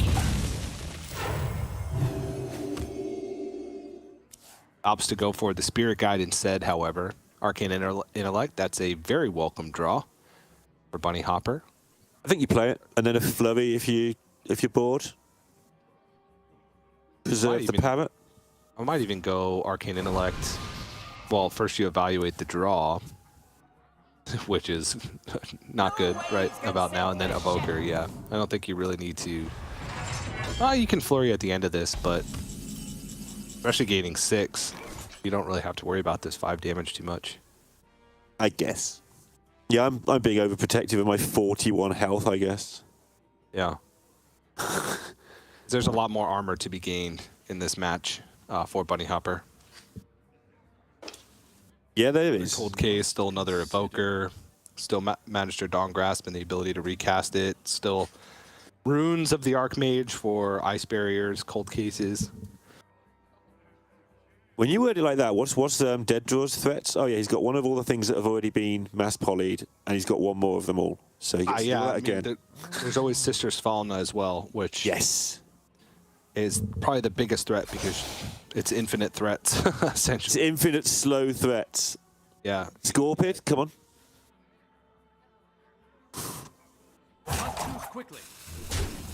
Dead Draw is shaking his head. Oh, okay, killing it off. I like this, actually.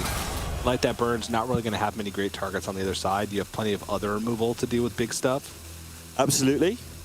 Get that into the Death Rattle pool, and going to get the Might Eye out, but that's probably going to be another signal for a Bunny Hopper to just go mass polymorph.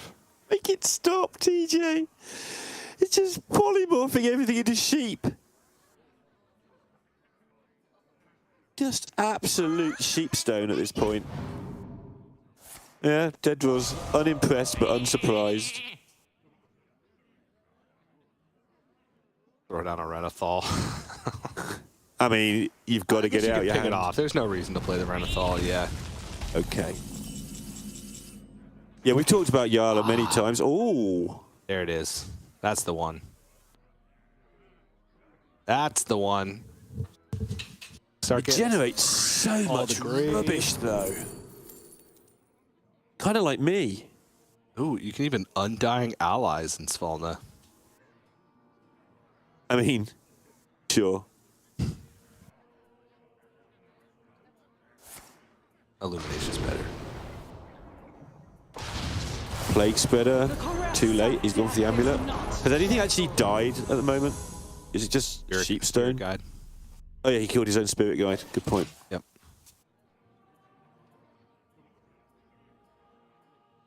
Oh my.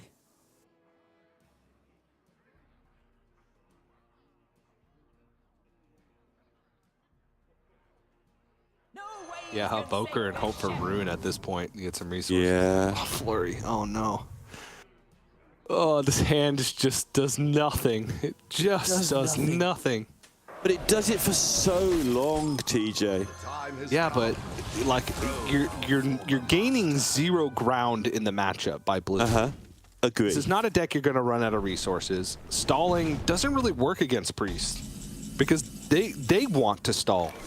So by stalling, you're playing right into their game plan. So it's like, you know, you're spending a Blizzard for nothing because you don't want to take the damage and there's nothing else you can do. You're spending a Flurry for nothing. Amulet was on 3. Interesting to see how long he holds on to that. I mean, it's free, so it'll stay free even once you trade it back. Do you want it to go up to 7 or 5 or 6, or is 3 enough? That's kind of where I'm at with that, though. There's another one in there for later. It seems in the Priest mirrors, right? We've seen 4 be the the magic number.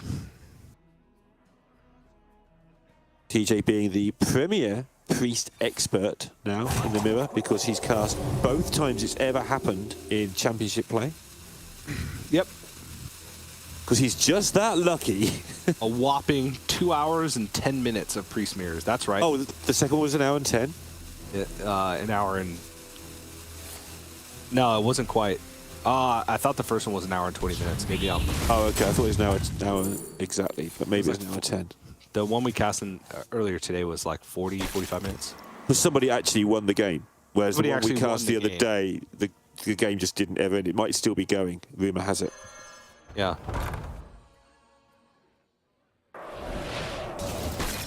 Alright, Bunny's just chipping away at these minions, preserving the blizzards, preserving the flurries, because as TJ rightly says, they don't really get you anywhere, they just pass the turn.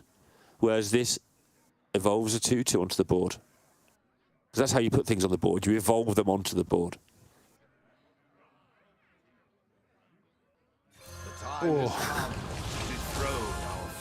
Date of it.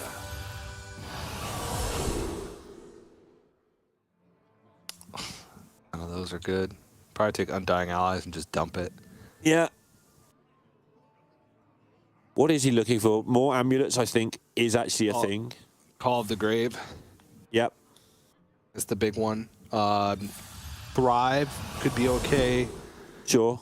Void Shard can be okay. Identity Theft Later. can sometimes be okay, though you really need to think about hand space.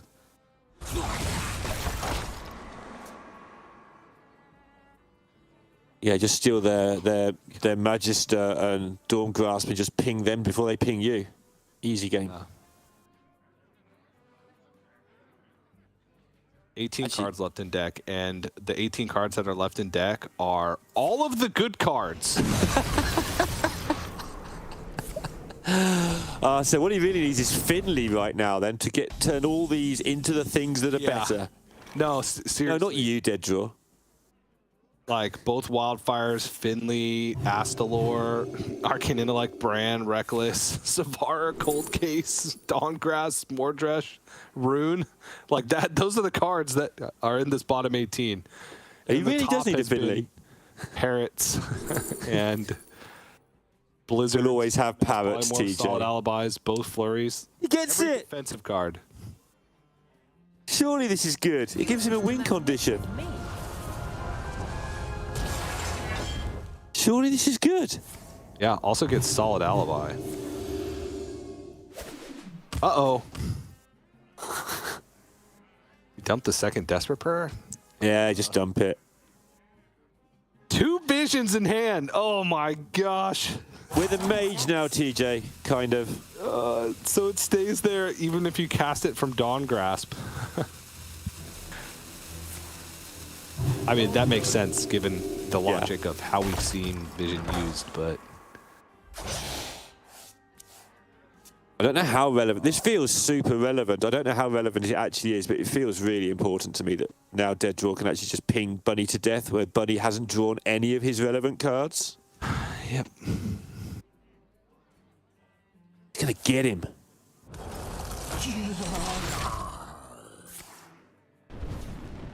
Ping the skeleton, go up to 3. Actually, what do you start on with Dawn Grasp as Priest? I have no idea. 2. That's fine then. Ping go to 3, yeah. Do it.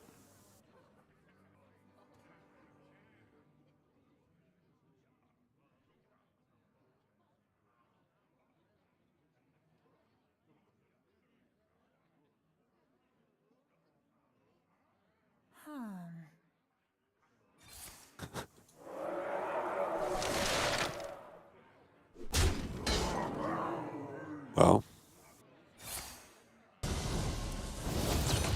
Sano brought up a good point. Yeah, I'm actually checking. We both went quiet at the same point, so I'm assuming you're doing the same thing. Because Dead Draw is now a mage. Nope, there aren't any. So if there's none, you would discover priest spells still. No, that doesn't make any sense. It was uncastable? Don't know. Got to be honest, don't know. If there's none... Remove it from the game. So there's no Light Shower Elementals anymore. One was mass polymorphed. The other removed from the game. That was a fantastic Rune of the Archmage. Holy moly. Got the Arcane Defenders, a counterspell, explosive runes. Excuse me? Yep. Well, we're going to find out how this works now. Well, it's a counterspell, so get this out of my hand. Cast it so we can figure out how it works. Yeah. God. For science. There's only $100,000 or something on the line. Just cast it.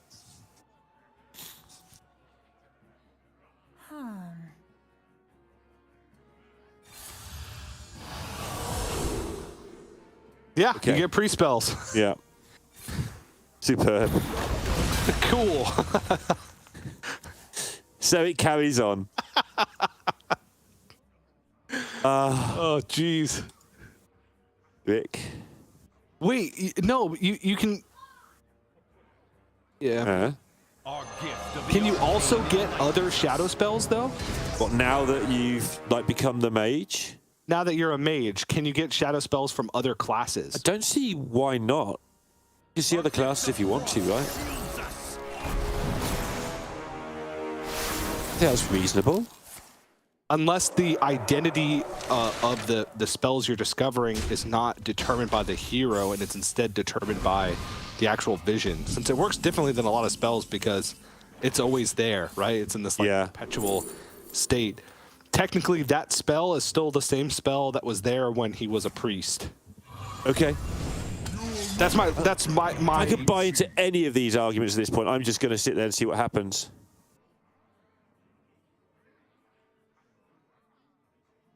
Yeah, we'll see. Yeah. In a minute, it will just offer fireball and we won't have a clue what's happening. Yeah, it looks like it's still priest. Okay, well, priest cards are good. Yep. So it looks like the identity of the class is tied to the card and not to the class. That's fine. I think that's probably okay. We don't want any shadow boxing anyway, right?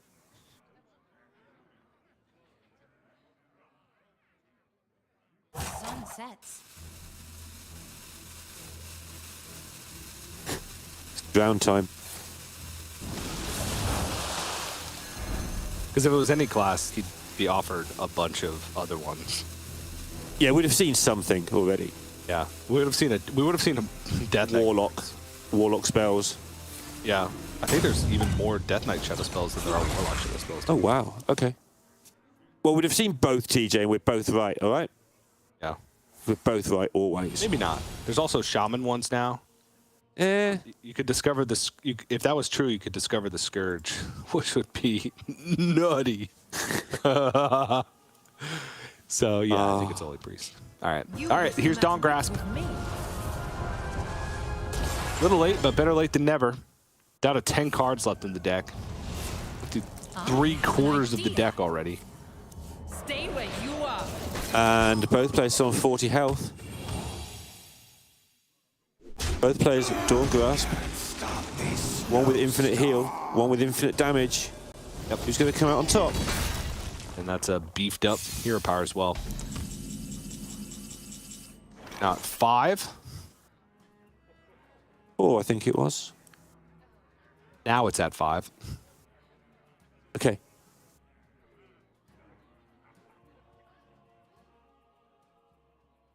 Oh, sorry, I meant the amulet, just to be clear. Oh, I was talking about you meant the Dawn Grasp. Got it. Yeah. The demon seed grows in power. Big old amulet. Oh, nice work. You'll never get the demon seed. Love that little interaction. Just get yourself a 5/8. Okay, so this is what?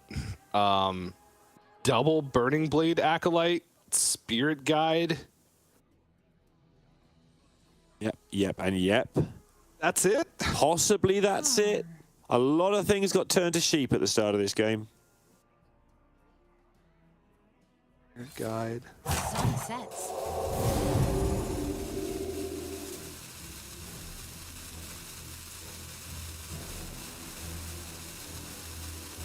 Okay. Yeah, I'm pretty sure that's it. Double Burning Blade Acolyte. Oh, there's a Bone Collar. 1 mana off from being able to be played, though. Pew! Be a beefed up hero power, though. Now at 4. Yeah. 4 for Dead Draw, 5 for Bunny Hopper. Bunny Hopper ahead in basically every regard, but making the priest into a Dawn Grasp has definitely made this a lot more interesting. Yeah. I don't know how worth it is, but there is a way to get your hero power buffed once again this turn if you Blizzard Wildfire Ping or Deathborn Wildfire Ping. Not sure how worth it that is, because those are premium resources, especially considering both parrots have already been used. That's the Wildfire. But that damage could add up over the course of the game and make it worth it. Like, Deathborn's not going to get much value, so honestly, I wouldn't mind seeing Deathborn plus hero power, because that hero power now is at 6. Yeah. Bit of cat and mouse as well. Both players not wanting to put down anything that's going to buff the opposing hero power. Yeah, the thing you just said. They are valuing just racing these hero powers into the sky. Yep. In their Lamborghinis. Dedraw can now ping his own Bone Caller to get the hero power damage up. Yep. And now Amulet has full value as well, because that's the 4th Death Rattle minion. Just don't make this into an 8-7, because then Bunny Hopper can ping it. He was thinking about cathedraling and buffing it, but that would make it an 8-7. You could cathedral, resummon, and then calculations are correct. Go for it. Okay. I love the little head shakes that Deadraw does. He does this in playtest. Well, I don't know what I'm doing, because he's destroying people all the time. Like, I don't really know what I'm doing this turn. Bam, killed you. I was only one Burning Blade. Ah, yes. The first one was not a Blade. It was summoned from the actual Call of the Grave. Right. So where's that on the dead, undead, really dead, super dead, and vanished resurrection spectrum? It's a spirit, which is in between alive and dead. Okay. I don't know. I mean, I just assume that everything you say is canon, and if it isn't, the second you say it, it becomes canon, so it's fine. Yeah. Okay, so Deadraw uses the Finley, so that gets rid of the Vision of Darkness. It doesn't get rid of it, it's at the bottom of the deck now. It's like, what, I don't know where it is. What was it, 3rd to bottom, 5th to bottom? Something like that. But gets back a heap of good stuff. He knew that the Astalor was on the bottom, which is the big one, because he drowned it. Yes. Moments before and had not traded anything into the deck. Okay. And sheep. Sheep. What's the record for number of dead sheep in a game? And where are the boxes? Why aren't we opening boxes? I mean, the Bunny opened like the sickest box ever earlier. That's ages ago. We need another box now. This is next Feels like Christmas ages ago, now. but it was 4 turns ago. Is that all it was? I don't know. Maybe. It probably was only like 6 or 7 turns ago, to be fair. I think it's time for a plague spreader, right? I think it's time.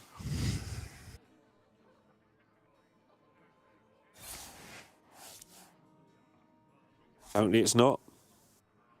Yeah, go! Plague people, go! Our gift of frost shields us.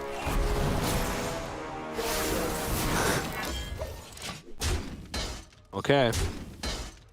Going back to that turn 100 turns ago, where Bunny Hopper killed the elemental to cut off the healing. There's such a big difference now. You can see, we said at the time that's a lot of damage. Now you're starting to see how Deadraw really could do with that being in that resurrect pool. Yep. It's a very good Deathborn, though. You can Deathborn and then freeze the Plague Spreader with the location. Yeah.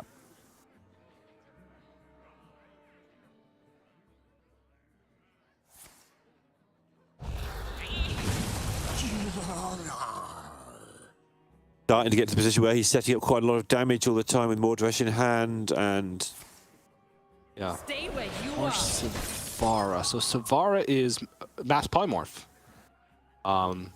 It's Mass Polymorph, Flurry, and Deathborn.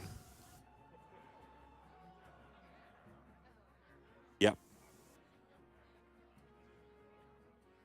Which is nice.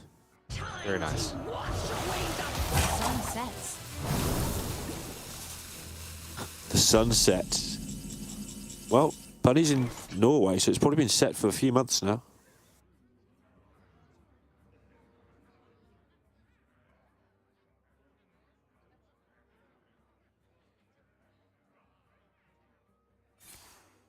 Each turn is getting harder and harder for Dead Draw to sort of do something that's impactful. He's still got it for now.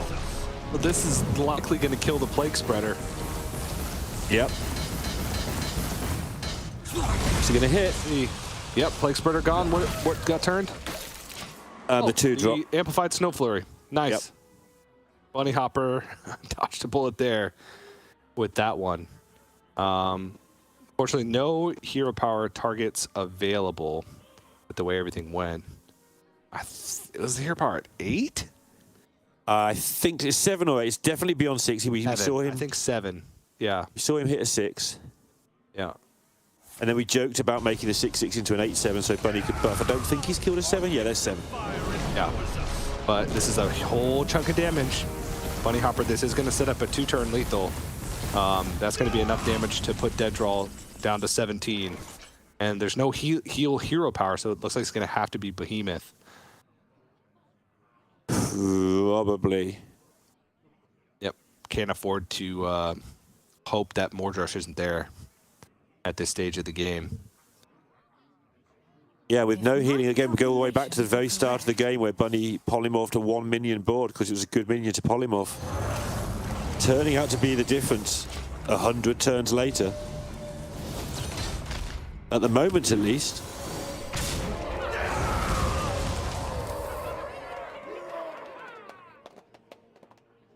Because now Bunny's kind of just, he's buffed his hero power so much, it's just 3 pings away.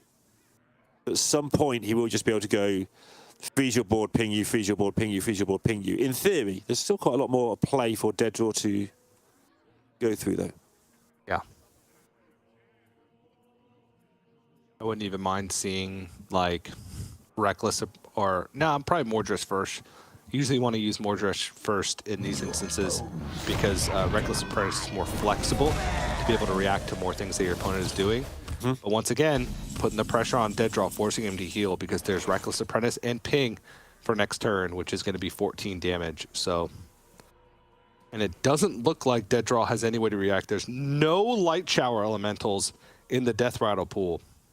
Those we love are Which means that Bunny Hopper's almost certainly going to take a 1-0. Reminder, this is the World Final. Game number 1's gone for a long, long time here. Reckless Apprentice was hit by the Plague Spreader.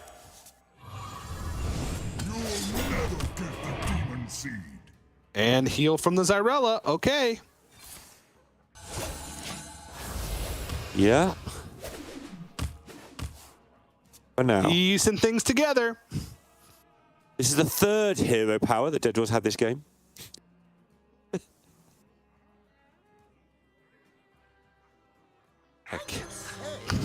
Bunny Hopper's like, get me out. What are the other 2 cards in my deck, you know?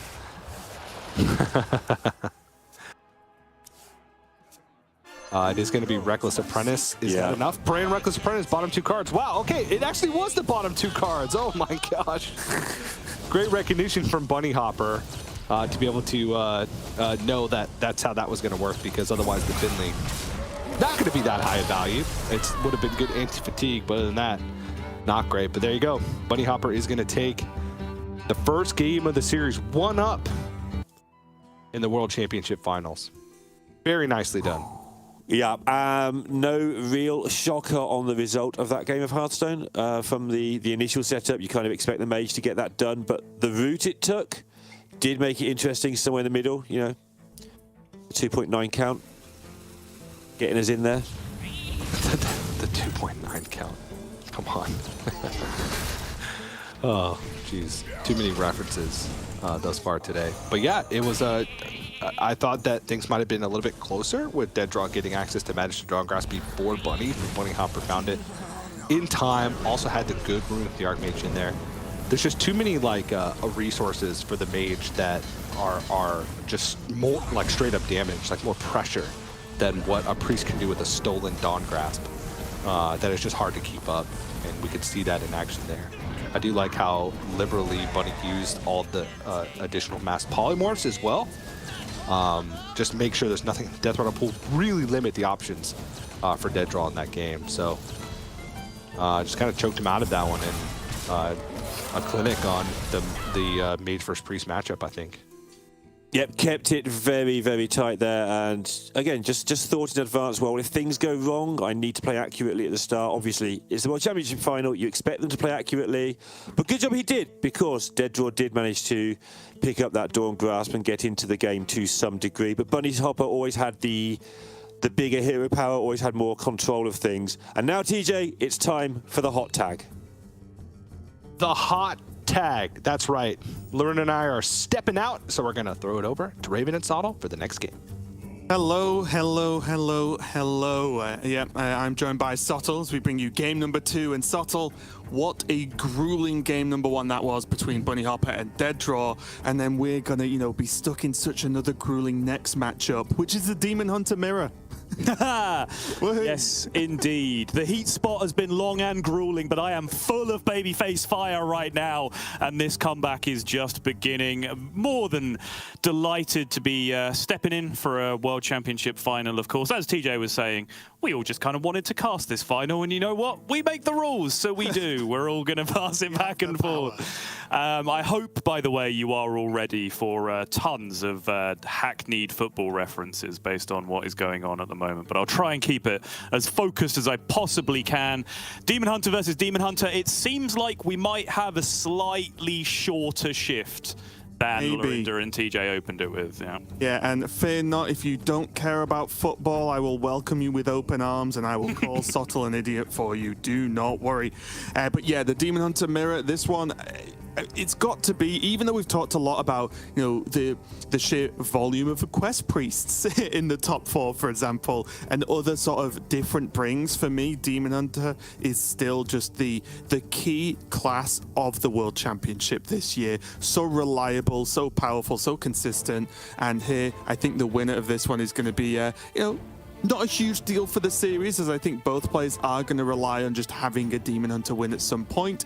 But I think the big difference is if Bunny Hopper does get the win, he does just need that one more game to go his way to seal the deal. Yeah, and it was, it would be a huge reversal as well, because you could see Bunny Hopper visibly frustrated when the Priest opponent played the Dawn Grasp before he did, right? Like, that's the exact kind of uphill struggle you do not want to be facing in what should be a big favorable for you early on. But just managed to stabilize, grind back in, and normally in that matchup, when it does come down to Dawn Grasp versus Dawn Grasp, as I believe TJ was talking about, the actual mage is going to end up getting there because they have the Dawn Grasp deck, right? Like, they're the one with the Bran and the Reckless Apprentice and everything else that goes with it. So great comeback, and now we're going to reset for another mirror match after the accidental mirror match of the opening game. And as we dive into this mirror, Sottle, is there anything the players actually want to do apart from just do their thing quicker? Is the game as simple as that? Because, again, as I mentioned, I think way back on Friday, it's not like there's glides or anything in the game anymore to, like, mess with your opponent, so to speak. So it is 75% that, and that's not to dismiss that decisions don't matter, right? Like, yes, you are racing. You are racing to draw your combo pieces, but you can still be more or less efficient in doing that than your opponent, right? It's just a different skill set. Relic of Phantasms, though, to me, is one of the most underappreciated, let's say underfocused on cards in the matchup, because I don't think it's important. I don't think it's a game-winning card, but I do think the timing of it is very important. It has myriad uses in terms of putting stats on the board. It's one of the very few things you have that put stats on the board to disrupt, your opponent's spell barrages hitting you in the face or whatever else. You can also choose to create pressure on turns so that your opponent can't just quest complete, for example, right? They have to react to the board that you have on the other side, or can't just slam a Kurtrus that they've just completed into their hand because they have to focus on clearing up your board. So it's disruption. It's also this weird layer of defense because it's the only way you have of putting minions on board that can actually soak up some Fel Barrage damage on the other side, because without timely Phantasms usage, you don't get to Jace in this matchup. You just die to spell damage Fel Barrages if you just sit there and wait. Yeah, because there's no other hurdles, as you mentioned, right? It's just, how much health does my opponent have? how much damage do I have without those minions on board? We did see Bunny Hopper there get a quest completion, so not looking too bad for him, especially hitting the Unleash Fel for 0 is always nice, and getting a couple of good cards hit. Deaddraw, on the other hand, of course, hasn't got the quest completion quite yet, but does have the location down with now a Relic of Dimensions out.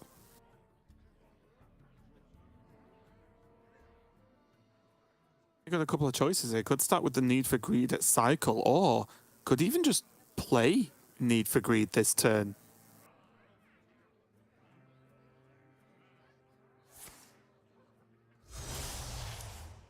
It looks like he's going to go with the cycle. Ooh. Ace, not exactly what you're looking for this early in the game. Yeah, a little bit awkward. Choosing to cycle piecemeal, though, like the big reason why you do this is if any of these 3 to 4 draws that you'd get here, depending on Spectral Sight or whatever else that you picked up, were to find you then Relic of Dimensions, for example, you'd have no hand size concerns going into the future turn and would be able to slam it immediately. Right. That's kind of an outsider position in this box. You don't even have the Relic Vault down in the first place. But, you know, similar to the Priest mirrors that we've seen, but in a much more high-octane environment, managing hand size is about as important as anything else in this particular mirror, because you don't want to have to dump particularly valuable cards if you can just manage your hand size a bit more effectively leading up to that point. Yeah, and again, Deaddraw getting some good work done here. Double reduced Guild Trader along with that Fel Barrage, and still going to keep that hand size pretty much full off the draw next turn.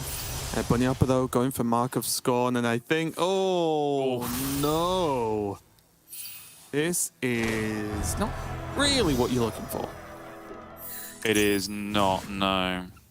Yeah, okay. Well, you know, the reductions on the 2 Silver Moons, fine. Again, not great, but at least they're not just flat 3 costs, right? Like, that is quite a big deal. Yep.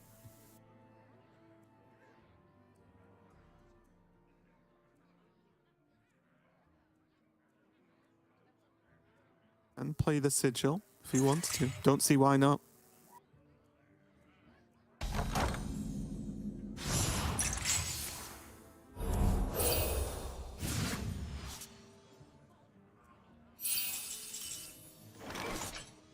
Okay. Both players at least equal in the cost of Jace right now, regardless. Yeah. So they do have the full costs.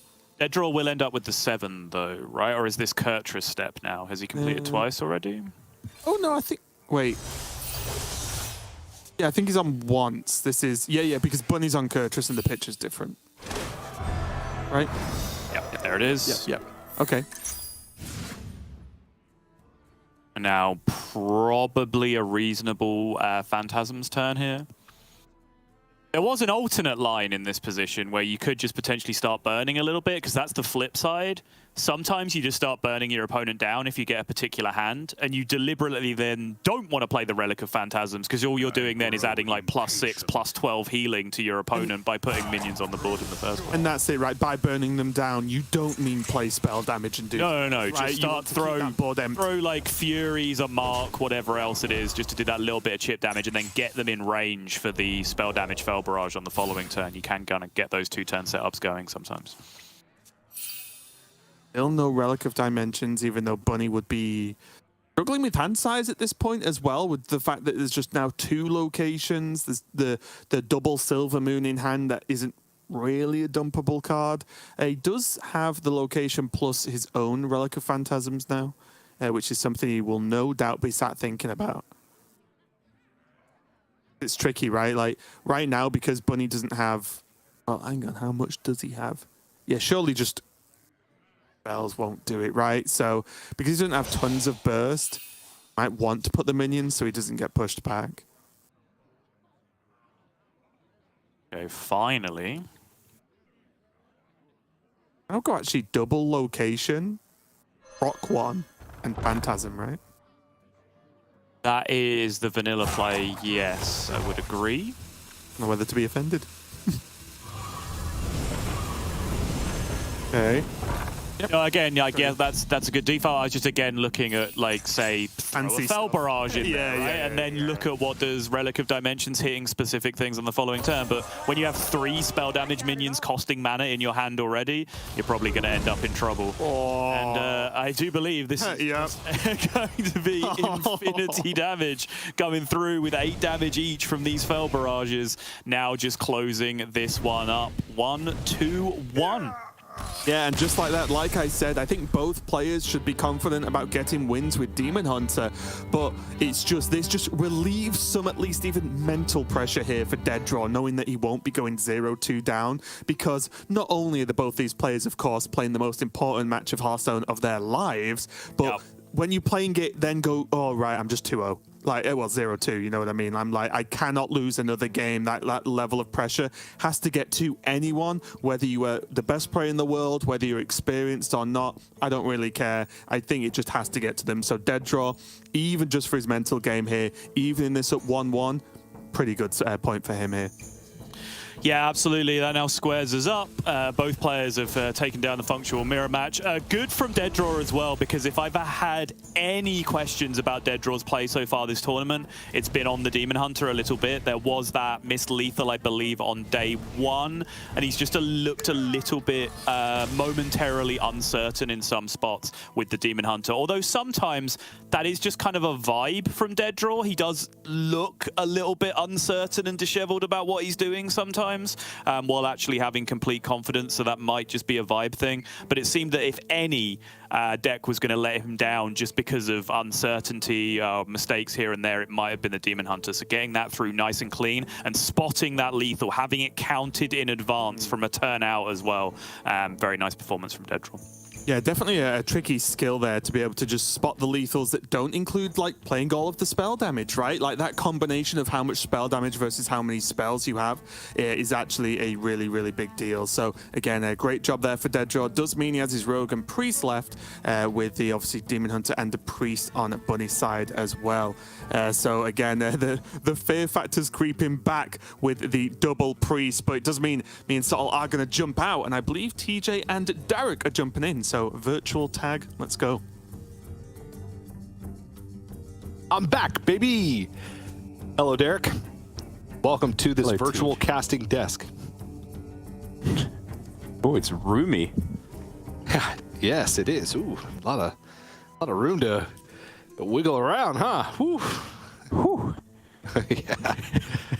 Get my wiggles in, my stretches for the day. That's right. I like this jump in between. You know, we all get to cast, except for the part where I cast a 30-minute game. Go fill up my water, use the restroom, come back, and they're already in the next game, basically in the next game. But other than that, very cool. How are you, Derek? I'm excited, TJ. Casting another Hearthstone World Championship final. Only a small piece of the pie this year. I'm not gorging on the entire thing like last year, but still very excited to see who walks away with the trophy. It's not going to be the Priest Mirror. I am spared that particular evil, but the Demon Hunter game 5, against the Priest here. I'm gonna it's going to be old game 5. Oh, jeez. Okay. All right. Serious. This is serious. All right, Derek. Priest versus Demon Hunter.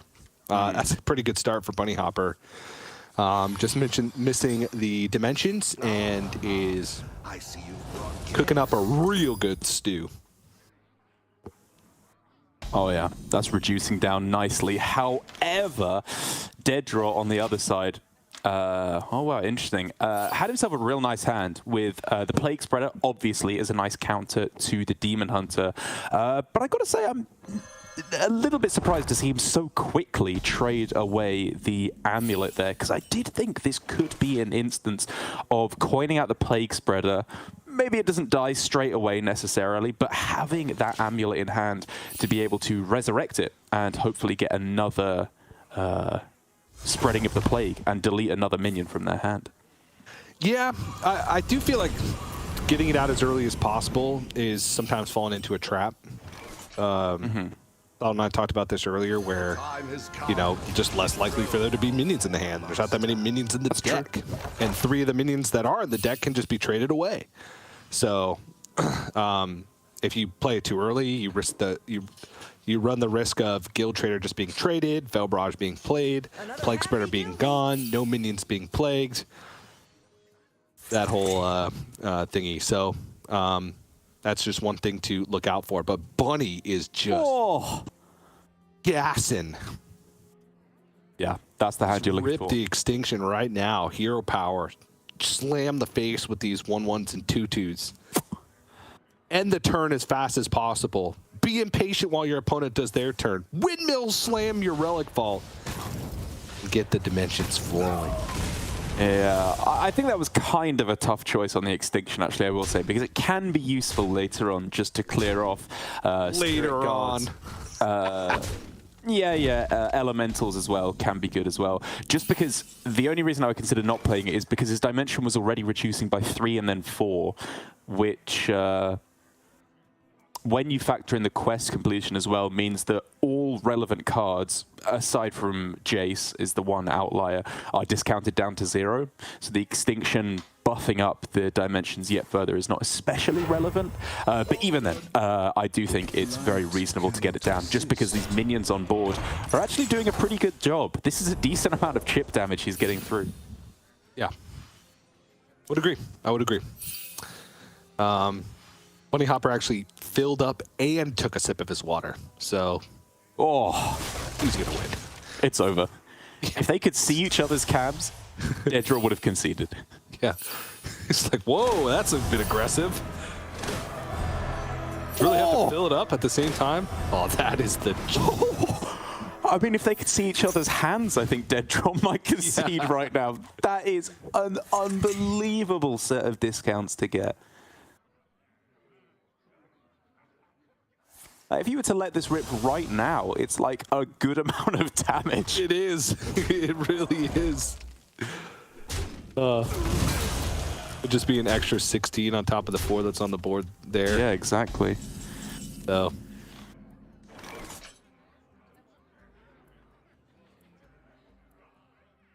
Now I think Plague Spreader is a safe bet. Yeah, I think it's reaching that point.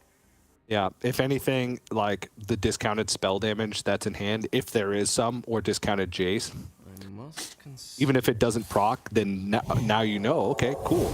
Well, there's no discounted minion, so perfectly fine with it. There it is.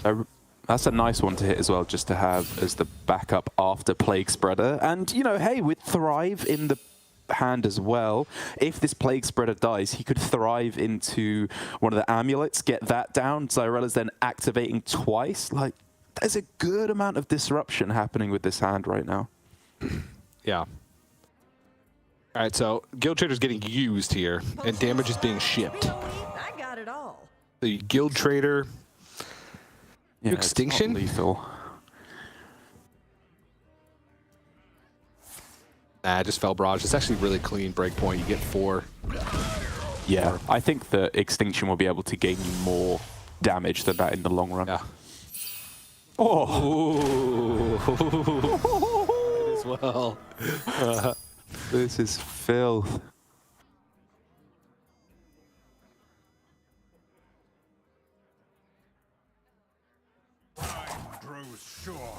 Can you trade back the Guild Trader still?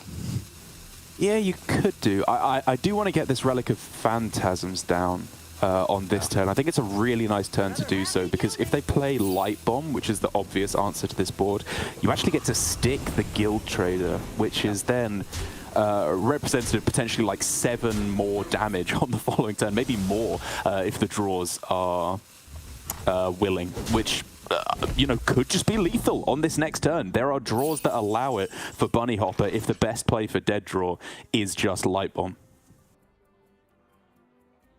Yeah, we're now at the point where this Relic of Dimensions, even without a Relic Vault cast on the next turn, even Jace would be playable, like with the Arcanist. Oh my god, because it'd be a 7 discount. That's insane. Yeah, it's the best he's got. It's surviving. That's game. Is that just game with just the top deck and the scorn? That's 12 plus 5. I don't think. Oh, if Mark of Scorn hits, it is lethal. With hero power, yeah. But Yeah, is it yeah. more likely that you hit it from dimensions? That I do not know. That is a tough question. Because dimensions could hit either second Arcanist, second Guild Trader. Gonna test first. I think that's it. That's 12 plus 5 plus 3. Yep, that's lethal. Yep. I wasn't even counting the actual 3 attack from the Guild Trader either. Yeah, exactly.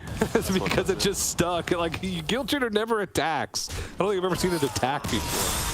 But it can. Oh, it's happening. The Demon Hunter getting the win is so big for Bunny Hopper. That's been a big part of both players' plans, is to have a relatively good matchup against the Demon Hunter with their mage, their priest, their rogue as well. And with that being ticked off now, Bunny Hopper, just his control priest left to get a win with. Oh, TJ, it's the perfect way to end the year's competitive circuit.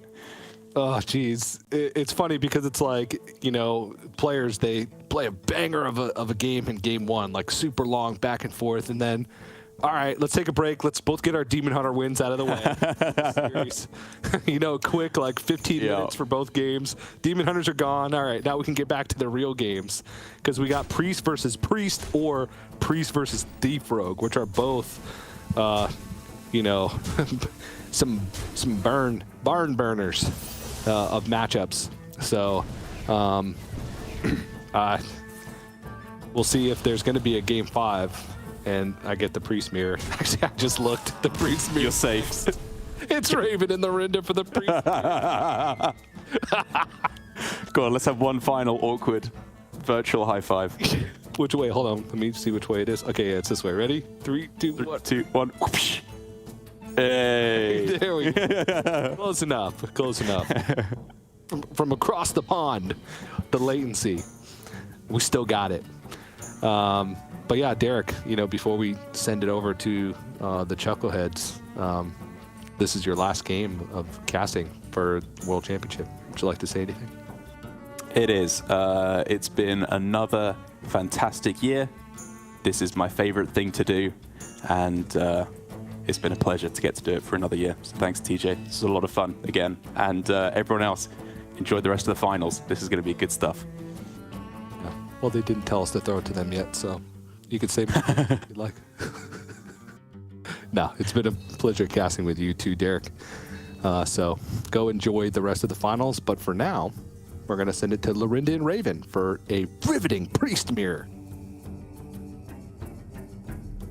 Well, here we are. Indeed. We lost the small sort of caster game of Russian roulette here as we end up with the Control Priest Mirror. Of course, a lot on the line for these players, and it's going to be obviously Bunny Hopper currently in the lead 2-1. But yeah, it's this mirror, and Lorinda, like we've seen many hours of this matchup, but maybe not too many matchups separately themselves.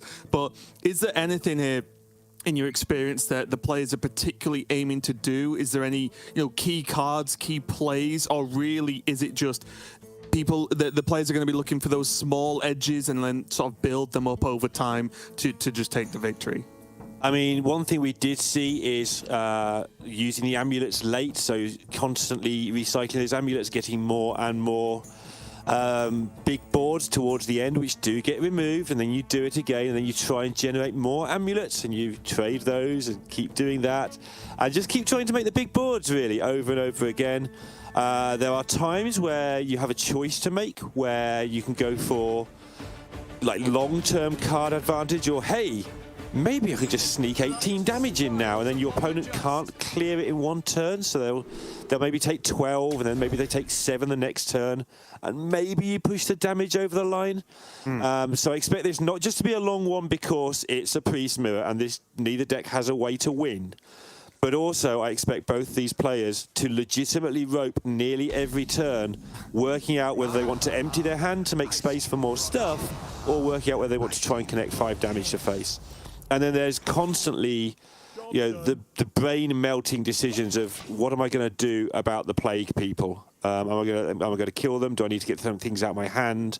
Is my stuff going to become plague people and become a nightmare?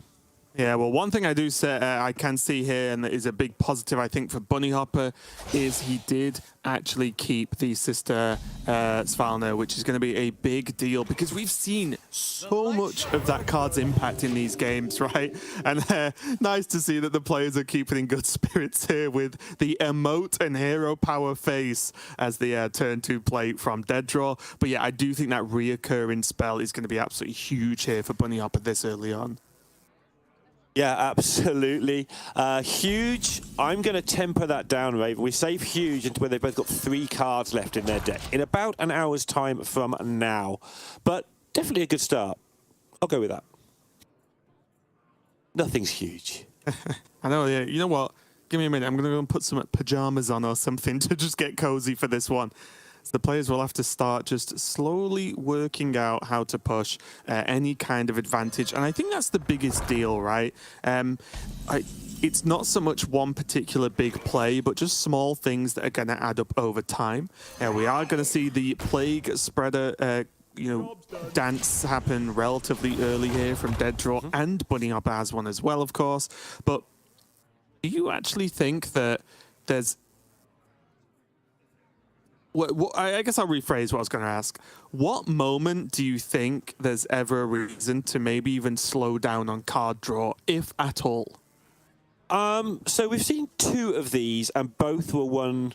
One was won by the player who just generated a big board that couldn't be dealt with, and the other one was very nearly won by that, but actually was won by the person who ended up managing to save amulets for the end.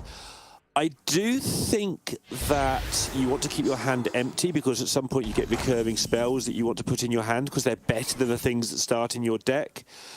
And I'm not 100% convinced that fatigue doesn't play a part ever either. I feel like I would rather be the one a couple of cards, safer in fatigue just in case. I don't think it'll come to that, but... seriously, who's played more than 5 of these and actually played it to the end? There will be people out there who have done that because people play it. But, I don't want to be behind in fatigue in this matchup. Yeah, and that's the key, right? There's enough that can be done that you cannot play fatigue from turn 1, right?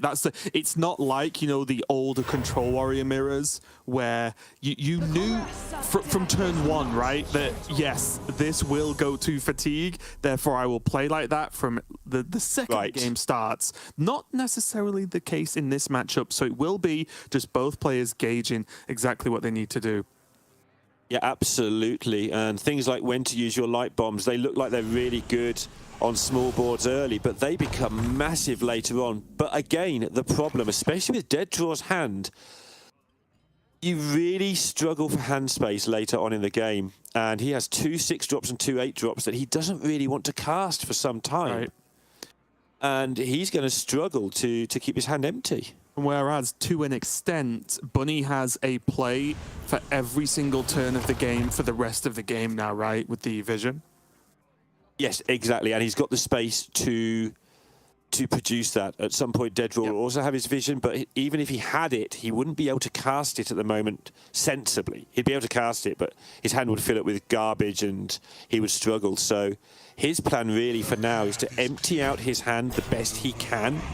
He's not going to die from taking 8 from an 8/7, so he's got plenty of time. Empty out the hand the best he can and prepare himself for his vision. But Bunny Hopper is generating that value already. Kind of the equivalent to the old armor. First one to get 4 armor, the tank up going in the old warrior mirror. If you get the tank up going and the other person's got armor up, you're just generating an advantage. I find this really tricky as well. Like, all the discover options, they are powerful, but the one that looks good now might not be good later, right? Like, that's the problem. I do think you do have to keep a close eye on Drown. I think that's probably the most generic good pick in the matchup. Being able to just cycle cards into your deck and steal them from your opponent is huge. And I think that's, if you're ever unsure and Drown is offered, I think you probably should just stick with Drown for the usual pick. Yeah, that's something I forgot to mention when you asked me at the start what was important. The amulet drowns, where you're swapping. Let me see if I can get this right so I don't get tweeted at. But the Maidar, repeated Maidars. Your dad. Is your dad good at Hearthstone, Raven? Not particularly, but it's got lifesteal. Okay. Wait, what are we talking about now? What are we talking about? Your dad, mate. Dead draws, just quality of hand is just at this early point not quite there. Going to be able to just get rid of Renathal, I think, for now. Yeah, he's managed to hold on to. Oh. No, don't. No, absolutely. It's so weird, right? Because on one down. hand, it's exactly what you want, right? Is just more stuff than your opponent.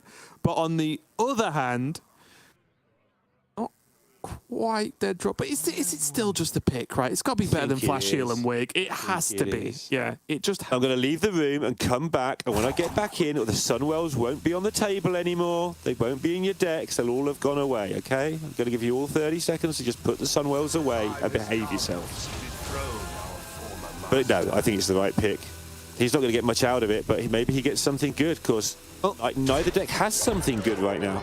Yeah, the thing is, like, 2 spells, let's say, is probably better than a Flash Heal, right? Just like 2 sort of random spells, you would imagine. So even if he gets a small value from this, it'll be fine. The double drown, though, is looking spicy indeed for Bunny. He's running to the point, though, where he does have to start dumping some cards, right? Yeah, absolutely. But he also, as you've mentioned a couple of times, he's in a position to do so. You just take the drown and just use one of the drowns. I don't know. Yeah, just take the drown and don't use one. I don't know. I think just take it, use it. He's gonna. It's Bunny. He won't use it. He's gonna gather. Okay, thank you. I like this. I like this. I actually like it, but that's why I thought he wouldn't do it. Because if I like it, there's no chance it's right. Me and Bunny are often on the same wavelength when it comes to Hearthstone play. What is the wavelength? I'll tune in. You wouldn't get it. You wouldn't get it, Luna. No, I just haven't got the appropriate receptors. It's new wave. It's, wow. wind up radio. I've got a wind up radio that I have actually within reaching distance of where I'm sat right now. I'm telling the truth. Okay, the Finley solves a lot of the problems that Dead Draws had with his hand. Now he's going to have live draws. Look at this. Yeah, the only worry with Finley here is that I guess it's fine maybe with the light bombs and some of the other options, but it does feel like you're just bottling your problems up for later for them to explode, because it does mean the bottom of Dead Draw's deck isn't exactly mind-blowing. No, but he'll have the light bombs, he'll have the whirlpools, and they're much better at the end of the game. You've got these Maidar problems going on and that sort of thing than they are at the start of the game. So they're better there. The real problem he's got now is he's got his good cards, and they're all going to get put into Bunny Hopper's deck. You see the reaction there. There's one more of those still to come. Yeah, at least one more drown, and you see Dead Draw's head dip a little bit because he knows. We talked about fatigue not being the be-all and end-all of this matchup, but it's starting to be like a 4-card difference is starting to stack up, and no Maidar for Dead Draw either, which that doesn't help with the fatigue problem as well. Right, like hand quality, Bunny Hoppers is a bit better. Deck quality, Bunny Hoppers is a bit better. Just ongoing value that he's got going. Bunny Hopper's had some ongoing value already. Everything is just sort of teetering towards Bunny Hopper. There's a lot of things can still change it very, very quickly, and I would be lying if I said I knew what all those things were, because we've only seen 2 of these. I haven't played the Mirror on Ladder. I've played the deck. It's going to be difficult, but at the moment, I would say Bunny Hopper is on course to become the Hearthstone World Champion at the end of this game, which could be some time. Yeah, one of the big problems here is without the Maidar being playable for Dead Draw, the amulets are just less good, because with that at least can start negating some problems with fatigue that Dead Draw is going to hit in some point in the future. I was working out whether I was the ghost of Christmas future or past at this point. But yeah, it's not an urgent problem at this second, but it's going to be one soon. And I'm not really sure how he gets away with this, unless he can end up like drowning it back or drowning bunny hoppers at some point. Yeah, I mean that will happen. He will be hoping to very much get his own vision of darkness rolling, and that's when the game kind of equalizes. This is why Bunny Hopper needs to make hay while the sun shines, as it is, although it's freezing cold here and the sun's not shining at all. But yes, absolutely Bunny Hopper with all those little advantages. It's a big difference. Like I said, as soon as Bunny kept basically the vision in the opening hand, it's such a giant leap, because that's the one thing you want, right, in this matchup. Like you were talking about the light bombs and whirlpools needing them later. You want some other things sooner. But the one thing you want no matter what is that vision. Yeah, I'm still here. I'm just staring at the things unfolding before our eyes, Raven. Trying not to repeat myself too much. I think we'll see this card draw into the cycling. I'm pretty sure you just talked about that, but yeah, he's just got to go for it now. Because look at the advantage Bunny Hopper's getting. It's starting to become visible now. Yeah. It's not just, yeah, we know you've done some things. It's starting to become, look at all the things I have that you don't. He has the same hand as Dead Draw with just 3 extra things in it.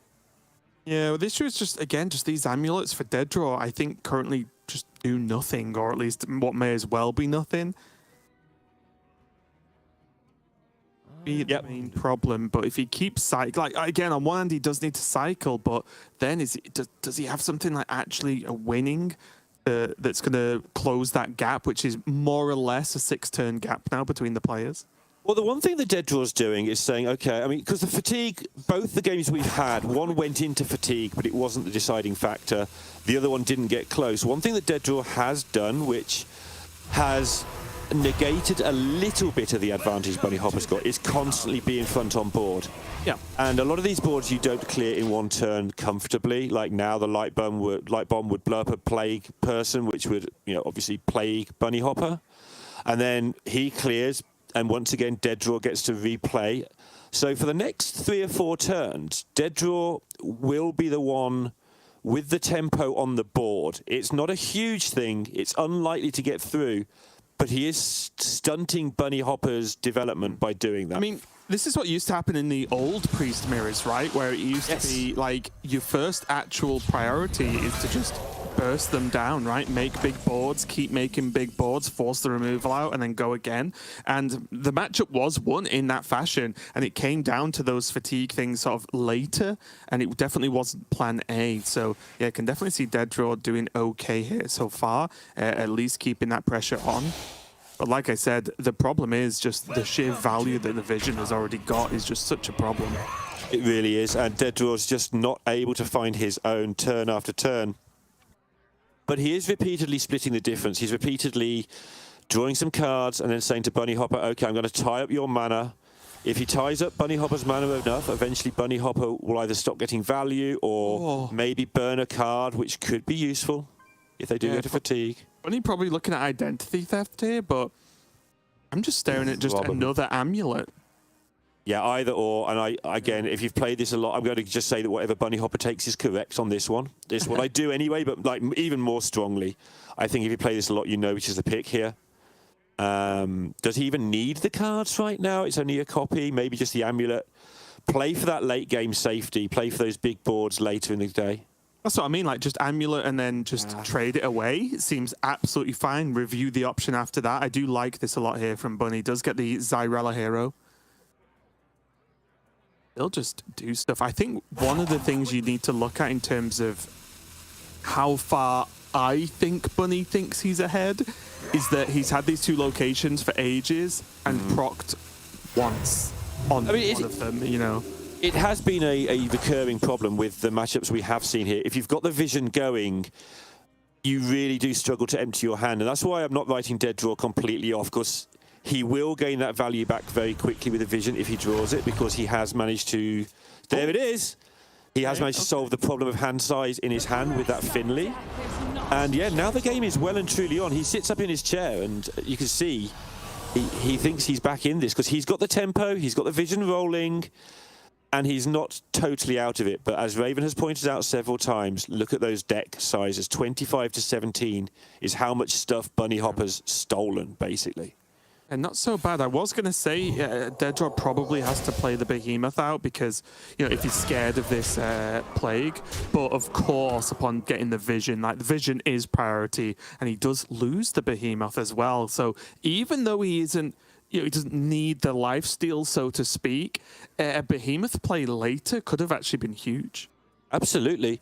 Another thing that's been happening while Bunny Hopper's been controlling these boards is he has actually been using up his spells. So his hand is full of minions right now. He's facing enough damage that he doesn't just want to go minion, minion, minion, right? He wants to blow up the board over and over again or put some taunts down or something. And if Dedra can just keep on this turn after turn, hit you for 6, play another 6/6, hit you for 5, play an amulet, which he'll draw in a moment. You know, he's got 2 or 3 that have been cycling really, or 2 that have been cycling really well. If he can just keep this rolling, maybe he gets there with the equivalent of tempo that Priest has. It's not like Rogue tempo, it happens over several turns, but you can see Bunny Hopper's going to start taking damage now, like chunky damage. Yeah, he's going to be able to do a good job clearing here, though. Irella's always the nice play to be able to just push back a little bit at least, and just get some level of tempo going. But again, take 6, a trade, play some more minions for Dedra. And he's going to have the opposite problem to Bunny Hopper. His hand's going to be full of spells in a moment because he's used all his minions up. Bunny Hopper's hand is full of minions because he's used all his spells up. So when it goes the other way, when Bunny Hopper finally gets control, it's going to be about whether Dedra's spells can control Bunny Hopper's minions in the same way. And that's where those extra 7 or 10 turns, whatever it was, of visions will probably reveal themselves in Bunny's favour. Yeah, extra Zyrella, though, for Dedra. That's nothing to be upset about at all, along with that amulet. So pretty solid pickup using the 0 mana spell to just dump the card. Now Reborn, of course, on the minion too. This is still that sort of very thematic undead army that just never really gets cleared.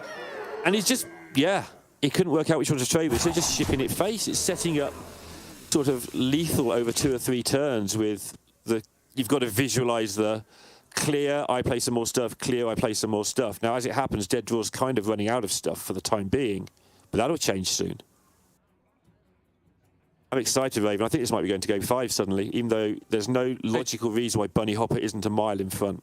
Yeah, I don't know. It's actually just so close, honestly. Isn't it great?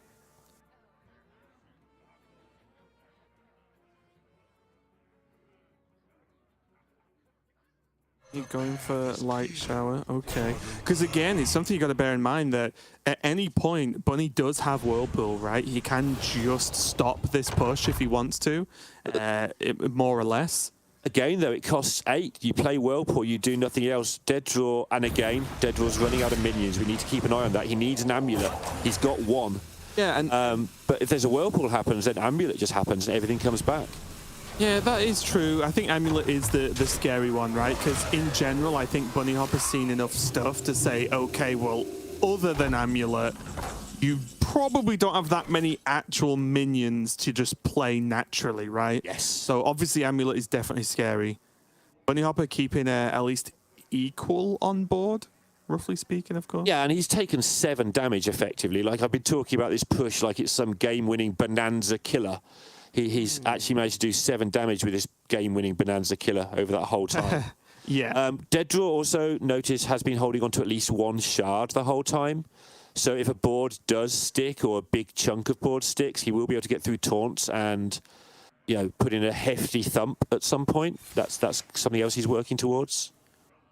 Yeah, I was even looking at what and when Zyrella becomes relevant, right? Because some of those death rattles, you know, there's a lot of plagues in there. There is a lot of plagues. But the thing is, 4/4s aren't the easiest thing to keep dealing with. The deck is built to deal with giving your opponent a couple of 4/4s and killing them off. But when you're talking about killing 4/4s over 25, 30 turns, that's a different problem. You're not built to deal with that so much.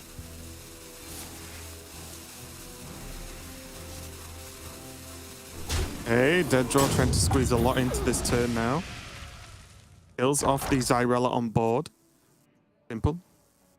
Yeah, I don't know how many turns he's had this momentum for now, but he's holding on to it. It is starting to peter out. There's an amulet. Drops down. Vision for Bunny. And...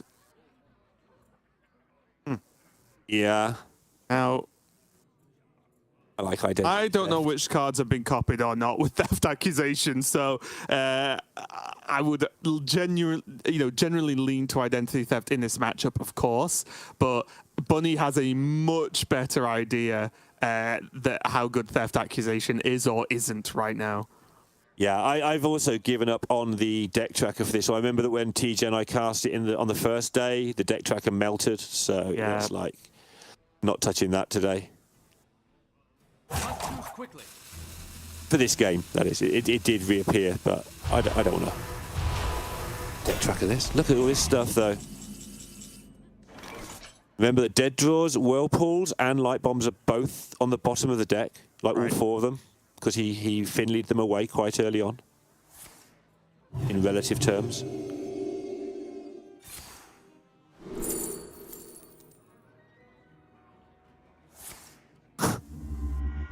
Mind Eater, okay. Oh, okay. Oh, there it is. And he knows that Bunny's hand has got quite a lot of plague people in it. He must be tempted to whirlpool. Yeah, it's tricky though, right? Because then it's just the same problem you mentioned earlier, but backwards, where Bunny gets to play into this as opposed to, the other way around. Exactly. So he's kind of stuck with this whole, got to just keep on trying to keep the tempo, but it is petering out. We go for Shadowwood Rune and Vision. Identity theft. Whispers of the Deep? Sure. I think it's still identity, because like you said, he's actually running low on threats, so he'll want to grab a amulet or something, right? So I think it has to be identity theft for Dead Draw right now. The Bunny Hopper's hand is just turning into plague people, bit by bit. It's like one of those really bad science fiction episodes where, the whole crew just slowly gets turned into a zombie. Okay, gets turned into a zombie. All of them morph into one single zombie. Yeah, it's like the Borg plague people. Meanwhile, it's like, hey, Spirit Healer, have a look around that corner. Oh, plague person now. Unlucky.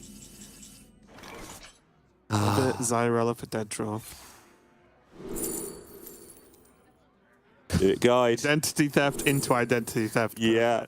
Oh, well, there's Midar. That's good. There's Midar. He's come back, finally, with a pint of milk. Pack of ciggies after all these years.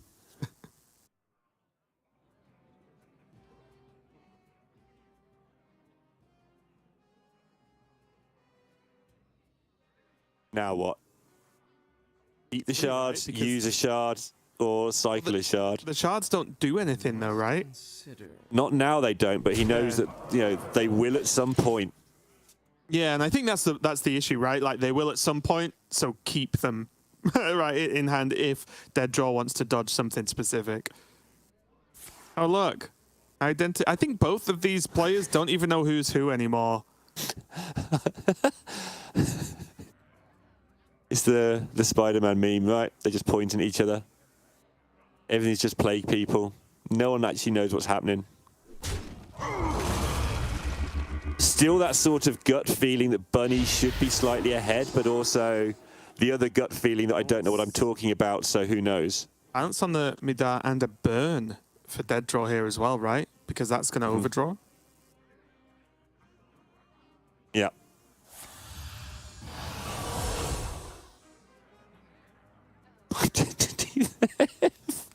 Help! Make it stop! There's so many amulets and identity thefts. And Bunny Hopper's saying, you know what? I've turned the corner now. There goes Light Shower. Yeah. Bunny Hopper's saying, okay, I'm on board now. I still have removal available if needed, but he is just that one step ahead. Yeah, no, it's Bunny Hopper's possession, right? Dead Draw's going to be the one on defense. removing stuff every turn, seeing what Bunny Hopper has as reload. And Bunny Hopper's early vision meant that his reload, his removal on the sort of 10 turns he had to defend was pretty efficient. And Deaddraw might be just a touch behind here. Well, one important factor, though, I want to just bear in mind is both players are now on the same deck count, right? Or Bunny's now 11, Deaddraw's 12. Yeah. So that huge lead, like what was it, like 4 or 5, maybe even 6 cards? I think he got lead to at 6 or 7, yeah. Yeah, for Bunny Hopper has gone away because he's needed to draw, or he's had cards, you know, like stolen or deleted with a whirlpool and so on. So actually now the fatigue isn't really that big a deal in terms of one player being ahead of the other. I think it's the card quality, though. And again, I'm very happy to be told I'm wrong here. But because Bunny Hopper had that run of getting the visions earlier, my instinct says that his card quality should be better than Deaddraw's just by slowly small efficiency advantages. But I could be completely wrong. Yeah, well, one thing to bear in mind, I think a lot of that evening up of the fatigue came from Whirlpool, which means, you know, like the Light Shower Elementals or whatever and everything like that got sort of deleted out of the deck, which meant basically the cards Deaddraw had already played was, you know, the mirrors were in Bunny Hopper's deck. No, that's a very good point. So it could just be that the card quality was equalized immediately with the Whirlpool. Yeah. We are going to have to watch it sort of unravel as you're watching me unravel live on air. Yeah, because wasn't there, like, I think the Drowns from earlier, at least a couple of them just got deleted, right? I think you're right, yeah. Yeah, I think you're right. One was a Midar, but I think the others were just things that have now been deleted.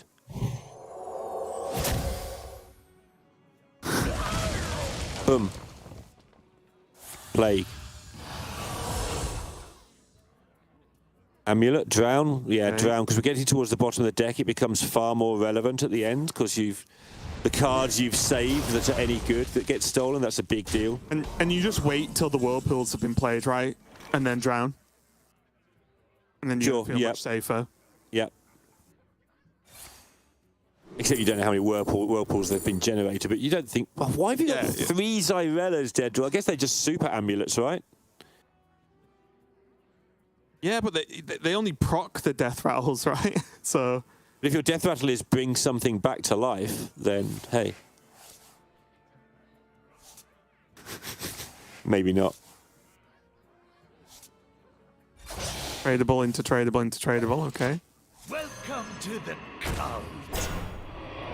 Yeah, so the Bone Caller, putting the Bone Caller in the Zyrella is where I was going with that. That's the second one for Deaddraw this game. And then Zyrella brings back some stuff, and off you go. Yeah, I guess the point is, like, that's going to do, like, 2 versus, obviously, a Amulet can do 7, right? Sure. Or, Yeah, you know, whatever. absolutely. So we'll see how that one goes. But, oh, look, another Plague Spreader. Absolute Plague Spreader. It's tricky as well, because I think if Bunny knew about the 100 Zyrella heroes, that he would probably drown that 2-4, right? I don't know if these two practiced together for this tournament. They brought very, very similar lineups, right? So there's a possibility they did practice together because they're in different groups. That's a thing that players still do at the top level sometimes. Yeah. I'm sure when I asked Bunny, he said it was going to be a potential mix of, you know, obviously non-tournament players and Deaddraw, I guess, or maybe another one. It wouldn't surprise me if they had, in which case, the reason I bring that up is Bunny might know there's a handful of Zyrellas if they play-tested this. But who play-tests this when they've got 1 week to test every matchup? Yeah. You just look at this, go, Amulet's good, Zyrella's kind of good. You know Bunny knows Zyrella's good because he's got 2 of them as well. So maybe he will expect triple Zyrella action. There's one.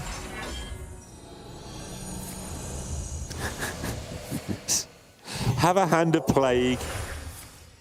Oh. That's it. I'd be very interested to see what happens or what the meta looks like if Plague Spreader just hit a card in your opponent's hand and not a minion. That would be hilarious. What's he got, like Plague Pool and Plague Seller? So like spells just become Plague Spreaders. Yeah. Just as a minion. Yeah, I'm calling Whirlpool Plague Pool in that apocalyptic description. Let's make it. Someone make it a tavern brawl and see. I'm very interested. Yes, do it. Tales from the Plague. Except give it a good name. Oh, he's going to drown. Oh, they're just stealing the same things over and over, Raven. Make them stop it. There's hundreds of thousands of dollars on the line. Make them behave. Rest easy, child. You are safe. Okay, the Midars are going to start doing stuff now. Yep, and Bunny is, you know, that turn behind, you would say, on fatigue at this second in time. But that can swiftly change, and of course now Bunny is the one who's ahead on board. Seem to remember there were 16 spells, so if you're playing Vision all over and over again, you're going to hit a 3 in 16 chance to hit a drown quite often. So if it does just come down to Midar versus Midar, or Midar versus Midar, I think, or Mida versus Mida, sorry. I'll get there, I've just been lazy. Then it could come down to who hits the most 3 out of 16 shots to just drown it back into their deck all the time.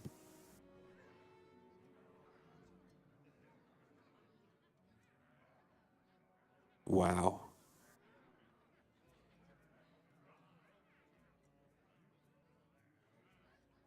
One thing that's been very clear from particularly Bunny's side, but that's because he's been the defender, is the players just aren't worrying about the plague spreaders, right? They're just saying a 4/4 plague spreader is fine in my hand.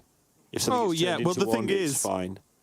The way to worry about it and play around it, I would say, is to just throw minions out left, right, and center, which is probably the way to lose, right? So you just say, well, I'll play normally and take the 4/4s. Kidnap? So here's the tricky thing here. We've just had an update from Derek that someone said that it's Mida because Naru says it in the Book of Mercenaries. So it's not Mida anymore. Yeah, the problem is, though, if that's the case, well, Thrall says Shaman. I mean, Shaman's correct, so, right? No, it's not Thrall, sorry. I think Ragnaros says Shaman. So if we're running by these rules, everyone needs to sort themselves out as far as I'm concerned. I'm with you. I used to cast Shaman with you and Shaman with everyone else to avoid arguments. I said Shaman before I met this game. I was an original Shamanite, and then I'm not as strong as you, Raven. I got bullied by Sottle into saying it incorrectly, and you know. There you go. And here we are years later. Mida. Yeah, here we are. Naru? How do you say Naru? Says its name. Last book of Mercenaries. Naru, I would say. but again, Naru says Mida. Naru says, me mate. It is really cool. This discussion was just not on my radar before we started this match. Nap going to come down now. Bam.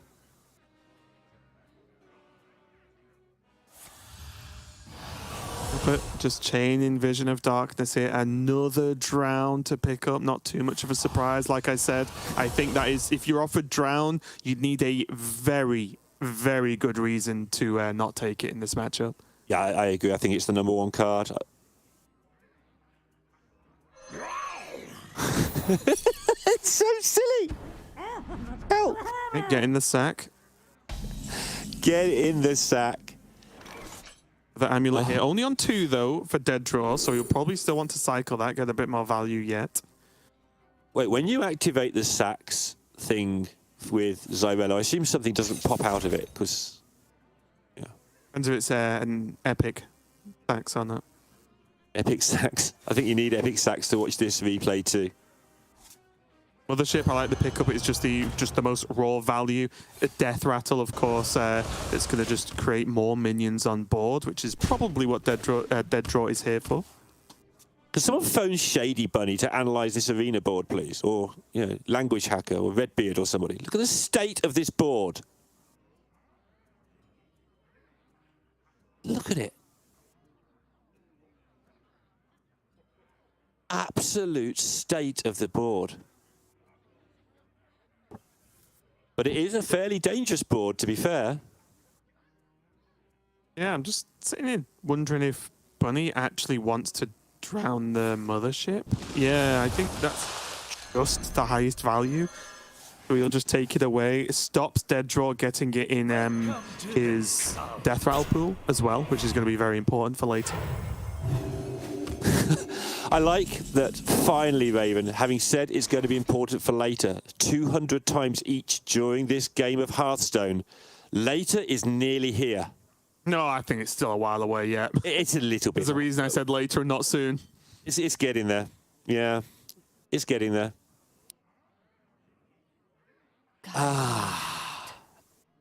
And the drowns, of course, will slow down fatigue at some point as well.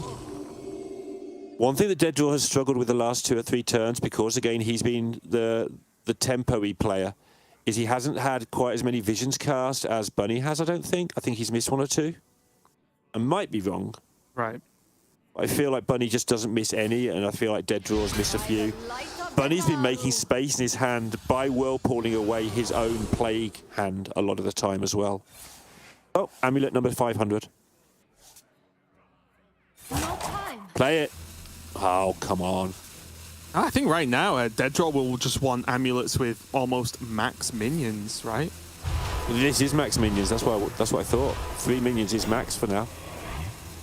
Wait, there's been no other death rattles? There's got no space. Oh, you can't. Yeah, he could have traded the 3-2, right? Sure. To have died. Yeah, I get it. It's tricky because I'll be honest, I don't think the trackers that we have is reliable at this point. No, the tracker we've got at this point will have melted. Like, I don't know what the amulets in the deck even look like and how many there even are. So we'll have to see how this one pans out. But Dead Draw's choosing to make a bit of a push, and it does force Bunny Hopper on the back foot in terms of whether he wants to clear or not. He can also kind of counter push and just put his own stuff on the board and say, okay, well, your board actually is full of 2-1s, mate, and I don't care about it. I'm just going to put some stuff out on my own. One thing Bunny has done, as you were kind of mentioning earlier, is he has played Visions almost every possible turn of this game that he could.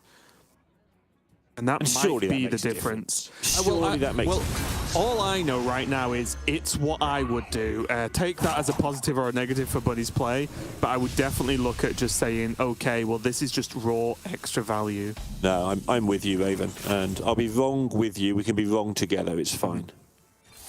Chaos Nova burnt. Bunny Hopper just emptying some hand space before as well. Draw looking at this amulet. It's got 4 on it. No, he wants 5 on it. And he started reciting the lyrics to a certain song. I know. I was trying to play around getting us banned forever, but you know. I'm trying. All right, this push I'm is sure becoming... we'd be fine if we were banned forever. Yeah, I'm sure so. He has managed to chip away Bunny Hopper down to a meager 28, which is 2 lower than most heroes start with. He's getting there. This Irella will, of course, kill off the 4-4.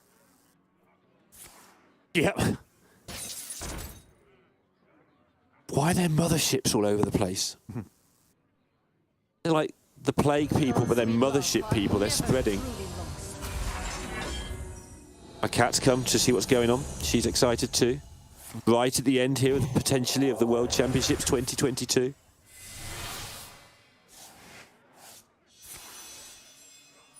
Wow.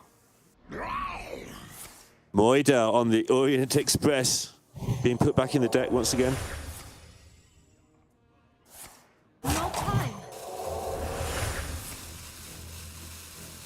Just that. I don't even know why I'm trying to remember what all the death rattles are that Bunny Hopper has here. I was like, right, what is this board state going to look like at the end here? And it's just going to be a ton of healing. Yeah, they're both trying not to draw cards, but those things, the location's just clogging up the board as well. Okay, looks like Dead Draw now going to start. Oh, does have Drown, yeah. Like I said, at this point, I can't even think of another card that you would pick if Drown was an option. Does have Fragment. No, I don't think there is. I mean, I say there might not be one. Why does the cat keep walking around in circles? What are you doing, cat? This is highly important. Yeah, I can't think of one. But then whenever you say you can't think of one, something incredible pops up that you've not seen for years. It's just like, it's a hogger or something. But yeah, here comes the drown. He wants to cast something to get it out of his hand, just so he's got space to play the vision again soon. Yeah, no minions in hand right now, so doesn't need to worry about this Plague Spreader hitting. I don't even know at this moment in time, but yeah, doesn't have to overly worry about it. Looks like he's just going to throw the mech into the bottom of his deck instead. I genuinely don't think they care much about having things turn into plague people. I think the 4/4s are just good enough that they don't mind. Yeah, I was just meaning if, like, you know, somehow they generated some really insane death rattle, right? And they said, you know what, I actually want this. There's like a chance that you'd silence the spreader for a turn just to be able to play the death rattle next turn. But yeah, it's unlikely, but possible. It's like one of those card games where one player gets all of the cards apart from a few, but the few the other player has spins them all back to their side, and you keep doing that, and you're just not sure who's winning until it's over. But I do feel like Bunny Hopper's card quality is becoming noticeably stronger than Dead Draw's over the last few turns. The double mothership, etc.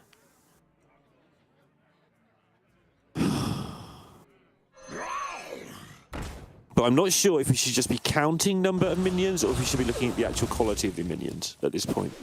I mean, it's tough as well because once again, Fatigue has shifted back towards Dead Draw, where he's now got 2 cards left in deck because Bunny Hopper has... I feel like Bunny Hopper's just hit way more drowns, which happens when you play Visions way more often.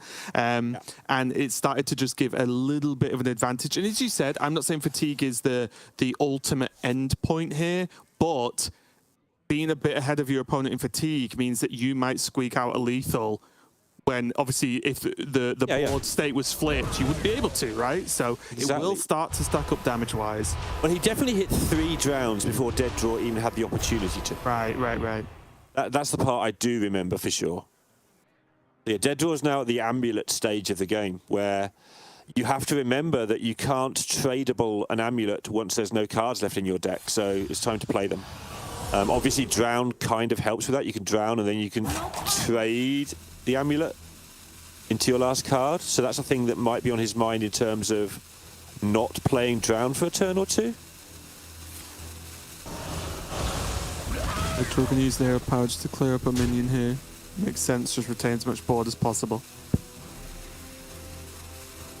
He has retained a big board 2 or 3 turns in a row now. And with a double Zyrella left and I think an amulet still to come.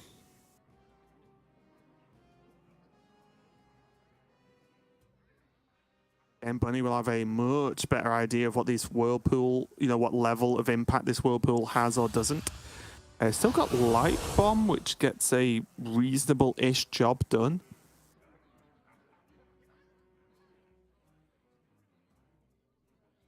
Go for Devour with the Taunt. Okay. Welcome to Okay. I mean, this really does make Light Bomb better after trades happen, right? So... Yes, absolutely. This could be probably... Oh! That one hurts, but the Drown is a good response. How much damage is this? A lot. I mean, it's a lot in context. It's like 20. 19, I think. Yeah, I didn't count it. I just sort of did a 5 times 4 is 20, and it looks like 5 times 4 to me because it's the same as 6 times 3. Yeah, this is solid because now Dead Draw's going to flip over to the Shadow side of Zyrella, and he will have Shadow Word damage. I can't remember what that one's called. One sec. Shadow Word.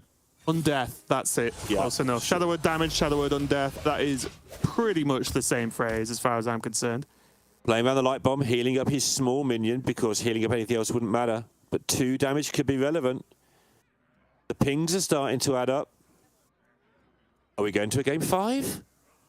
I don't know. There's whirlpools and all sorts of stuff still to come. The problem is there's still the Zyrellas.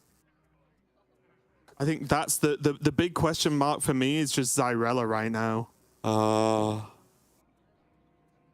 There's so many big question marks in my mind right now. They're just floating around, covering up my eyes, and I just don't even know what's happening anymore.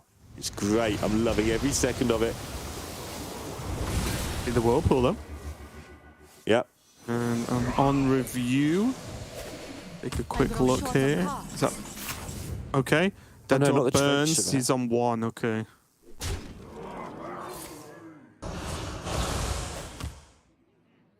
Those we love are never truly. Here comes Zyrella number 2. Gonna fetch some more plague people back.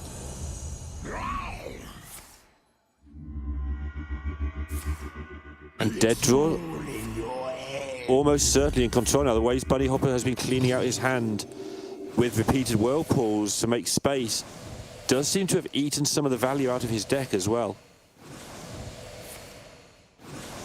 And like you say, there's still 2 Zyrellas for Bunny Hopper to even this all up a lot more. But he needs them.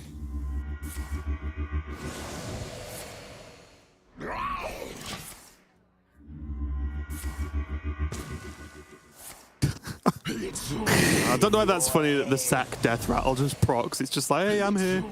I was in this game. Yeah. But you don't get anything out of the sack, apparently. Sort of like when Santa visited me. You were naughty. Yeah. Yeah, that's going to be a few more cards shuffled in here for Dead Draw. Will this ever end? Hello? I grow Yes. short of cards. But the next one's going to be like 7 procs deeper.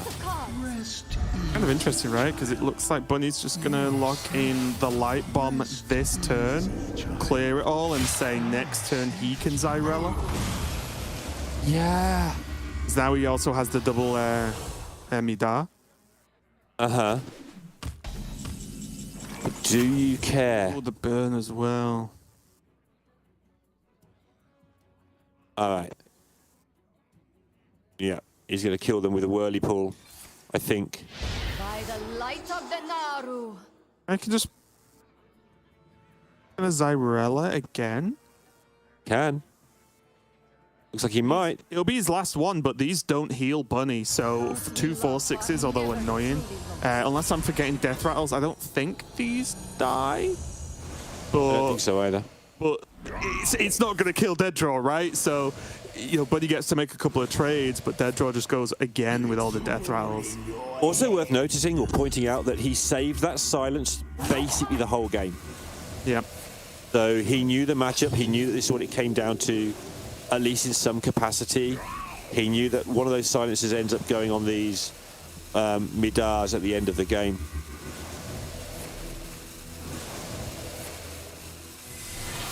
Oh. It's so weird, right? Because is what's going to happen right now is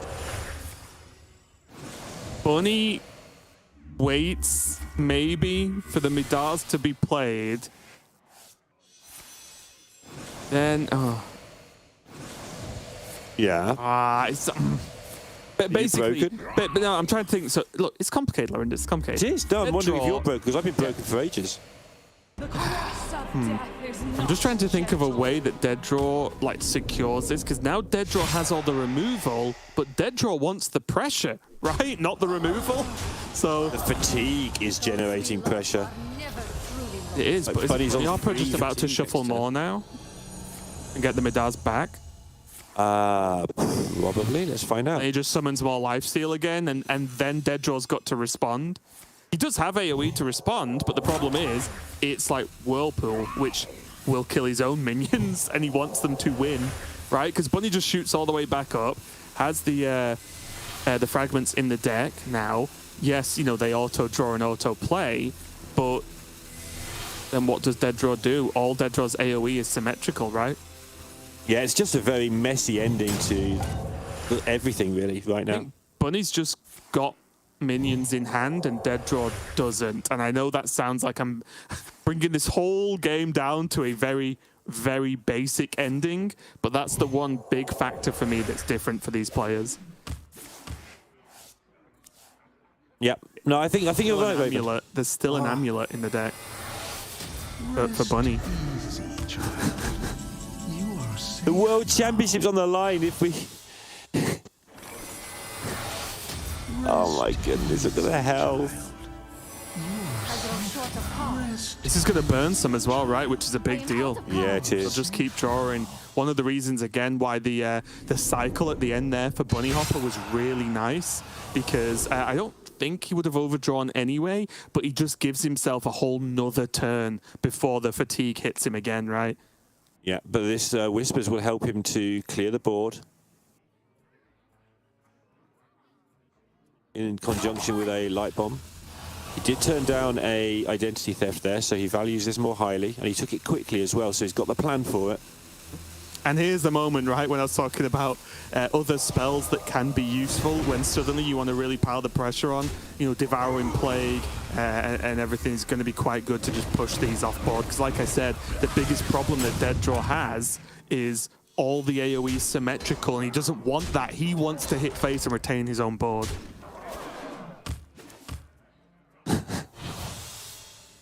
I'm just going to change my mind on who I think is winning every turn. Well, that's why I said, like, honestly, at this point, it's difficult. The big factor is Bunny still has minions and a Zyrella left, and Dead Draw doesn't. And Bunny has an amulet, right? To me, that's the biggest factor. But Visions could get identity theft that they can then get Bunny's amulet, right? Yes. So Dead Draw can still acquire new cards. It's just if and when he has the time and hits the right cards, of course. Yeah, it's going to be about these Visions, obviously, at this point.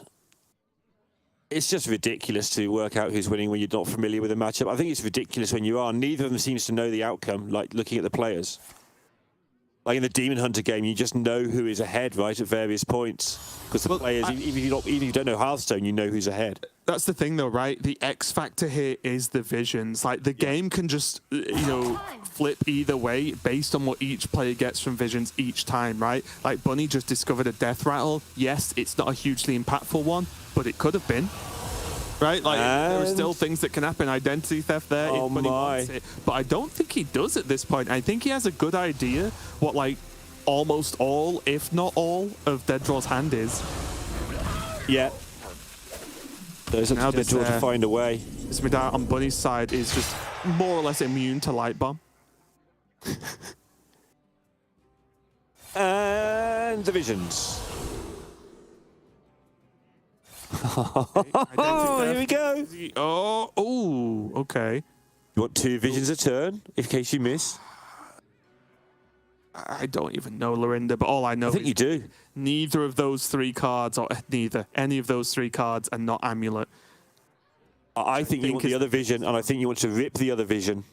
I think you might have to jump a card if you did that, though. And then you have a mulligan every turn for another attempt.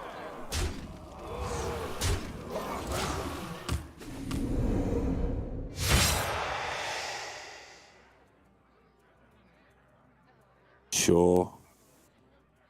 But Bunny can heal for 12. I mean, more, right? Bunny another can amulet, another drown. Oh, another drown.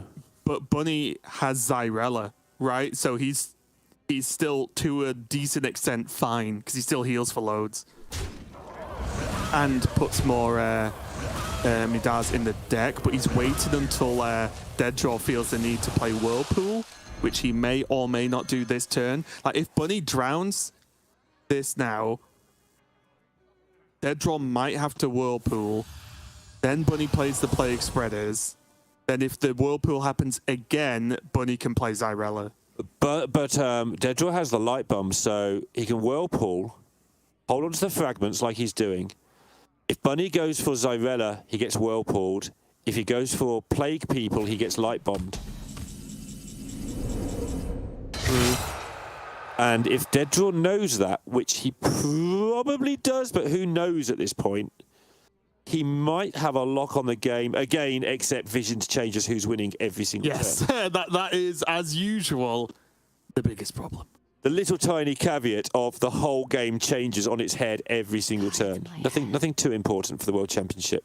Haven't you been here before with Hunter Ace and Viper? Haven't you just been in this spot like 3 years ago? Yes and no, but there's the Whirlpool here. That finals was the one that had a ending at some point that we could see and try and work out. This, less so. Yeah, I think we're about an hour deep into this game, unless I'm getting my timings wrong. Yep. So the players, like I said earlier in this final, was under a ton of pressure. Playing a game like this, Bunny knows if he wins, he's won, he is done, and he is the world champion. If he doesn't, he's got to go all over again against Dead Draw. Incredible much pressure for both of these players. The focus that, honestly, like, I respect the fact that they're still just making good plays, right? Because they must be tired. It's a long weekend for them. Tons of pressure and mentally taxing gameplay of Priest. So I'm just massively impressed we're even still going here. Yeah, and the players too, Raven. And the players too. Yeah, by we, I more meant the show slash players and not us at all, because we're rubbish. Humongous Owl? That sounds like damage on a stick. Oh. Chicken egg. Wants a little chicken. Uh-huh. That's a foul. Yeah, it's more minions, right, for Zyrella? Yeah, it absolutely is. And Devour or Amulet? Amulet, probably. Yeah. They're only small, though, these little amulets. They don't have much trading ability anymore. Yeah, but 3-mana maker thing, I think I think Dead Draw would love that.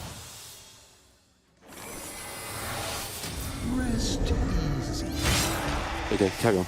Try to work out if Dead Draw's actually got lethal outs at any point soon. Well, he is on heal, right? This time with Zyrella, so... Yeah. Other word, Undeath does 2. You try and hunt for a silence here, because if Bunny Hopper doesn't have any healing... And yes, I realise what you say about it's always there. Wait. TJ's pulled me up on, you don't need another vision. Of course you don't. You just play the same one. Yeah, wouldn't he use the, if he wanted to clear, doesn't have to hunt for silence, right? No, I don't think he wants clean to. the scene. I guess. But, well, all I mean is if he hunts for silence and misses, he's got nothing, right? Yes. Whereas, like, No time. like, can't you just clean the scene? Just get rid of... Yes, they get redrawn, but that one turn of heal could be the difference. Okay, I guess not. I guess Dead Draw's saying, look, they take 6. Bunny heals for, 12 at a minimum. I guess more with the hero power. But next turn, they're going to... Clean the scene's only 3, right? Sorry? Only 3 attack. What are you cleaning? It's infused, isn't it? Oh, it's infused. It must be infused. Infused is 6 or less, yeah. Yeah, it must be infused by now. Yeah, I would hope so, with the amount of time that I'm having a moment. Okay, No, it's okay, it's okay. Excuses are going to come thick and fast in a minute, but yeah, I'm just having a moment. Zyrella's still available for Bunny. He's been very patient with this Zyrella. He's already pulled 1 Whirlpool out of Dead Draw's hand, but he will be aware that there's a second one, and he definitely wants to wait with the Zyrella, but he might not get the choice, right? He's on 6, taking 7 next turn, so he might just have to call it a day. And the big deal here is when this Zyrella has gone, this is what I've been trying to wait for, and I think you have too. When the Zyrella's gone, then the Whirlpool becomes pretty good for Dead Draw. Right, which is why I think Bunny's been trying to get the Whirlpool played to then play Zyrella, because then he just gets ahead. Yeah, it's been a game of cat and mouse. That part of the game I have tracked.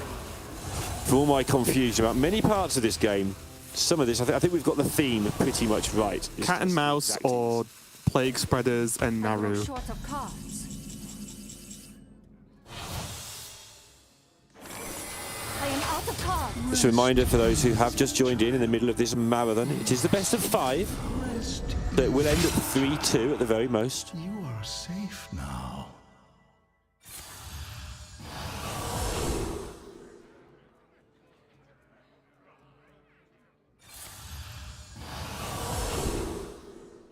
And it's Drown. Gets 1 back. Yeah, interesting though, right? Because that's good, but again, it kind of means Dead Draw can't play Whirlpool. 7 fatigue. We need to keep an eye, sorry. Yeah, which I can't work out who that's good for if Dead Draw can't play Whirlpool. It's very, very, very tricky. But yeah, you are right. The fatigue is definitely stacking up on Bunny Hopper. He does get to push a good chunk of damage himself now. Yes. But most importantly, what does he do about the Midas on the other side? He still has his Zyrella, which is he now doesn't have his Zyrella. And this is where the game will finally start to resolve Asterisk Vision.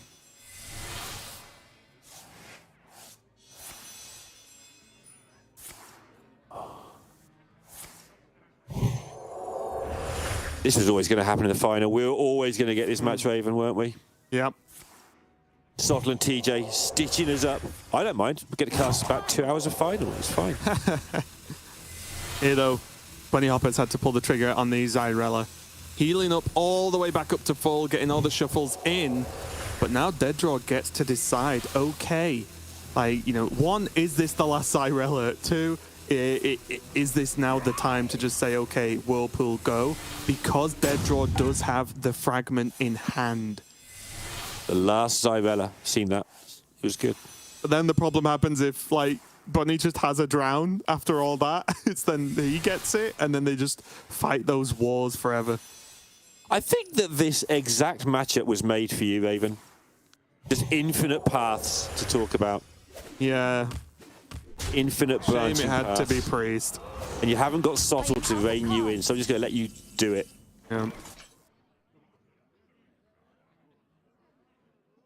And the Devourer on the Mida. We've seen this before.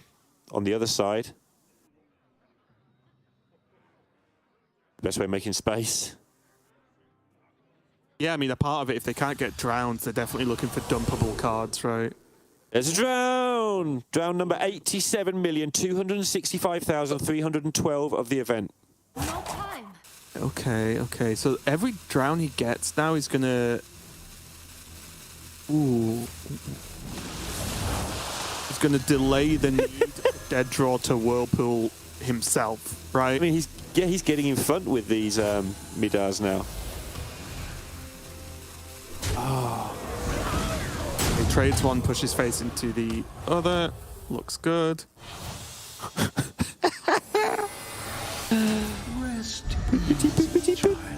Definitely epic sax time.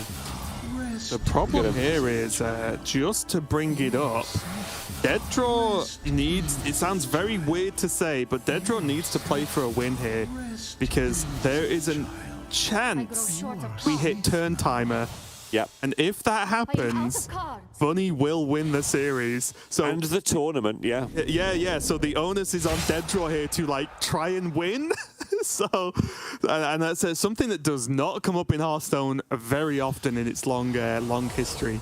But it's definitely a thing. So something that you know, we have to be mindful of here. If Bunny just holds on and holds on and holds on through the turn timer, he will get there. Yep. And I'll be honest, I have got no clue what turn we're on. It's probably not it could too be bad. turn 1 million. How many drowns do you reckon they've played each? Like 8 each? Each. 8 drowns? I wouldn't overly argue with that. Yeah, I wouldn't. Maybe not a flat number, you know, even number each. But yeah, I'm not going to overly argue with 8 each. That's so 8 points into fatigue on top of the 8 extra cards you've drawn, sort of 16 something. Turns into fatigue. -2 or 3 for card draw, but most of the card draw hasn't been used. 12 cards into fatigue. You just keep saying numbers, Lorinda. I'm just going to accept whatever number you give me. Yeah. 12 in for a fatigue. Yeah, of course, with the turn timer, or if the turn timer hits, basically the ruling is that both players get a win. But as you can see, that would put Bunny up to 3 and Deaddraw up to 2. Therefore, Bunny wins the best of 5. Just in case you're wondering why Bunny would win in that scenario. Yeah, and I'm glad it's not game 5 because I think it then goes to health totals. If it's 2-2 when that happens, it's something health totals, I think. But I'm not even going to swear to that because it doesn't matter. Deaddraw finally had to use Clean the Scene, though, just to be able to clear everything up. Just getting a little bit too much. Well, Shadow Word Ruin is the most pointless card, yeah. He's just sticking with these undeaths for 2 damage just in case somehow this all... It's something, right? Like, with fatigue ticking up, it's definitely something. Yeah. Bunny's going to miss one of the Midas because of the hand being full, of course, here. Look, Amulet, and then there's another Amulet as well. It all starts again. So, if the turn timer hits 60 or whatever it is, then we get obviously a tie. What happens if it just gets so many death rattles that the game just never ends because it has to process 5 bajillion death rattles? And honestly, I will just get up, walk off, and let someone else deal with it. You've done it before. Yeah, like I said, these amulets for me were the cards that were really pushing in Bunny Hopper's favor as far as I could tell. Just because he gets to do this, right? And now Deaddraw once again has to decide, is now the time? Do I Whirlpool now? And then we know Bunny has another amulet. Although I'm not sure what the other amulet's on. Because I think he just bought it and it's on 1. It might it's on 1 and he can't really tradable it here because then Right. he'd overdraw, right, and mess up, so... Yeah, he'd eat a lot of fatigue. I think he's eating either 9 or 10 this turn. But he is making 8,000 Midars a turn, so it's kind of But you interesting. say that, he's actually only really making, what, 4? Yeah. Oh no, he's making 0, right? Because he's burned again. Because he's, preventing the fatigue. Fatigue. Yep.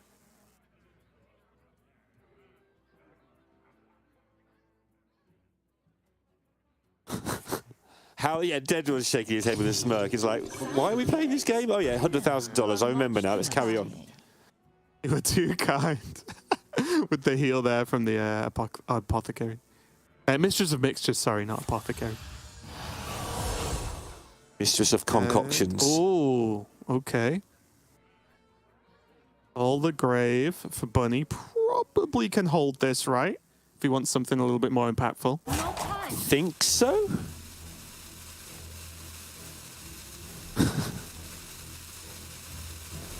I'm getting an urge to check the deck tracker, not because I want to know what's in the decks, but because I want to know what it says. I am out of cards. It's reached absurdity, hasn't it? It's downright silly, Raven.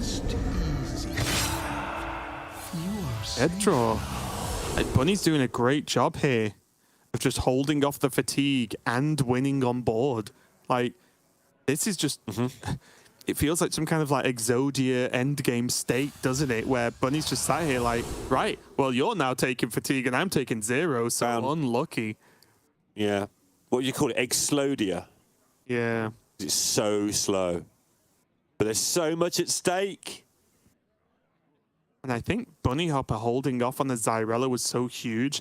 I actually now wonder, is it beneficial? No, never. You might as well say it, Raven. I've used every single word I understand in the whole of the language. You might as well say whatever it was. It's just, there's no point 'cause it's just wrong. It's not that it was a silly idea, it's that it was just literally incorrect of what I was going to say. So yeah, I mean, never mind. I've gone past like actual truthful words about 20 sentences ago. I'm now just into things I can say about this game of Hearthstone that might be right occasionally. Like, that was an egg. There you go. My statement. I know what he wants to do as well. Could actually go like Burning Blade and then Shadow Word Devour on a different minion to proc the Acolyte if he really wants to. He wants a 5/8 taunt on board. It's all about this Midar management at the moment, isn't it? That isn't even meant to be a pun, but yeah. Oh my goodness, stop it. He's just trying to hold off the fatigue as long as he possibly can.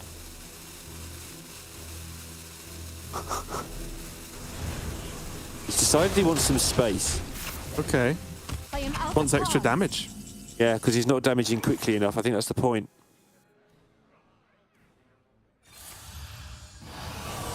Okay, and again, it's difficult. Oh, Amulet. Yeah, it's difficult to just say, oh, someone's winning or going to win, because every turn, Visions of Darkness changes what can happen. Yeah. Visions again? I was going to say, I like the Amulet here. Into another Plague Spreader. Okay. Well, that's a lot of board presence, actually, for Deaddraw now. It is. Bunny's burning through these Midars, so obviously it's stopping him from dying, but also it's stopping him from having Midars on the board. Yep, gonna do the shuffle now. I will say, Bunny Hopper's late game setup and style in this matchup has been very impressive. I definitely think Dead Draw's been on the sort of playing sort of the response game, and Bunny Hopper's been setting the pace because choosing, holding all these extra Midar in the deck and then, overdrawing to keep fatigue away, having those the amulet ready to go to proc the tradables, saving the Zyrella till the very, very, very, very last moment to seemingly put him ahead in the game. I do think Bunny Hopper's execution have been strong. Yeah, they're clearly both incredibly well prepared for this matchup. We've seen both of them play other people, and both times they just looked like they knew exactly what they were doing compared to their opponents. So where are we now? Dead Draw hitting fatigue 7 and does not have any healing apart from this fragment, which is it's sort of Midar in a box. Yeah. Maybe Shadow Word Undeath and then Shadow Word Undeath. Okay, that's a huge AoE clear. Yep, it's one that he's gathered over the course of time. And that's going to be a fatigue, I believe, for Bunny Hopper. It's 10 or 11, I'm not sure which. Might be 9. He sort of didn't fatigue for a while when he was fatiguing. So. Yeah, I'm going to say 10, just because I feel like saying 10. I'm going to say 11 sorry, then. He drew Amulet. I forgot there was one Amulet in the deck still. Yeah, he's going to shuffle that back in. Once more, Midar again. And this Amulet is just a stopgap to make sure he doesn't completely fatigue. Yeah, it's been doing so much work. It has done so much work. Yeah, using Devour to clean up at least one of these Plague Spreaders.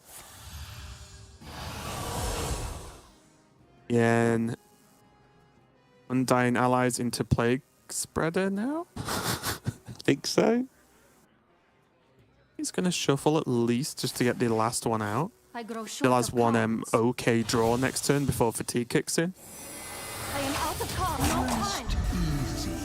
And the fatigue's back. Yeah, there's the fatigue. Right. Most of the stuff's open. We're into fatigue. It's basically just a shootout at this point. You say that, but if these Midars get cleared and then put back in, and shuffled amulets, and 8 damage. It's nearly over for Dead Draw. So close. Dead Draw needs something huge to pull him out here. And Bunny Hopper, you can see the stretch, just trying to just say, come on, let this be over. Both players have played extremely well, but I do think Bunny Hopper's plan is just solid. And I don't know here. Look at him. Where this is going to be going. I think that's it. I think Bunny knows. He sees the emote, or at least hears the emote from Dead Draw, and unless I'm missing something, that is going to be it. Dead Draw going to go out on his own terms, and Bunny Hopper is your 2022 Hearthstone World Champion. And look at what it means to him. He can't even believe it. Oh, he's been in the game a long time. We've seen him from the very beginning. I remember the first time I saw Bunny Hopper play in a tournament, and we knew he was good then, and he's only gotten better. Truly one of the greats to play the game, and just an incredible moment for him. We know him as a friend, outside of Hearthstone as well, and it just means so much to him. We know how much work he's put in, how much time he's put in, and just how good he is. And again, I think this final was fantastic. Bunny versus Dead Draw. Couldn't have asked for more, but a huge congratulations to Bunny Hopper. Absolute shivers down the spine moment there, seeing Bunny finally show some emotion. He's not the most emotional, outwardly person that you'll ever see in Hearthstone, so seeing it's doubles it up. He was one of the ones who was there right at the start in the first championship, not the first World Championships, but the first year that Hearthstone had championship events, then had World Championships at the end of those. This year, he thought he was done, he was down to the last chance of the last chance, had to put in various finishes in Masters Tours to even have a shot at it all. Got through at the very last opportunity in the end, and here he is, World Champion of Hearthstone, somebody who definitely there is a strong case for could be the best player of all time over extended periods. Years and years and years. Absolutely amazing. I'm really pleased to see it for him. Obviously sad for Deadraw, but honestly, I'm happy for Deadraw to get second place anyway. And Bunny Hopper, what an absolute amazing year and amazing career. Yeah, huge win for Bunny Hopper and a huge win for Team Liquid as well. Like you said, I think their representatives have been not only having a fantastic year outside of the World Championship sort of tour and everything, but in other tournaments as well. So again, just another huge congratulations to Bunny. What a weekend, Lorinda. What an event. What again, looking back from day one when we just saw what the lineup of what the groups looked like, I was like, I don't even know how you're supposed to just pick who you think's going to win here, because the field was so stacked. But I think the way it played out, even though my prediction didn't get there, I think it played out how it should have in the end. Oh, my prediction got there. Oh yeah, I shouldn't have said anything. I picked him. I totally just friendship picked him. It was like, yeah, Bunny Hopper, because the whole year and the whole of last year, I've avoided picking people that I know well personally so that I don't jinx them. Not because I think that's superstitious, because it's unlucky to be superstitious, but so that they don't think it's being that. And today I just went, you know what? I'm just going to do it. I'm just going to pick Bunny Hopper. And he got there. Yeah. And I did it. I'm the best.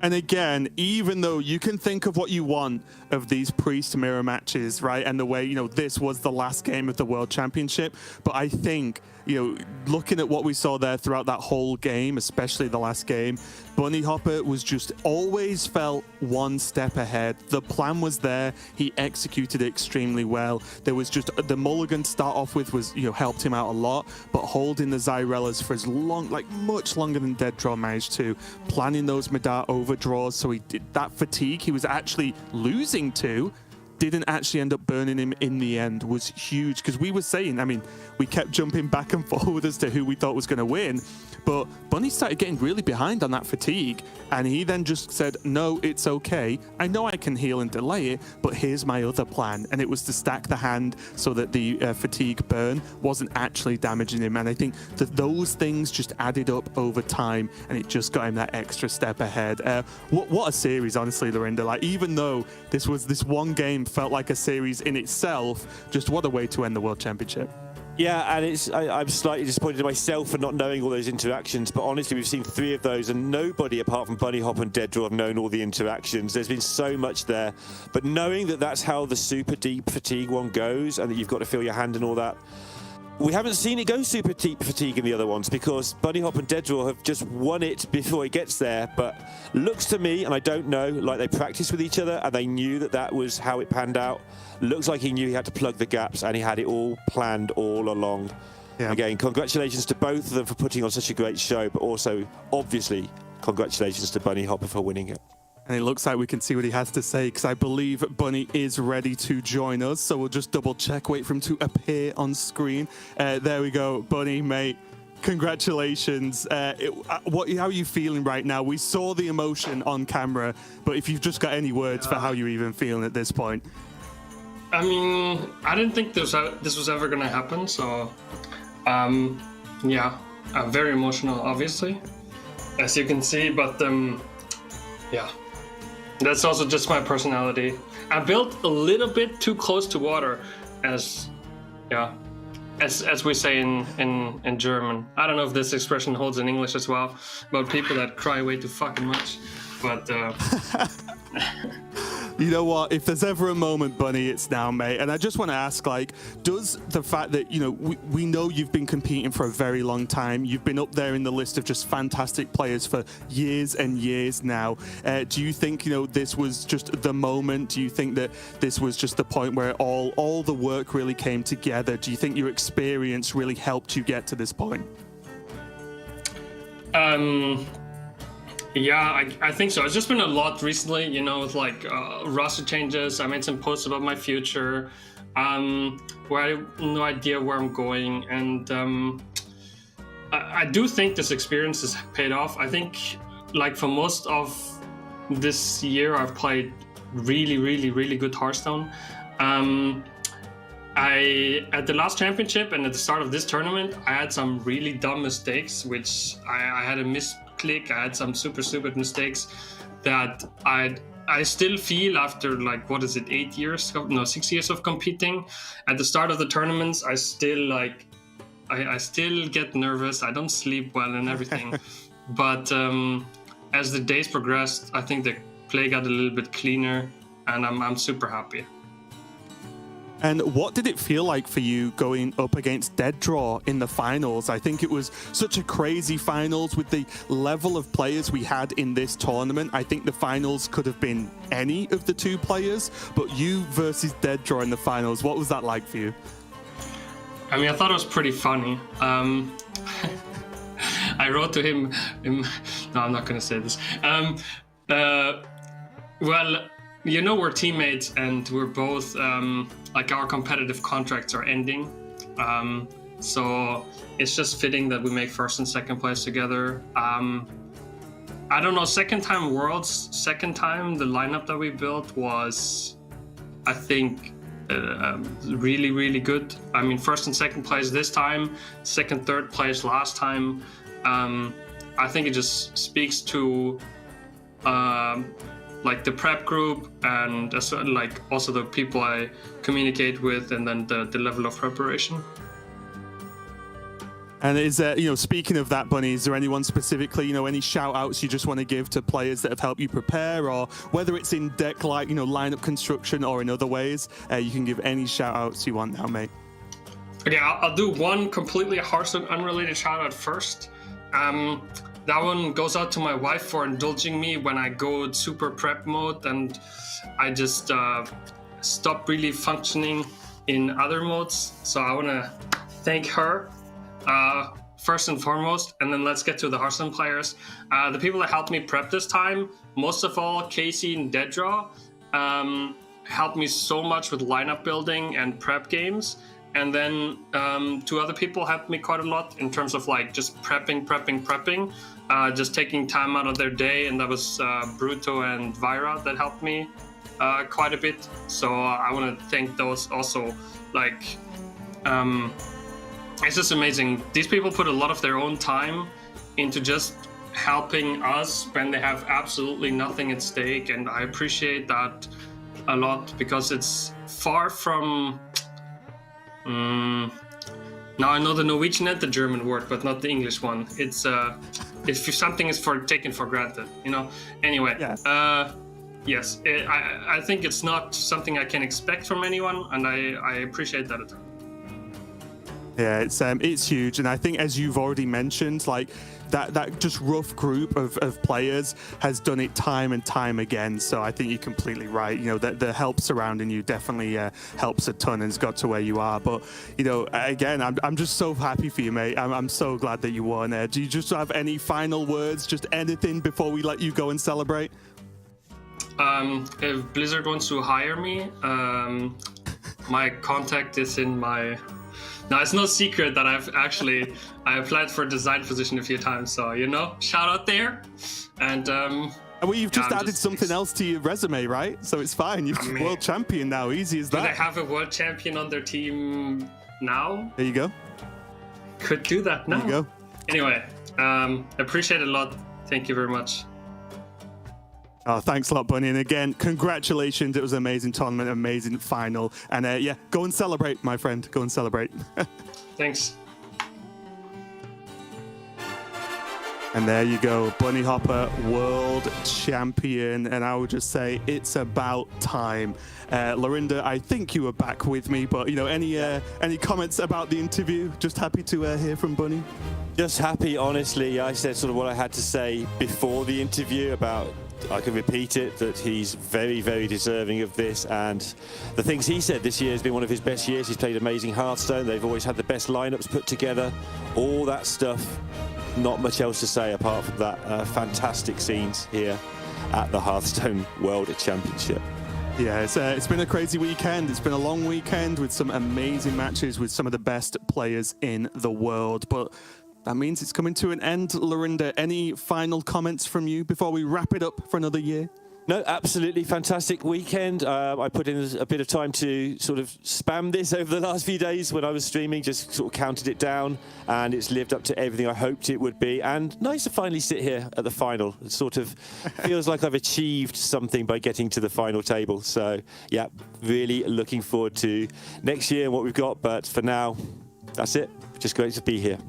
Well, as usual, everyone, thanks a lot for watching. We hope you had a fantastic time. And, we appreciate all the production staff, all the players, of course, turning up and getting ready for these long days and trying their hardest on this one. Another huge congratulations to Bunny Hopper. And as always, it's an honor to bring you guys the World Championships. Thanks a lot for watching, and we'll see you next time.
Drops appearing this time, and just like that, Xiaobai is up 2-0.